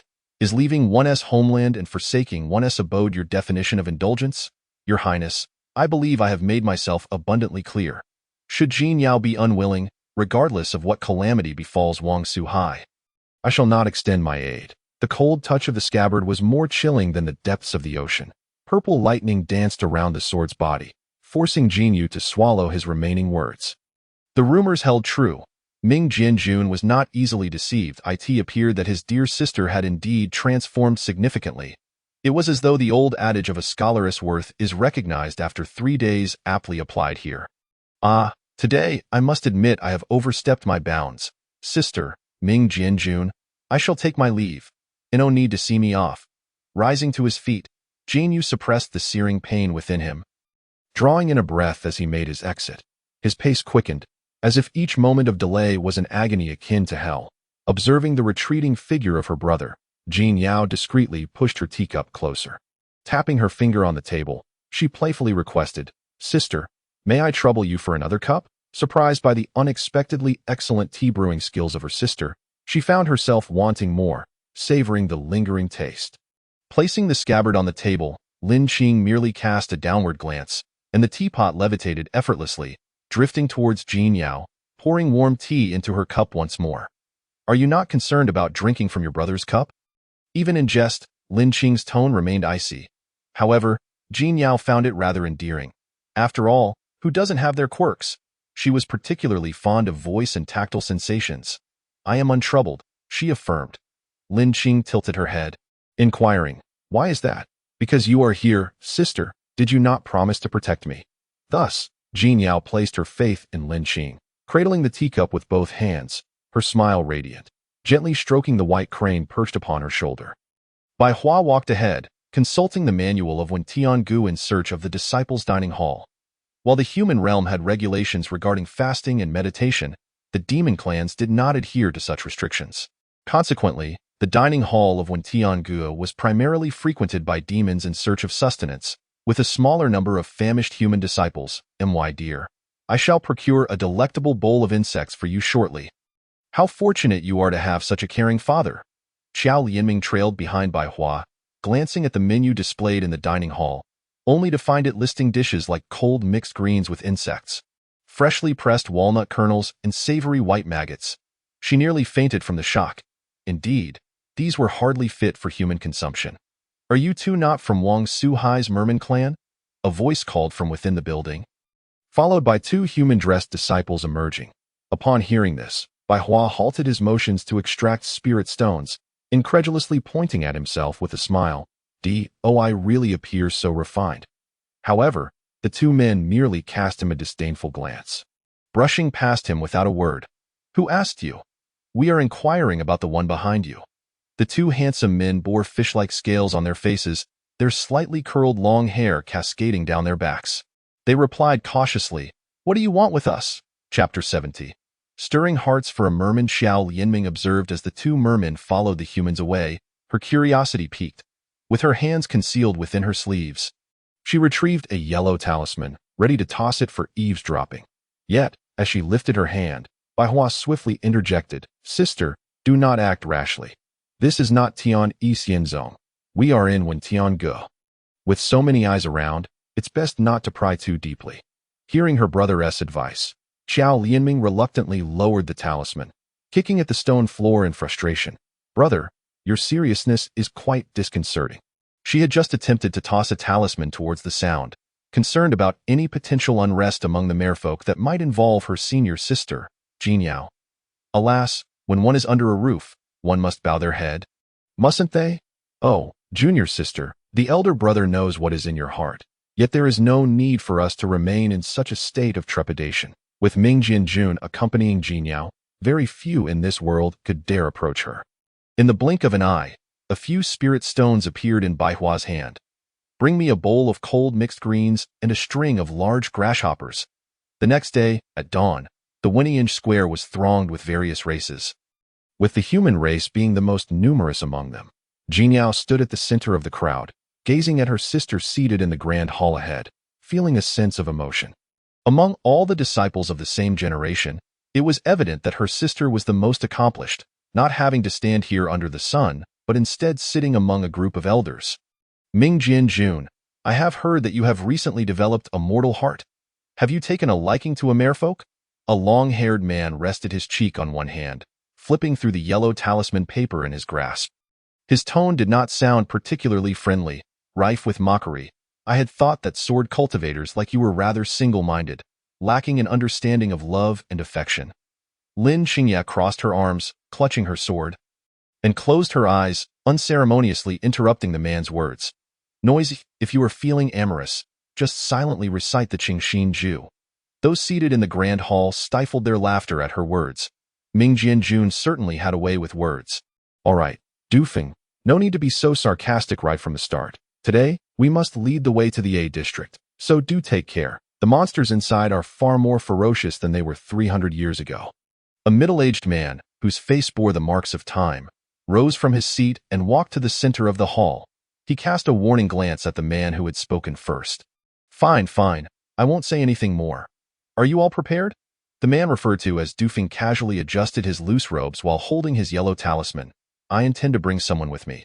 Dio, any of you have any objections? Lin Xingye had already informed the various sects of her intentions a few days prior.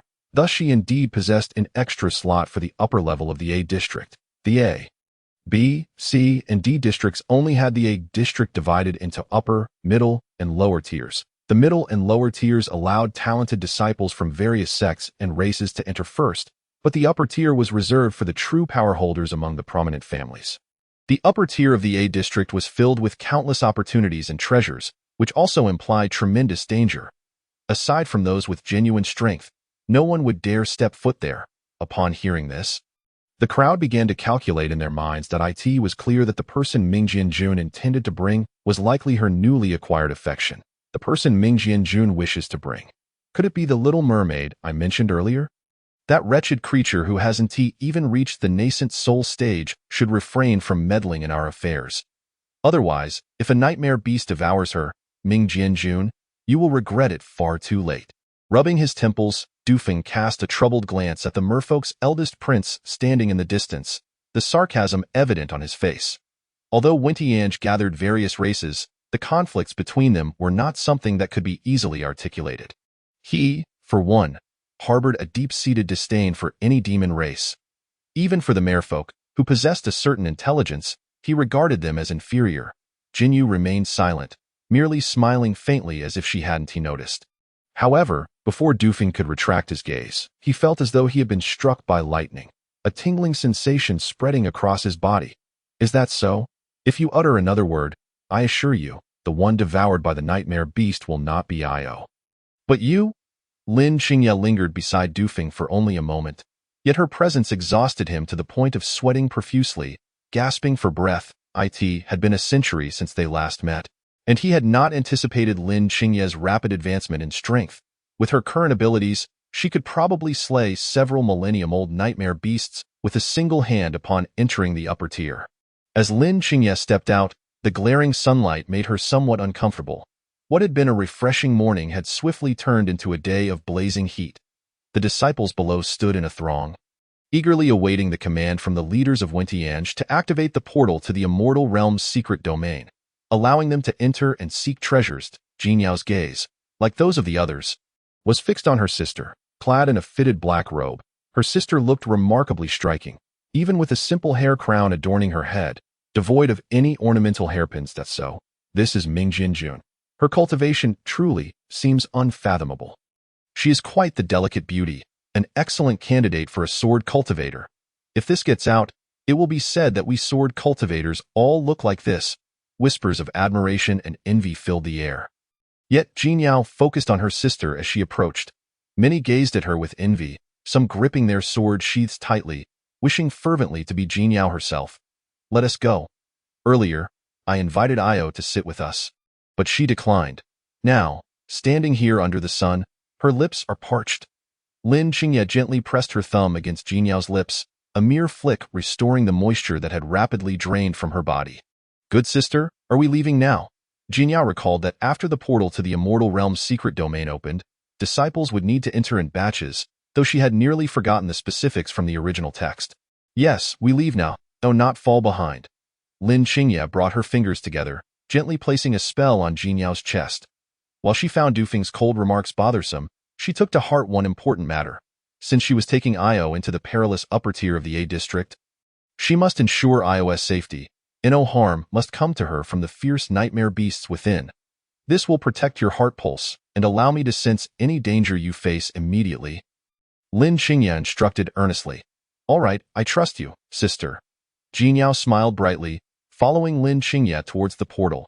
The gathered disciples, who had already been lined up and waiting, turned their gazes upward, each lost in their own thoughts. Only Dufeng, who had previously worn a face of disdain, now looked utterly dumbfounded. He had not expected the mermaid who had captured Ming Jianjun's heart to be such a delicate beauty. Chapter 71. Successfully avoiding the main character's plan.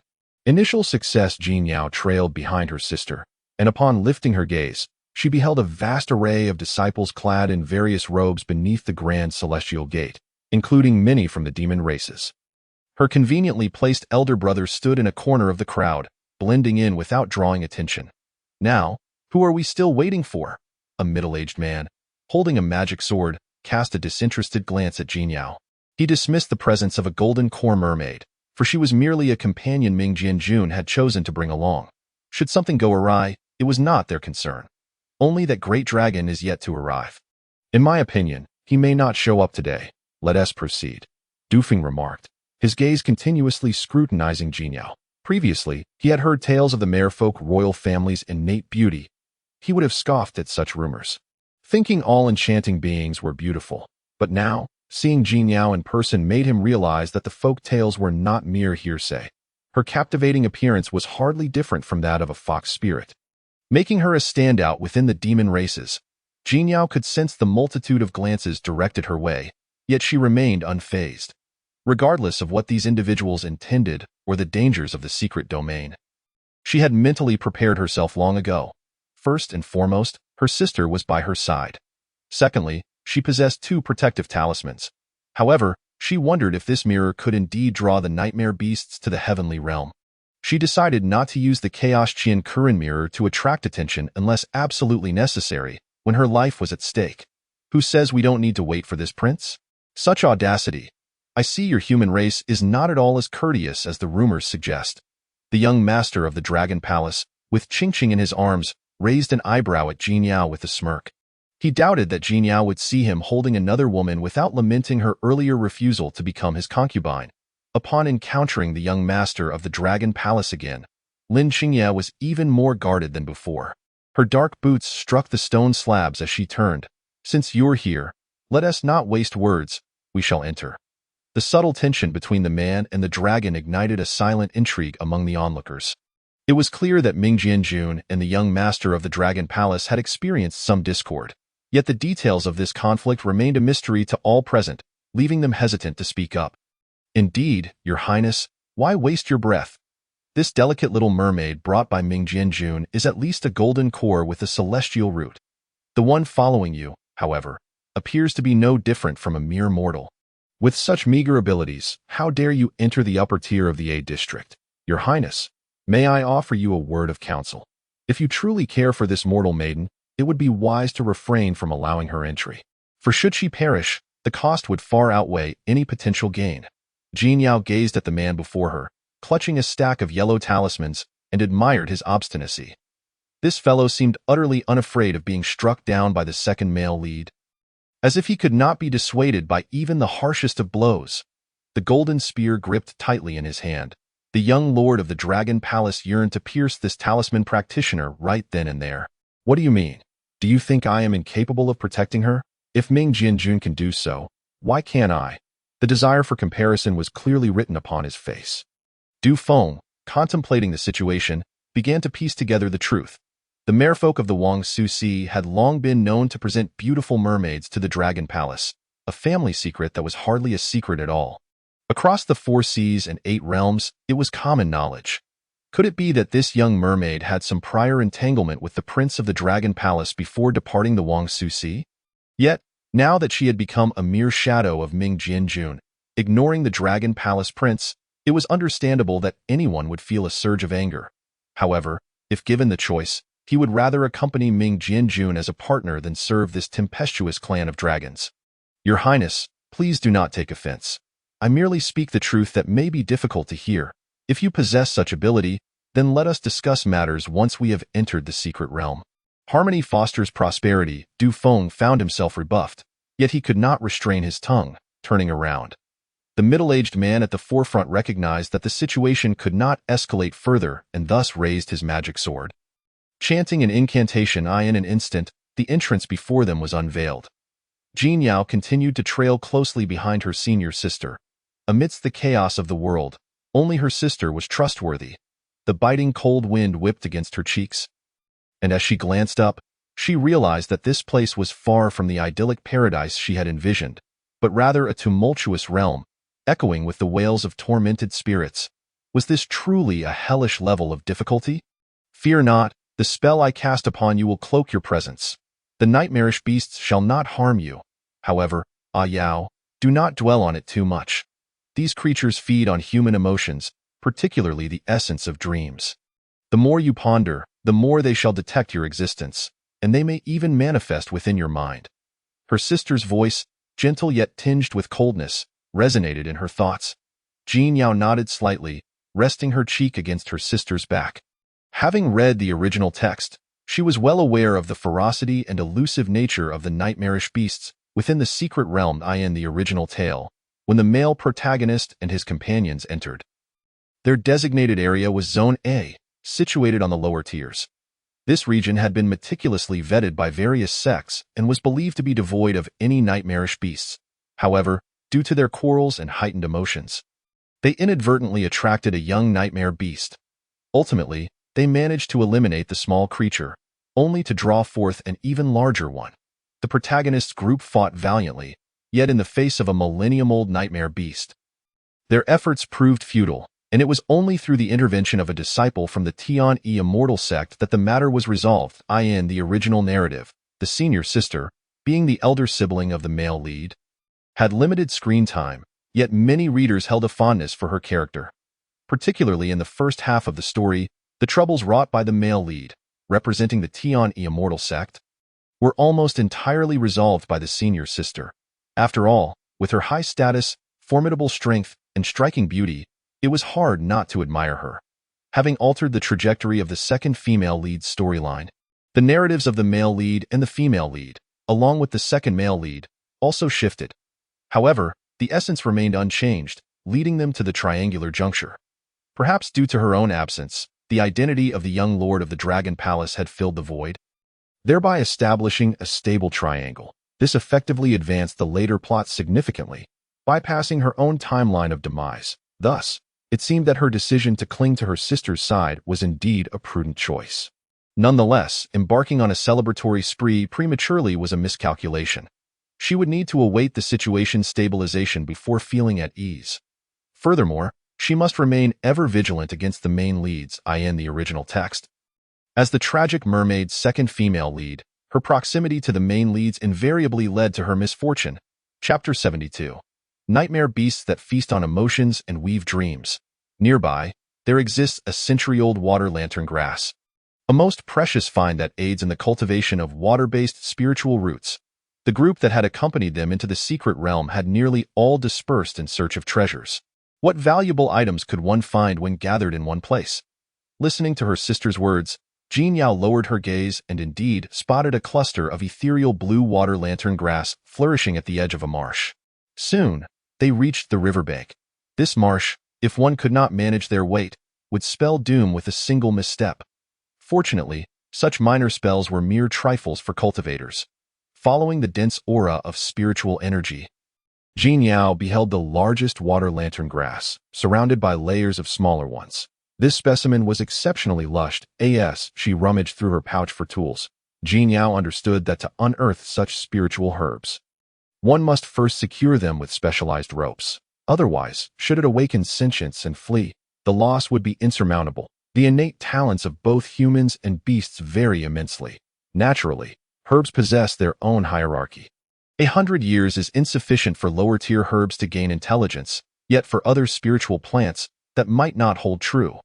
Especially in such a rich environment, the vitality here far surpassed that of the waning spiritual energy in the human realm, making the growth conditions for these herbs remarkably favorable. However, as she took a step forward, the water lantern grass seemed to sense something and immediately recoiled. Be cautious. Lin Qing reacted swiftly, turning around and drawing her sword. Her hazy gaze discerned a massive shadow gradually approaching them, a colossal figure, adorned with 6 arms and a head brimming with countless shifting eyes, moved toward them like a swirling mist. It was hard to fathom that such a gigantic creature could possess such swiftness. This was a nightmare beast. Folklore described nightmare beasts as diverse in appearance, yet all terrifying. Jin Yao had merely glimpsed it and was struck by a splitting headache. She silently recited a calming mantra, alleviating some of her discomfort. Ha ha ha ha ha. The dreams of humans, intertwined with their 7 emotions and 6 desires, are the most exquisite of feasts. Today, having encountered me, do not entertain thoughts of escape. The creature's voice was not a beastly roar but rather a low, guttural imitation of human speech. The overlapping sounds made Jin Yao feel as though a multitude of voices were speaking before her. Is that so? Since you can articulate human language, communication should be quite convenient. Lin Qing pressed her fingers against the blade, feeling the overwhelming surge of thunderous energy coursing through her body, sending droplets from the marsh into the air. A thunderous spiritual root. Such a gifted human disciple is indeed a rare delicacy. The creature's bizarre laughter echoed once more, countless eyes fixating hungrily on Lin Qing's slender form. Delicious, truly delicious. What are you afraid of? Ming Jin Jun. Are you not omnipotent? Are you not invincible? The cacophony pierced through her eardrums, spreading like an infection within her mind. Lin Qing understood that she could not succumb to the nightmare beast's temptations. Otherwise, escape would be impossible. This nightmare beast boasted at least several thousand years of cultivation. If she did not take it seriously and exert her full strength, she would indeed find herself devoured. You are bothersome. If you do not depart, do not blame me for being impolite.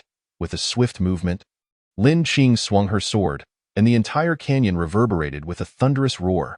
Jin Yao observed her sister's figure, knowing that with her sister's prowess, confronting this millennium-old nightmare beast would be effortless.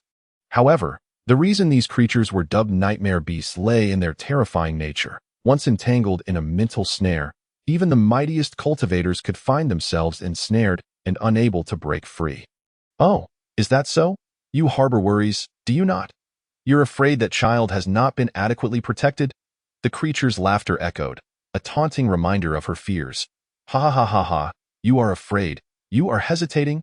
A violet mist enveloped Lin Qingya. And in the blink of an eye, the scenery of the canyon transformed dramatically. Shortly thereafter, Jin Yao's figure appeared before Lin Qingya, her slender fingers clutching a white quilt, weeping like a rain-soaked pear blossom. The once beautiful and azure fishtail had become withered, countless scales shedding, stained with crimson blood that soaked the sheets. Yao, despite being acutely aware that this was a dream woven by a nightmare beast. Lin Qingya hesitated for a moment, her hand gripping the sword. In the past, she would never linger over anything, but now, Lin Qingya realized she had changed. She could not disregard the plight that Jin Yao faced. This was because Lin Qingya understood that the dreams of the nightmare beast, once woven, could very well reflect into reality. Dreams leave traces, just as the birth of the nightmare beast is based on the possibilities of the heavenly path.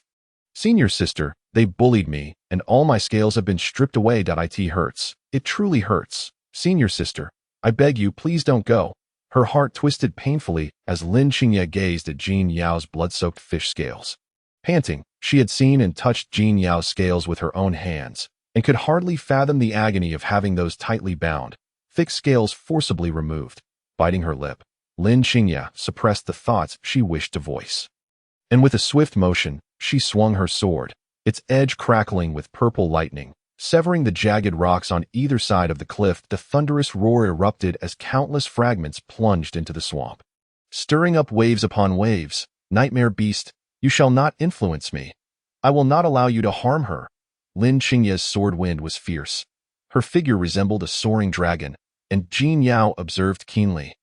This strike was likely the first move of the Ming long sword technique. Water emerges with a startling sound. With another swing, this strike did not miss, but rather cleaved directly towards the nightmare beast's 3 arms. The sound of water resonating powerfully, a sea of crimson spread across the canyon, as countless stones became drenched in bright red blood. The wails of the nightmare beast's sword, causing intense pain to the eardrums. Jin Yao had no choice but to cover her ears. If she continued to listen, her very organs might burst from the pressure. All she wanted was to gather a century-old water lantern grass. How had this colossal creature been drawn to her? Truly unfortunate. How remarkable. If it were any other human or beast, anyone with lingering attachments, to withstand the dreams woven from reality beneath my hand would be exceedingly rare. But you have endured this strike. Can you pass the test of emotional trials? The severed limbs of the nightmare beast gradually began to regenerate, its massive form visibly shrinking. Clearly, it had sacrificed its own cultivation to reform its body. Lin Qingya paused once more, the scene before her shifting. It felt as if she were immersed in the moment. Even the sensation of the warm water enveloping her body was strikingly similar. Senior sister, do you want me? Chapter 73. Senior sister, do you want me? A voice brimming with allure whispered in her ear, and Lin Qingya turned to look, only to find Jin Yao embracing herself. The soft fish tail pressed tightly against her thigh. In that moment, Lin Qingya could no longer discern whether they were in the small pool of Snowfall Peak or within the cradle of the nightmare beast's dream. Senior sister, a Yao asks you, do you want me? As her palm was gently grasped, Jin Yao's fingertips glistened with droplets of water, gradually intertwining their fingers. Her complexion flushed, the corners of her eyes reddening. Her soft lips were so red they seemed almost to bleed, captivating the gaze of anyone who beheld her. Yao, does your fishtail still hurt? Lin Qingya could no longer restrain herself. Her heartstrings were thoroughly disturbed, awakening feelings she had not known.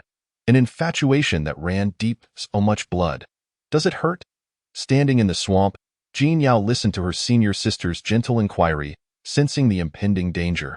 Her senior sister's behavior suggested she had fallen into the nightmare beast's dream, a scenario that mirrored the trials endured by the protagonists in the original tale. It was precisely because the main characters had succumbed to the nightmare beast's realm that they found themselves in a perilous predicament. In the narrative, her senior sister, who possessed no weaknesses, had won due to her own actions. Look, the human race is indeed the most sentimental and delectable prey. Ha ha ha ha. The voice of the nightmare beast was hoarse, its throat rasping like torn paper, an exceedingly unpleasant sound. Jin Yao clutched a shattered mirror in her hand, rushing forward to stand before her senior sister, spreading her arms wide to block the nightmare beast's advance. Stop!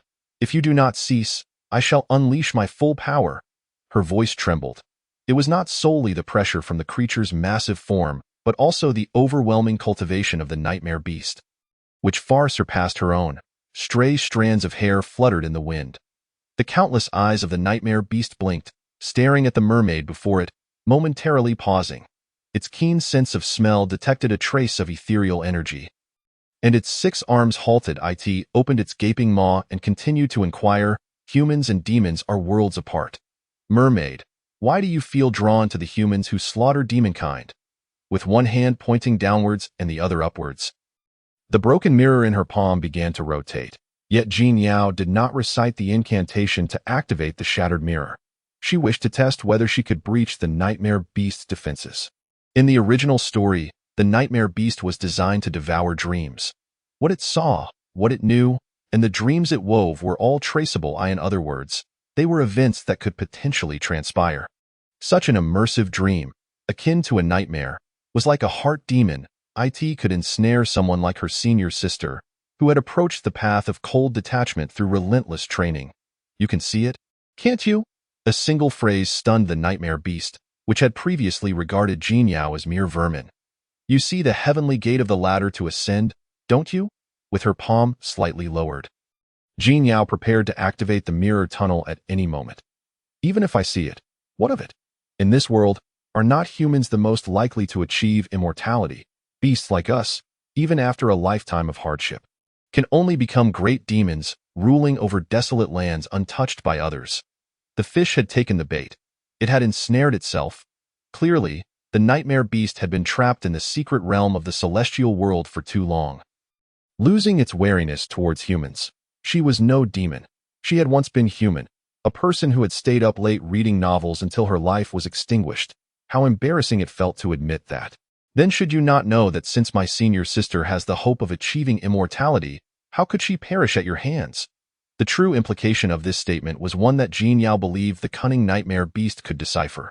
Indeed, as the words fell, the fingers of the nightmare beast swiftly approached Jin Yao, its myriad eyes wide with astonishment. A whimper escaped its throat, a sound of lament that resonated closely with the essence of the nightmare beast itself. "Ingyue." With a soft call, Jin Yao drew her silver longsword from its sheath, the rippling waters reflecting its gleam, as Ingyue guarded her in front. The blade was sharp, severing the approaching fingers of the nightmare beast with a single stroke. How could one with the hope of immortality perish due to a mere 1,000-year-old nightmare beast? "If you still know restraint, you should not have provoked me." Vivid crimson blood stained the silver longsword, splattering onto Jin Yao's nose as well, her eyes brimming with the posture of a victor. "If you do not retreat, then today, it shall be you who meets your end here." The mirror continued to spin in her palm. Jin Yao knew that if the nightmare beast was not deterred by her words, even if it triggered disturbances in the celestial realm, she would save her senior sister, regardless of the consequences.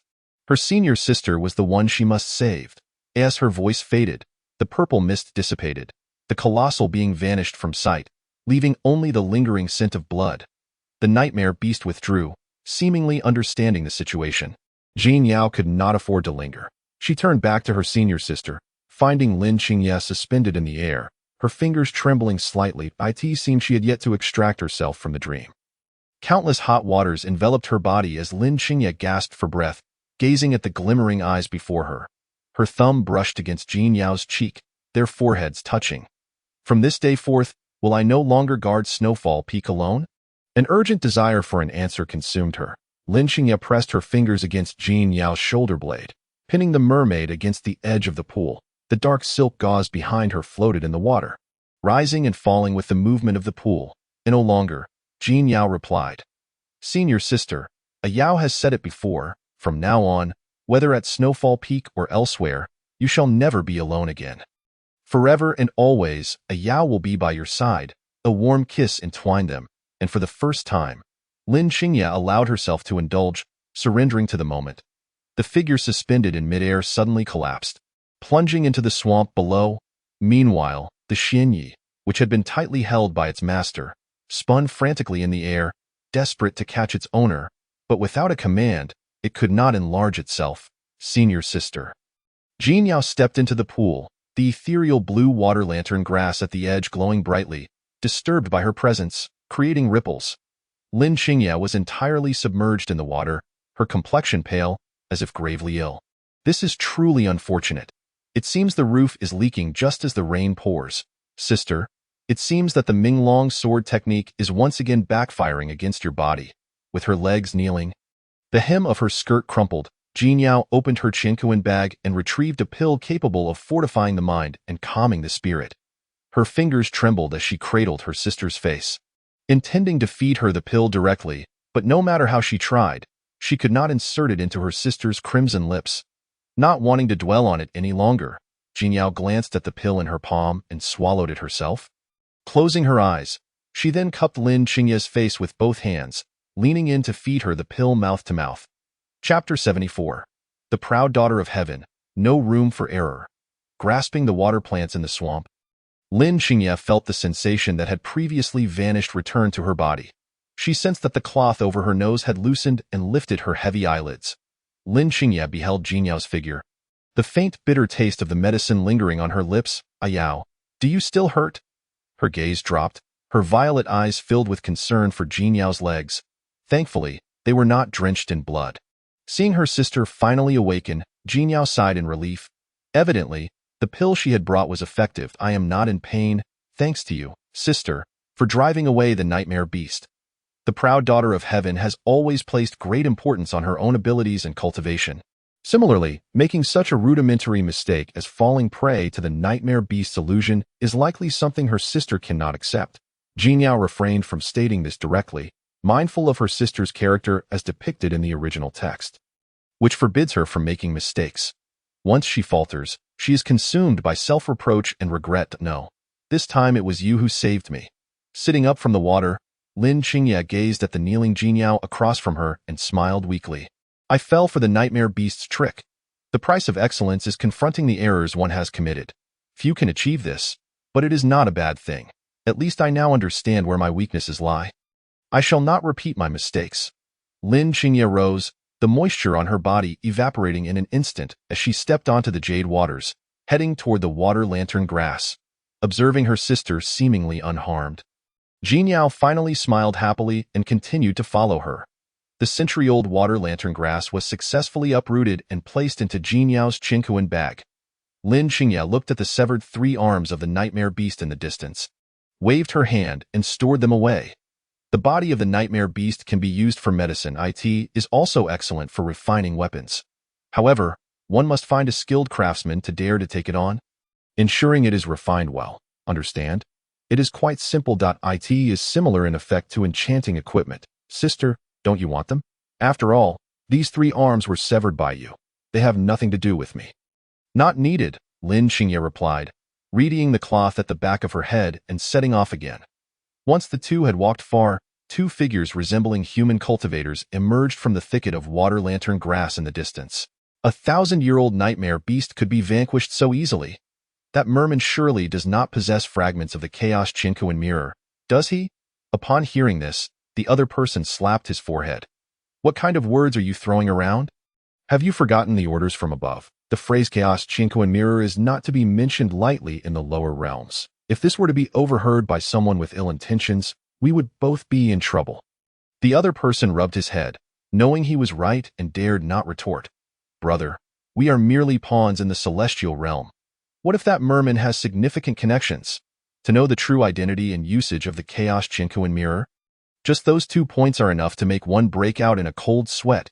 If it truly is something untouchable, then would we not be used as pawns? After saying this, he reached into his chest and pulled out a talisman. This is a special talisman I specifically sought from the Zisuksu True Monarch. It can discern the merman's origins. With a point of his fingertip, the talisman ignited spontaneously, revealing a line of small characters before them. 10-fold reincarnation, enduring 9 tribulations, the great path's calamity, relinquished desires, oh no, a fallen immortal's reincarnation fate. And it has already undergone 9 reincarnations. Desire calamity? After reading it several times, the other person nodded in agreement. Speaking of which, the merman clan of the Forgotten Void Sea is indeed notorious for bewitching the heart. If this merman has debts of affection, there must be countless. Relinquishing debts of affection is indeed very apartment. A tickle in her nose caused Jin Yao to sneeze. Rubbing her arm, she wondered if the swamp's water quality was problematic. But wait, the water lantern grass thrives only in pristine waters. It wouldn't grow in a slightly inferior environment. What's wrong? Am I flying too swiftly? Her fingers slightly arched back as Lin Qingye turned to look at Jin Yao, a hint of worry in her eyes. The bloody sight of Jin Yao still lingered in her mind. Thus, since emerging from the canyon swamp, Lin Qingye had kept a vigilant watch over Jin Yao, fearing she might encounter any mishap. No, it might just be that I'm not yet accustomed to such heights. If we were traveling by water, I could carry you. While Jin Yao had never envisioned what it would be like to swim with a merman, she imagined it must be quite delightful. Jin Yao tugged at the belt around her sister's waist.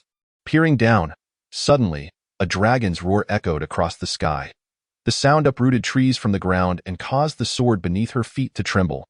Hold on to me, Lin Qingye commanded coldly, wrapping an arm around her. Oh, all right, sister.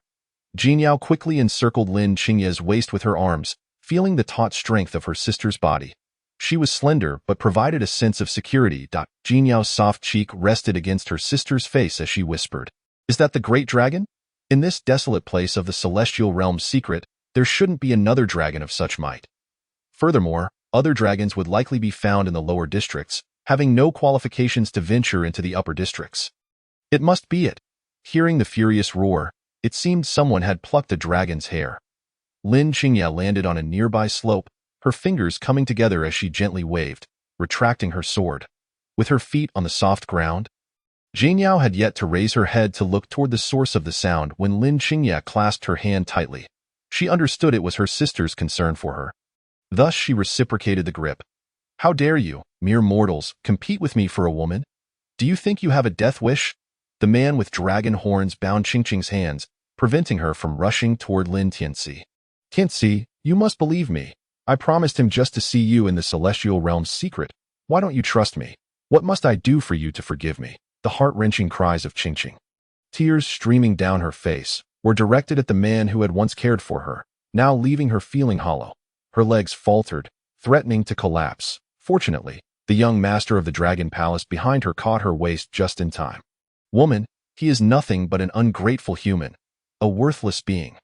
What is there for you to cling to? You might as well follow me." Listening to this lament, Jin Yao furrowed her brow, realizing that without her involvement, the plot was advancing at an alarming pace, like a runaway horse. Chapter 75. Imminent Conflict, the Battle Against the Nightmare Beast. Lin Qingye felt the commotion below and turned her head to see Jin Yao propping her chin. Thoroughly engrossed, confusion stirred within her. She did not understand what was so captivating about the dispute among these individuals. "Yao, let us go. There's nothing worth watching here." Turning away, Lin Qingye intended to leave this place. Disinterested in meddling in their domestic affairs, Jin Yao, pulled along by her sister, felt her skirt sway as she stumbled. "Wait, sister. Let us stay for a bit longer.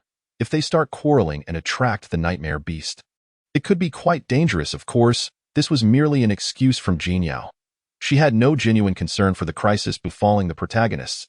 She simply wished to observe how the plot would unfold. Hearing Jin Yao's words, Lin Qingye turned back, harboring a hint of doubt. "Are you suggesting we let them serve as bait?" This was indeed a clever idea and worth considering. Lin Qingye's natural aptitude for strategic thinking was still impressive. Jin Yao had initially intended to clarify that she was not as devilish as she seemed, but the notion of using them as bait was quite suitable, especially since the protagonists possessed extraordinary abilities. Wherever they appeared, chaos would surely ensue, forever providing ample drama. "Indeed, sister, you are correct. That is precisely what I meant." With a thumbs up, Jin Yao perked up her ears, continuing to listen intently to the protagonist's quarrel, to say nothing of other aspects. The plot of this novel is undeniably explosive. Without a spicy snack to accompany it, it would indeed feel a bit dry. Lin Qing, helpless, turned around, puzzled, for she recalled not having disclosed one of the rules of the Immortal Realm's secret domain to Jin Yao. Could it be that Jin Yao had known about it since the time of the Forgotten Void Sea? This undisclosed rule pertains to the major clans that established the Weniange. The clan that collects the most nightmare beast inner cores is granted the privilege to select a treasure from the Weniange treasury. It was not that she wished to withhold this information, but rather that Jin Yao had been forcibly brought into the upper district by her, and according to their contract, Lin Qing was prohibited from revealing such matters. Perhaps it was for the best that she was aware of it. To be suspicious and paranoid here would only lead to despair. Having just fallen victim to the nightmare beast's trap, this scene surely would not play out again before her eyes. Lin Qing tightened her grip on her sword sheath, determined to follow through on her resolve. Seeing Qing nestled in the arms of another man, Lin Tianxi felt like a complete joke at that moment. His body bore wounds. The dangers of the Immortal Realm's secret domain were treacherous beyond measure, and he had risked his life in search of Qing. Yet, he was met with a scene that shattered his heart. "Qing, why do you treat me this way? Do you have any idea how much I've sacrificed for you? I relinquished my position as the young master. I even forsook the bond with my elder sister. Is this all I have to show for it?" Grasping his chest, he felt an overwhelming urge to rip his heart out to show this woman just how sincere his feelings were. Wasn't it rather absurd for the male lead to express such sentiments?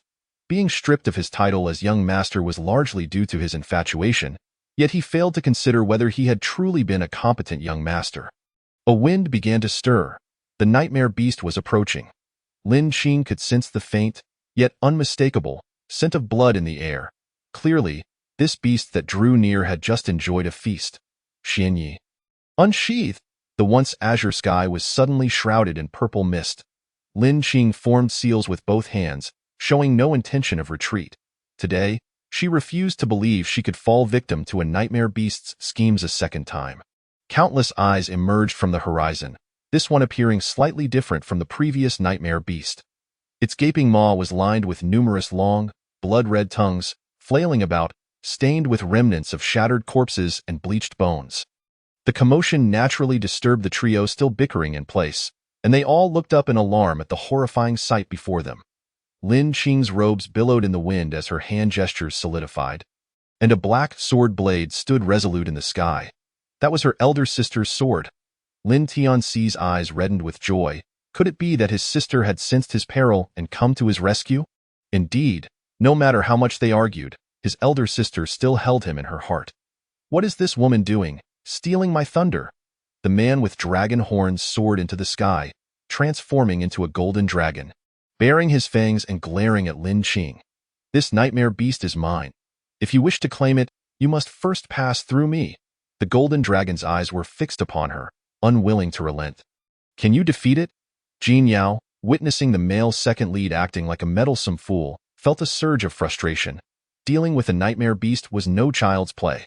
Moreover, in the original story, the male lead and his companions were also thoroughly defeated when encountering a great nightmare beast.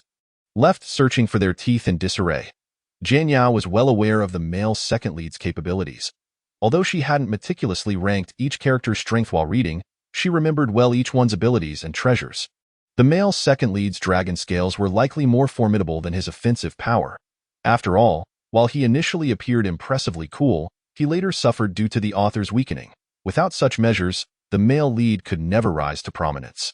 What is there that I cannot overcome? Jin Yao, watch closely. I will bring you its head.